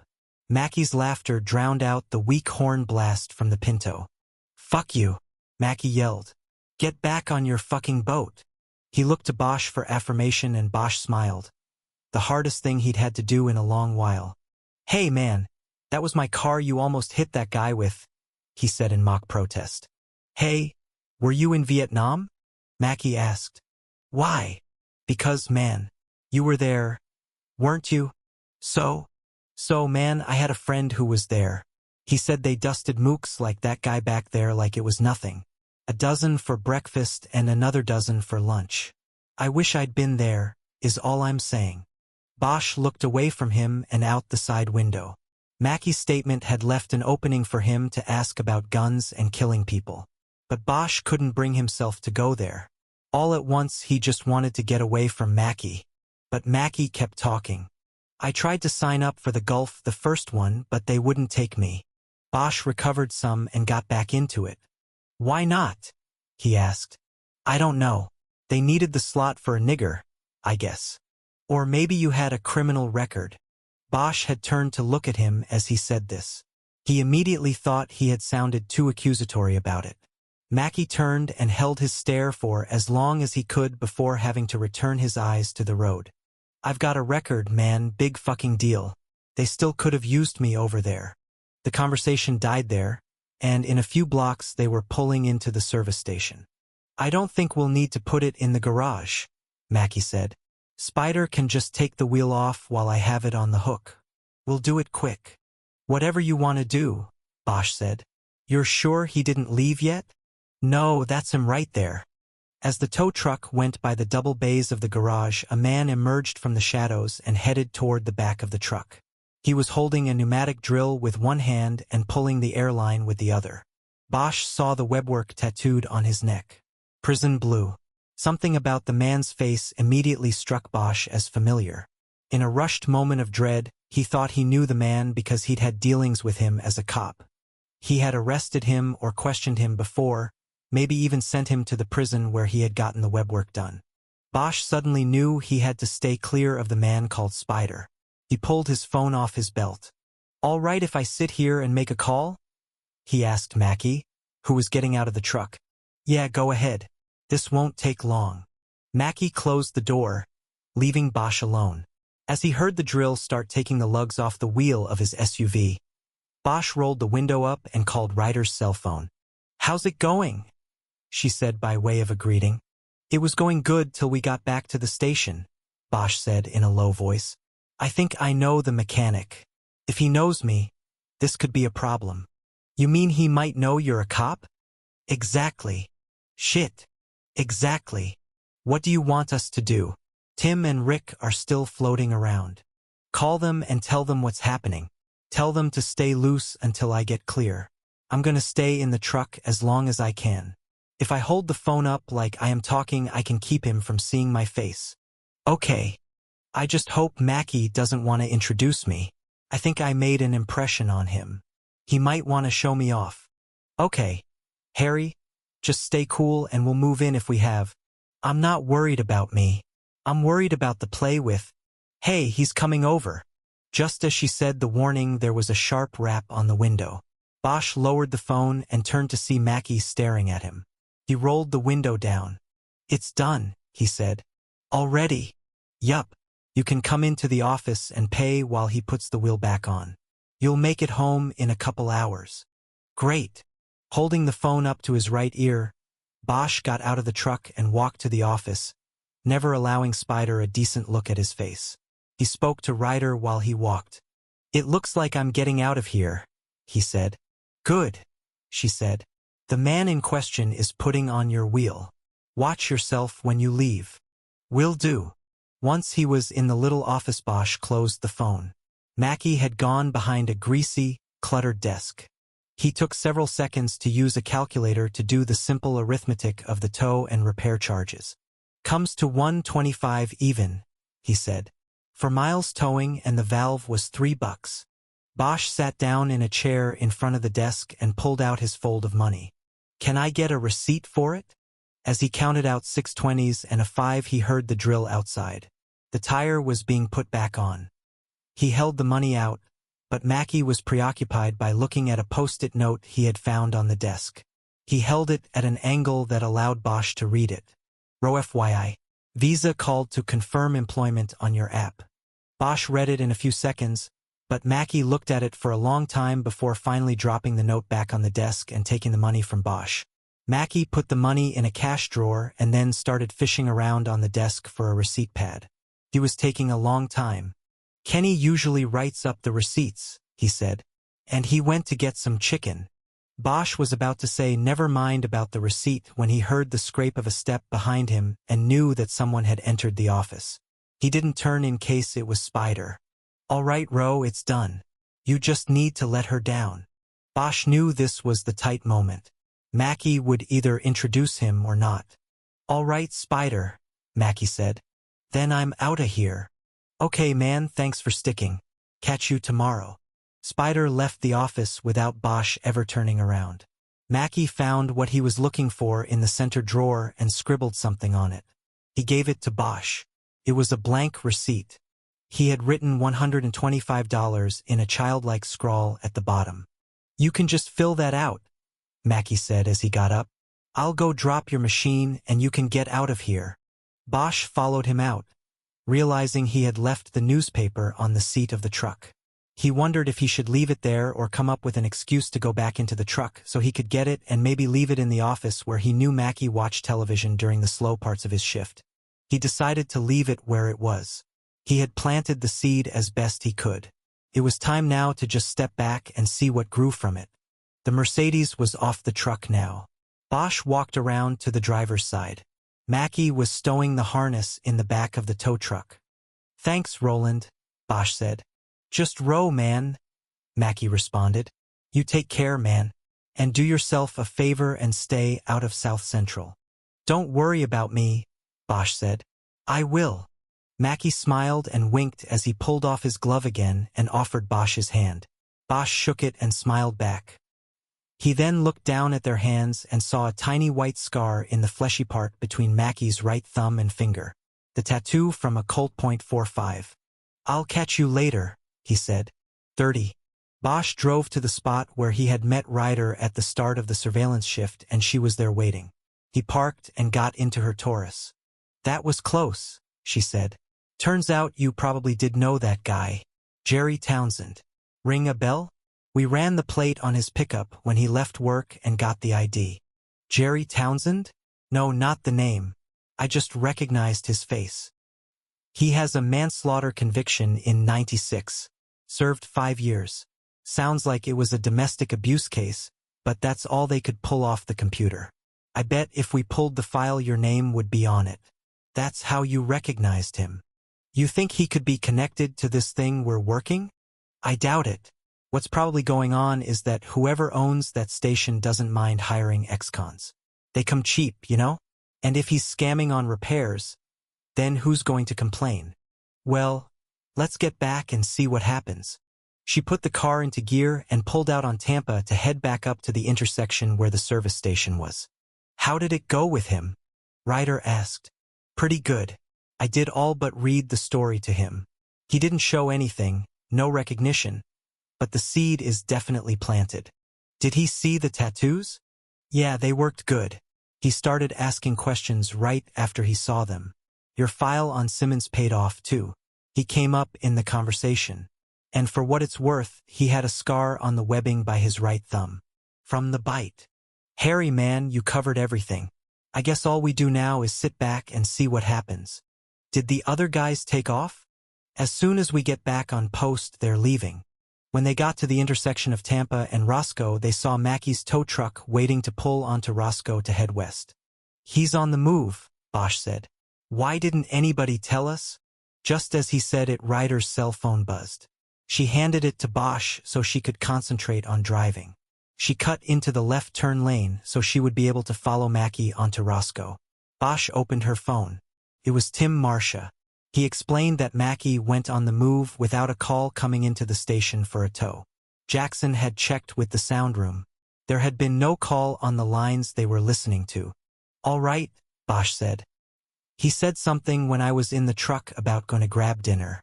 Maybe this is it." "Maybe. Okay, Tim, we got him now. Thanks for sticking around. Tell Rick the same. Good luck, Harry." They followed the tow truck to a Plaza shopping center and watched Mackie go into a Subway fast food restaurant. He did not take the newspaper Bosch had left in the truck with him, but after getting his food he sat down at one of the inside tables and started to eat. "You going to get hungry, Harry?" Ryder asked. "Now might be the time. I did Dupars on the way in, so I'll be fine. Unless we see a Cupid's around. I'd go for that." "No way. That's one thing I got over after you left. I don't eat that fast food crap anymore." "What do you mean? We ate good. Didn't we go to Musso's every Thursday? If you call chicken pot pie a healthy meal, yeah, we ate good. Besides, I'm talking about stakeouts. Did you hear about Rice and Beans in Hollywood?" Rice and Beans was the designation given to a pair of robbery detectives in Hollywood division named Choi and Ortega. They were there when Bosch worked in the division. "No, what happened?" "They were on a surveillance gig on these guys that were taking down street prostitutes, and Ortega was sitting in the car eating a hot dog. He suddenly started choking on it and he couldn't clear himself. He's turning purple and pointing to his throat, and Choi's like, "What the fuck?" So finally Beans jumps out of the car and Choi finally gets what's going on. He comes running around to give him the Heimlich. He popped the hot dog onto the hood of the car. And they blew the surveillance. Bosch laughed as he pictured it. He knew it was a story Rice and Beans would never live down in the division. Not with people like Edgar there to tell and retell it to anyone who transferred in. Well, see, they don't have a Cupid's down in Hollywood, he said. If he'd been eating a nice soft dog from Cupid's, there wouldn't have been a problem like that. I don't care, Harry. No hot dogs on stakeout. No crap. That's my new rule. I don't want people talking about me like that the rest of my... Bosch's phone chirped. It was Robinson, who was working the late shift in the sound room with Nord. They just had a tow call come into the station. They then turned around and called Mackie. He must not be at the station. Bosch explained the situation and apologized for not keeping the sound room in the loop. Where's the tow? He asked. It's an accident on Reseda at Parthenia. I guess the car's DOA. He's got to tow it into a dealership. Okay, we're with him. A few minutes later, Mackie came out of the fast food restaurant carrying a large soda cup with a straw sticking out. They followed him to Reseda Boulevard and Parthenia Street, where a Toyota with the front end caved in had been pushed off the road. Another tow truck was just jacking up the other car, a large SUV that had its back end realigned by the accident. Mackie spoke briefly with the other tow truck driver of professional courtesy and went to work on the Toyota. An LAPD patrol car was sitting in the parking lot of the corner plaza, and the officer inside was writing up a report. Bosch saw no drivers. He thought this meant that they might have all been transported to an emergency room because of injuries. Mackie towed the Toyota to a dealership all the way over on Van Nuys Boulevard. While he was there, letting the wreck down in the service drive, Bosch got another call. Robinson told him that Mackie had been summoned again. This time to the Northridge Fashion Center, where an employee of the Borders bookstore needed a battery jump. This guy isn't going to have time to read the paper if he stays busy like this, Ryder said after Bosch reported on the phone call. I don't know, Bosch said. I'm wondering if he can even read. You mean the dyslexia? Yeah, but not just that. I haven't seen him do any reading or writing. He told me to fill in the forms for the tow. Then he either didn't want to or couldn't fill out a receipt at the end. And then there was this note on the desk for him. What note? He picked it up and stared at it for a long time, but I wasn't really sure he knew what it said. Could you read it? What did it say? It was a note from the day shift people. Visa had called to confirm his employment on an application he had made, I guess. Ryder wrinkled her brow. What? Bosch asked. Just seems weird, him applying for a credit card. That would make him findable, which I thought he was trying to avoid. Maybe he's starting to feel safe. Mackie went from the Toyota dealership straight to the shopping mall, where he jump-started a woman's car. He then turned his truck toward the home base. It was almost 10 o'clock by the time he pulled back into the station. Bosch's sagging hopes were buoyed when he looked through the binoculars from the plaza across the street and saw Mackie walking from the truck to the office. We might still be in play, he said to Ryder. He's carrying the paper with him. It was hard to keep track of Mackie inside the station. The front office was glass on two sides, and that was not a problem. But the garage doors were now closed, and oftentimes it seemed that Mackie would disappear into these areas, where Bosch could not see him. You want me to be the eyes for a while? Ryder asked. Bosch lowered the binoculars and looked at her. He could barely read her face in the darkness of the car. Nah, I'm okay. You're doing all the driving anyway. Why don't you rest? I woke you up early today. He raised the binoculars back up. I'm fine, Ryder said. But any time you need a break. Besides, Bosch said, I sort of feel responsible for this guy. What do you mean? You know, this whole thing. I mean, we could have just pulled Mackie in and sweated him in the box, tried to break him. Instead, we went this way, and it's my plan. I'm responsible. We can still sweat him. If this doesn't work, then that's probably what we'll need to do. Bosch's phone began to chirp. Maybe this is what we're waiting for, he said as he answered. It was Nord. I thought you told us this guy got his general education degree, Harry. He did. What's going on? He just had to call someone to read the story to him out of the paper. Bosch sat up a little straighter. They were in play. It didn't matter how the story was communicated to Mackie. The important thing was that he wanted to know what it said. Who did he call? A woman named Michelle Murphy. Sounded like an old girlfriend. He asked if she still got the paper every day, like he wasn't sure anymore. She said yeah, and he asked her to read the story to him. Did they talk about it after she read it? Yeah. She asked him if he knew the girl the story was about. He said no, but then he said, I knew the gun. Just like that. Then she said she didn't want to know anything else, and that was it. They hung up. Bosch thought about all of this. The play earlier in the day had worked. It had kicked over a rock that had not been moved in 17 years. He was excited, and he could feel the charge building in his blood.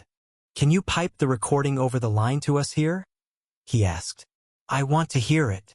I think we can, Nord said. Let me get one of the techs who are floating around here. Tohi, Harry, I gotta call you back. Mackie's making a call. Call me back.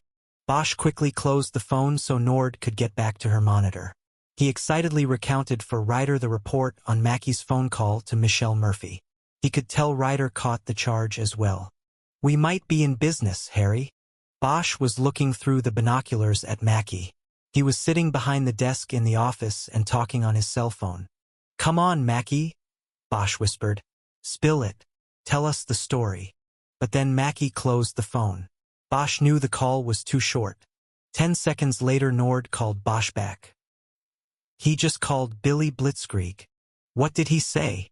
He said, I might be in trouble, and I might need to make a move. And then Burkhart cut him off and said, I don't care what it is. Don't talk about it on the phone. So they agreed to meet after Mackie gets off work. Where? Sounded like at the house. Mackie said, You'll be up? And Burkhart said he would be. Mackie then said, What about Belinda? She still there? And Burkhart said she'd be asleep and not to worry about her. They ended it like that. Bosch immediately felt a crushing blow to his hopes of breaking the case that night. If Mackie met Burkhart inside the house, they would not hear what transpired inside. They'd be locked out of the confession they had set up the surveillance to get. Call me if he makes any other calls, he said quickly and then hung up. He looked at Ryder, who was waiting expectantly in the dark. Not good, she asked. She had obviously read something in his tone to Nord. Not good. He told her about the calls and the obstacle they would face if Mackie met with Burkhart to discuss his trouble behind closed doors. It's not all bad, Harry, she said after hearing everything. He made a solid admission to the Murphy woman and a lesser admission to Burkhart. But we're getting close, so don't get depressed. Let's figure this out. What can we do to make them meet outside of the house? Like at a Starbucks or something? Yeah, right. Mackie ordering a latte. You know what I mean. Even if we roust them out of the house, how are we going to get close? We can't. We need this to be a phone call. It's the blind spot me blind spot-o this whole thing. We just need to sit tight and see what happens. It's all we can do right now. Look, it would be good to have an ear on this, but maybe it's not the end of the world. We already have Mackie on the phone saying he might have to make a move. If he runs, then that could be seen by a jury as a shading of guilt. And if you take that and what we already have on tape, it might be enough to squeeze more out of him when we finally bring him in. So all is not lost here. Okay? Okay.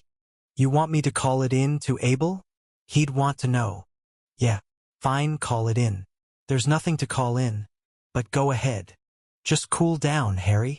Bosch shut her out by raising the binoculars and looking at Mackie. He was still behind the desk and appeared deep in thought. The other nightman, the one Bosch assumed was Kenny, was sitting on another chair and his face was angled up for viewing the television. He was laughing at something he was watching. Mackie was not laughing or watching. His face was cast down. He was looking at something in memory. The wait until midnight was the longest 90 minutes of surveillance Bosch had ever spent. As they waited for the station to close and Mackie to head to his rendezvous with Burkhart, nothing happened. The phones were silent. Mackie did not move from his spot at the desk and Bosch came up with no plan to either avert the rendezvous or infiltrate it in some way. It was as though they were all frozen until the clock struck 12. Finally, the exterior lights of the station went off and the two men closed the business for the night. When Mackie walked out, he was carrying the newspaper he could not read. Bosch knew he was going to show it to Burkhart and most likely discuss the murder. And we won't be there, Bosch mumbled as he tracked Mackie through the binoculars. Mackie got into his Camaro and revved the engine loudly after firing it up. He then pulled out onto Tampa and headed south toward his home, the intended meeting place. Ryder waited an appropriate amount of time and then pulled out of the plaza lot, cut across the northbound lanes of Tampa and headed south as well. Bosch called Nord in the sound room and told her Mackie had left the station and they should switch their monitoring to the house line. The lights of Mackie's car were 3 blocks ahead. Traffic was sparse and Ryder kept a safe distance back. As they passed the lot where Bosch had left his car, he checked on the Mercedes just to make sure it was still there. Oh, Ryder said. Bosch turned back to the street ahead in time to see Mackie's car complete a fast U-turn. He was now heading back toward Bosch and Ryder. Harry, what do I do? Ryder asked. Nothing. Don't do anything obvious. He's coming right back at us. He must have seen the tail. Sit tight. Maybe he saw my car parked back there. The deep-throated engine of the Camaro could be heard long before the car got to them. It sounded menacing and evil, like a monster roaring and coming for them. 31. The old Camaro went screaming by Bosch and Ryder without hesitation. It blew the light at Satakoy and kept going. Bosch watched its lights disappearing to the north. What was that? Ryder said.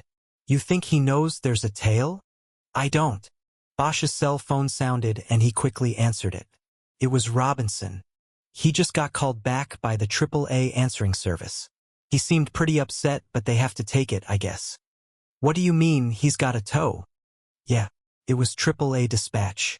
I guess if he didn't take it, they would go to another company, and that could mean trouble. Like losing the AAA business. Where's the tow? It's a breakdown on the Reagan.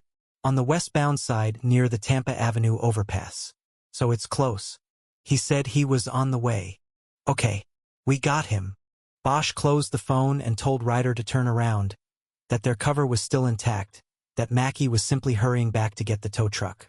By the time they were back to the intersection of Tampa and Roscoe, the tow truck was pulling out of the darkened station. Mackie wasn't wasting any time. Since they knew Mackie's destination, Ryder could afford to hang back and not risk being noticed in the tow truck's rearview mirror.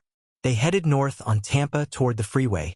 The Reagan was the 118 freeway, which ran east-west across the northern stretch of the valley. It was one of the few freeways that was not crowded with traffic 24 hours a day. Named after the late governor and president, it led to Simi Valley, where Reagan's presidential library was located. Still, it had been jarring to Bosch to hear Robinson call it the Reagan. To Bosch, it was always simply the 118. The westbound entrance to the 118 ramped down from Tampa Avenue to the 10 lanes of freeway. Ryder slowed and hung back, and they watched the tow truck turn left and head down the ramp out of sight. She then pulled up and made the same turn. As they came on the ramp and started down, they immediately realized their problem. The disabled car was not on the freeway as Nord had said, but actually on the entrance ramp. They were quickly coming up on the tow truck. It was pulled onto the ramp's shoulder about 50 yards ahead. Its rear spreader lights were on, and it was backing toward a small red car that was parked on the shoulder with its emergency lights blinking. What do we do, Harry? Ryder said. If we pull over, it's going to be obvious. She was right. They would blow their cover. Just go on by, he replied. He had to think quickly. He knew that once they were on the freeway, they could pull onto the shoulder and wait until Mackie's tow truck came by with the disabled car on its hook. But that was risky. Mackie might recognize Ryder's car, or even stop to see if they needed assistance. If he saw Bosch, then the surveillance would be blown. You got a Thomas guide? Under the seat. Ryder drove by the disabled car and the tow truck as Bosch reached under the seat for the map book. Once they were clear of the tow truck, he put on the overhead light and quickly flipped through the map pages. A Thomas map book was the driving Bible of Los Angeles. Bosch had years of experience with them and quickly found the page depicting the section of the city they were in. He made a quick study of their situation and gave Ryder directions. The next exit is Porter Ranch Drive, he said. Less than a mile. We get off and go right and then another right on Rinaldi. Takes us back to Tampa. We either wait up on top of the overpass and watch or we just keep circling. I think we wait up on top, Ryder said. If we keep going down that ramp in the same car, he might notice. Sounds like a plan. I don't like it, but I don't know what choice we have. They covered the distance to the Porter Ranch exit quickly. Did you check out the tow car? Bosch asked. I was looking for the map book. Small foreign job, Ryder responded. It looked like one person behind the wheel, and that was it. The lights from the truck were too bright to see anything else. Ryder kept her speed up until they pulled into the exit lane for Porter Ranch Drive. As instructed, she took a right and then another right, and they were quickly heading back toward Tampa. They got stopped at the light at Corbin, but then Ryder drove through it after checking to make sure it was clear. Less than 3 minutes after passing the tow truck, they were back on Tampa. Ryder pulled to the side of the road in the middle of the overpass. Bosch cracked his door. I'll check it out, he said. He stepped out of the car. At this angle he couldn't see the tow truck, but the spreader lights on the top of the cab cast a glow above the entrance ramp. Harry, take this, Ryder called. Bosch ducked back into the car and took the rover Ryder was holding out to him. He walked back along the overpass. The freeway wasn't crowded, but it was still loud with the cars passing beneath him.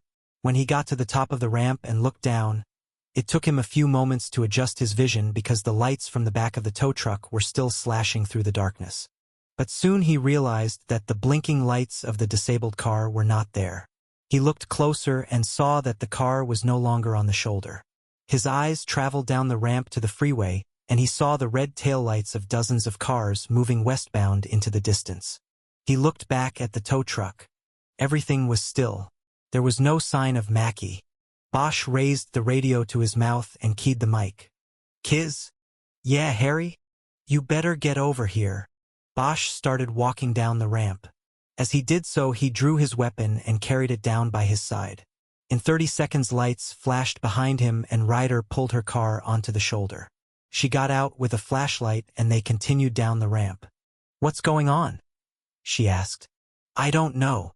There was still no sign of Mackie in or around the tow truck. Bosch felt his chest tighten. He instinctively knew something was wrong. The closer they got, the more he knew it. What do we say if he's here and everything's okay? Ryder whispered. It isn't, Bosch said. The light from the back of the truck was almost blinding and Bosch knew they were in a vulnerable position. He could not see anyone on the front side of the tow truck. He moved to his right so that he and Ryder would be spread apart. Ryder could not move to the left or she would be walking into the entrance lane. A semi-truck roared by on the ramp, wafting petroleum-tinged wind and sound over them and making the ground shake like an earthquake. Bosch was now walking in the weeds that were on the upward slope off the shoulder. He still didn't see anyone up ahead. Bosch and Ryder did not communicate. The noise from passing traffic on the freeway just below was echoing from beneath the overpass. They would have to shout now, and that would detract from their concentration. They came back together when they got to the tow truck. Bosch checked the cab, and there was no sign of Mackie. The truck was still running. He stepped back to the rear and looked at the ground illuminated by the spreader lights. There were curving black tire marks leading right up to the truck's rear gate. And on the gravel was one of the leather gloves, grease-stained in the palm, that he had seen Mackie wearing earlier in the day. Let me borrow this, he said, taking the flashlight from Ryder. He noticed that it was one of the short rubber models approved by the police chief after an officer was videotaped beating a suspect with one of the heavy steel lights. Bosch pointed the beam at the truck's rear gate, running it over the underside that had been cast in shadows by the bright glare from the spreader above. Blood reflected brightly on the dark steel. Could not be mistaken for oil. It was as red and real as life. Bosch squatted down and pointed the light beneath the truck. It had been dark here, too, made all the more impervious to vision by the bright lights above. He saw Mackie's body crumpled against the rear axle differential. Fully one half of his face was bathed in blood from a long and deep laceration that cut across the left side of his head. His blue uniform shirt was marooned down the front from blood from other unseen injuries. The crotch of his pants was stained with blood or urine or both. The one arm Bosch could see was bent oddly at the forearm and a jagged, ivory-white bone protruded from the flesh.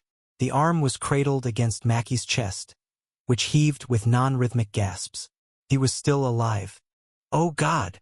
Ryder called out from behind Bosch.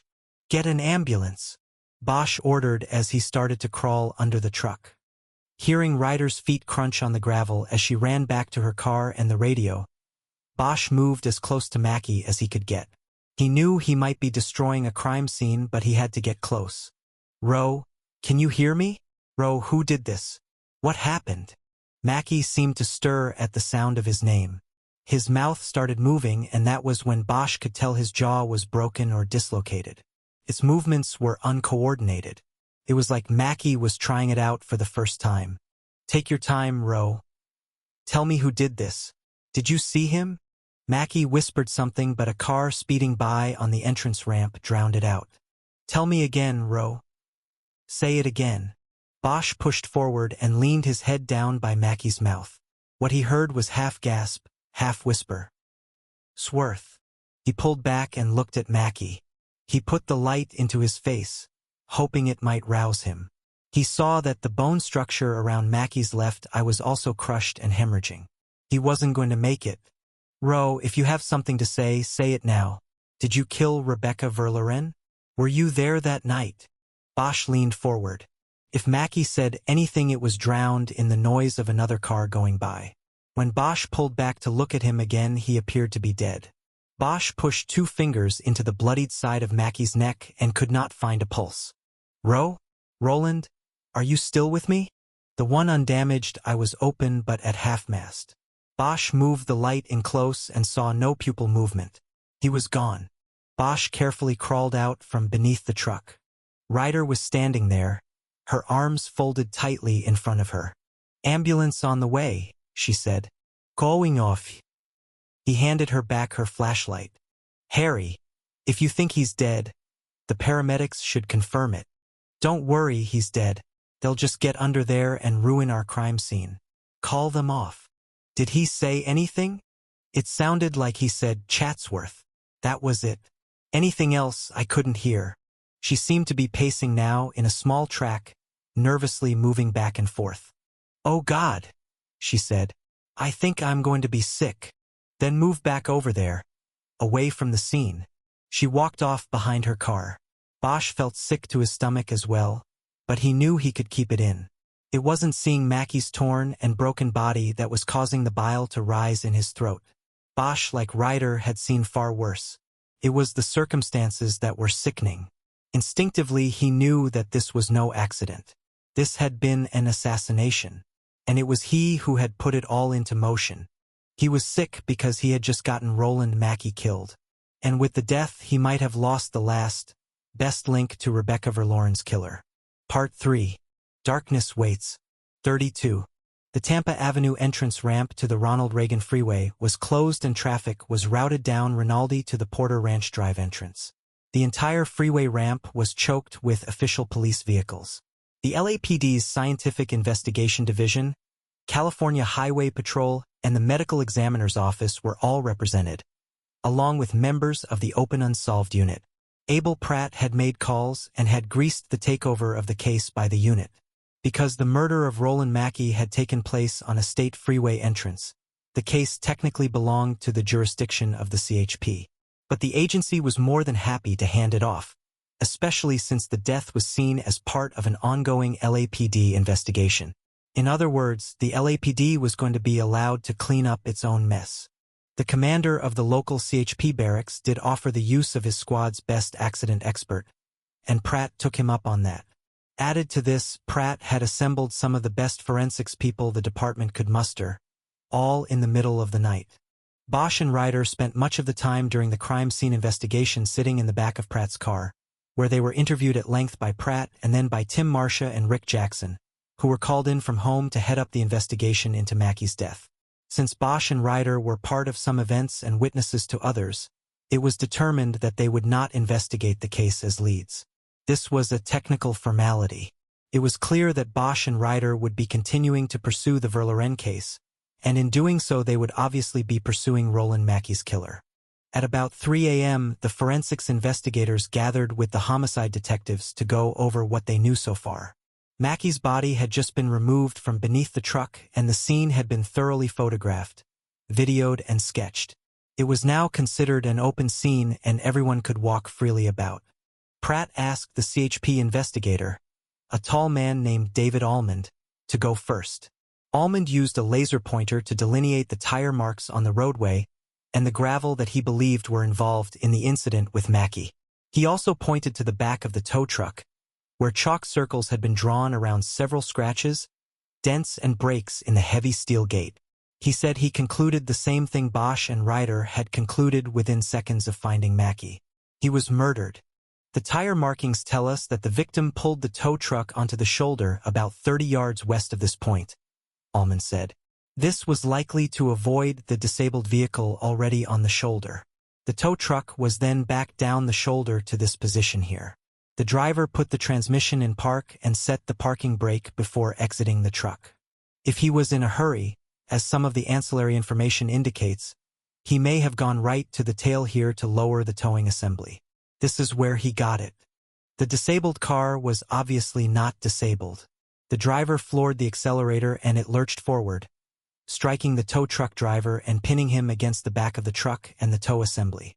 To get ready for the tow, the Vic would have bent over here to free the hook assembly.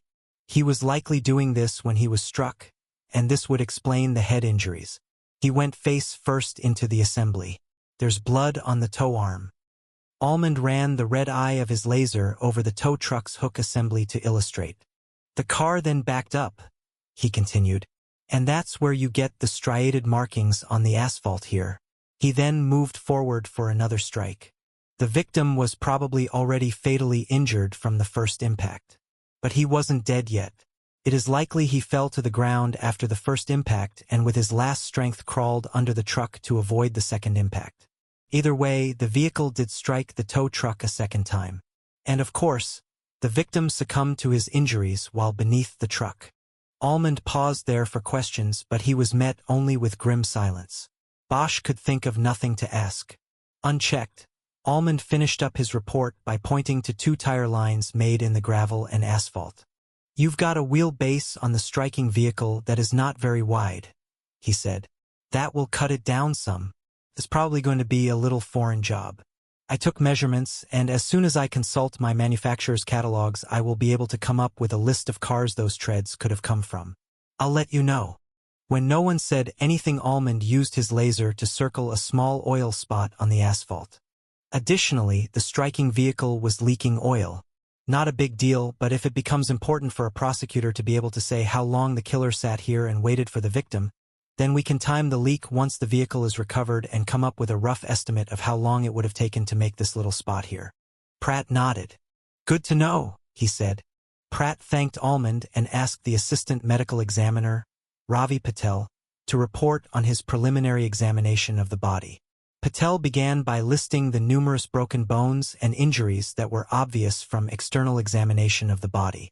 He said the impact had likely fractured Mackie's skull, crushed the orbit of his left eye, and dislocated his jaw. His hips were crushed along with the left side of his upper torso. His left arm and left thigh were broken as well. It is likely these injuries were sustained in one initial impact, he said.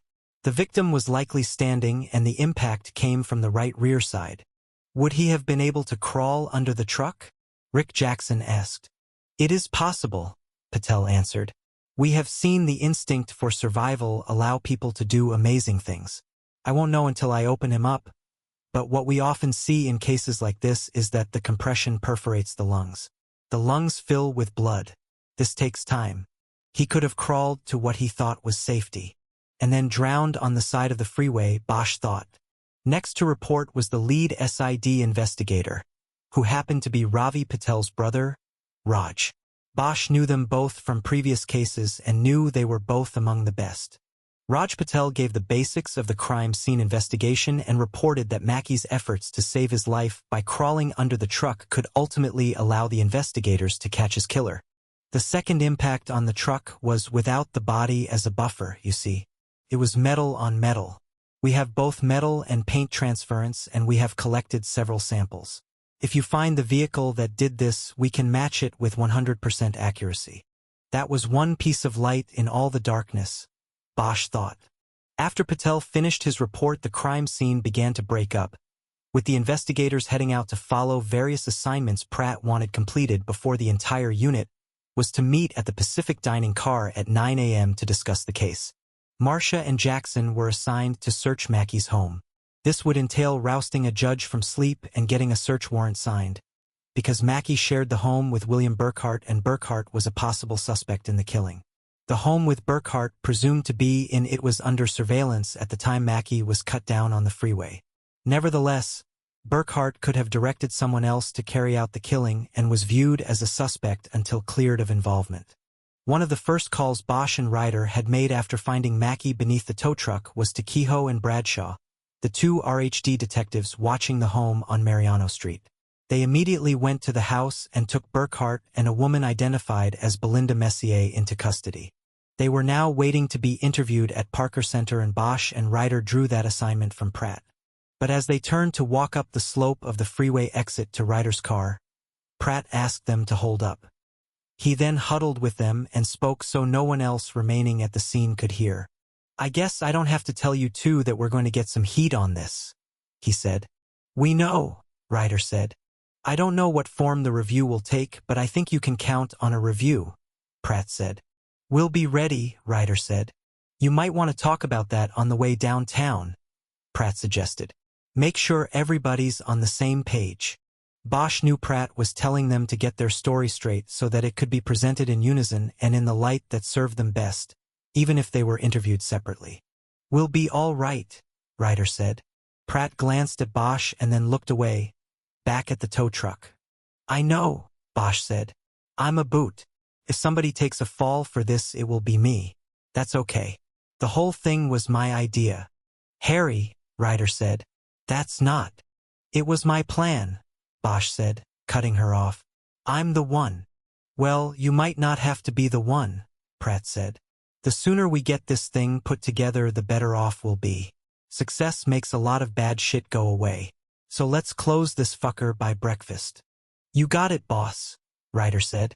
As Bosch and Ryder headed up the slope, they didn't speak. 33. Parker Center was deserted when they arrived. Though several investigative units operated from the headquarters building, it was primarily filled each day with command staff and support services. It didn't come alive until after sunup. In the elevator, Bosch and Ryder split up, Bosch going directly to the robbery homicide division on the third floor to relieve Kehoe and Bradshaw, while Ryder made a stop by the open unsolved office to pick up the file she had put together earlier on William Burkhart. "See you in a few," she said to Bosch as he stepped off. "I hope Kehoe and Bradshaw made some coffee." Bosch turned the corner out of the elevator alcove and headed down the hallway to the double doors of RHD. A voice from behind stopped him. "What did I tell you about retreads?" Bosch turned. It was Irving, coming from the opposite hallway. There was nothing down that way but computer services. Bosch guessed that he had been waiting in the hallway. He tried not to show surprise that Irving apparently already knew about what had happened on the freeway. "What are you doing here?" "Oh, I wanted to get an early start. It's going to be a big day." "Is that right?" "That's right. And I'll give you fair warning. In the morning, the media will be alerted to this middle-of-the-night fuck-up of yours. The reporters will be told how you used this man Mackey as bait, only to let him be killed in a most horrible way.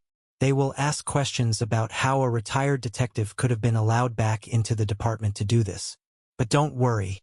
These questions will most likely be addressed to the chief of police who set it all in motion." Bosch laughed and shook his head, acting as though he didn't feel the threat. "Is that all?" he asked. "I will also be urging the commander of the Internal Affairs Division to open an investigation into how you conducted this investigation, Detective Bosch. I wouldn't get too used to being back." Bosch took a step toward Irving, hoping to turn some of the threat back at him. "Good, Chief, you do that. I hope you also prepare the commander for what I will be telling his investigators, as well as the reporters, about your own culpability in all of this." There was a long pause before Irving bit. "What nonsense are you talking about? This man you're so worried about being used as bait was cut loose by you 17 years ago. Chief. Cut loose so you could make your deal with Richard Ross. Mackey should have been in jail. Instead, he used the gun from one of his little burglaries to kill an innocent 16-year-old girl." Bosch waited, but Irving didn't say anything. "That's right," Bosch said. I might have Roland Mackey's blood on my hands, but you've got Rebecca Verloren's on yours. You want to go to the media and IAD with it? Fine.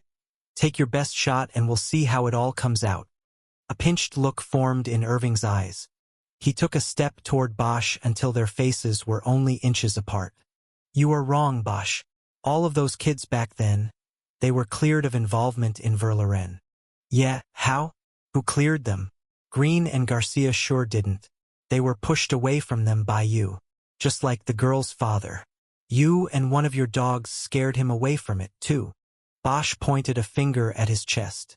You let murderers walk so you could keep your little deal intact. An urgency entered Irving's voice when he responded. You are completely wrong on this, he said. Do you really think that we would let murderers walk? Bosch shook his head, stepped back and almost laughed. As a matter of fact, I do. Listen to me, Bosch. We checked alibis on every last one of those boys. They were all clean. For some of them, we were the alibi because we were still watching them. But we made sure every member of that group was clean on this. Then we told Green and Garcia to back off.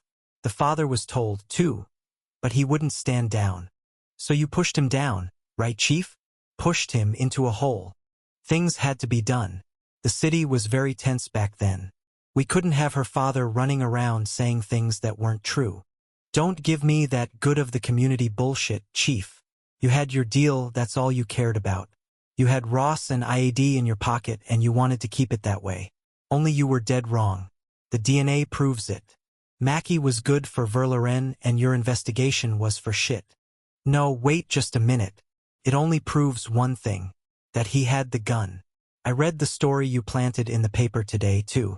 The DNA connects him to the gun, not to the murder. Bosch waved him off. He knew there was no sense going back and forth with Irving. His only hope was that his own threat to go to the media and IAD would neutralize Irving's threat. He believed they were at a stalemate. Who checked the alibis? He asked calmly. Irving didn't answer. Let me guess. McClellan. He's got his prints all over this. Again, Irving didn't answer. It was like he had drifted off into the memory of 17 years before. Chief, I want you to call your dog. I know he still works for you. Tell him I want to know about the alibis. I want details. I want reports. I want everything he's got by 7 a.m. today or that's it. We do what we have to do and we see where the chips fall. Bosch was about to turn away when Irving finally spoke. There are no alibi reports, he said. There never would have been any. Bosch heard the elevator open and Ryder soon rounded the corner, carrying a file. She stopped dead when she saw the confrontation. She said nothing. No reports, Bosch said to Irving. Then you better hope he's got a good memory. Good night, Chief. Bosch turned and started down the hall. Ryder hurried to catch up to him. She looked back over her shoulder to make sure Irving was not following. After they turned in through the double doors to RHD, she spoke. Are we in trouble, Harry? Is he going to turn this against the man up on 6? Bosch looked at her. The mix of dread and fear on her face told him how important his answer was going to be. Not if I can help it, he told her. 34. William Burkhart and Belinda Messier were being held in separate interview rooms. Bosch and Ryder decided to take Messier first so that Burkhart would have to sit and wait and wonder. It would also give them time to let Marcia and Jackson get the warrant and get into the house on Mariano. What they found might be helpful during the interview with Burkhart. Belinda Messier had come up in the investigation before. The number on the cell phone Mackey carried around was registered to her. In the briefing Kehoe and Bradshaw had given Bosch and Ryder upon their arrival, she was described as Burkhart's girlfriend. She had volunteered as much when the RHD detectives had taken both of them into custody. She told them little else after that. Belinda Messier was a petite woman with mousy blonde hair that framed her face. Her look belied the hard case she turned out to be. She asked to see an attorney the moment Ryder and Bosch entered the room. Why do you want to see an attorney? Bosch asked. Do you think you are under arrest? Are you telling me I can leave? She stood up. Sit down, Bosch said. Roland Mackey was killed tonight and you could be in danger, too. You're in protective custody. That means you're not getting out of here until we get some things straight. I don't know anything about it. I was with Billy all night until you people showed up. Over the next 45 minutes Messier gave up information only grudgingly. She explained that she knew Mackie through Burkhart and that she agreed to apply for cell phone service and turn the phone over to Mackie because he didn't have a viable credit report. She told the detectives that Burkhart did not work and lived off a damages award he had received after a car accident 2 years before. He bought the house on Mariano Street with the payout and charged Mackie rent. Messier said she didn't live in the house but spent many nights there visiting Burkhart. When asked about Burkhart and Mackie's past ties to white power groups, she feigned surprise.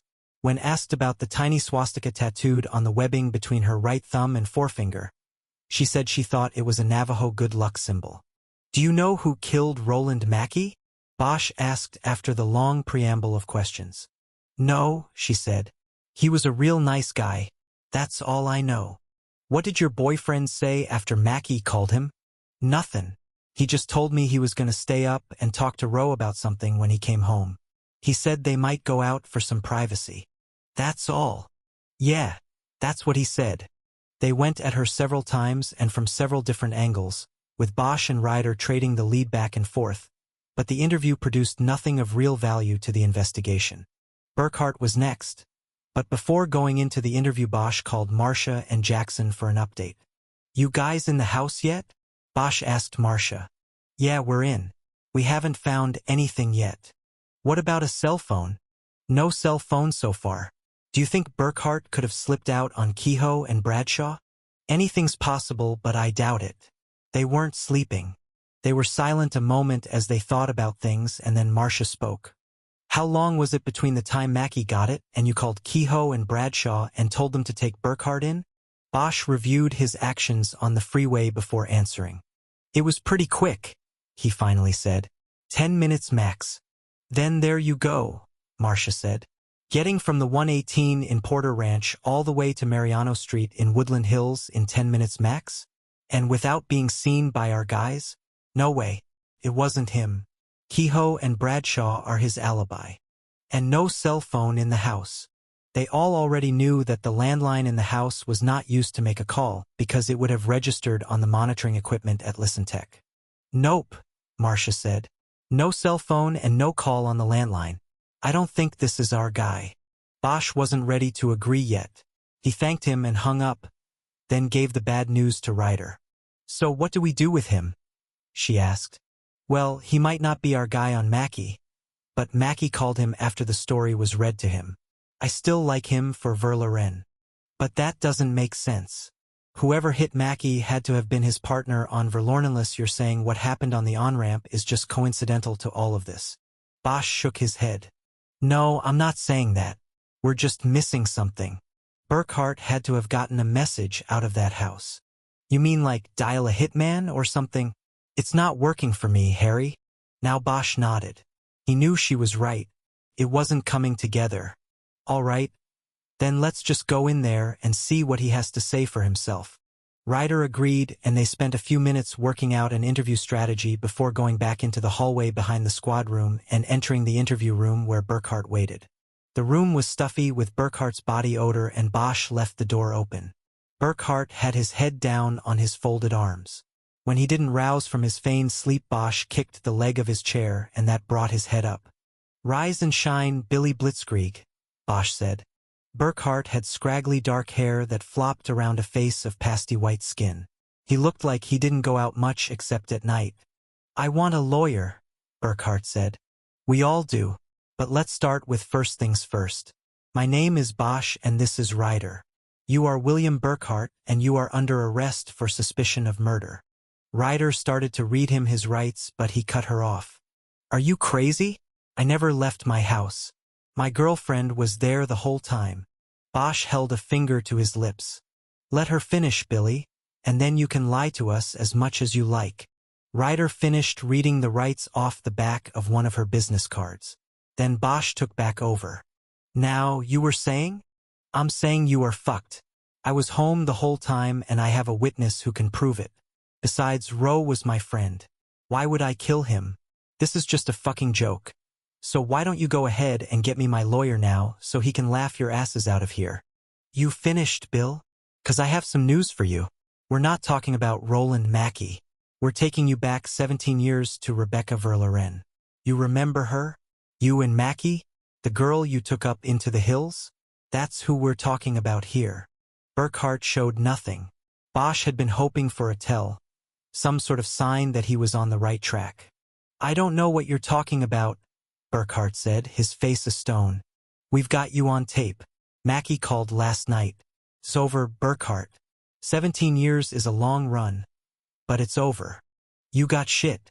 If there is a tape, then all you'll hear is me telling him to shut up. I don't have a cell phone and I don't trust him. That's standing operating procedure. If he was gonna start telling me his problems, I didn't want to do it on a goddamn cell phone. As far as Rebecca, whatever her name is, I don't know nothing about that. I guess you should have asked Roe while you had the chance. He looked at Bosch and winked, and Bosch felt like coming across the table at him. But he didn't. They verbally sparred for another 20 minutes, but neither Bosch nor Ryder put a ding in Burkhart's armor. Eventually Burkhart stopped taking part in the back and forth, saying once more that he wanted an attorney and not responding in any form to any question that followed.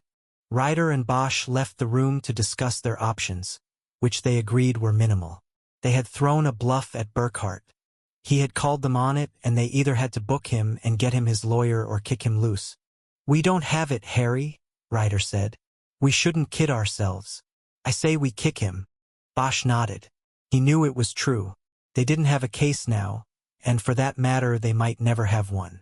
Mackey, the one direct connection to Verloren they had, was gone. Bosch's own doing had lost him. Now they would have to go back in time and run a full field on Burkhart and search for something that was missed or hidden or ignored 17 years before. The full depression of their case situation was descending on him like a lead blanket. He opened his phone and called Marcia once more. Anything? Nothing, Harry. No phone, no evidence, nothing. Okay, just so you know, we're going to kick him.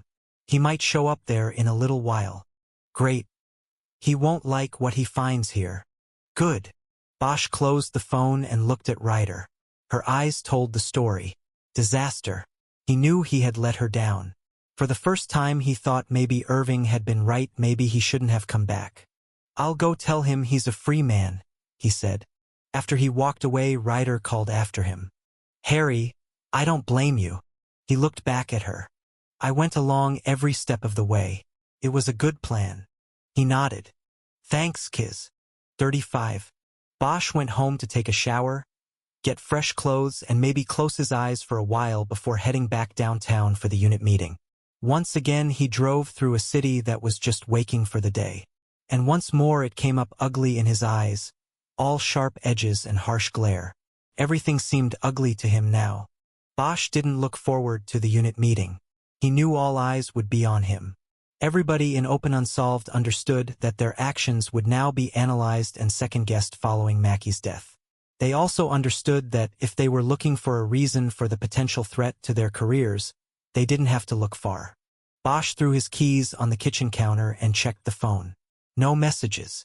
He looked at his watch and determined that he had at least a couple hours before he needed to head toward the Pacific dining car.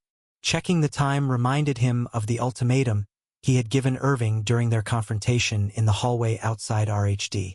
But Bosch doubted he would hear from Irving or McClellan now. It seemed as though everybody was calling his bluffs.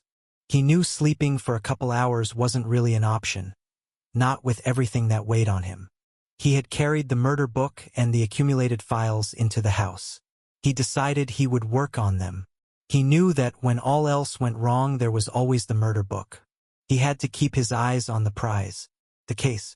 He started the coffee brewer, took a 5-minute shower, and then went to work rereading the murder book while a remastered release of Kind of Blue sounded from the CD player. The feeling that he was missing something right in front of him was grinding on him. He felt that he would be haunted by the case, that he would carry it around with him forever, unless he cracked through and found that missing thing. And he knew that if it was to be found anywhere, it would be in the book. He decided that this time he would not read through the documents in the order they had been presented to him by the first investigators of the case. He snapped open the rings and took the documents out. He started reading them in random order, taking his time, making sure that he absorbed every name, every word, every photo. 15 minutes later, he was staring once again at the crime scene photos of Rebecca Verloren's bedroom when he heard a car door close in front of his house. Curious about who would be parking out there so early, he got up and went to the door. Through the peephole, he saw a man approaching by himself. It was hard to clearly see him through the convex lens of the peep. Bosch opened the door anyway, before the man had a chance to knock. It did not surprise the man that his approach had been watched. Bosch could tell by his demeanor that he was a cop. "McClellan?" He nodded. "Lieutenant McClellan. And I assume you are Detective Bosch. You could have called." Bosch stepped back to let him in. Neither man offered to shake hands. Bosch thought it was typical of Irving to send his man to the house. A standard procedure in the old "I know where you live" intimidation strategy. "I thought it better that we talk face to face," McClellan said. "You thought?" Or Chief Irving thought. McClellan was a big man with sandy, almost transparent hair and wide, florid cheeks. Bosch thought he could best be described as well-fed. His cheeks turned a darker shade at Bosch's question. "Look, I'm here to cooperate with you, Detective." "Good. Can I get you something?" "I have water." "Water'd be fine. Have a seat." Bosch went into the kitchen and chose the dustiest glass from the cabinet and then filled it with tap water. He flicked off the switch on the coffee maker and warmer. He wasn't going to let McClellan get cozy. When he returned to the living room, McClellan was looking out through the sliding glass door and across the deck. The air was clear in the pass, but it was still early. "Nice view," McClellan said. "I know. I don't see any files in your hand, Lieutenant. I hope this isn't a social call or like one of those visits you made to Robert Verloren 17 years ago." McClellan turned to Bosch and accepted the glass of water and the insult with the same blank expression. "There are no files. If there were, they disappeared a long time ago." "And what? You're here to try to convince me with your memories?" "As a matter of fact, I have great recall of that time period. You have to understand something. I was a detective first grade assigned to the PDU. If I was given a job, I did it. You don't question command in that situation. You do and you're out. So you were a good soldier just doing your job. I get it. What about the Chatsworth Eights and the Verloren murder? What about the alibis? There were 8 principal players in the Eights. I cleared them all. And don't think I wanted to clear them, and so I just did. I was told to see if any of these little pissants could have been involved. And I checked it out. But they all came up clean in the murder at least. Tell me about William Burkhart and Roland Mackey." McClellan sat down on a chair by the television. He put his glass of water, which he had yet to drink from, down on the coffee table. Bosch turned off Miles Davis in the middle of Freddie Freeloader and stood with his hands in his pockets near the sliding doors. "Well, first of all, Burkhart was easy. We were already watching him that night." "Explain that." "He had just gotten out of Wayside a few days before. We had gotten tipped that while he was up there he was re-upping on the racial religion, so it was thought to be prudent to keep an eye on him to see if he was going to try to start things up again." "Who ordered that?" McClellan just looked at him. "Irving, of course," Bosch answered. "Keeping the deal safe. So PDU was watching Burkhart." "Who else?" "Burkhart got out and hooked up with 2 guys from the old group. A guy named Withers and another named Simmons. It looked like they might have been planning something. But on the night in question they were in a pool hall on Tampa drinking themselves into oblivion. It was solid. 2 undercovers were in there with them the whole time. That's what I'm here to tell you. They were all solid, Detective." "Yeah? Well, tell me about Mackey. The PDU wasn't watching him, was it?" "No, not Mackey." "Then how was he so solid?" "What I remember about Mackey was that on the night the girl was taken he was getting tutored at Chatsworth High. He was going to night school, getting his high school degree. Actually, his general education degree. Not exactly the same thing." "That's right. A judge had ordered it as a condition of probation. Only he had to pass and he wasn't doing too good. But he was getting tutored on the off nights when there was no school. And the night the girl got grabbed, he was with his tutor. I confirmed it. Bosch shook his head. McClellan was trying to feed him a line. You're telling me Mackie was getting tutored through the middle of the night? Either you're full of shit or you believed a line of bullshit from Mackie and his tutor. Who was the tutor? No, they were together earlier in the evening. I don't remember the guy's name now, but they were done by like 11 at the latest and then they went their separate ways. Mackie went home. Bosch looked astonished. That's no alibi, Lieutenant. Time of death on the girl was 2 in the a.m. Didn't you know that? Of course I did. But time of death wasn't the only alibi point. I was given the summaries put together by the guys on the case. There was no forced entry to that house. And the father had gone around and checked all the doors and locks after he got home at 10 that night. That meant the killer had to have been inside the house at that point. He was in there hiding, waiting for everybody to go to sleep. Bosch sat down on the couch and leaned forward, elbows on his knees. He suddenly realized that McClellan was right and that everything was now different. He had seen the same report McClellan had seen 17 years before, but its meaning had not registered. The killer had been inside by the time Robert Verloren came home from work. This changed a lot, Bosch knew. It changed how he looked not only at the first investigation but also at his own. Not registering Bosch's inner turmoil, McClellan continued. So Mackie couldn't have gotten into that house because he was with his tutor. He checked out. All those little assholes checked out. So I gave my boss a verbal report and then he told the 2 guys working the case. And that was the end of it until this DNA thing came up. Bosch was nodding to what McClellan was saying, but he was thinking about other things. If Mackie was clean, how do you explain his DNA on the murder weapon? He asked. McClellan looked dumbfounded. He shook his head. I don't know what to say. I can't explain it. I cleared him of involvement in the actual murder, but he must have. He didn't finish. Bosch thought that he actually looked wounded by the idea that he might have helped a murderer or at least the person who provided the weapon for a murder to get away with it. He looked as though he knew all at once that he had been corrupted by Irving. He looked crushed. Is Irving still planning to tip the media and IAD to all of this? Bosch asked quietly. McClellan slowly shook his head. No, he said. He told me to give you a message. He said to tell you an agreement is only an agreement if both sides keep their end of it. That's it. One last question, Bosch said. The evidence box on the Verloren case is gone. You know anything about that? McClellan stared at him. Bosch could tell he had badly insulted the man. I had to ask, Bosch said. All I know is that stuff disappears from the place, McClellan said through a tight jaw. Anybody could have walked off with it in 17 years. But it wasn't me. Bosch nodded. He stood up. Well, I have to get back to work on this, he said. McClellan took the cue and stood. He seemed to swallow his anger over the last question, maybe accepting Bosch's explanation that it had to be asked. All right, detective, he said. Good luck with this thing. I hope you catch the guy. And I really mean that. He held his hand out to Bosch. Bosch didn't know McClellan's story. He didn't know all the circumstances of life in the PDU in 1988. But it looked like McClellan was leaving the house with a greater burden than he had come in with. So Bosch decided he could shake his hand. After McClellan left, Bosch sat down again, thinking about the idea that Rebecca Verloren's killer had been hiding in the house. He got up and went to the dining room table, where the files from the murder book were spread out.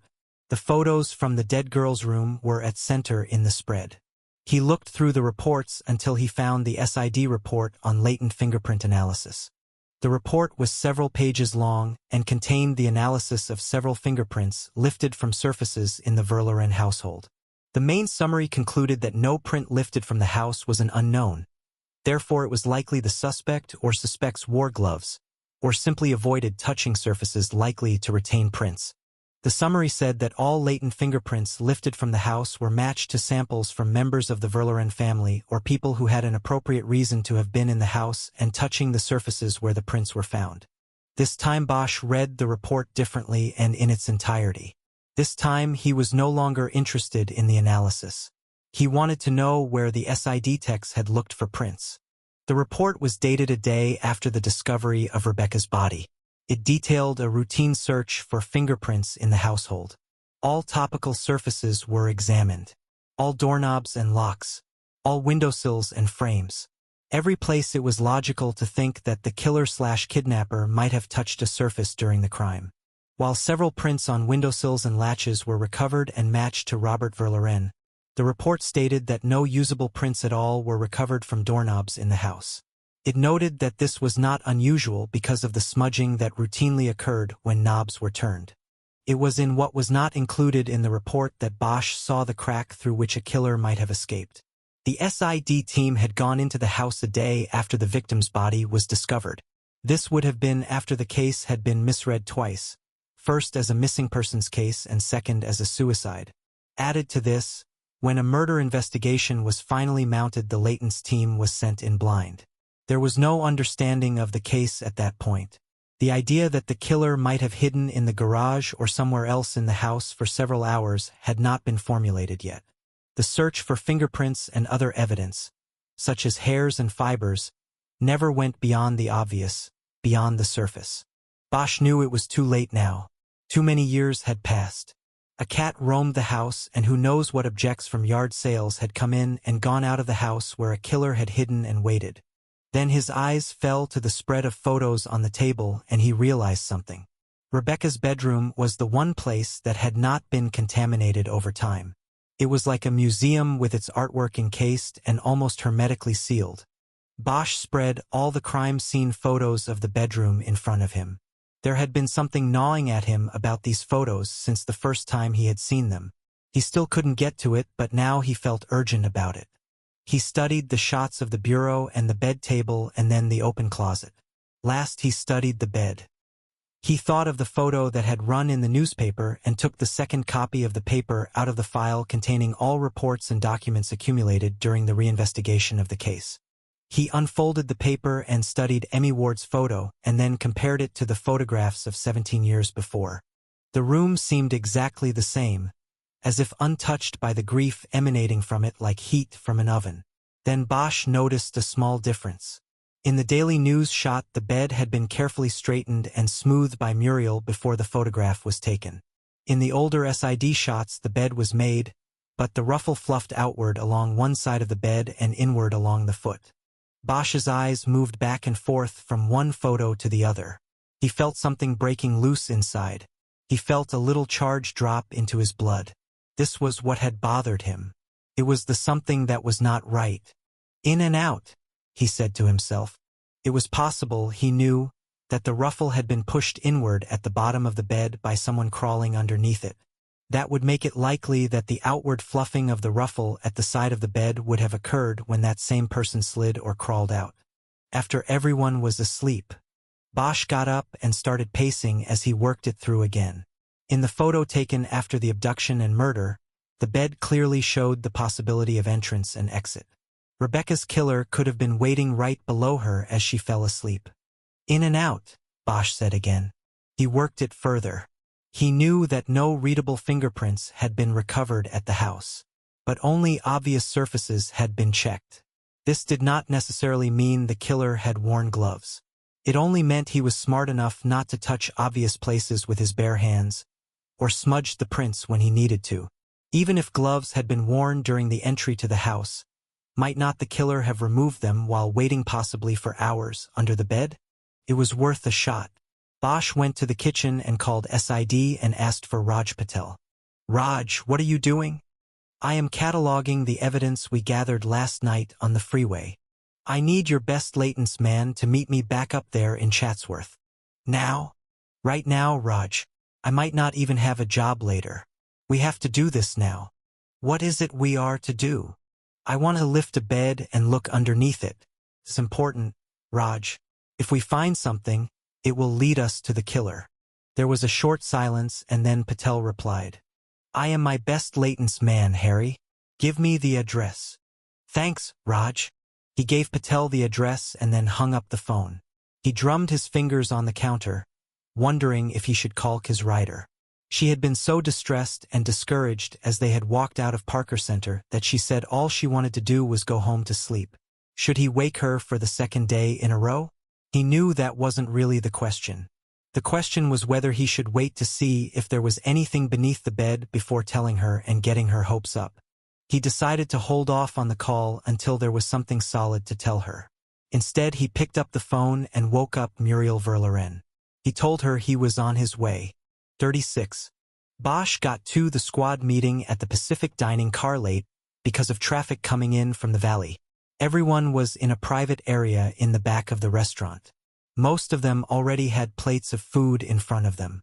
His excitement must have showed. Pratt interrupted a report from Tim Marcia to look at Bosch and say, "You either got lucky during the time you had off, or you just don't care about the deep shit we're in here." "I got lucky," Bosch said as he took the only empty chair and sat down. "But not in the way you mean." Raj Patel just pulled a palm print and 2 fingers off a wood slat that was beneath Rebecca Verloren's bed. "That's good," Pratt said dryly. "What's it mean?" "It means that as soon as Raj runs it through the database, we might have our killer." "How so?" Ryder asked. Bosch had never called her. He could already feel a hostile vibe from her. "I didn't want to wake you up," Bosch said to her. Then to the others, he said, "I was looking through the original Layton's report in the murder book. I realized that they went in there for prints the day after the girl's body was found. They never went back after it became a strong possibility that the abductor had come into the house earlier in the day when the garage was left open and hid somewhere until everybody was asleep." "So why the bed?" Pratt asked. The crime scene photos showed the ruffle at the foot of the bed had been pushed in, like somebody had crawled underneath. They missed it because they weren't looking for it. "Good work, Harry," Pratt said. "If Raj gets a hit, we change directions and move with it. All right, let's get back to our reports. You can check with your partner on what you've missed so far." Pratt then turned to Robinson and Nord at the other end of the long table and said, "What did you come up with on the call for the tow truck?" "Not a lot that helps," Nord said. "Because the call was made after we had switched our monitoring to the line at the Burkhart property, we don't have an audio recording of it. But we do have the pen registers, and they show that the call came directly to Tampa Towing before being bounced over to the AAA answering service. The call came from a pay phone outside the 7-Eleven on Tampa by the freeway entrance. He probably made the call, then drove down the entrance and waited." "Prints on the phone?" Pratt asked. "We asked Raj to take a look after he cleared the scene," Robinson said. "The phone had been wiped." "Figures," Pratt said. "You talked to AAA?" "Yes. No help other than to say the caller was a male." He turned to Bosch. "You have anything to add that your partner didn't already tell us?" "Probably just more of the same. Burkhart looks like he is clear on last night, and he looks like he's clear on Verloren as well. Both nights he happened to be under LAPD surveillance." Ryder gave him her knotted brow look. He had even more information she didn't know. He looked away. "Well, that's just perfect," Pratt said. "So who, what and where does that leave us, people?" "Well, basically, our newspaper plant backfired," Ryder said.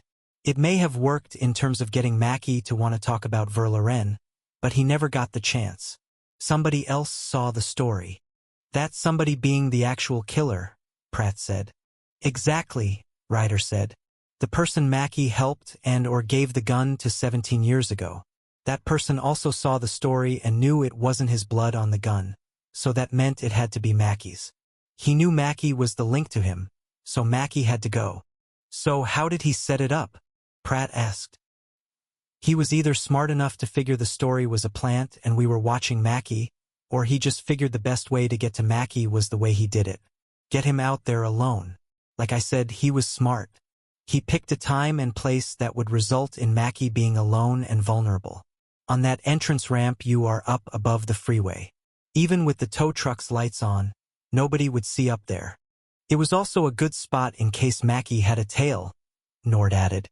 "The killer knew a tail car would have to just keep moving by, and then he'd have Mackie alone." "Aren't we giving this guy a little too much credit?" Pratt asked. "How would he know the cops were onto this guy? Just from a newspaper article? Come on." Neither Bosch nor Ryder answered, and everyone else silently digested the unspoken suggestion that the killer had a connection to the department or, more specifically, the investigation. "All right, what's next?" Pratt said. I think the containment on this is maybe another 24 hours tops. After that, it's going to be in the papers and upstairs on 6, and there's going to be hair on the walls if we don't wrap it up first. What do we do? We'll take the pen registers, Bosch said, speaking for himself and Ryder, and go from there. Bosch had been thinking about the note to Mackie he had seen on the desk in the service station the day before. A call to verify employment from Visa. As Ryder had pointed out when she first heard about it, Mackie wasn't into leaving trails like credit cards. It was something that didn't fit, and therefore he wanted to go after it. We have all of the printouts right here, Robinson said. The line that was busiest was the one into the station. All kinds of business calls. Okay. Harry, Kiz, you want the registers? Pratt asked. Ryder looked at Bosch and then at Pratt. If that's what Harry wants. He seems to be on a roll today. As if on cue, Bosch's phone began to chirp. He looked at the screen. It was Raj Patel. We'll see what kind of a roll right now, he said as he opened the phone. Patel said he had good and bad news. The good news is we still had the exemplar skid from the house in records here. The latents we recovered this morning did not match any of them. You found somebody new, Harry. It could be your killer. What this meant was that fingerprint examples from the members of the Verloren family and others who had appropriate access to the house were still on file in the SID print lab.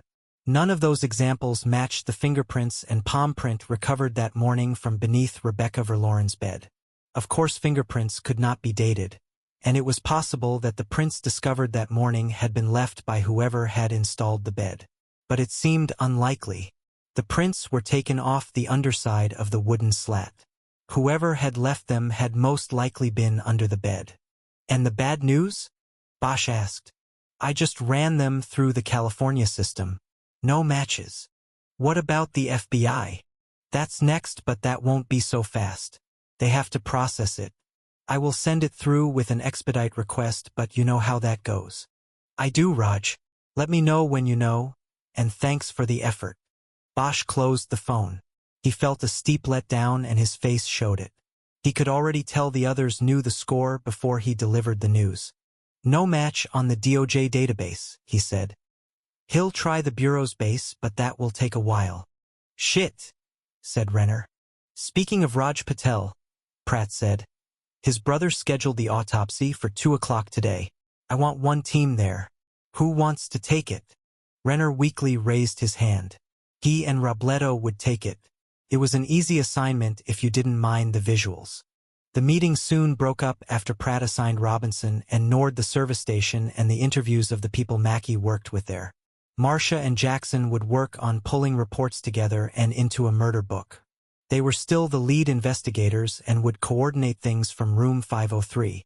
Pratt looked at the bill, divided it by 9 and told everyone to put in 10. This meant Bosch had to throw in a 10 even though he hadn't even had a cup of coffee. He didn't protest. It was the price of being late and being the guy who put them on this path. As everyone stood, Bosch caught Ryder's eye. Did you come directly here or did you ride with somebody? Abel gave me a lift. Want to ride back together? Sure. Outside the restaurant, she gave Bosch the silent treatment while they waited for his car from the valet. She stared at the large plastic steer that was atop the restaurant's sign. Under her arm was a file containing the printouts from the pen registers. Finally, the car came and they got in. Before pulling out of the lot, Bosch turned and looked at her. All right, say it, he said. Say what? Whatever it is you want to say so you can feel better. You should have called me, Harry, that's all. Look, Kiz, I called you yesterday and you chewed me out. I was just working off of recent experience. This was different and you know it. You called me yesterday because you were excited about something. Today you were following a lead. I should have been with you, and then to not find out what you came up with until you went in there and told everybody. That was embarrassing, Harry. Thanks for that. Bosch nodded his contrition. You're right about that part. I'm sorry. I should have called you when I was coming in. I just forgot. I knew I was late and I had both hands on the wheel and was just trying to get here. She didn't say anything, so he finally did. Can we get back to solving this case now? She shrugged and he finally put the car in drive. On the way to Parker Center, he tried to fill her in on all the details he hadn't mentioned during the breakfast meeting. He told her about McClellan's visit to his house and how that led him to the discovery of the prints under the bed. 20 minutes later, they were in their alcove in room 503. Bosch finally had a cup of coffee in front of him. They sat across from each other and had the pen register printouts spread between them. Bosch was concentrating on the reports on the service station phones. The listing was at least a couple hundred entries, calls going in or out on the station's two phones between 6 a.m., when the surveillance started, and 4 p.m., when Mackey reported for work and Renner and Robledo started live monitoring the line. Bosch scanned down the list. Nothing looked immediately familiar. Many of the calls were to or from business listings with some automobile connection clearly apparent in the name. Many others came in from the AAA dispatch center, and these were likely tow calls. There were also several calls that came from personal phones. Bosch looked closely at these names but saw nothing that jumped out at him. No one listed was an already established player in the case. There were 4 entries on the list that were attributed to Visa, all the same number. Bosch picked up the phone and called it. He never heard it ring. He just got the loud screeching sound of a computer hookup. It was so loud that even Ryder heard it. "What is that?" Bosch hung up. "I'm trying to run down that note I saw on the desk in the station about Visa calling to confirm Mackey's employment. Remember you said it didn't fit? I forgot about that. Was that the number? I don't know. There are 4 listings for Visa, but wait a minute." He realized that the Visa calls were outgoing calls. Never mind, these were outgoing. It must be the number the machine calls when you use a credit card to pay. That's not it. There is no incoming call listed as Visa. Bosch picked up the phone again and called Nord's cell phone. "Are you at the service station yet?" She laughed. "We've barely cleared Hollywood. We'll be there in a half hour. Ask them about a phone message somebody left for Mackey yesterday. Something about Visa calling to confirm employment on a credit application. Ask them what they remember from the call and, more importantly, what time it came in. Try to get the exact time if you can. Ask them about this first thing and then call me back." "Yes, sir. You want us to pick up your laundry, too?" Bosch realized it was getting to be a bad morning for stepping on toes. "Sorry," he said. "We're working under the gun here. Aren't we all? I'll call you as soon as we see the guy." Nord hung up. Bosch put the phone down and looked at Ryder. She was looking at the class picture of Rebecca Verloren in the yearbook they had borrowed. "What are you thinking?" she asked without looking up at Bosch. "This thing with Visa bothers me." "I know. So what are you thinking?"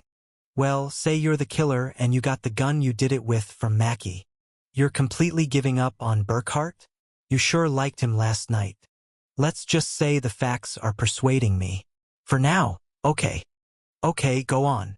All right, so you're the killer and you got the gun from Mackey.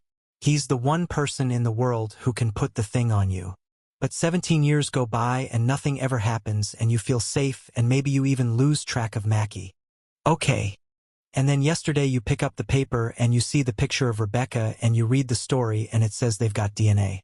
You know it wasn't your blood, so it was either a big bluff by the cops or it's got to be Mackey's blood. So that's when you know. Mackey's gotta go. Exactly. The cops are getting close. He's got to go. So how do you find him? Well, Mackey spent his entire life when he isn't in jail driving a tow truck. If you knew that, then you do exactly what we did. You get out the yellow pages and start calling tow companies. Ryder stood up and went to the bank of file cabinets along the alcove's back wall. The phone books were stacked haphazardly on top. She had to stand on her toes to reach the yellow pages for the valley. She came back and opened the book to the pages advertising tow services. She ran her finger down a listing until she reached Tampa Towing, where Mackey had worked. She backed up to the previous listing, a company called Tall Order Towing Services. She picked up her phone and dialed the number. Bosch heard only her side of the conversation. "Yes, who am I speaking with?" She waited a moment. "My name is Detective Kisman Ryder with the Los Angeles Police Department. I am investigating a fraud case and wondered if I could ask you a question." Ryder nodded as she apparently got a go-ahead. The suspect I am documenting has a history of calling businesses and identifying himself as someone working for Visa. He then attempts to verify someone else's employment as part of an application for a credit card. Does any of this ring a bell with you? We have information that leads us to believe that this individual was operating in the valley yesterday. He likes to target automotive businesses. Ryder waited while there was a response to her question. She looked at Bosch but gave no indication of anything. Yes. Could you put her on the line, please? Ryder went through the whole thing again with another person and asked the same question. Then she leaned forward and seemed to take a stiffer attitude in her posture. She covered the mouthpiece and looked at Bosch. Bingo, she said. She then went back to the phone call and listened some more. Was it a male or female? She wrote something down. And what time was this? She wrote another note and Bosch stood up so he could look across his desk to read it. She had written male 1:30 approximate on a scratch pad. While she continued the conversation, Bosch consulted the pen register and saw that a call came in on the Tampa towing line at 1:40 p.m. It was from a personal number. The name on the register was Amanda Sobuk. The number's prefix indicated it was a cell phone. Neither the name nor the number meant anything to Bosch. But that didn't matter. He thought they were getting close to something here. Ryder finished her call by asking if the person she was talking to remembered the name the supposed Visa employee had tried to confirm. After she apparently got a negative reply, she asked, "What about the name Roland Mackey?" She waited. "Are you sure?" she asked. "Okay. Thank you for your time, Karen." She hung up and looked at Bosch. The excitement in her eyes wiped out everything about being left out of the morning's fingerprints find. "You were right," she said. "They got a call. Same thing. She even remembered the name Roland Mackey once I gave it to her. Harry. Somebody was tracking him down the whole time we were watching him. And now we're going to track them down. If they were going down the line in the phone book, they would have called Tampa Towing next. The register shows a 1:40 call from somebody named Amanda Sobuk. I don't recognize it, but this might be the call we're looking for." "Amanda Sobuk," Ryder said as she opened her laptop. "Let's see what AutoTrack has on her." While she was tracing the name, Bosch got a call from Robinson, who had arrived with Nord at Tampa Towing. "Harry, the day shift guy says that call came in between 1:30 and 2 o'clock. He knows because he had just come back from lunch and he was sent out on a tow at 2 o'clock. A AAA run. Was it a male or female caller from Visa?" "Male." "Okay. Anything else?" "Yeah, once this guy confirmed that Mackey worked here, the Visa guy asked what hours he worked." "Okay. Can you ask the day man another question?" "He's right here. Ask if they have a customer named Sobuk. Amanda Sobuk." Bosch waited while the question was asked. "No customer named Sobuk," Robinson reported back. "Is that good news, Harry?" "It'll work." After closing the phone, Bosch got up and walked around the desk so he could look at Ryder's computer screen. He told her what Robinson had just reported. "Anything on Amanda Sobuk?" he asked. "Yeah, this is it. She lives in the West Valley, Farallone Avenue in Chatsworth. But there is not a lot here. No credit cards or mortgage. I think it means it's all in her husband's name. She might be a housewife. I'm running the address to see if I can pull him up."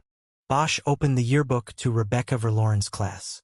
He started flipping through the pages looking for the name Sobuk or Amanda. "Here he is," Ryder said. "Mark Sobuk.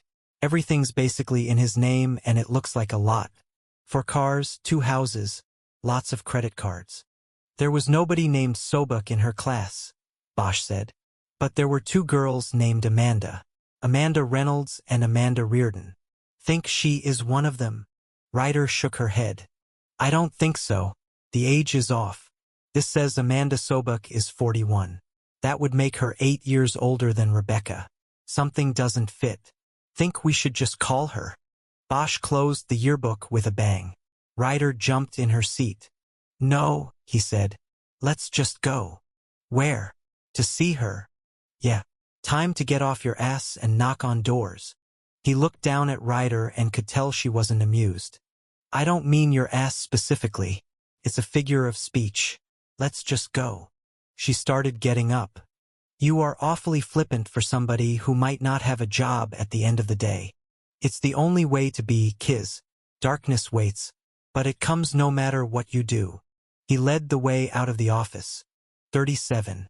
The Farallone Avenue address Autotrack led Bosch and Ryder to belong to a Mediterranean-style mansion that had to have been on the upper side of 6,000 square feet.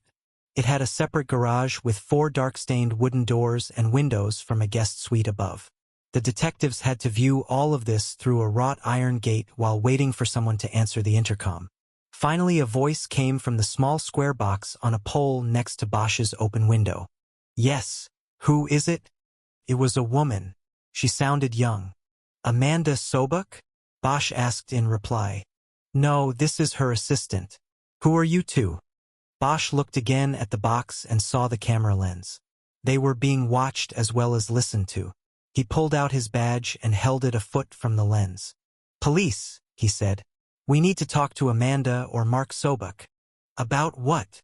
About police business. Open the gate. Please, ma'am. They waited and Bosch was just about to punch the call button again when the gate slowly started to automatically open. They drove in and parked in a turnaround circle in front of the 2-story portico. Looks like the kind of place it might be worth killing a tow truck driver to protect, Bosch said quietly as he cut the engine. The door was opened before they got there by a woman in her 20s.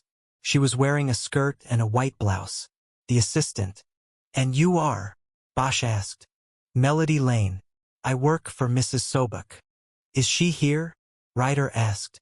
Yes, she's getting dressed and will be right down. You can wait in the living room. They were led into an entrance hallway, where there was a table with several family photos on display. It looked like a husband, wife, and 2 teenage daughters.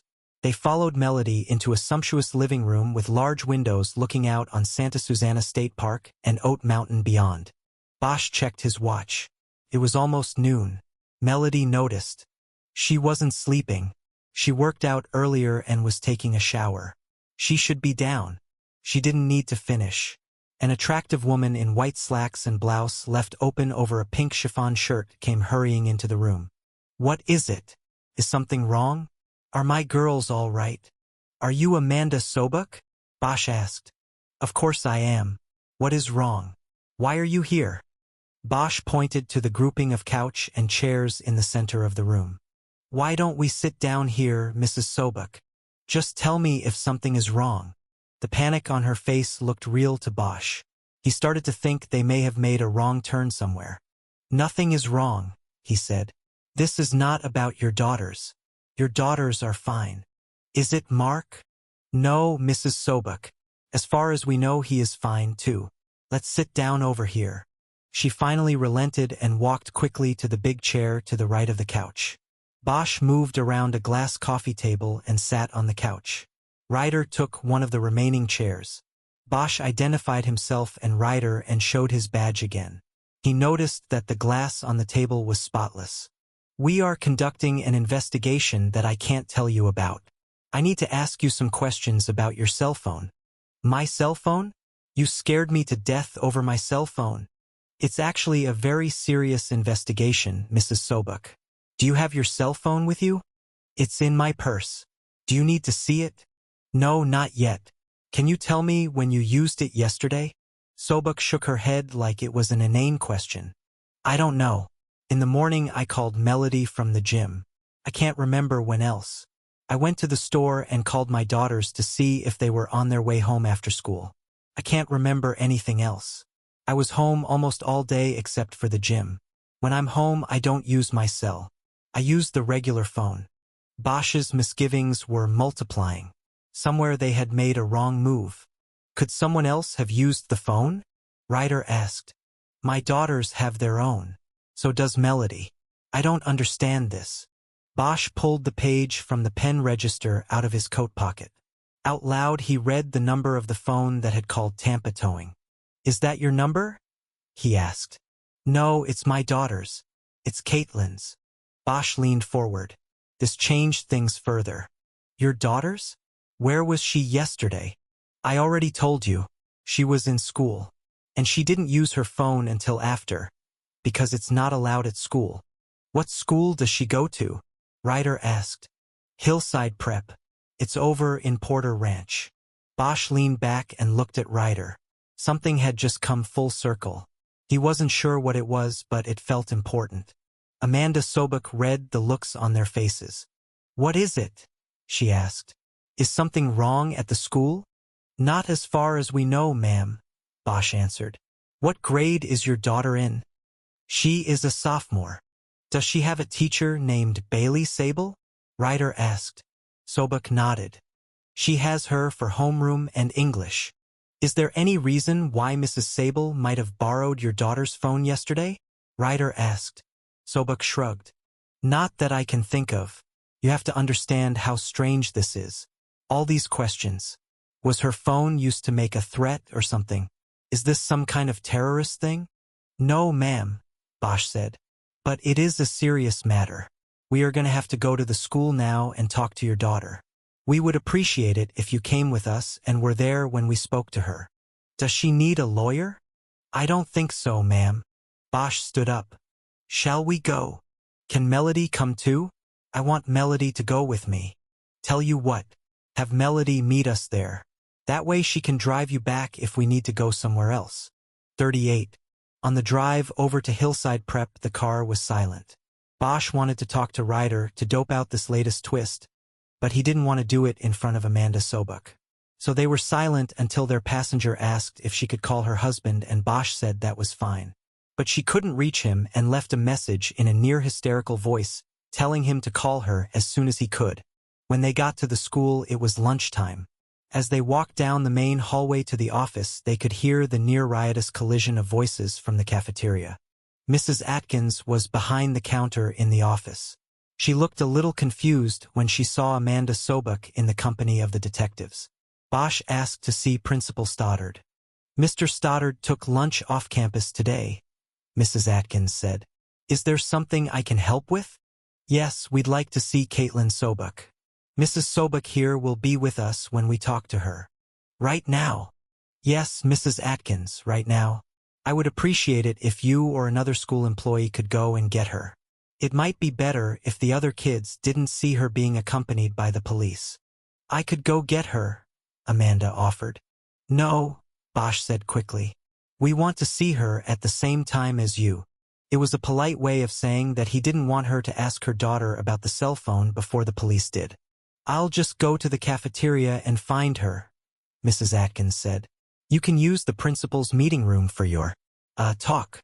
She came around the counter, averted her eyes from Amanda Sobek, and headed toward the door that led to the main hallway. "Thank you, Mrs. Atkins," Bosch said. It took Mrs. Atkins almost 5 minutes to locate and return with Caitlin Sobek. While they were waiting, Melody Lane arrived, and Bosch told Amanda that her assistant would have to wait outside the interview. The girl accompanied Bosch, Ryder, and her mother into a room off the principal's office that had a round table with 6 chairs around it. After everyone sat down, Bosch nodded to Ryder and she took over. Bosch thought it would be best for a woman to lead the interview of the girl, and Ryder understood this without discussion. She explained to Caitlin that they were investigating a phone call that was made on her cell phone at 1:40 p.m. the day before. The girl immediately interrupted. "That's impossible," she said. "Why is that?" Ryder asked.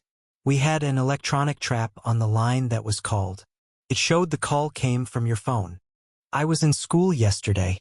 We're not allowed to use cell phones during school hours." The girl appeared nervous. Bosch could tell she was lying but couldn't figure out what the play was.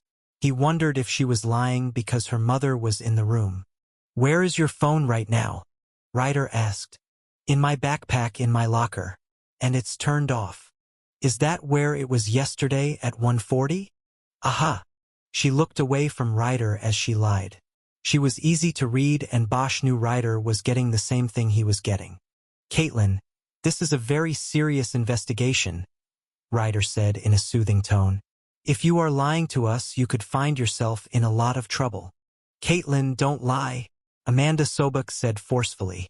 "Mrs. Sobek, let's stay calm about this," Ryder said. "Caitlin, these electronic traps I was telling you about are called pen registers. The registers don't lie. Your cell phone was used to make the call. There is no doubt. So is it possible someone got into your locker and used your phone yesterday? She shrugged. Anything's possible, I guess. Okay. Who would have done that? I don't know. You were the one who said it. Bosch cleared his throat, which drew the girl's eyes to his. He stared hard at her and said, I think maybe we should take a drive downtown. Maybe this is not the right place for an interview. He started to push back his chair and get up. Caitlin, what is going on here? Amanda pleaded. These people are serious. Who did you call? No one, okay? No, it's not okay. I didn't have the phone, all right? It was confiscated. Bosch sat back down and Ryder took over again. Who confiscated your phone? She asked. Mrs. Sable, the girl said. Why? Because we're not supposed to use them inside school once the homeroom bell rings. Yesterday my best friend Rita didn't come to school. So I tried to text message her during homeroom to see if she was all right and Mrs. Sable caught me. And she took your phone? Yes, she took it. Bosch's mind was racing, trying to put Bailey Coster Sable into the mold of murderer of Rebecca Verloren. He knew one thing didn't work. A 16-year-old Bailey Coster could not have carried her friend's limp body up the hill behind her house. Why did you just lie to us about this? Ryder asked Caitlin. Because I didn't want her to know I was in trouble, the girl said, indicating her mother with her chin. Caitlin, you never lie to the police. Amanda shot back. I don't care what. Mrs. Sobuk, you can talk to her about this later, Bosch said. Let us continue. When did you get the phone back? Caitlin? Ryder asked. At the end of the day. So Mrs. Sable had your phone all day? Yes. No, not all day. Well, who had it? I don't know. When they take your phone, they tell you that you have to pick it up at the end of the day at the principal's office. That's what I did. Mr. Stoddard gave it back to me. Gordon Stoddard. Things all at once started to come together. Bosch had tucked into the water tunnel and the case and all its details were swirling around him. He rode the wave of clarity and grace. Everything was clicking. Stoddard clicked. Mackie's last word clicked. Stoddard was Rebecca's teacher. He was close to her. He was her lover and the late-night caller. It all clicked into place. Mr. X. Bosch stood up and left the room without a word. He walked past Stoddard's office door. It was open and the desk was empty. He went out to the front counter. Mrs. Atkins, where is Mr. Stoddard? He was just here, but then he stepped out. To where? I don't know. Maybe the cafeteria. I told him you and the other detective were here talking to Caitlin. And then he left? Yes. Oh, I just realized might be in the parking lot. He said he got a new car today. Maybe he's showing it to one of the teachers. What kind of car? Did he say? A Lexus. He said it had a model number, but I forget which one. Does he have an assigned parking space? Yes. It is in the first row on the right as you come out of the entrance hall. Bosch turned from her and went out the door to the hallway. It was crowded with students leaving the cafeteria to start afternoon classes. Bosch started moving through the crowd, dodging students and picking up speed. Soon he was free of them and running. He came into the parking lot and immediately trotted down the parking lane to the right. He found an empty space with Stoddard's name painted on the curb. He turned to go back in to get Ryder. He was pulling his phone off his belt when he saw a silver blur to his right. It was a car coming right at him and it was too late to get out of the way. 39. Bosch was helped up into a sitting position on the asphalt. Harry, are you all right? He focused and saw that it was Ryder. He nodded shakily. He tried to remember what had just happened. It was Stoddard, he said. He was coming right at me. In his car. Bosch laughed. He had left that part out. Yeah, his new car. A silver Lexus.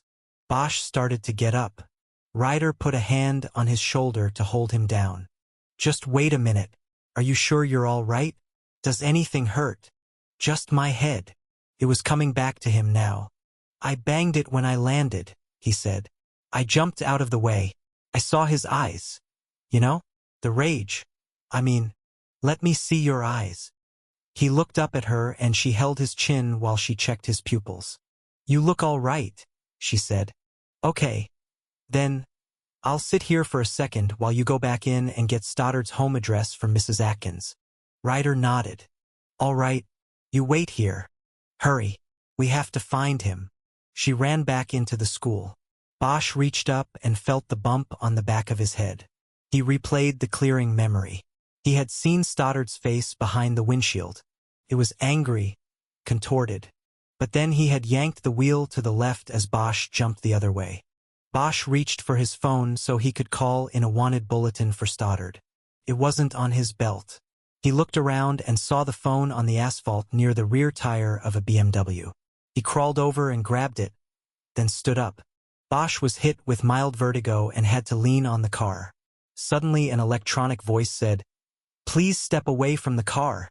Bosch pulled his hand away and started walking toward the part of the lot where he had parked his own car. On the way he called Central Dispatch and put out the wanted bulletin for Stoddard and his silver Lexus. Bosch closed the phone and hooked it on his belt.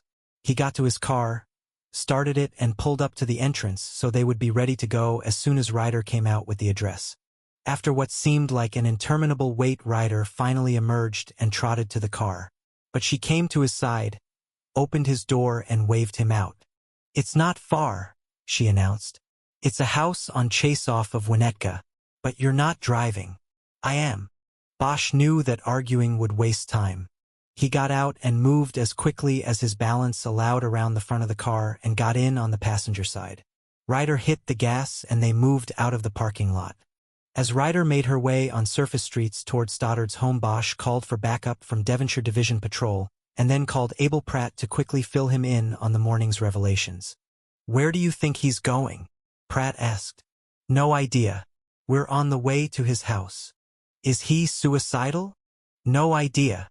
Pratt was silent for a moment as he digested this. He then asked a few more questions about minor details and hung up. "He sounded happy," Bosch told Ryder.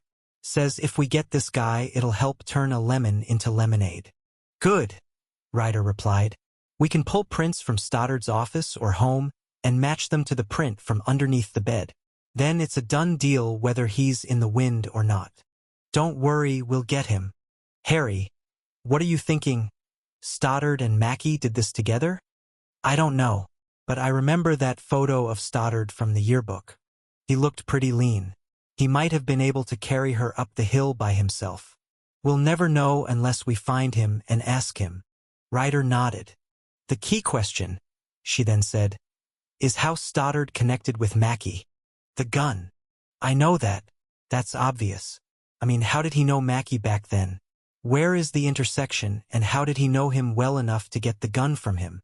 "I think it was right there in front of us all along," Bosch said. "And Mackie told me with his last word. Chatsworth. Chatsworth High." "How do you mean?" "That summer he was getting his GED at Chatsworth High. On the night of the murder, Mackie's alibi was his tutor. Maybe it was the other way around. Maybe Mackie was the tutor's alibi." "Stoddard. He told us that first day that all of the teachers at Hillside had outside jobs.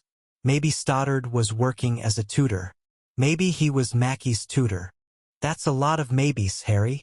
That's why we've got to find Stoddard before he does anything to himself." "You think he's suicidal? You told Abel you didn't know." "I don't know anything for sure, but back in that parking lot he turned away from me at the last second. It makes me think that he only wants to hurt one person. Himself? Maybe he just didn't want to dent his new car. Maybe." Ryder turned onto Winnetka, a 4-lane street, and started moving faster. They were almost to Stoddard's home. Bosch rode silently, thinking about what might be waiting for them ahead. Ryder finally turned west on Chase, and there was a black and white patrol car, with both of its front doors open in the street up ahead. Ryder pulled to a quick stop behind it and they jumped out of the car. Bosch took his gun off his belt and carried it at his side. Ryder had a point about Stoddard, maybe only thinking about his car when he avoided hitting Bosch. The front door of the small World War II-era house was open. There was no sign of the patrol officers from the car. Bosch looked at Ryder and saw that she was unholstered as well. They were ready to go in. At the door, Bosch shouted, "Detectives coming in!" He stepped into the threshold and got a response from inside. "It's clear." It's clear. Bosch didn't relax or lower his weapon as he entered the living room. He scanned the room and didn't see anyone. He looked down at the coffee table and saw the daily news from the previous day unfolded, the story on Rebecca Verloren on display.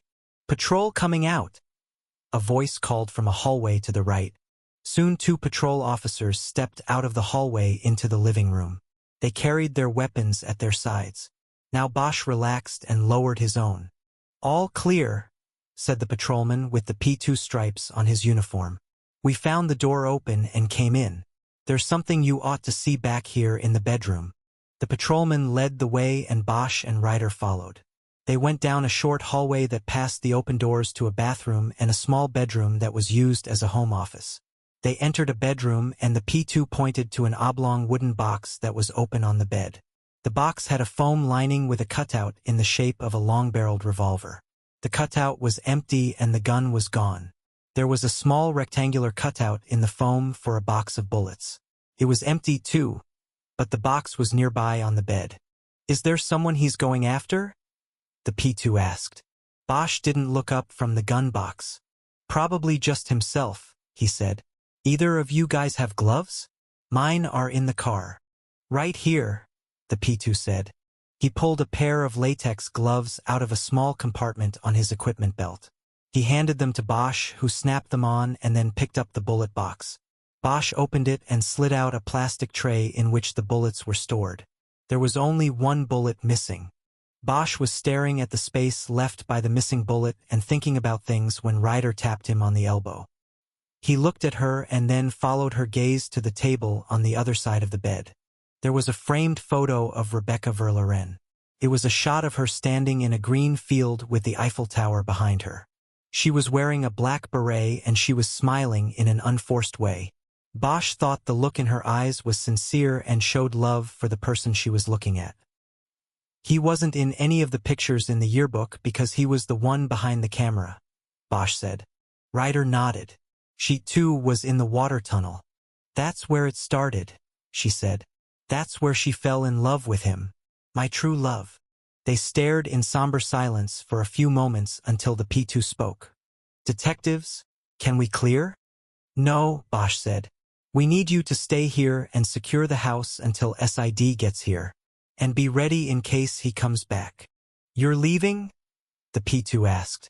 "We're leaving." 40. They moved quickly back to Bosch's car and Ryder once again got behind the wheel.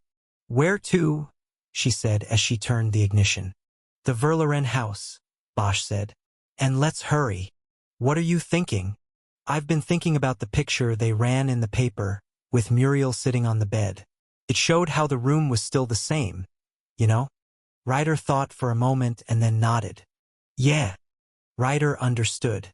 The photo showed that Rebecca's room was unchanged since the night she was taken. Seeing it might trigger something in Stoddard. A desire for something lost long ago. The photo was like an oasis. It was a reminder of a perfect place where nothing had gone wrong. Ryder pinned the accelerator and the car lurched forward. Bosch opened his cell, called dispatch and called for another backup unit to meet them at Muriel Verloren's house. He also updated the bulletin on Stoddard, describing him now as armed and dangerous and possibly 5150, meaning mentally unstable. He knew as he closed the phone that he and Ryder were close to the Verloren home and would get there first. His next call was to Muriel Verloren, but there was no answer. When the message service picked up, he closed his phone. No answer. They turned the corner onto Red Mesa Way 5 minutes later and Bosch's eyes immediately locked on the silver car parked at a haphazard angle against the curb in front of the Verloren house. It was the Lexus that had come at him in the school parking lot. Ryder stopped next to the car and once again they emerged quickly, with weapons ready. The front door of the house was ajar. Using hand signals, they took stances on either side of it. Bosch then pushed the door open and went in first. Ryder followed and they immediately moved into the living room. Muriel Verloren was on the floor. There was a cardboard box and other packing supplies next to her. Brown packing tape had been wrapped several times around her head and face as a gag, and used to bind her hands and ankles. Ryder propped her up against the couch and held a finger up to her lips. "Muriel, is he in the house?" she whispered. Muriel nodded. her eyes wide and wild. Rebecca's room? Muriel nodded again. Have you heard a gunshot? Muriel shook her head no and emitted a muffled sound that would have been a scream if not for the tape across her mouth. You have to be quiet, Ryder whispered. If I take off the tape, you have to be very quiet. Muriel nodded intensely and Ryder started working on the tape. Bosch huddled in close. I'm going up to the room. Wait, Harry, Ryder ordered, her voice louder than a whisper. We go up together. Get her ankles. Bosch started working on the tape, binding Muriel's feet together. Ryder finally worked the tape loose from Muriel's mouth and pulled it down over her chin. She shoo-shed her soothingly as she did this.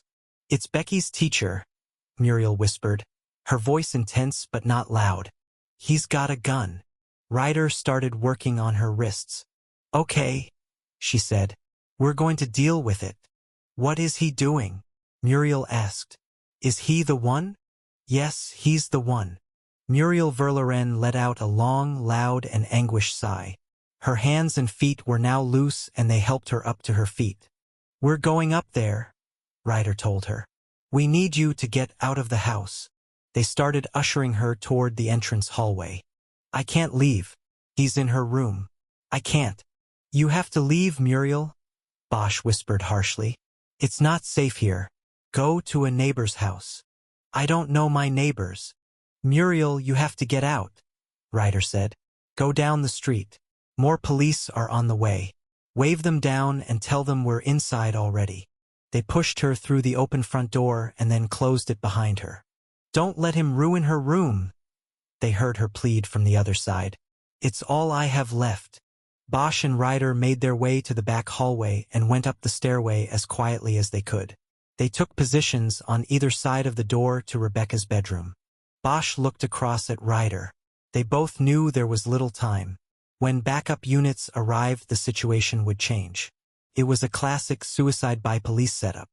This was the one chance they might have of getting to Stoddard before he or a SWAT cop put a bullet into his brain. Ryder pointed to the doorknob and Bosch reached out and tried to silently turn it. He shook his head. The door was locked. They used hand signals to outline a plan, nodded when they were ready, and then Bosch stepped back into the hallway and prepared to drive his heel into the door next to the knob. He knew he had to do it with one kick. They would lose the advantage of surprise after that. Who's out there? It was Stoddard, his voice coming through the door. Bosch looked at Ryder. So much for the element of surprise. He pointed to her and gave her the silent sign. He would do the talking. Mr. Stoddard, it's Detective Bosch. How are you doing? Not too good. Yeah. Things have sort of gotten out of hand, haven't they? Stoddard didn't answer. Tell you what, Bosch said. You really need to think about putting the gun down and coming out. You're lucky I'm here. I just came to check on Mrs. Verloren. But my partner and the SWAT team are going to be here soon. You don't want to tangle with SWAT. Now is the time to come out. I just want you to know I loved her. That's all. Bosch hesitated before speaking. He glanced over at Ryder and then back at the door. He could go two ways with Stoddard. He could work on getting a confession right now, or he could work on talking him out of the house and saving his life. Both things were possible, but maybe not likely. So what happened? He asked. There was a long silence before Stoddard spoke. What happened was she wanted to keep the baby, and she didn't understand how that would ruin everything. We had to get rid of it, and then afterward she changed her mind. About the baby? About me. About all of it. Bosch didn't respond. After a few moments Stoddard spoke again. I loved her. But you killed her. I made mistakes. Like that night. I don't want to talk about that night. I want to remember all the times before that night. I guess I don't blame you. Bosch looked at Ryder and held up 3 fingers. They were going to go on a 3 count. Ryder nodded. She was ready. Bosch dropped 1 finger. You know what I don't get, Mr. Stoddard? He dropped the 2nd finger. What? Stoddard asked. Bosch dropped the 3rd finger, then raised his right leg and drove it into the door. It was a hollow interior door. It gave way easily and swung open with a crash. Bosch's momentum took him into the bedroom right behind it. He raised his gun and turned toward the bed. Stoddard wasn't there. Bosch continued his turn, catching a glimpse of Stoddard in the mirror. He was standing in the corner to the other side of the door. He was raising the muzzle of a long-barreled revolver to his mouth. Bosch heard Ryder shout, and her body came through the door at full speed as she threw herself into Stoddard. The crack of a gunshot shook the room as Ryder and Stoddard went down to the floor. The revolver fell from Stoddard's hand and clattered onto the floor. Bosch moved quickly to them and dropped his weight onto Stoddard as Ryder rolled off him. "Kiz, you hit." There was no answer. Bosch tried to look at her while keeping Stoddard under control. Ryder was holding one hand to the left side of her head. "Kiz, I'm not hit," she yelled. "I think I'm just deaf in one ear." Stoddard tried to get up, even with Bosch's weight on top of him. "Please," he said. Bosch used his forearm to knock one of Stoddard's arms out from supporting him. Stoddard's chest hit the floor and Bosch quickly pulled the arm back and cuffed it. After a minor struggle, he pulled the other arm back and completed the cuffing. He then leaned down and spoke to Stoddard. "Please what? Please let me die." Bosch got up and pulled Stoddard to his feet. "That would be too easy for you, Stoddard. That would be like letting you get away all over again." Bosch looked over at Ryder, who had gotten to her feet. He could see that some of her hair had been singed by the gun's discharge. It had been that close. "You going to be okay?" As soon as the ringing stops. Bosch looked up and saw the bullet hole in the ceiling. He could hear sirens coming. He grabbed Stoddard by the elbow and pulled him toward the bedroom's door. "I'm going to go down and put this guy in a car. We'll book him at Devonshire. Hold him there until the arraignment." Ryder nodded, but Bosch could tell she was still dealing with what had just happened. The ringing in her ear was a reminder of how close it had been. Bosch held Stoddard by the arm as he walked him down the steps. When they got to the living room, Stoddard spoke with a desperation in his voice. "You could do it now." "Do what?" "Shoot me. Say I ran. Take one of the cuffs off and say I got loose. You want to kill me, don't you?" Bosch stopped and looked at him. "Yes, I'd want to kill you, but that would be too good for you. You are going to have to pay for what you did to that girl and her family. And just putting you down right here wouldn't even cover the interest on 17 years. Bosch roughly pushed him toward the door. They stepped out onto the front lawn just as a patrol car pulled to a stop and cut its siren.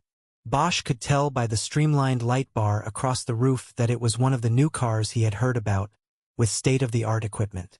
The department could afford only a few of them in each budget cycle. The car gave Bosch an idea. He raised his hand and circled his finger in the air, giving the all-clear sign.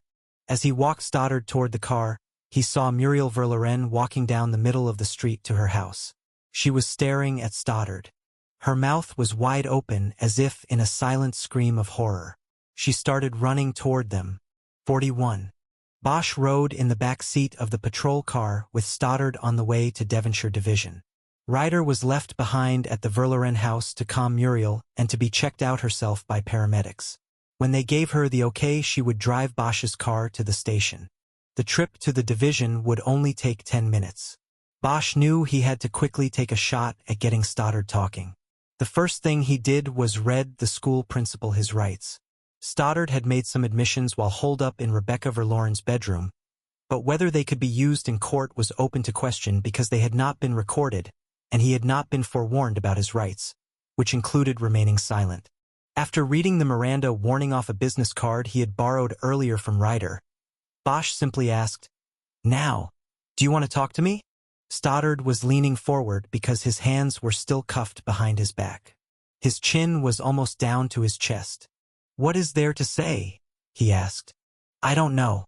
I don't need you to talk. We've got you. Actions and evidence suivi got all we need. I just thought you might want to explain things, that's all. At a point like this, a lot of people just want to explain themselves." Stoddard didn't respond at first. The car was heading east on Devonshire Boulevard. The station was a couple miles ahead. Earlier, when he had conferred with the two patrolmen outside of the car, Bosch had told the driver to take it slow. "It's funny," Stoddard finally said. "What is?" "I'm a science teacher, you know? I mean, before I was principal, I taught science. I was head of the science department. Aha! And I taught my students about DNA. I always told them that it was the secret of life. Decode DNA and you decode life itself. Aha! And now, well, it's used to decode death. By you people. It's the secret of life. It's the secret of death. I don't know. I guess it's not really funny. It's more ironic in my case. If you say so. A guy who taught DNA gets caught by DNA. Stoddard started to laugh. Hey, that's a good headline, he said. Make sure you tell them that. Bosch reached over and used a key to unlock Stoddard's cuffs. He then relocked his wrists in front of his body so that he could sit up. Back there at the house, you said you loved her, Bosch said. Stoddard nodded. I did. I still do. Funny way of showing it, wasn't it? It wasn't planned. Nothing was planned that night. I had been watching her, that's all. Whenever I could, I watched her. I drove by all the time. I followed her when she got to take the car. I watched her at work, too. And all the time you had a gun. No, the gun was for me, not her. But you found out it was easier to kill her instead of yourself. That night, I saw the garage door was open. I went in. I wasn't sure why. I thought I was going to use the gun on myself. On her bed. It would be my way of showing her my devotion. But you went under the bed instead of on top of it. I had to think. Where was Mackie? Mackie? I don't know where he was. He wasn't with you? He didn't help you. He gave me the gun. We made a deal. The gun for the grade. I was his teacher. And his tutor. It was my summer job. But he wasn't with you that night? You carried her up the hill by yourself. Stoddard's eyes were open and staring into the distance, even though their focus was only on the back of the front seat. I was strong back then, he said in a whisper. The patrol car pulled through the opening in the concrete block wall that surrounded the back of Devonshire Division. Stoddard looked out the window. Seeing all of the patrol cars and the back of the station must have brought an awakening to him. He realized his situation. I don't want to talk anymore, he said. That's fine, Bosch said. We'll put you in a holding room and get you a lawyer if you want. The car stopped in front of a set of double doors and Bosch got out. He came around and got Stoddard out and then walked him in through the doors. The detective bureau was on the second floor. They took an elevator and were met by the lieutenant in charge of Devonshire detectives. Bosch had called him from the Verloren house. An interview room was waiting for Stoddard. Bosch put him in a seat and cuffed one of his wrists to a metal ring bolted to the center of the table. Sit tight, Bosch said. I'll be back. At the door, he looked back at Stoddard. He decided to make one last play. And for what it's worth, I think your story is bullshit, he said. Stoddard looked at him, surprise on his face. What do you mean? I loved her. I didn't want. You stalked her with one purpose. To kill her. She rejected you and you couldn't take it, so you wanted her dead. And now, 17 years later, you're going to try to tell it different, like it's Romeo and Juliet or something. You're a coward, Stoddard. You stalked her and killed her, and you should own up to it. No, you're wrong. I had the gun for myself. Bosch came back into the room and leaned down on the table. Yeah? What about the stun gun, Stoddard? Was that for yourself, too? You left that out of your story, didn't you? Why'd you need a stun gun if you went in there to kill yourself? Stoddard was silent. It was almost as if, after 17 years, he had been able to erase the professional 100 from his memory. We got first degree and we got lying in wait, Bosch said. You're going down for the whole ride, Stoddard. You were never going to kill yourself. Back then or even today. I think I want a lawyer now, Stoddard said. Yeah, of course you do. Bosch left the room and walked down the hallway to an open door. It was the monitoring room. The lieutenant and one of the patrol officers from the ride-in were in the small space. There were 2 active video screens. On one, Bosch saw Stoddard sitting in the interview room. The camera angle was from an upper corner of the room. Stoddard seemed to be staring blankly at the wall. The image on the other screen was frozen. It showed Bosch and Stoddard in the back seat of the patrol car. How's the sound? Bosch asked. Beautiful, the lieutenant said. We got it all.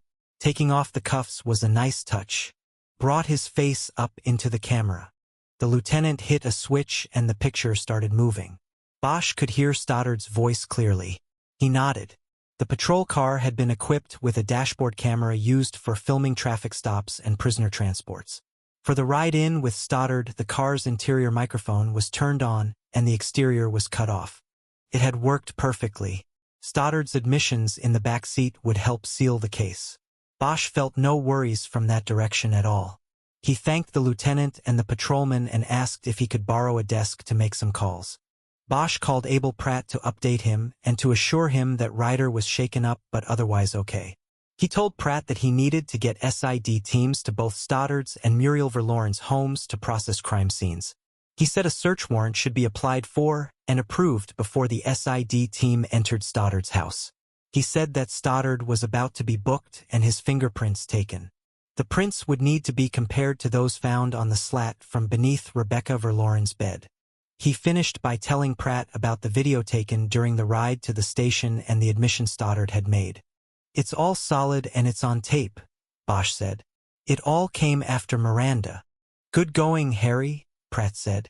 "I don't think we'll have anything to worry about on this. Not with the case, at least." Meaning that Stoddard was going to go down without a problem, but Bosch wasn't sure how he would fare in the review of his handling of the case. "It's tough to argue with results," Pratt said. "We'll see." Bosch started getting a call waiting signal on his phone. He told Pratt he had to go and clicked over to the new call. It was Mackenzie Ward from the Daily News. "My sister was listening to the scanner in the Photoshop," she said urgently. She said a backup unit and an ambulance were sent to the Verloren house. She recognized the address. "That's right. What's going on, detective? We had a deal, remember?" "Yeah, I remember. And I was just about to call you." 42. The kitchen at the Metro shelter was dark. Bosch went to the small lobby of the adjoining hotel and spoke to the man behind the glass window. He asked for Robert Verloren's room number. "He's gone, man." Something about the finality in his tone put a hollow into Bosch's chest. It didn't sound like he meant Verloren had gone out for the night. "What do you mean gone?" "I mean gone. He did his thing and he's gone. That's it." Bosch took a step closer to the glass. The man had a paperback novel open on the counter and had not looked up from its yellowed pages. "Hey, look at me." The man flipped the book over to not lose his page and looked up. Bosch showed him his badge. He then glanced down and saw the book was called Ask the Dust. "Yes, officer." Bosch looked back up at the man's tired eyes. "What do you mean he did his thing, and what do you mean he's gone?" The man shrugged. "He came in drunk and that's the one rule we got around here. No drinking. No drunks." "He was fired?" The man nodded. "What about his room?" "Room came with the job. Like I said, he's gone." "Where?" The man shrugged one more time. He pointed to the door that led to the sidewalk on 5th Street. He was telling Bosch that Verloren was out there somewhere. "It happens," the man said. Bosch looked back at him. "When did he go?" "Yesterday. It was you cops who did it to him, you know." "What do you mean?" "I heard some cop came in here, told him some shit. I don't know what it was about, but that was right before know what I'm saying? He got off work and went out and took the taste again. And that was that. All I know is we need a new chef now, 'cause the guy they got fillin' in can't make eggs for shit." Bosch said nothing else to the man. He stepped away from the window and went to the door. Outside the shelter, the street was teeming with people. The night people. The damaged and displaced. People hiding from others and hiding from themselves. People running from the past, from the things they did and the things they didn't do. Bosch knew the story was going to hit the news in the morning. He had wanted to tell it to Robert Verloren himself. Bosch decided he would look for Robert Verloren out there. He didn't know what the news he would bring would do for him. He didn't know if it would bring Verloren out or push him further into the hole. Maybe nothing could help him now. But he needed to tell him anyway. The world was full of people who could not get over things. There was no closure and there was no peace. The truth did not set you free. But you could get through things. That's what Bosch would tell him. You could head toward the light and climb and dig and fight your way out of the hole. Bosch pushed open the door and headed out into the night. 43. The police academy parade field was nestled like a green blanket against one of the wooded hills of Elysian Park. It was a beautiful and shaded place and spoke well of the tradition the police chief had wanted Bosch to be reminded of. At 8 a.m. on the morning following his fruitless night search for Robert Verloren, Bosch presented himself at the graduation check-in table and was escorted to an assigned seat on the platform beneath the VIP tent. There were 4 rows of chairs in formation behind the lectern from which the speeches would be made. Bosch's seat looked out across the parade grounds where the new cadets would march, then form up and be inspected. As an invited guest of the chief, he would be one of the inspectors. Bosch was in full uniform. It was tradition to fly the colors at the graduation of new officers to welcome them to the uniform in the uniform. And he was early. He sat by himself and listened to the police band play old standards. As other VIPs were taken to their seats, no one bothered him. They were mostly politicians and dignitaries and a few Purple Heart winners from Iraq who wore the uniform of the U.S. Marine Corps. Bosch's skin felt raw under his starched collar and tightly knotted tie. He had spent almost an hour in the shower scrubbing away the ink he'd had put to his skin, hoping that it would take all the ugliness of the case down the drain with it. He didn't notice the approach of Deputy Chief Irvin Irving until the cadet leading him to the tent said, "Excuse me, sir." Bosch looked up and saw that Irving was being seated right next to him. He straightened up and grabbed his program off the seat intended for Irving. "Enjoy yourself, sir," the cadet said before snapping into a turn and heading back for another VIP. Irving didn't say anything at first. He seemed to be spending a lot of time making himself comfortable and looking around to see who might be watching them. They were in the first row, 2 of the best seats in the place. Finally he spoke without turning or looking at Bosch. "What is going on here, Bosch?" "You tell me, Chief." Bosch took a turn looking around to see if anyone was watching them. It obviously wasn't happenstance that they were sitting next to each other. Bosch did not believe in coincidences. "Not like that. The chief said he wanted me to be here," he said. "He invited me on Monday when he gave me back my badge." "Good for you." Another 5 minutes went by before Irving spoke again. The tent was almost full, except for the spot reserved for the chief of police and his wife at the end of the first row. Irving whispered now. "You've had a hell of a week, detective. You land in shit and come out stinking like a rose. Congratulations." Bosch nodded. It was an accurate assessment. "What about you, Chief? Just another week at the office for you." Irving didn't respond. Bosch thought about the places he had looked for Robert Verloren the night before. He thought about Muriel Verloren's face when she had seen her daughter's killer being led to the patrol car. Bosch had had to hurry Stoddard into the back seat to keep her away from him. "It was all because of you," Bosch said quietly. Irving glanced at him for the first time. "What are you talking about?" 17 years, that's what I'm talking about. You had your man check the alibis on the 8s. He didn't know that Gordon Stoddard was also the girl's teacher. If it had been Green and Garcia running down the alibis, it should have been they would have come across Stoddard and easily put the whole thing together. 17 years ago. All of that time, that's on you. Irving turned fully in his seat to face Bosch. "We had an agreement, detective. You break it and I will find other ways of getting to you. I hope that's understood." "Yeah, sure, whatever you say, Chief. But you forget one thing. I'm not the only one who knows about you. What are you going to do, make your little deals with everybody? Every reporter? Every cop? Every mother and father who has had to live with a hollowed-out life because of what you did? Keep your voice down," Irving said through his teeth. Bosch responded in a quiet, calm voice. "I've said all I want to say to you. Well, let me tell you something. I'm not finished talking to you. If I find..." He dropped the sentence as the chief of police was escorted by with his wife.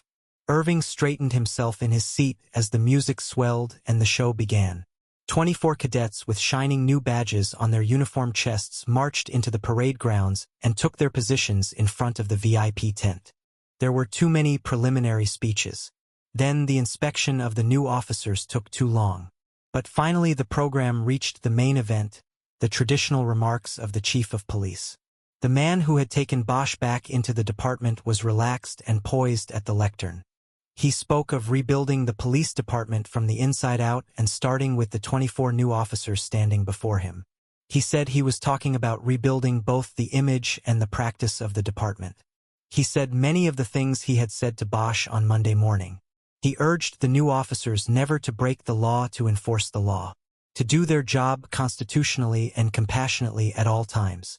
But then he surprised Bosch with his wrap-up. I would also like to draw your attention to 2 officers here as my guests today. One coming, one going. Detective Harry Bosch has returned to the department this week after a few years of retirement. I guess he learned during his extended vacation that you can't teach an old dog new tricks. There was polite laughter from the crowd on the other side of the parade grounds.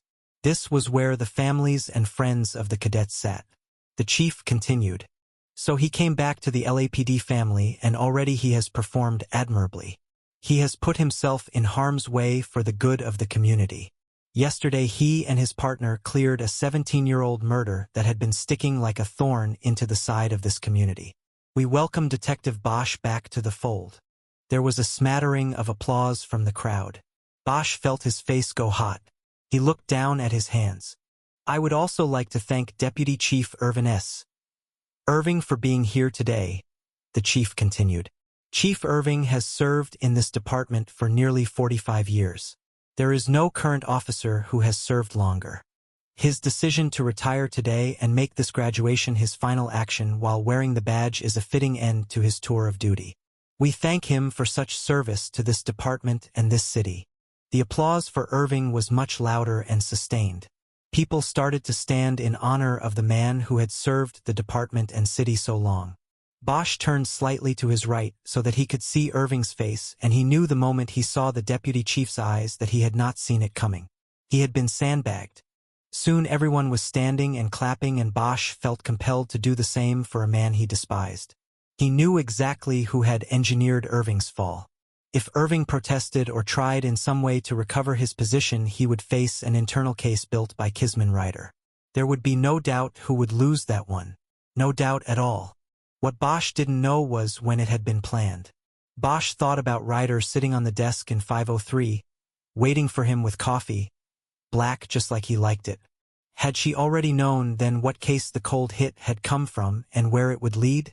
He remembered the date on the DOJ report. It was 10 days old by the time he had read it.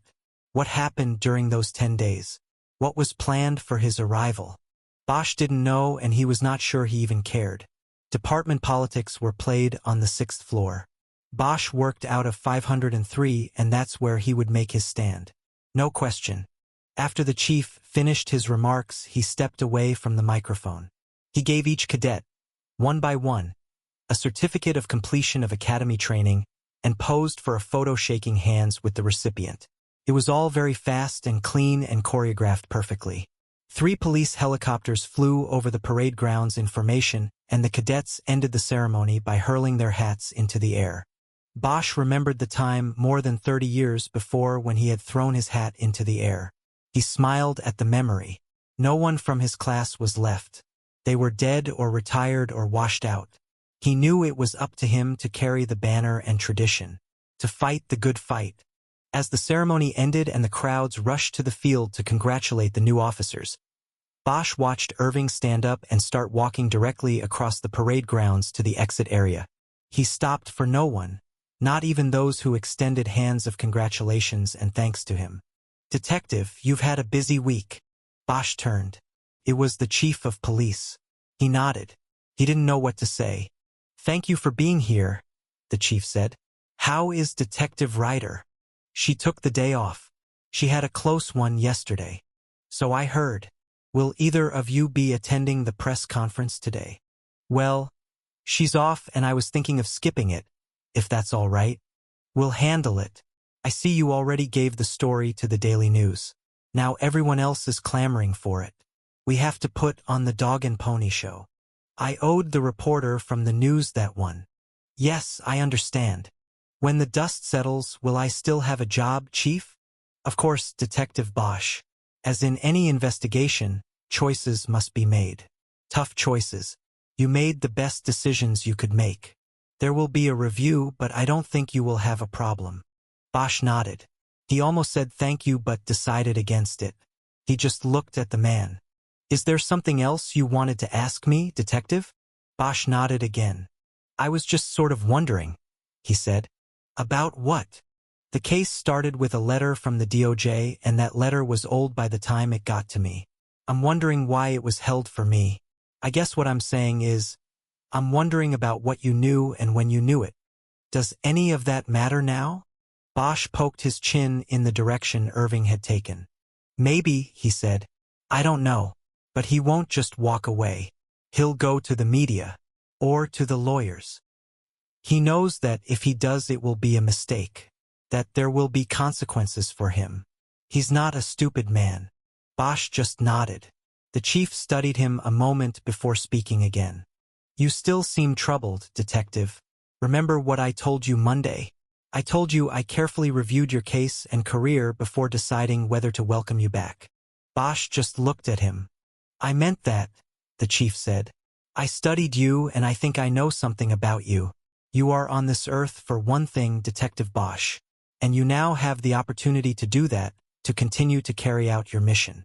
After that, does anything else matter? Bosch held his eyes for a long time before answering. I guess what I really wanted to ask is about what you said the other day. When you said all of that about the ripples and the voices, did you mean it? Or were you just winding me up to go after Irving for you? Fire quickly spread across the police chief's cheeks. His eyes dropped from Bosch's as he composed his answer. Then he looked back up at Bosch, and it was his eyes that held Bosch's this time. I meant every word of it. And don't you forget it. You go back to room 503 and you close cases, detective. That's what you are here for. Close them out or I'll find reason to close you out. Do you understand? Bosch didn't feel threatened. He liked the chief's answer. It made him feel better. He nodded. I understand. The chief raised his hand and took Bosch by the upper arm. Good. Then let's go over here and get a picture taken with some of these young people who have joined our family today. Maybe they can learn something from us. Maybe we can learn something from them. As they moved into the crowd, Bosch looked off in the direction Irving had taken. But he was long gone. 44. Bosch looked for Robert Verloren for 3 of the next 7 nights, but didn't find him until it was too late. 1 week after the academy graduation, Bosch and Ryder were sitting across from each other at their desks while putting the finishing touches on the case against Gordon Stoddard. The accused murderer had been arraigned in San Fernando Municipal Court earlier in the week and had pleaded not guilty. Now the legal dance had begun. Bosch and Ryder had to put together a comprehensive charging document that outlined the case against Stoddard. It would be given to the prosecutor and used in negotiations with Stoddard's defense attorney. After meeting with Muriel Verloren as well as Bosch and Ryder, the prosecutor set a case strategy. If Stoddard elected to go to trial, the state would seek the death penalty under the lying-in-wait statute. The alternative was for Stoddard to avoid risking death and plead guilty to first-degree murder in a plea agreement that would send him to prison for life without the possibility of parole. Either way, the case summary Bosch and Ryder were composing would be of key importance because it would show Stoddard and his lawyer just how strong the evidence was. It would force their hand, make Stoddard choose between the grim alternatives of life in a jail cell or gambling his life on the slim possibility of beating the case with a jury. It had been a good week until that point. Ryder bounced back from her near miss from Stoddard's bullet and showed full command of her skills in putting together the case summary. Bosch had spent all of Monday going over the investigation with an internal affairs investigator and was cleared the next day. The no action taken verdict from IAD meant he was clear within the department, even though the ongoing stories about the case in the media continued to call into question the department's actions in using Roland Mackey as bait. Bosch was ready to move on to the next investigation. He had already told Ryder he wanted to check into the case of the lady he found tied up and drowned in her bathtub on his first day on the job. They would take it up as soon as they put the paper case on Stoddard to rest. Abel Pratt came out of his office and stepped into their alcove. He had an ashen look on his face. He nodded toward Ryder's computer screen. "Is that Stoddard you're working on?" he asked. "Yes," Ryder said. "What's up?" "You can spike it. He's dead." Nobody said anything for a long moment. "Dead?" Ryder finally asked. What do you mean, dead? Dead in his cell in Van Nuys jail. 2 puncture wounds to the neck. He did it himself? Bosch asked. I didn't think he had it in him. No, somebody did it for him. Bosch sat up straight. Wait a minute, he said. He was on the high-power floor and on keep-away status. Nobody could've. Somebody did this morning, Pratt said. And that's the bad part. Pratt raised a small notebook in his hand. Notes had been scribbled on it. He read from it. On Monday night, a man was arrested on Van Nuys Boulevard on a drunk and disorderly. He also assaulted one of the cops who hooked him up. He was routinely fingerprinted and booked into Van Nuys jail. He had no ID and gave the name Robert Light. The next day at arraignment he pleaded guilty to all charges and the judge gave him a week in Van Nuys jail. The prints had still not been run through the computer. Bosch felt a deep tug in his gut. He felt dread. He knew where this was going. Pratt continued, using his notes to construct the story. The man who called himself Robert Light was assigned to kitchen duty at the jail because he claimed and also demonstrated that he had restaurant experience. This morning he traded jobs with one of the others in the kitchen and was pushing the wagon that was carrying food trays to the custodies on high power. According to 2 guards who witnessed it, when Stoddard went to the slide window on his cell door to accept the food tray, Robert Light reached through the bars and grabbed him. He then stabbed him repeatedly with a shiv made from a sharpened spoon. He got 2 punctures into the neck before the guards subdued him. But the guards were too late. Stoddard's carotid artery was slashed, and he bled out in his cell before they could get help to him. Pratt stopped there, but Bosch and Ryder asked no questions. Coincidentally, Pratt began again. Robert Light's fingerprints were finally entered into the database at about the same time that he was killing Stoddard. The computer kicked out a bogia custody who gave a false name. The real name, as I am sure you have already guessed, was Robert Verloren. Bosch looked across at Ryder but couldn't hold her eyes for long. He looked down at his desk. He felt as though he had been punched. He closed his eyes and rubbed his face with his hands. He felt that it was in some way his fault. Robert Verloren had been his responsibility in the investigation. He should have found him. How's that for closure? Pratt said. Bosch dropped his hands and stood up. He looked at Pratt. Where is he? He asked. Verloren? They still have him there. Van Nuys homicide is handling it. I'm going up there. What are you going to do? Ryder asked. I don't know. Whatever I can. He walked out of the alcove, leaving Ryder and Pratt behind. Out in the hallway he punched the elevator button and waited. The heaviness in his chest wasn't going away. He knew it was the feeling of guilt, the feeling that he had not been ready for this case and that his mistakes had been so costly. It's not your fault, Harry. He did what he had waited 17 years to do. Bosch turned. Ryder had come up behind him. I should have found him first. He didn't want to be found. He had a plan. The elevator door opened. It was empty. Whatever you're doing, Ryder said. I'm going with you. He nodded. Being with her would make it easier. He motioned her into the elevator and then followed. On the way down he felt a resolve rise inside him. A resolve to carry on the mission. A resolve never to forget Robert and Muriel and Rebecca Verloren along the way. And a promise always to speak for the dead.